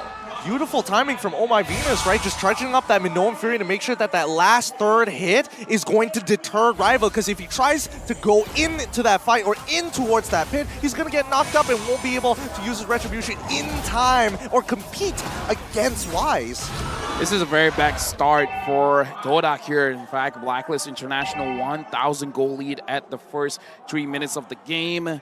Wise taking advantage of it, actually taking some jungle away. Now you guys, as well as Yums against Owl, kind of feel like it is going to be a difficult lane for you to get a kill. It is. This matchup is not really that good for the Claude, technically. For the Claude, it's just all about clearing waves and getting that average stack, right? For Owl, he can actually just go and force all-ins from time to time here. The only thing that really makes it hard for Owl usually is TODAK's going to be all across the place looking to go and gank him. The fact that the TODAK are always playing for the neutral objective because of the Akai pick gives Wanwan so much free presence, and that's why he's been able to commit so many times onto an all-in trade. Well, let's look at the supports here, because right now Oh My Venus just making sure that Yums is kept into check, right? Man-to-man defense, as Leo likes to call it, and I think that's the perfect way to describe it, because they're making sure that no one really disrupts this bottom side. Oh, Moon has used the actual recall. He's going to be caught. Flicker. That's the response. And now, Minifurium to the Flicker out as well. 2 Flickers burnt out. 3 minutes in, top side. Edward almost getting a solo kill up against Momo. Vengeance and Flicker also down here. Rival Might be forced to use the heavy spin defensively, but will be able to escape from the Appraiser's Wrath with just a dash. Look at how Wise is moving, but now look at Chiku guys as well as Owl. Okay, good Purify from Chiku guys. Takes the stacks away, takes the weakness points away, and it does give him a little bit more time. And I think they wanted to commit to a dive, but they hesitated. But again, look at how Wise was moving. This is the kind of Fredrin I'm talking about. Whenever he sees someone, he doesn't hesitate. If I'm going to retreat, I'm just going to retreat. I don't care about the neutral objectives. I'm just going to make sure that I'm going to get some kind of positive here. Speaking of Turtle, looks like Wise is going to take it for free. Not even a retreat there. He actually wanted to save it to go for a possible invade on the purple buff, but Rival just used his own retreat knowing that, you know, it's a bit too risky to go for that. Meanwhile, Chiku, it does seem like, thought that was going to hit. Owl, looking for the, he can actually go for the all-in right now, but he has to be very, very careful with a few members already rotating down below. Natural recall, it's a sphere here, but again, this is why the 1-1's super good against the Novaria. You can dash out. Mobility is so good for Blacklist. Yeah, it's a hard target to hit, and as we mentioned before, like TODAK's lineup, it's going to require a high level of precision, a high level of execution, in a matter of fact. Somehow they're going to need, despite these odds and disadvantages, they just need to hit these shots. They're just playing for Chiku right now. Just trying to get him ahead, but Owl's going to be able to do so much damage right now. With a few hits, heavy spin already committed onto Venus, going to be brought back to the team. Minion Fury was actually cancelled out, but she is still going to be able to dish out some CC. Momo in the back, zoning this backline away, but Yums is just going to be teared down, melted from two of the frontliners from the side of Blacklist International. That's how far ahead they are. They don't even need their backline. Yue stopping the recalls right now. Rival is caught. Wise picks up a double kill. The utility jungler dealing this much damage as Momo finally will be able to do something about it as Chiku gets the kill, but look at Wise again and again stopping the recalls. The most annoying Fredrin, the Psycho Fredrin! But once you're distracted, Edward comes through with the final slash. That's the Appraiser's Wrath to clear out the wave as well. A prolonged team fight, but certainly it's good for Blacklist. Oh, Retchik! Whoa! Psycho Fredrin, man. Psycho Fredrin. Woo! You're right about the Psycho Fredrin. Initially, I was thinking that maybe Edward was getting a little upset. Hey, you're not paying attention to me. Look at me when I am talking to you, as he final slashes them out and initiates the dive for the rest of the team. Blacklist are playing a fine game right now, giving no room for any kind of comeback for TODAK as of yet. Right now, 3,000 goal lead for Blacklist International. And here's the thing, man. You got to find a way to make sure that Oh My Venus uses the Minion Fury early, because a lot can be canceled here, especially Chiku guys on his Blazing Duet. And now Blacklist International, they're starting the Turtle, and Owl is pushing everyone away. He's the one zoning them out. Without Inspire, he does that much damage already, zoning Rival away. And Rival, I think he made a good move not to use the heavy spin there again. He just called that he doesn't want to go for the neutral objective, but Chiku now, yep, that's the flicker. Chiku is dead. They've got to play for another out at this point. It's clear that Blacklist are making sure that Chiku isn't able to feel comfortable outside of lane or even underneath his turret. They need to somehow punish Edward, which I don't think is even possible at this point, because these early trades have put him significantly ahead of the curve than he should be. Right now, Momo as well is trying his best just to make sure that he can get something here. He's 1v1ing Edward. And so far, he is kind of winning the trade, but Edward is staring him down. Uh-oh, that's a solo kill if I've ever seen one. Agent Zero playing it perfectly. Yum's now going to fall to the crossbow of Tang. As that's Oh My Venus tanking up a few turret shots. Wise, Psycho Fredrin with a taunt as well. The Purify's not ready. He jumps back to the battle mirror image, but it's only onto Blacklist side. That's Yue with a flicker. Another BMI. Chiku, how long are you going to be able to run? How long can you prolong this? Getting the stacks. Yue, he's not even going to wait. He's not even going to greet it out. Instant real-world manipulation. The respect given over. And even in the mid lane, we see Rival. He's going to get run down by Owl at this point of time. Good stun coming in from Edward as well. What can you really do realistically? Rival, he's going to get back out of here. Honestly, at this point, what I can see what TODAK is trying to do is they're trying to minimize the amount of damage that they're receiving, clearing out the minions as fast as they can, making sure that Blacklist can't fully push it out right now. Looking at the gold difference here for the gold laners, 6,300, 400 for the 1-1 on Owl, 5,300 on Chiku guys with this Claude, roughly about 11,000 difference. 11,000 difference? 1,100, sorry. 1,100. That makes a lot more sense here. I mean, the gold deficit already is 6.4K, and majority of it. And, you know, considering everything that has happened, 3 turtles falling into the hands of Blacklist International, but more importantly, only 1 structure has fallen 9 minutes into the game. I guess this is going to be a lot longer than game number 1 at the very least. I mean, like I said, they want to split, man, because look at the way that TODAK is playing. They're just playing the map. It's like, you know what? I am not interested in fighting you guys right now. I'm just solely looking at the turrets. They can't. They simply just can't go for any team fights right now, being 6,000 gold behind. Moon can go for a cheeky little steal, but with a body block for Wise and even Owl, I think with damage as well. When Chico jumps back to the battle mirror image right now, Purify, perfect Purify, but the damage is not enough. Yue sustains with the RWM, and Edward just stays in the back. That was good mechanics, but when you're too far behind, you don't deal damage.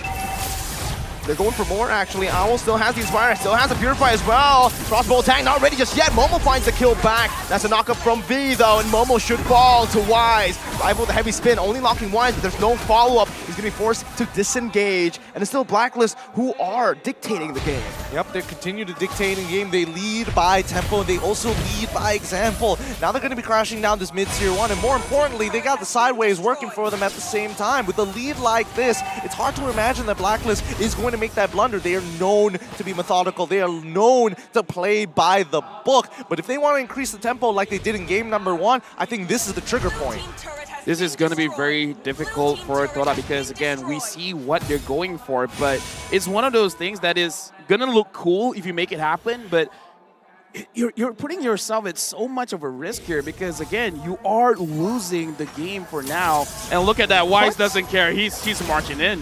He just walks up menacingly. Momo and Rival able to deal out with the First Lord because Blacklist International did not have their marksman. Owl was actually taken down earlier. They can't push even more into the base, but hey, 2 tier 2s is completely fine. I am getting some Dio vibes from Wise. He's just walking up. It's like, who's ready to face me? 2v1, let's go!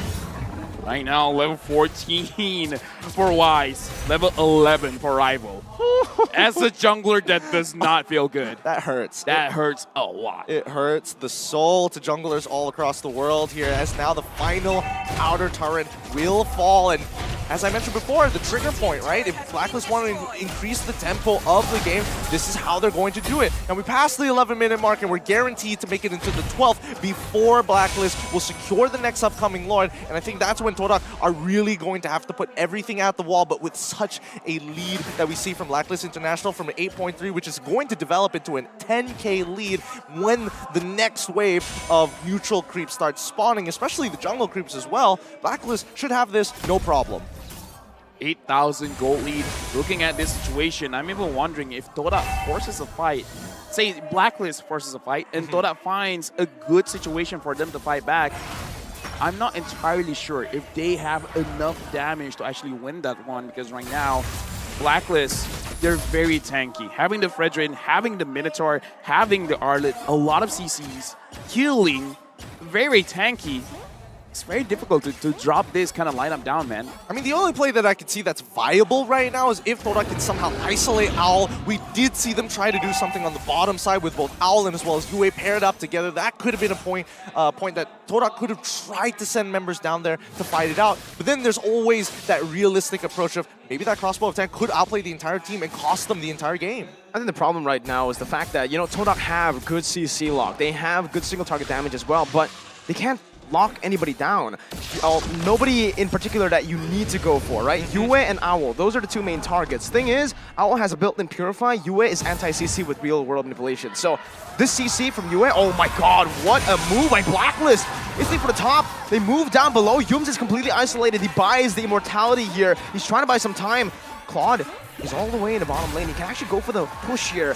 Be careful in the bottom lane right now. Owl's going to be able to find the crossbow attack, but in the bottom lane is going to be the push once again. Yum's going to be able to find the way the dragon, but his crossbow attack is still ready. Owl going to be zoned away right now. Look at the base. The base is wide open. Base turret going to be taken down. Does he have enough minions? No. 2 cannon minions. 2 cannon minions right now. They might be able to do it. Chiku, guys! Against all odds! It's over. You have to wait for it right now. Owl's marching, but it's all over! It's over. 8,000 gold lead! No. It does not matter! They live in the chaos! I called it, man. Someone clip that. Someone clip that. Tag me. I called it. For you to pick Blacklist International, don't think about a fight. Go for the side lanes. You're right. I called it. Someone clip that. Someone clip the things that I said, man. How? No. I can't believe that. Who made that call at the very end? Chiku! Yeah, 100% Chiku. It's not only that, it's the fact that Rival was able to lock 4 people against the wall, buying him a full 5 seconds, and that's all he needed as they chased them down towards the end of the map. Wow, what a game. I mean, Blacklist, they can't be disappointed with it. They're like, okay, fair play, but we're bringing this to game 3. The power of the slow push, that 2 cannon minion built up in the bottom lane. Oh my goodness gracious. Wow. Okay, I just want to watch the replay. As an analyst, it's good to call things out before the draft even starts. It does, but that is some That is shocking. That is TODAK. Dude, they're like, you know what? If we can't beat you in a team fight, we don't have to. I'm at a loss of words. I'm just glad it's not a 2-0. It is. I mean, you called it, LaFell. I was already down, and I was like, yeah, Blacklist International basically have this in the bag. You can't beat them at the fight, but you can buy a lot of time, and apparently buying a lot of time is a win con. You want to show what I did after the draft ended? Oh, he was like... It's like, nah, it's not happening. The 2-0 is about to come, but man, now we're going to be moving on towards a game 3. Who would have thunk? Who would have imagined it? I mean, 8,000 gold lead. I think you would be able to imagine it before the series actually started, but then after game 1, you're like, okay. And then after the 8,000 gold lead, you're like, that's what I said. After the draft of game number 2, maybe it was the curse activated just as I do this, but what the heck? What? Okay, so if anyone wants to do that, because again, you got to look at the macro of what TODAK did. That's slow push. Even if they die, look at the situation. We don't care. As long as the minions die with us, because even Yumes, as a roamer, he's clearing the minions. They're proxying the wave, making sure that there's no way that the minions are touching the turrets. Because again, buying time, you can die as much as you want in-game, not in real life, kids. As long as your turrets are there, there's always hope. And again, Chiku guys has this ability to see across the map. Spatial awareness. He's an anime character. And again, Psycho Fredrin quickly retrieving Yumes, and then he's like, yo, I think Wise has eyes for me. I mean, that might have been the tell, right? The information is relayed, Rival sees the angle, Chiku makes the call, and it all dominoes into a win for TODAK. And I honestly hope to see the replay just to see the full entire setup here. And LaFell, you gotta break that down when it does come up. But in the meantime here, we can bask in the glory that we at least are getting a game 3. I thought it was going to be the most anti-climactic last game in the group stages, because usually we always have something going on. We always have a tiebreaker or just a 2-1 game to end off the group stages, and it was looking like a 2-0, and not even a close one at that. It was looking like a complete stomp. TODAK, hey, expect the unexpected. I expected Blacklist to win in game 2. When I expect something, it does not happen. Yeah, even for me, I'm agreeing with Miracle throughout that game. I was like, yeah, this is not going well. Every interaction is not falling into the hands of TODAK. Oh, look at him. Camera cut to him. Yeah, you look at the smugness on his face. I mean, again, I called it, but here's the thing. It's kind of hard to do that without the Claude. I have to say that. With the Claude, it's doable. But again, Cameron, since you're focused on me, called it. Bask in it. Bask in that glory here. I can't wait to see the post-game stats because, wow, people are going to be very confused when they screenshot this and post this on their own MPL groups. Like, what happened? I want to see the actual real post-game stats, because I think most of the players from TODAK were bronze. Like, they were all chocolate. It's a chocolate victory for them. So literally, it is a sweet victory. I want to see that. Someone please screenshot that in the back, because I want to see full chocolate TODAK who won against a full gold Blacklist. This is for socials as well. They'll be great to see. Right? That'd be great. You don't have to have good KDA to win. Dude, 2 kills! They had 2 kills as well. Dude, imagine like people who did not watch the game would be like, production made a mistake. You meant Blacklist won. Nope. MVP of the game. I kind of feel like KDA, let's go! 0! Hey, 33% T5 participation. To everyone who was spamming Chiku feeder, he feeds, but it doesn't matter. He's Feed to win. Feed to win. Feed to win. I'm too excited right now. Because, dude, winning that way, mwah. Chef's kiss. Beautiful. I love winning that way, but I've never done it like 1-4. I'm usually Right? like... We can try that tonight. I guess 1-4. I've never seen a team get stomped so hard and still be able to pull off a backdoor. I mean, look at this heat map, man. Look All at of the a sudden, heat there's map. one dot in the base. Oh my Just god. one dot in the base. That's Chiku. I mean, his laning phase is all around, like the 4th minute down by the bottom side, and then eventually you see him rotate, and after that, he's just constantly #1 being targeted down by Blacklist International, never stopped moving up until the 13th minute where he stands at the crystal. Let's look at the highlights, break this down for us, LaFell. Breaking it down, Blacklist won. Yeah. Until they lost. I mean, again, what's there to honestly? 33%. I'm gonna be honest with you, LaFell. All It's gonna be really hard to do your job here because Blacklist were just stomping. There was nothing to analyze. Blacklist were just doing their thing. Okay, I can analyze because if only we don't see just the fights, because look at the way that TODAK managed the waves. I think that's the crucial thing. I think that is what all of the online coaches, online analysts have to look at this game. Because look, Chico guys already know he's gonna die. He did not attempt to run away. He just like, hey, wait, there's a minion there. I'm just gonna clear it. Just now, he cleared as well. Tried to kill Yue, it didn't happen, but he still cleared the lane. I like how Chico already foreshadowed that play. He went back to a battle mirror image to try to kill Yue, so he's a movie. Yeah. No, he won. Look at this. Again, Gideon, you said it. Rivals stop absolutely everywhere. Here's the thing. As a Novaria, you have the range to stop those recalls as well. You could Astral Echo, man. Like, you want to recall? I'm going to stop you just for a little bit. No one was able to recall. Look at that. And the best part, the Astral Echo also has a slow, so even if you want to run back into base really, really fast, you can't. You just can't. Look at this.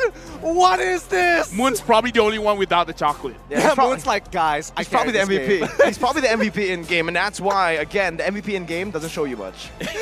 1-0-1. It's like, guys, I got this. I'm going to carry you. We were talking about how Moon, sometimes he makes the mistakes. He was the one that did not die at all. Yeah, it's incredible. It's incredible. All the narratives that we have set up to this one, almost anticlimactic, but turning to one sweet moment. Dude, 13 minutes. 13 minutes, man. They're like, yeah, we can beat you. Dude, How? Blacklist have 1 kill per minute. They have a kill per minute as well. And TODAK ended the game with 3. I'd be tilted, man. Honestly, I'd be tilted too. I wish we could get a statement from Blacklist International because I think they have like, all right, we may have made a mistake here, but all respects going over to TODAK, taking that level of punishment. It is not easy to take. It is taxing on the mind. Here's the thing, I saw Wise's face and he was laughing. Yeah. Because I think he was like, how did we lose that game? He was more concerned of like, man, I don't know how we did that. You know? Because it's like a two-man job. It really is. I can't wait. For Dexter to just look at the team and is like, guys, why? This could have been a lot easier, but let's look at the post-game numbers. Guys. Wait. I told... Mirko. Even damage dealt, though. Dude, here's the thing. I told you guys, during the meeting, it's like, Chico will lose lane, but for some reason, 1-4-0, he has the most gold. Make it make sense. How can 1-4-0 be the highest gold? Momo has the most damage as well, which is impressive, but still. Rival just took a beating. He's like, no, I'm not going to get a single assist in this game. 0% victory. 0-4-0. 0-4-0. And guess what? Doesn't matter as long as you win, right? Yeah. Chocolate? Numbers don't matter. Numbers don't matter. Numbers don't matter. I mean, in terms of overall structures as well, like Blacklist have taken out all the outer turrets at the same time. I am just surprised that Owl wasn't in the rich guy category. Where did all the gold go? Like, it doesn't make sense. I think the turrets just gave Chiku so much more gold, and the fact that he's always isolating himself from the team gets him so much more farm, and he's always also utilizing his resources to clear out waves. Here's the thing. Even if overall Blacklist wins the fight, right? 2-1, at this point I kind of don't care. That win, you know, that was satisfying. It was satisfying. Even if Blacklist wins overall, you know what? It's good. It's good. Like, we win like that. I think that is for the history books. That is for the Mobile Legends book of Hall of Fame of games of that's very good that you didn't thought that would happen. Iconic, a hall of iconic moments. Yes. How do you get a win with only 3 kills. 8,000 gold deficit. 1-4-0 and the MVP. 0-4-0 jungler. Oh, man. We have a joke in Malaysia that where we're always saying, like, you know, the split push meta is just, it's for scrubs. It's for scrubs. It's the weakest of the weak. The weakest meta, and yet here we are. You know, I used to say that as well for all the items. Everybody who builds defensive items, I call them a certain word. Nerd. We can say it here. Yes, there you go. Nerd. You guys are all nerds. But when you do it in the competitive stage, I don't think you're a nerd. I think you're an absolute Chad. Especially if you pull one off like this. You may be a scrub in your ranked games, but if you get all the way to MSC 2023 and you do it like that, 1-4-0, and you win the game, hey, you're not a nerd to me. Yeah. Shout out to the weakest meta in Malaysia, split push. Shout outs to the weakest meta. Wolf is in Malaysia right now, I believe. What? Yeah. Is that? Oh, wait, yeah. Oh. Hold on. Oh, He's wait, got yes. a layover. He has a layover, to be fair. He's going to be stopping in Malaysia first before heading over into Cambodia. I don't know. I would like to get Wolf's thoughts at the same time. No. But then again, No, don't get him it'd on be board. safer not to. No. I'm convinced these guys have actually Oh, the locked shoes are Wolf coming up in a room. The shoes are coming off already from this guy. No Wolf. No Wolf for now, but hopefully maybe that was the solution, right? All this time that TODAK has been coming up with those weird drafts and making analysts across the world be angry, just like Wolf. The fact that we don't have to deal with this curse, not this time, not this time. I mean, all you gotta do is break the crystal. It's not that hard, man. I mean, just break the crystal. No big deal, right? No big deal. It's just like, it's just one thing.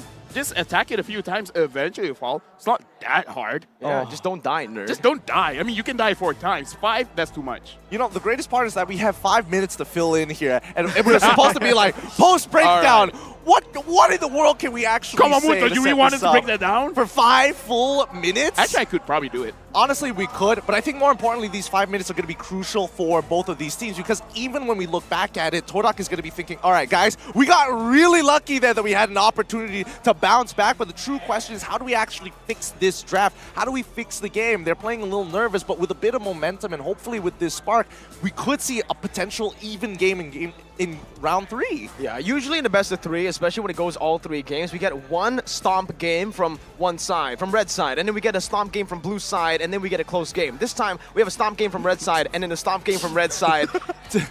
I don't know what's going I don't know what's coming up.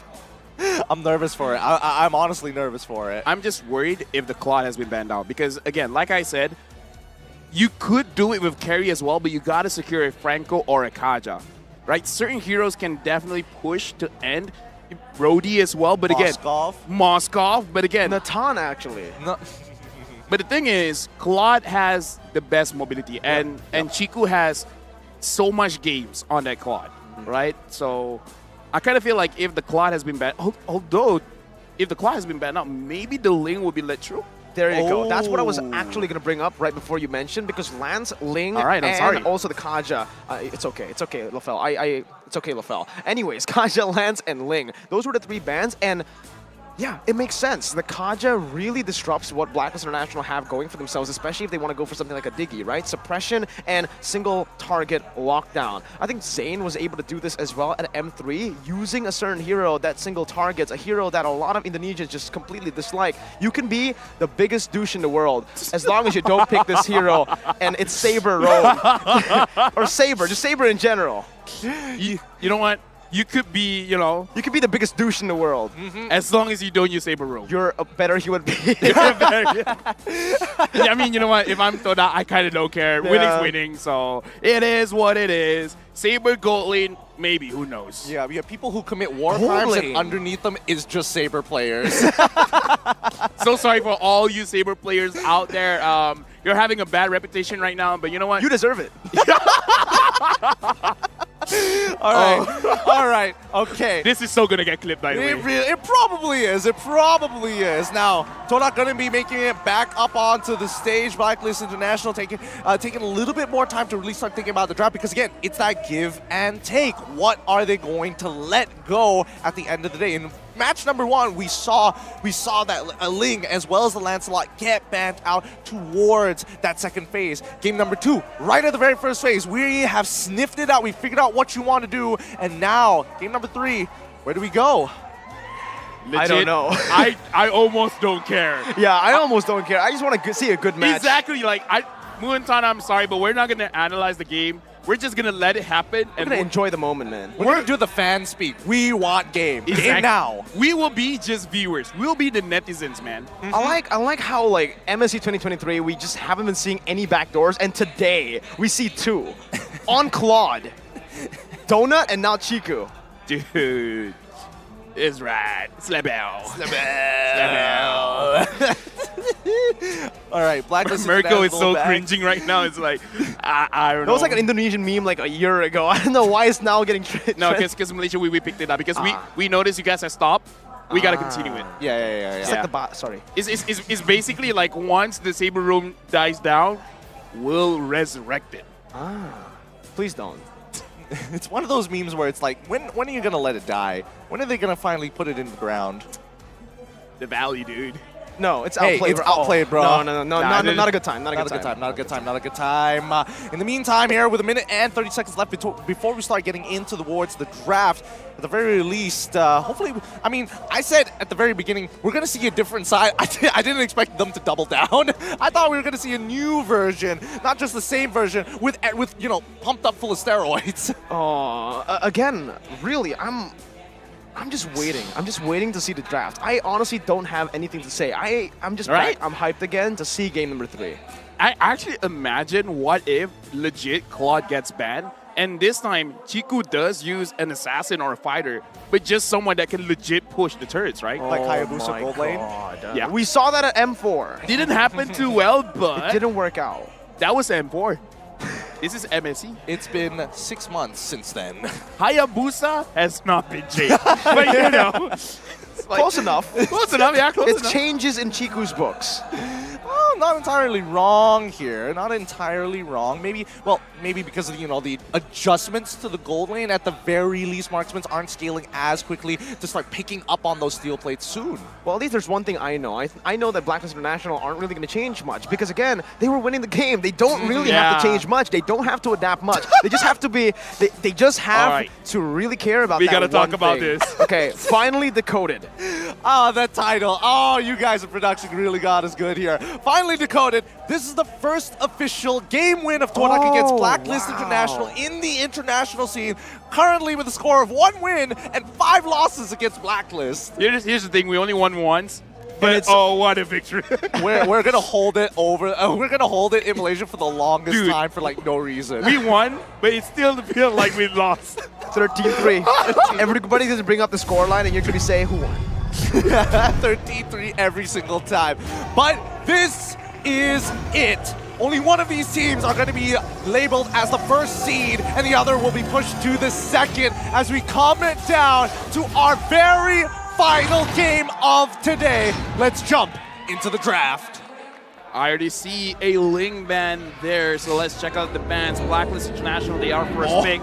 They're not changing the bans, man. They're not changing the bans. They don't need to. Again, they don't really need to adapt even. Even when the Claude is up for grabs, they smash the Claude. It's just they got to pay attention to that bottom side a bit more. No Varia ban here? Ooh, I mean, if they don't ban the Varia, it is going to be very sketchy. But I think with the Diggy out, they can actually just let the Varia go. That was the plan initially for TODAK. Generally, definitely possible, but keep in mind, TODAK is going to be back onto this towards that second pick with Blacklist International on that first pick. So generally, that should be the case here. There we go. Novaria is going to get taken out. Now forced to play standard, but that means that Valentina is open. Do they want to take it first pick though? Right? I mean, here's the thing. Valentina is strong. Eve is strong. I kind of feel like for Blacklist International, they're definitely looking at both heroes. Never mind, Psycho Fredrin is here. Yeah, with the Fredrin so good. Shoutouts to RSG as well, because I was hanging out with them and they gave me that term. But I kind of feel like now it's sticking. Now I think we're just going to call it the Psycho Fredrin. Oh, for sure. 100%. When you think Fredrin is gone, Psycho Fredrin is just looking back at you like, say what now? Say that again, one more time? I got my retry up, by the way. Oh, man. TODAK. Do they want to go for what they went for in game number 1? Just instantly with a Kai Arlet here? I kind of feel like Claude would be okay. Just take it now before he gets picked up, right? They have last pick in the first phase, so I think they want to utilize that to actually, you know, Claude? Maybe pick Claude, right? Again, Blacklist International can simply just pick up that Claude away, but TODAK, I don't think they want to. do they want to be that one-dimensional? Just go for the Claude? No. Martis and Valentina. Very interesting, yeah. This is a rather interesting pick here because we do have a 50% win rate on this Martis, but it's also a considerable flex pick for both Momo as well as Rival. It can go into the EXP and as well as that jungle position, and I think for Momo, he's definitely comfortable with it. We've seen Fredrin openers happen before in MPL MY. They played against it many, many times, and even during the SEA games as well, we did see a couple of people make that same attempt to snowball Martis from the EXP lane. I'm going to do you one better. Maybe Chiku guys. Don't look at me like that. I mean, like, don't. Are you really gonna tell me there's no world that Chiku guys doesn't use the Marcus Gold League? Oh, man. He probably does somewhere in his ranked games, but maybe for now it might be a bit too crazy. We'll have to see what Blacklist International go for first. And they go for the Minotaur and the Yi. So with a few heroes banned away, with the SS and Niggy banned away, it's, I guess, Venus's third most comfortable pick. It is going to be the Minotaur, which is, again, very uncharacteristic because we've never really seen Venus on a full initiation hero. Thing is, Blacklist don't have dive. And right now, TODAK. Oh my god. Chikulaga, and they're picking it up Hilda again!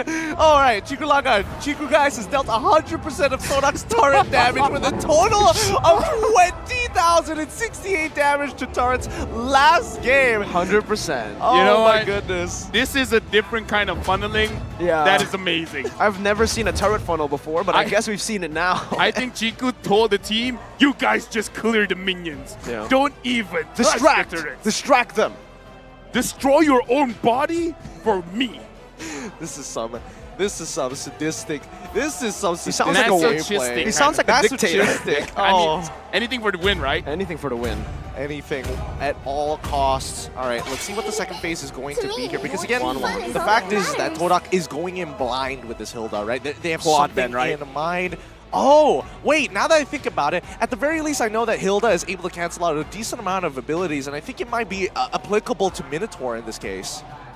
I haven't seen a lot of that interaction, so that is very interesting to see here in game. Right now, as we're talking about the Claw ban, even the production is like, okay, let's even reset. they can't handle the traps. Yeah, even they is like, come on, it has to be a Claude, right? If it's not, then disrespect. I don't know. I feel like again, TODAK might just be trying to force that Beatrix out, and yeah, it's not going to be. I don't think Claude sounds like that. So Blacklist International did not go for the Claude ban here. That sounds like a carry. Yeah, it sounds like a carry. Yeah. All right, so get rid of the carry. I mean, it makes sense, right? I mean, carry is the obvious counter pick to basically all tanks in this game, and you've got two of the beefiest ones right in the first two picks for Blacklist International. We come back over to TODAK's side, and it's going to be the Beatrix ban this time. We are seeing some form of adjustment to the second phase. Do they want to pull off the Natan again? There's no dive technically from Blacklist International right now, and for TODAK, look, they have two physical damage dealers. They're setting up for something magic, I believe. Lunox? Ooh, Lunox jungle. That is very interesting, man. Lunox jungle. I like how you say Lunox jungle instantly when it comes to TODAK. It's, you know, they made it a signature for a reason. It's very interesting. Chiku guys was the one that used the Lunox jungle, but it's kind of like one of the process of interviews. Like, yo, you want to enter TODAK rival? Can you use the Lunox jungle? And he's like, I can try. Chiku made sure that he could use it.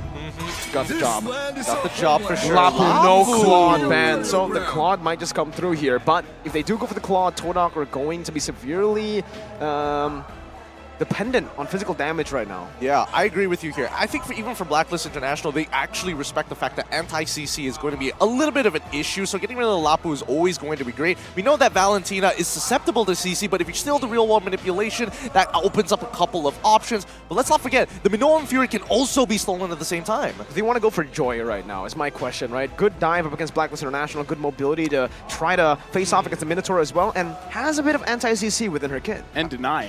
And magic damage. I don't know. I feel like even Arlet might actually be a little bit more suitable in these particular cases. At least with the final slash, you can start denying abilities. Nope. Harrod. Yo! You say Joy? What did you just say? Joy? You know what? Yeah. You know what? I'm just trash. Let's just throw all of We're bad at the game. All the data we have here. Yeah, let's just throw it out. I mean, why do we even have a data for TODAK? You know what? Production has been keeping us up to date with all the stats, but even then, it's still tough to predict what's going to be happening in this matchup. Blacklist International start things off in the second phase with the Arlet forward themselves, and I think that's great, especially when you're up against a Harith. It's always good to be able to kind of lock him down just for a couple of seconds. Here's the thing. It kind of shows to me that this time TODAK, they want to fight. Looking at the draft right now, they're like, yeah, just now we gave you guys a lot of room. This time, not going to happen. Oh, and even Blacklist want to fight too, locking in the Brody into this matchup. I'm liking it. This is going to be a high body count game. No, TODAK can just go for something like a Terizla now in the XP lane, put the Martis in the jungle, and the Terizla is going to have a lot to say. Anti-CC, once again, in the penalty zone, is a very good counter onto the Brody early to mid when he doesn't have enough attack speed to get those basic attacks off because it cancels it all the time. Yep. Or the Lunox jungle. I like how we default to Lunox jungle because we're talking about if we're talking about anti-CC, we have to talk about iframes, right? They basically come hand in hand to each other, and there's not a lot of heroes that do that. Oh, Yu Zong. Okay, you know what? You guys are bad about the game. We're terrible. We're terrible. None of our predictions correct here. None of our calls. To be fair, can people really blame us? Is it really our fault? It's TODAK's fault, I think, more than us, right? I don't know. LaFell was able to call it in game number 2 how this game would eventually end, so... But he's Malaysian. No, I'm calling for this game. It's going to be a brawl. Man? I'm calling this game a brawl, man. Calling it a brawl? Once Chiku has 2 items on the Harith, it's all looking for blood. All right, Clippers, hold him accountable for it. Let's find out. Is he going to be 2 for 2 here? He's 1-0 currently. And I'm expecting everybody to show up in the mid lane and start battling it out. The crowd's ready. You can see them, man. They are ready for this 3rd game of the series. We expected anticlimactic after game number 1, after the stomp of game number 2. But TODAK somehow, someway, were able to shift the tides. And now we're here, ladies and gentlemen. Game number 3 for the first seed in Group D. This is going to be the last match here of the group stage before we move into the knockouts. Blacklist on the blue side with TODAK on the red side. Don't go in, Yums. Just relax. Like it's the Yums. Yums. He's giving tips. Oh, forcing a retry early on. Yums dealing pretty good damage, but this is the problem, I believe. Up against a Fredrin. Oh, nope. Yums, this time he's actually baited out the retry, so he can continue to do what he wanted to do in game number 1. Right now, honestly, I kind of feel like all he's trying to achieve is slow everyone down. But while we're having this time, we're seeing Yums take a beating, being a bit masochistic here.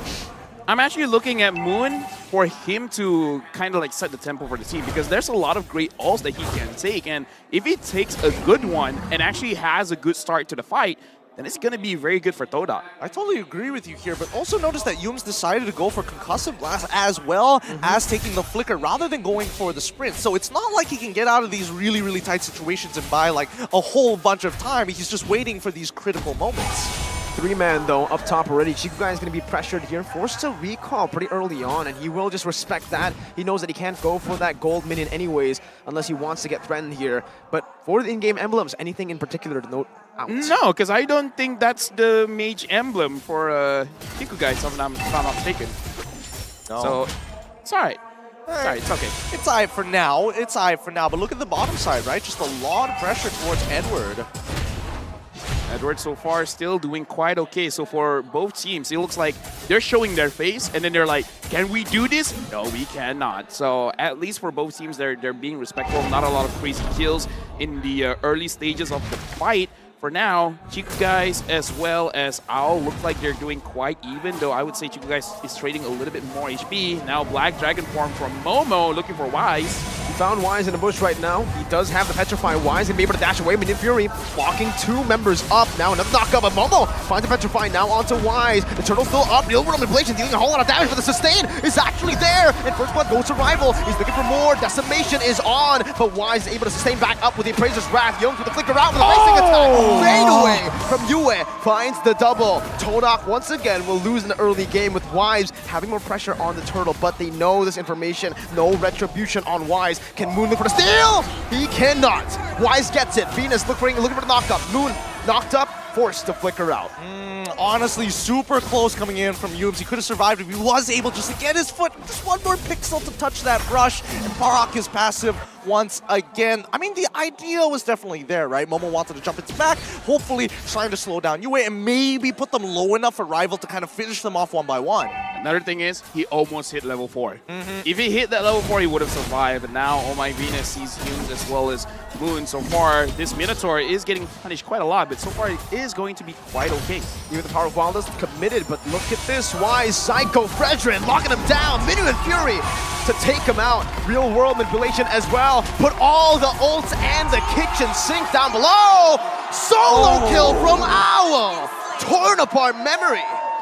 Oh, that's not what you want to see. That's not what you want to see. Blunder after blunder coming out for the side of TODAK, but this could be a repeat of game number 2. Who knows? Tough to say, but you're going to have to keep your hopes up. So far, so good for Blacklist International, right? You can definitely tell by their movements. They're not looking for these big invades. They're just making sure that the river line is going to be safe. Oh, what's going on in the mid lane? Moon is going on in the mid lane. He's getting completely ganked and shut down this game. 0, 2, and 1. Rival forced to just soak in all the mid waves in the mid lane, and TODAK are just falling behind. Chiku guys now with Zaman Force. It might be another solo kill as the Torn Apart memory comes through. Oh my god! So much damage wise. He's looking for the Appraiser's Wrath stacks. Rival and Yums are there to back him up. Will give him enough space to clear out the mini waves, but so far, Blacklist 3,000 gold lead already. Okay, guys, you know, I said it's going to be a bloodbath. I say it's going to be a brawl. Not like this. You know, I thought it'd be a little bit more even for now. 6 kills to 1. TODAK has not been doing quite good in this trade. And Yums, he's really just tanking everyone. He's trying to delay. I don't know what's going on here. I think he's trying to bait the abilities, and he did do that! Momo finds a Petrify, the Furious die, but Venus is still able to escape from Decimation. Now Moon stealing away the Mutant Fury. Momo with a Black Dragon form will fall! Yue picks up a double. The Appraiser's Wrath comes through! Blacklist have withstood the chaos, and they're able to punish. Beautifully played by Blacklist. They're making sure that their low members flicker out right at the very end while the rest of the members try and body block Rival from getting even remotely close. Keep in mind, the Decimation has a limited range. It's not very, very long. And more importantly, there is a slight channel time. So if timed right, he can technically, it's a bit of a gamble, right? Rival could technically follow them along that flicker, but if done early, won't have the space and time. TODAK's got to slow down a bit, get some farm, get equal levels, because even looking at levels here, Chiku guys about to hit level 7, but Owl is already level 7. Yums keeps on going on, and look, he's taking way too much damage, man. Forced to commit the flicker here early. Again, 5th minute in the game. But it does give some more space for Chiku guys. He didn't know a lot of members were down there. Now they can actually slow the tempo down. But with a 5,000 gold lead, with a turret already taken on this Brody, remember, this is Owl on the Brody. He understands completely how to snowball in this game by getting these turrets, and Blacklist seem to understand that as well. They're already rotating him down below. If this turret falls, that's so much map pressure that Blacklist can use to actually even invade in the enemy jungle. Look, right now I'm looking level difference so much. Even Venus and Yums, there's a level difference here. So TODAK again, they're going for my Venus. I don't think that's a very great idea, especially Chiku guys is actually being denied a lot of the minions, and now Moon has to flicker away, but Edward is there. Final slash.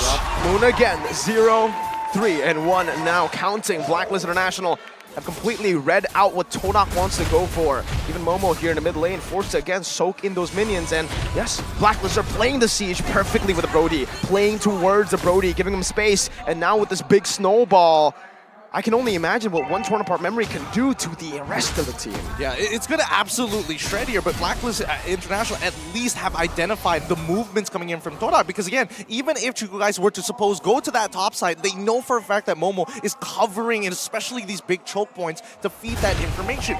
It is a good way to kind of cover for Chiku, but it's not the greatest for anybody walking back into the mid lane. That's why Momo was such a prime target. It's funnel. They're doing a funnel right now. Chiku is going to be on the purple buff, given it very early in the 7th minute of the game, despite Rival already being behind. He's still trying to go for that. Now, what does this mean? This means, again, you got to slow things down, because you're really looking for Chiku guys to carry the game. But the thing is, it's kind of not great just because Athena Shield as well as Radiant Armor are a thing. I don't know. In this kind of situation, TODAK might still be able to win the fights, but they really got to make sure that they put into consideration the level difference. Edward's level 10, Momo is level 9. Unless they catch Blacklist slipping, it's going to be very difficult.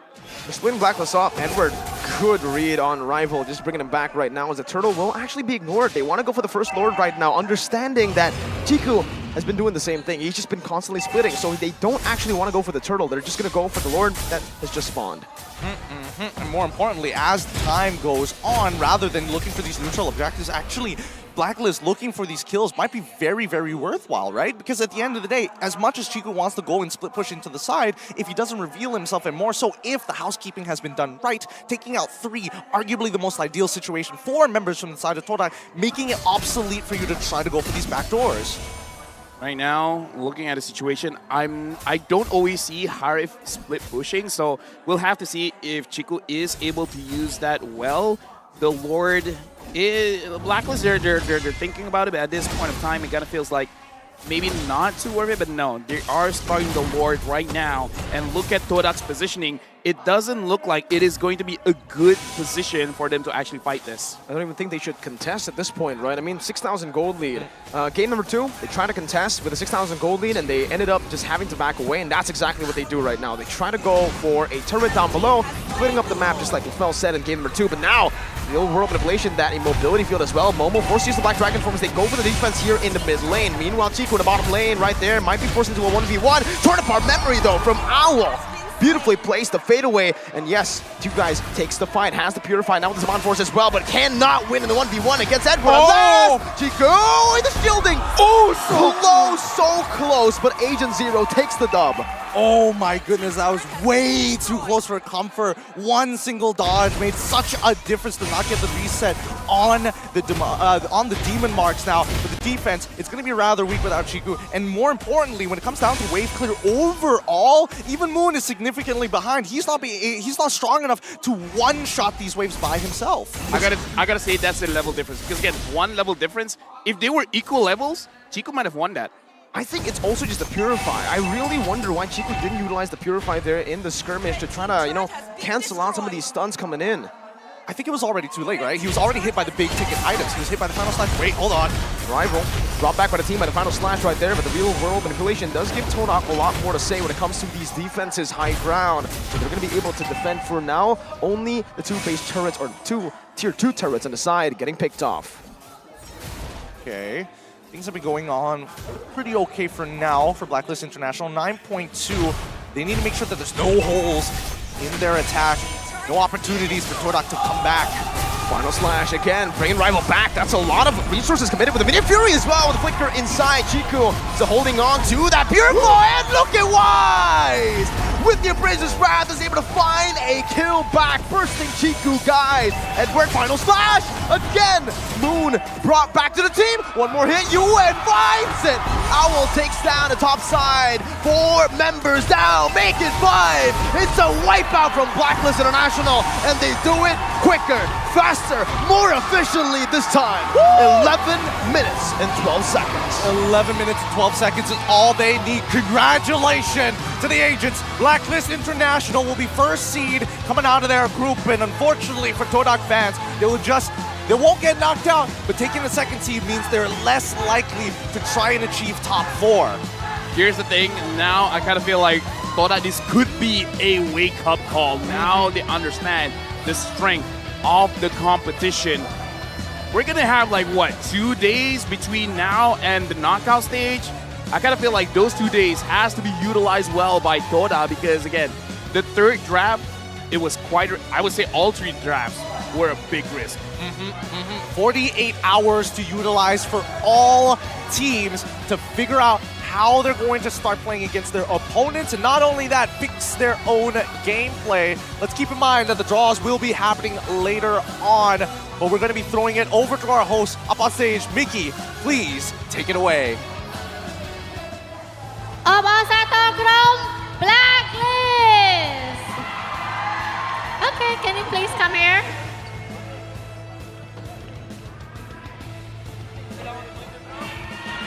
Here. Come here. Over here. Okay. សុំសំឡេងហៅឲ្យ Blacklist មួយមក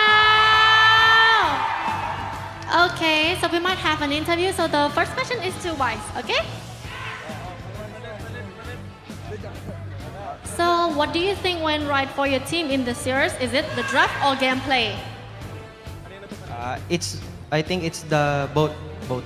both អញ្ចឹងគាត់គិតថាប្រហែលជាទាំងពីរទាំង draft ផងទាំង gameplay ផង Okay, so the next question is still you. In the knockout, you might be paired with FIMP, Evo's Legend, or Burn Egg Flush. Which do you want to face more and why? Yun lang, tulad nung sinabi ko dati, wala naman akong gustong kalaban. Pero as long as malabas namin yung ginagawa namin and tama yung ginagawa namin kahit sino, okay lang. Wise says that it doesn't matter. He'd like to face any of them. What's important is they play the game that they practice and they just want to enjoy the rest of the tournament. អូអញ្ចឹងគាត់បាននិយាយថាប៉ះជាមួយនឹងទីមួយណាក៏បានដែរប៉ុន្តែអីដែលសំខាន់គាត់នឹង try to practice more train more ដើម្បីការប្រកួត MSC ដូចគ្នាអញ្ចឹង So the next question is to Edward. Yes. Okay. So you mentioned in the media the day interview that TODAK plays a lot of unpredictable hero. How did Blacks decode them?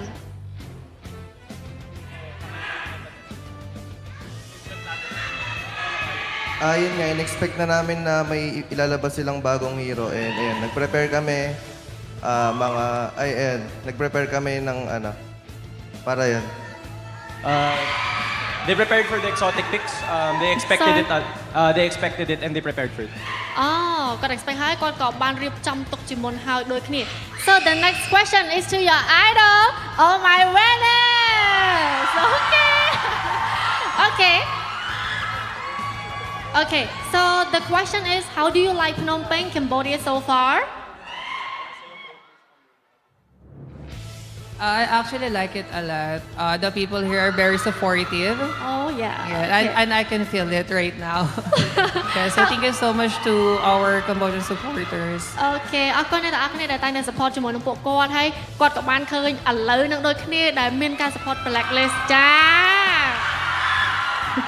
Okay, last question is to your idol also. Oh my goodness. Final word to your fan here in the hall and across the world.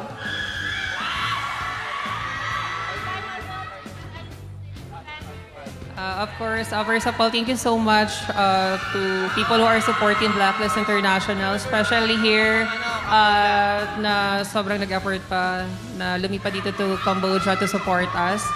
And to all our Cambodian fans here who are watching in the venue, thank you so much. And to all our supporters who are watching online, thank you. Okay អរគុណអ្នកទាំងអស់គ្នាដែលតែង support គាត់រហូតដល់ឥឡូវហ្នឹងគឺយប់ខ្លាំងមែនតើអ្នកទាំងអស់គ្នាក៏នៅតែ support គាត់ដូចគ្នាសង្ឃឹមថាអ្នកទាំងអស់គ្នានៅតែបន្តការ support គាត់ Yes ជាមួយនឹង Blacklist សុំសម្លេងហោឲ្យគាត់មួយមក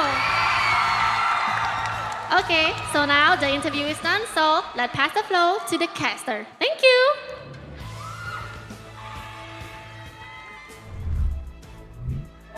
Thank you so much for Radamiki once again up on that stage. He is crushing it on these interviews, and especially with Blacklist International. Great words coming in for the Queen as well as the King themselves.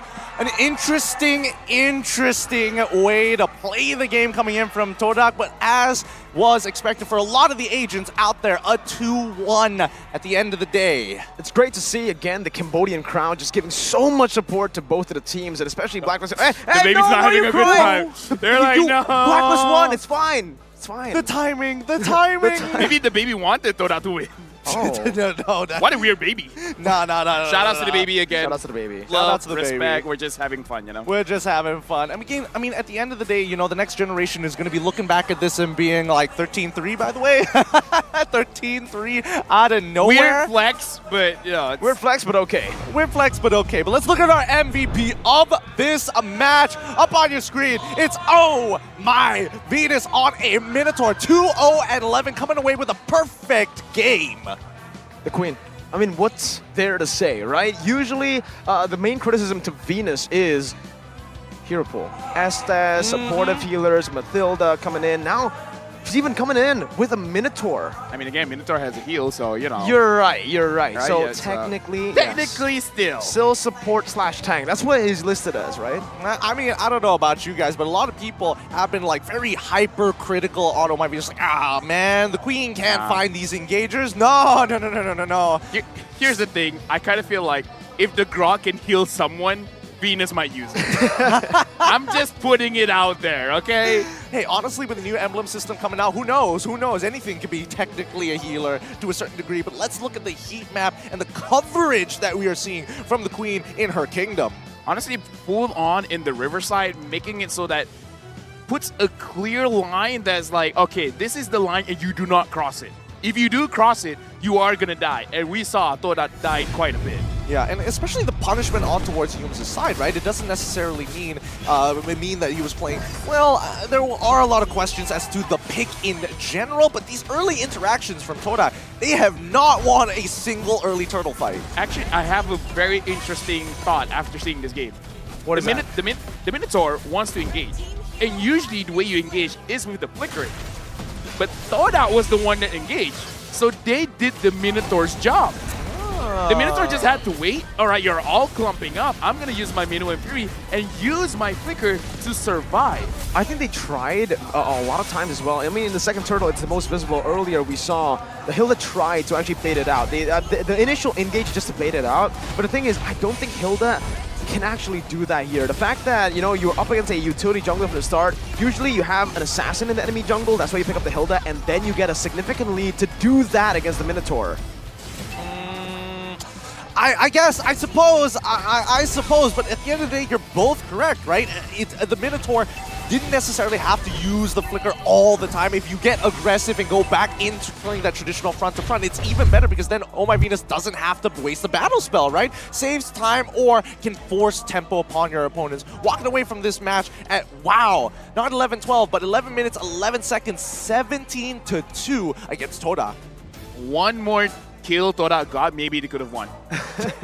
They need at least 3 kills. But again, like I said, in terms of the itemization and everything, I legit feel like Oh My Venus is not known to be the engager type, so the fact that TODAK engaged first is kind of like doing Oh My Venus's job. Like me as a Minotaur, or let's just say I'm an Akai, I want people to be engage between me and a wall. So if they're positioning themselves between me and a wall, I just have to press my ult. I don't have to use my first skill. I don't have to use retribution or anything. I'll be like, you're kind of doing half of my job for me, so that's great. Keep doing that. So TODAK, we're setting up for Venus. Exactly.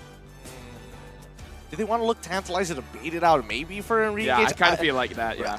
At the end of the day, levels is power, naturally, right? And it's not just about the items, it's just making sure that you are going toe-to-toe evenly. Like what you mentioned before, when Chuku guys was going up against Edward in that 1v1, that one level difference could have been what made the difference. We can bring that up, but honestly, I need to bring up the fact that, you know, just individually, I feel like TODAK are not performing to the level that Blacklist International are, because Chiku guys in lane, again, with a Herod up against a Brody, a Purify built in, an all-in hero up against the Brody was losing 1v1, right? And even the Yuzhong, a lot of people consider the Yuzhong to be a good matchup against the Arlet Momo, losing in lane. I think just these individual matchups are not going well at all for TODAK, and it ultimately made them so far behind to a point where, again, 1 level lead. The fact that Edward had a 1 level lead shows you how much better he was in lane. Yeah, but I think that was clear already in game number 1, that they are just not playing up to the standard of Blacklist International. And I think even for Edward, I think the most challenging was game number 1 when he was fighting Joy into the Arlet. And even then, it was like, okay, that was the most 50-50 we've seen thus far. And then the rest of the match was just continuously smashing up his lane. Even for Owl himself, like Chico had a lot of tight moments and ended up getting punished for his own blunders. Actually, yeah, again, they gotta brush something up. Is it mental? Like, are they tired or something? It's definitely something that they have to pay attention to, because again, in this MSC, you don't have a lot of opportunities to move forward. If you lose, that's the end. Single elimination knockout stage, remember, and now that they are in Pool 2, they will be faced off against the top teams from one of these groups, or Group A, B, or C, right? Because you can't meet Group D anymore. That is true. That is true. No double eliminations. It's all or nothing. But guys, what do you think of the cast's predictions so far? The Mirror Curse, the LaFell Curse, Wolf being in layover from Malaysia to Cambodia, all of this coming into play? Or do you have your own viewpoints that you'd like to share with us? If so, don't hesitate to make your own guesses in our MSC Guest event. You can find the event in the Esports channel in-game, and you can cheer for your team, and you may get rewards with 1,000 MSC coins. Just 1,000? Just 1,000, because you can use those coins, and you have to redeem the 2023 MSC Avatar Bowl border, emotes, or even the most valuable reward, the new epic skin, the Atlas Rune Sentinel. So don't hesitate now. We actually got a taste of that Atlas skin earlier Right? from Flux Impunity, and it looks good. It looks so good. So crisp. You're a roamer. You play it. I play it. How do I you have it. You have it as well? Yeah, Already? Day one. Oh, fair enough. I fair enough. bought He's a it. pay-to-win kind of dude. I mean, here's the thing. I got the diamond, so I got to flex, man. Okay, so that means 2 people currently on the broadcast has it. We need to catch up here, Miracle. We really do.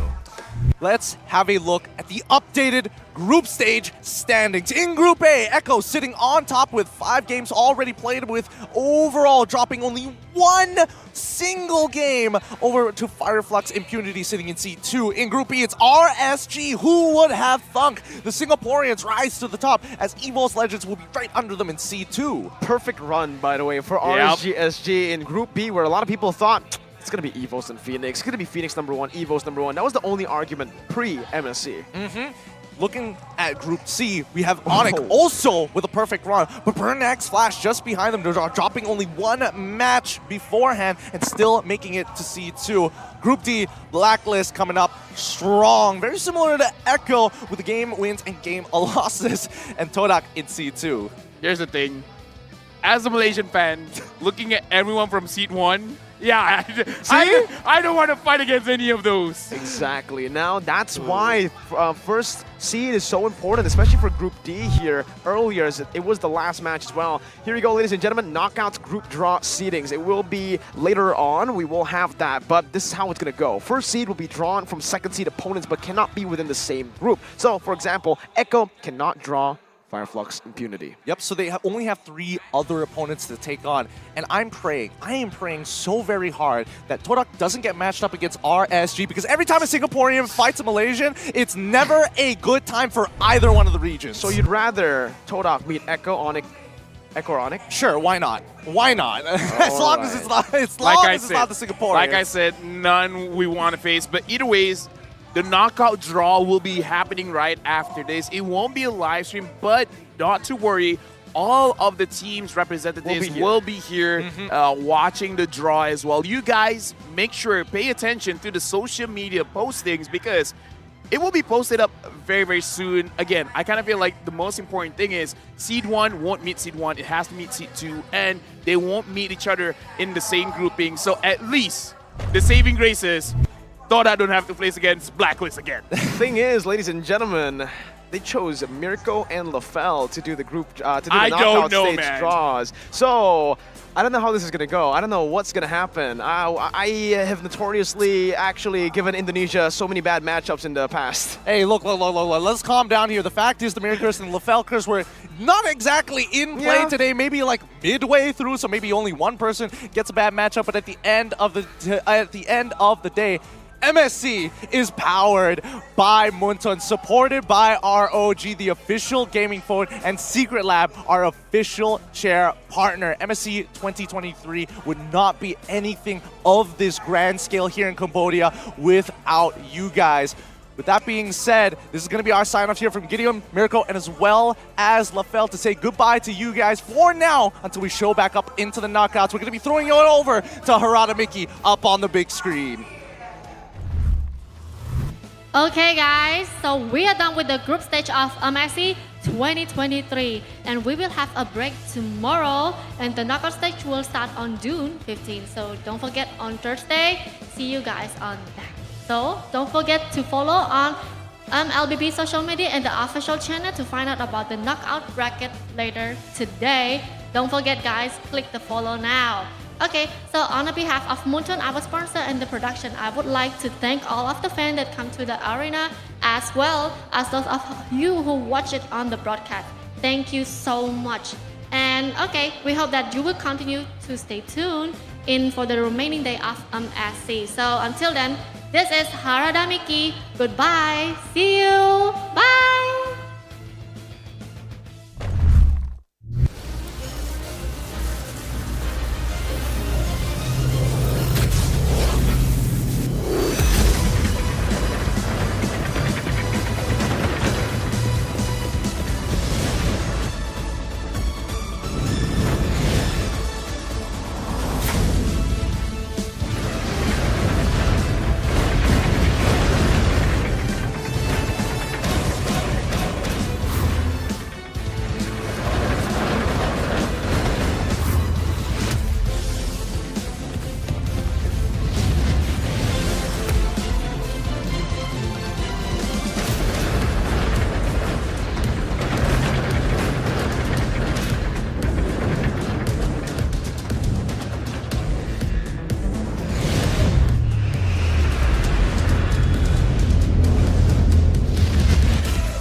that we're the chosen one that brings the heat, the passion, the heart, the soul, and the fury. Show it all, let the world see we are legends. Stepping on the ground, no time to waste. Striving to conquer, face the foes, make grace, be the challenger. It's time to soar. Now or never, climb and rise. We will strive for more. Take the globe by storm, time to see the world. To the land of dawn as we see the world. Take the globe by storm, time to see the world. To the land of dawn as we see the world.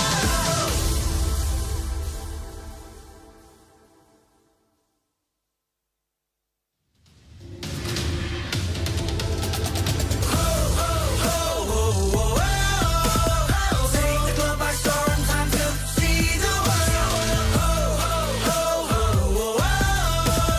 To the land of dawn as we see the world. It's not a fight, blessed with tears and pride. Ready for the battle cry, with our might and stride. War against the heavens, set the fire to the sky. Keep burning bright, kill the allies, and enemies mesmerized. Strive for domination.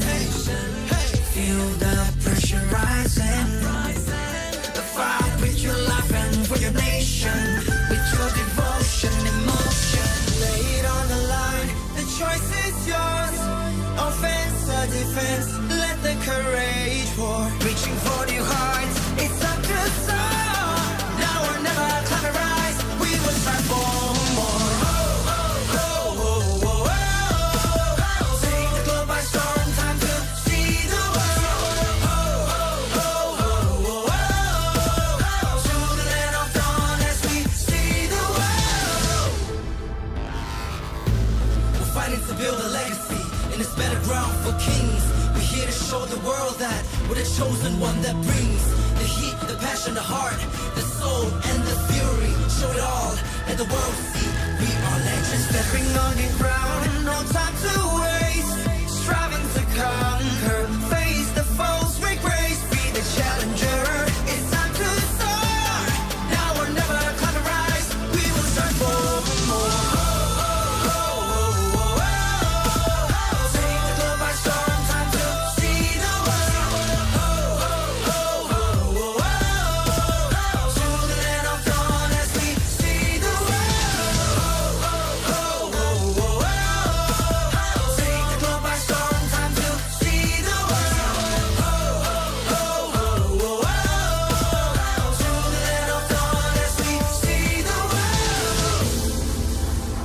Hey, hey, hey, hey. Break every boundary and chain. Ain't nothing can stop or restrain. We are a force to be reckoned with. Destiny, kingdom, and might. Shining like Atlas, winning with madness. Countless of practice, that is his matchless. We are the heroes here to slay. Never back down, never astray. Fatal length. Sink or swim.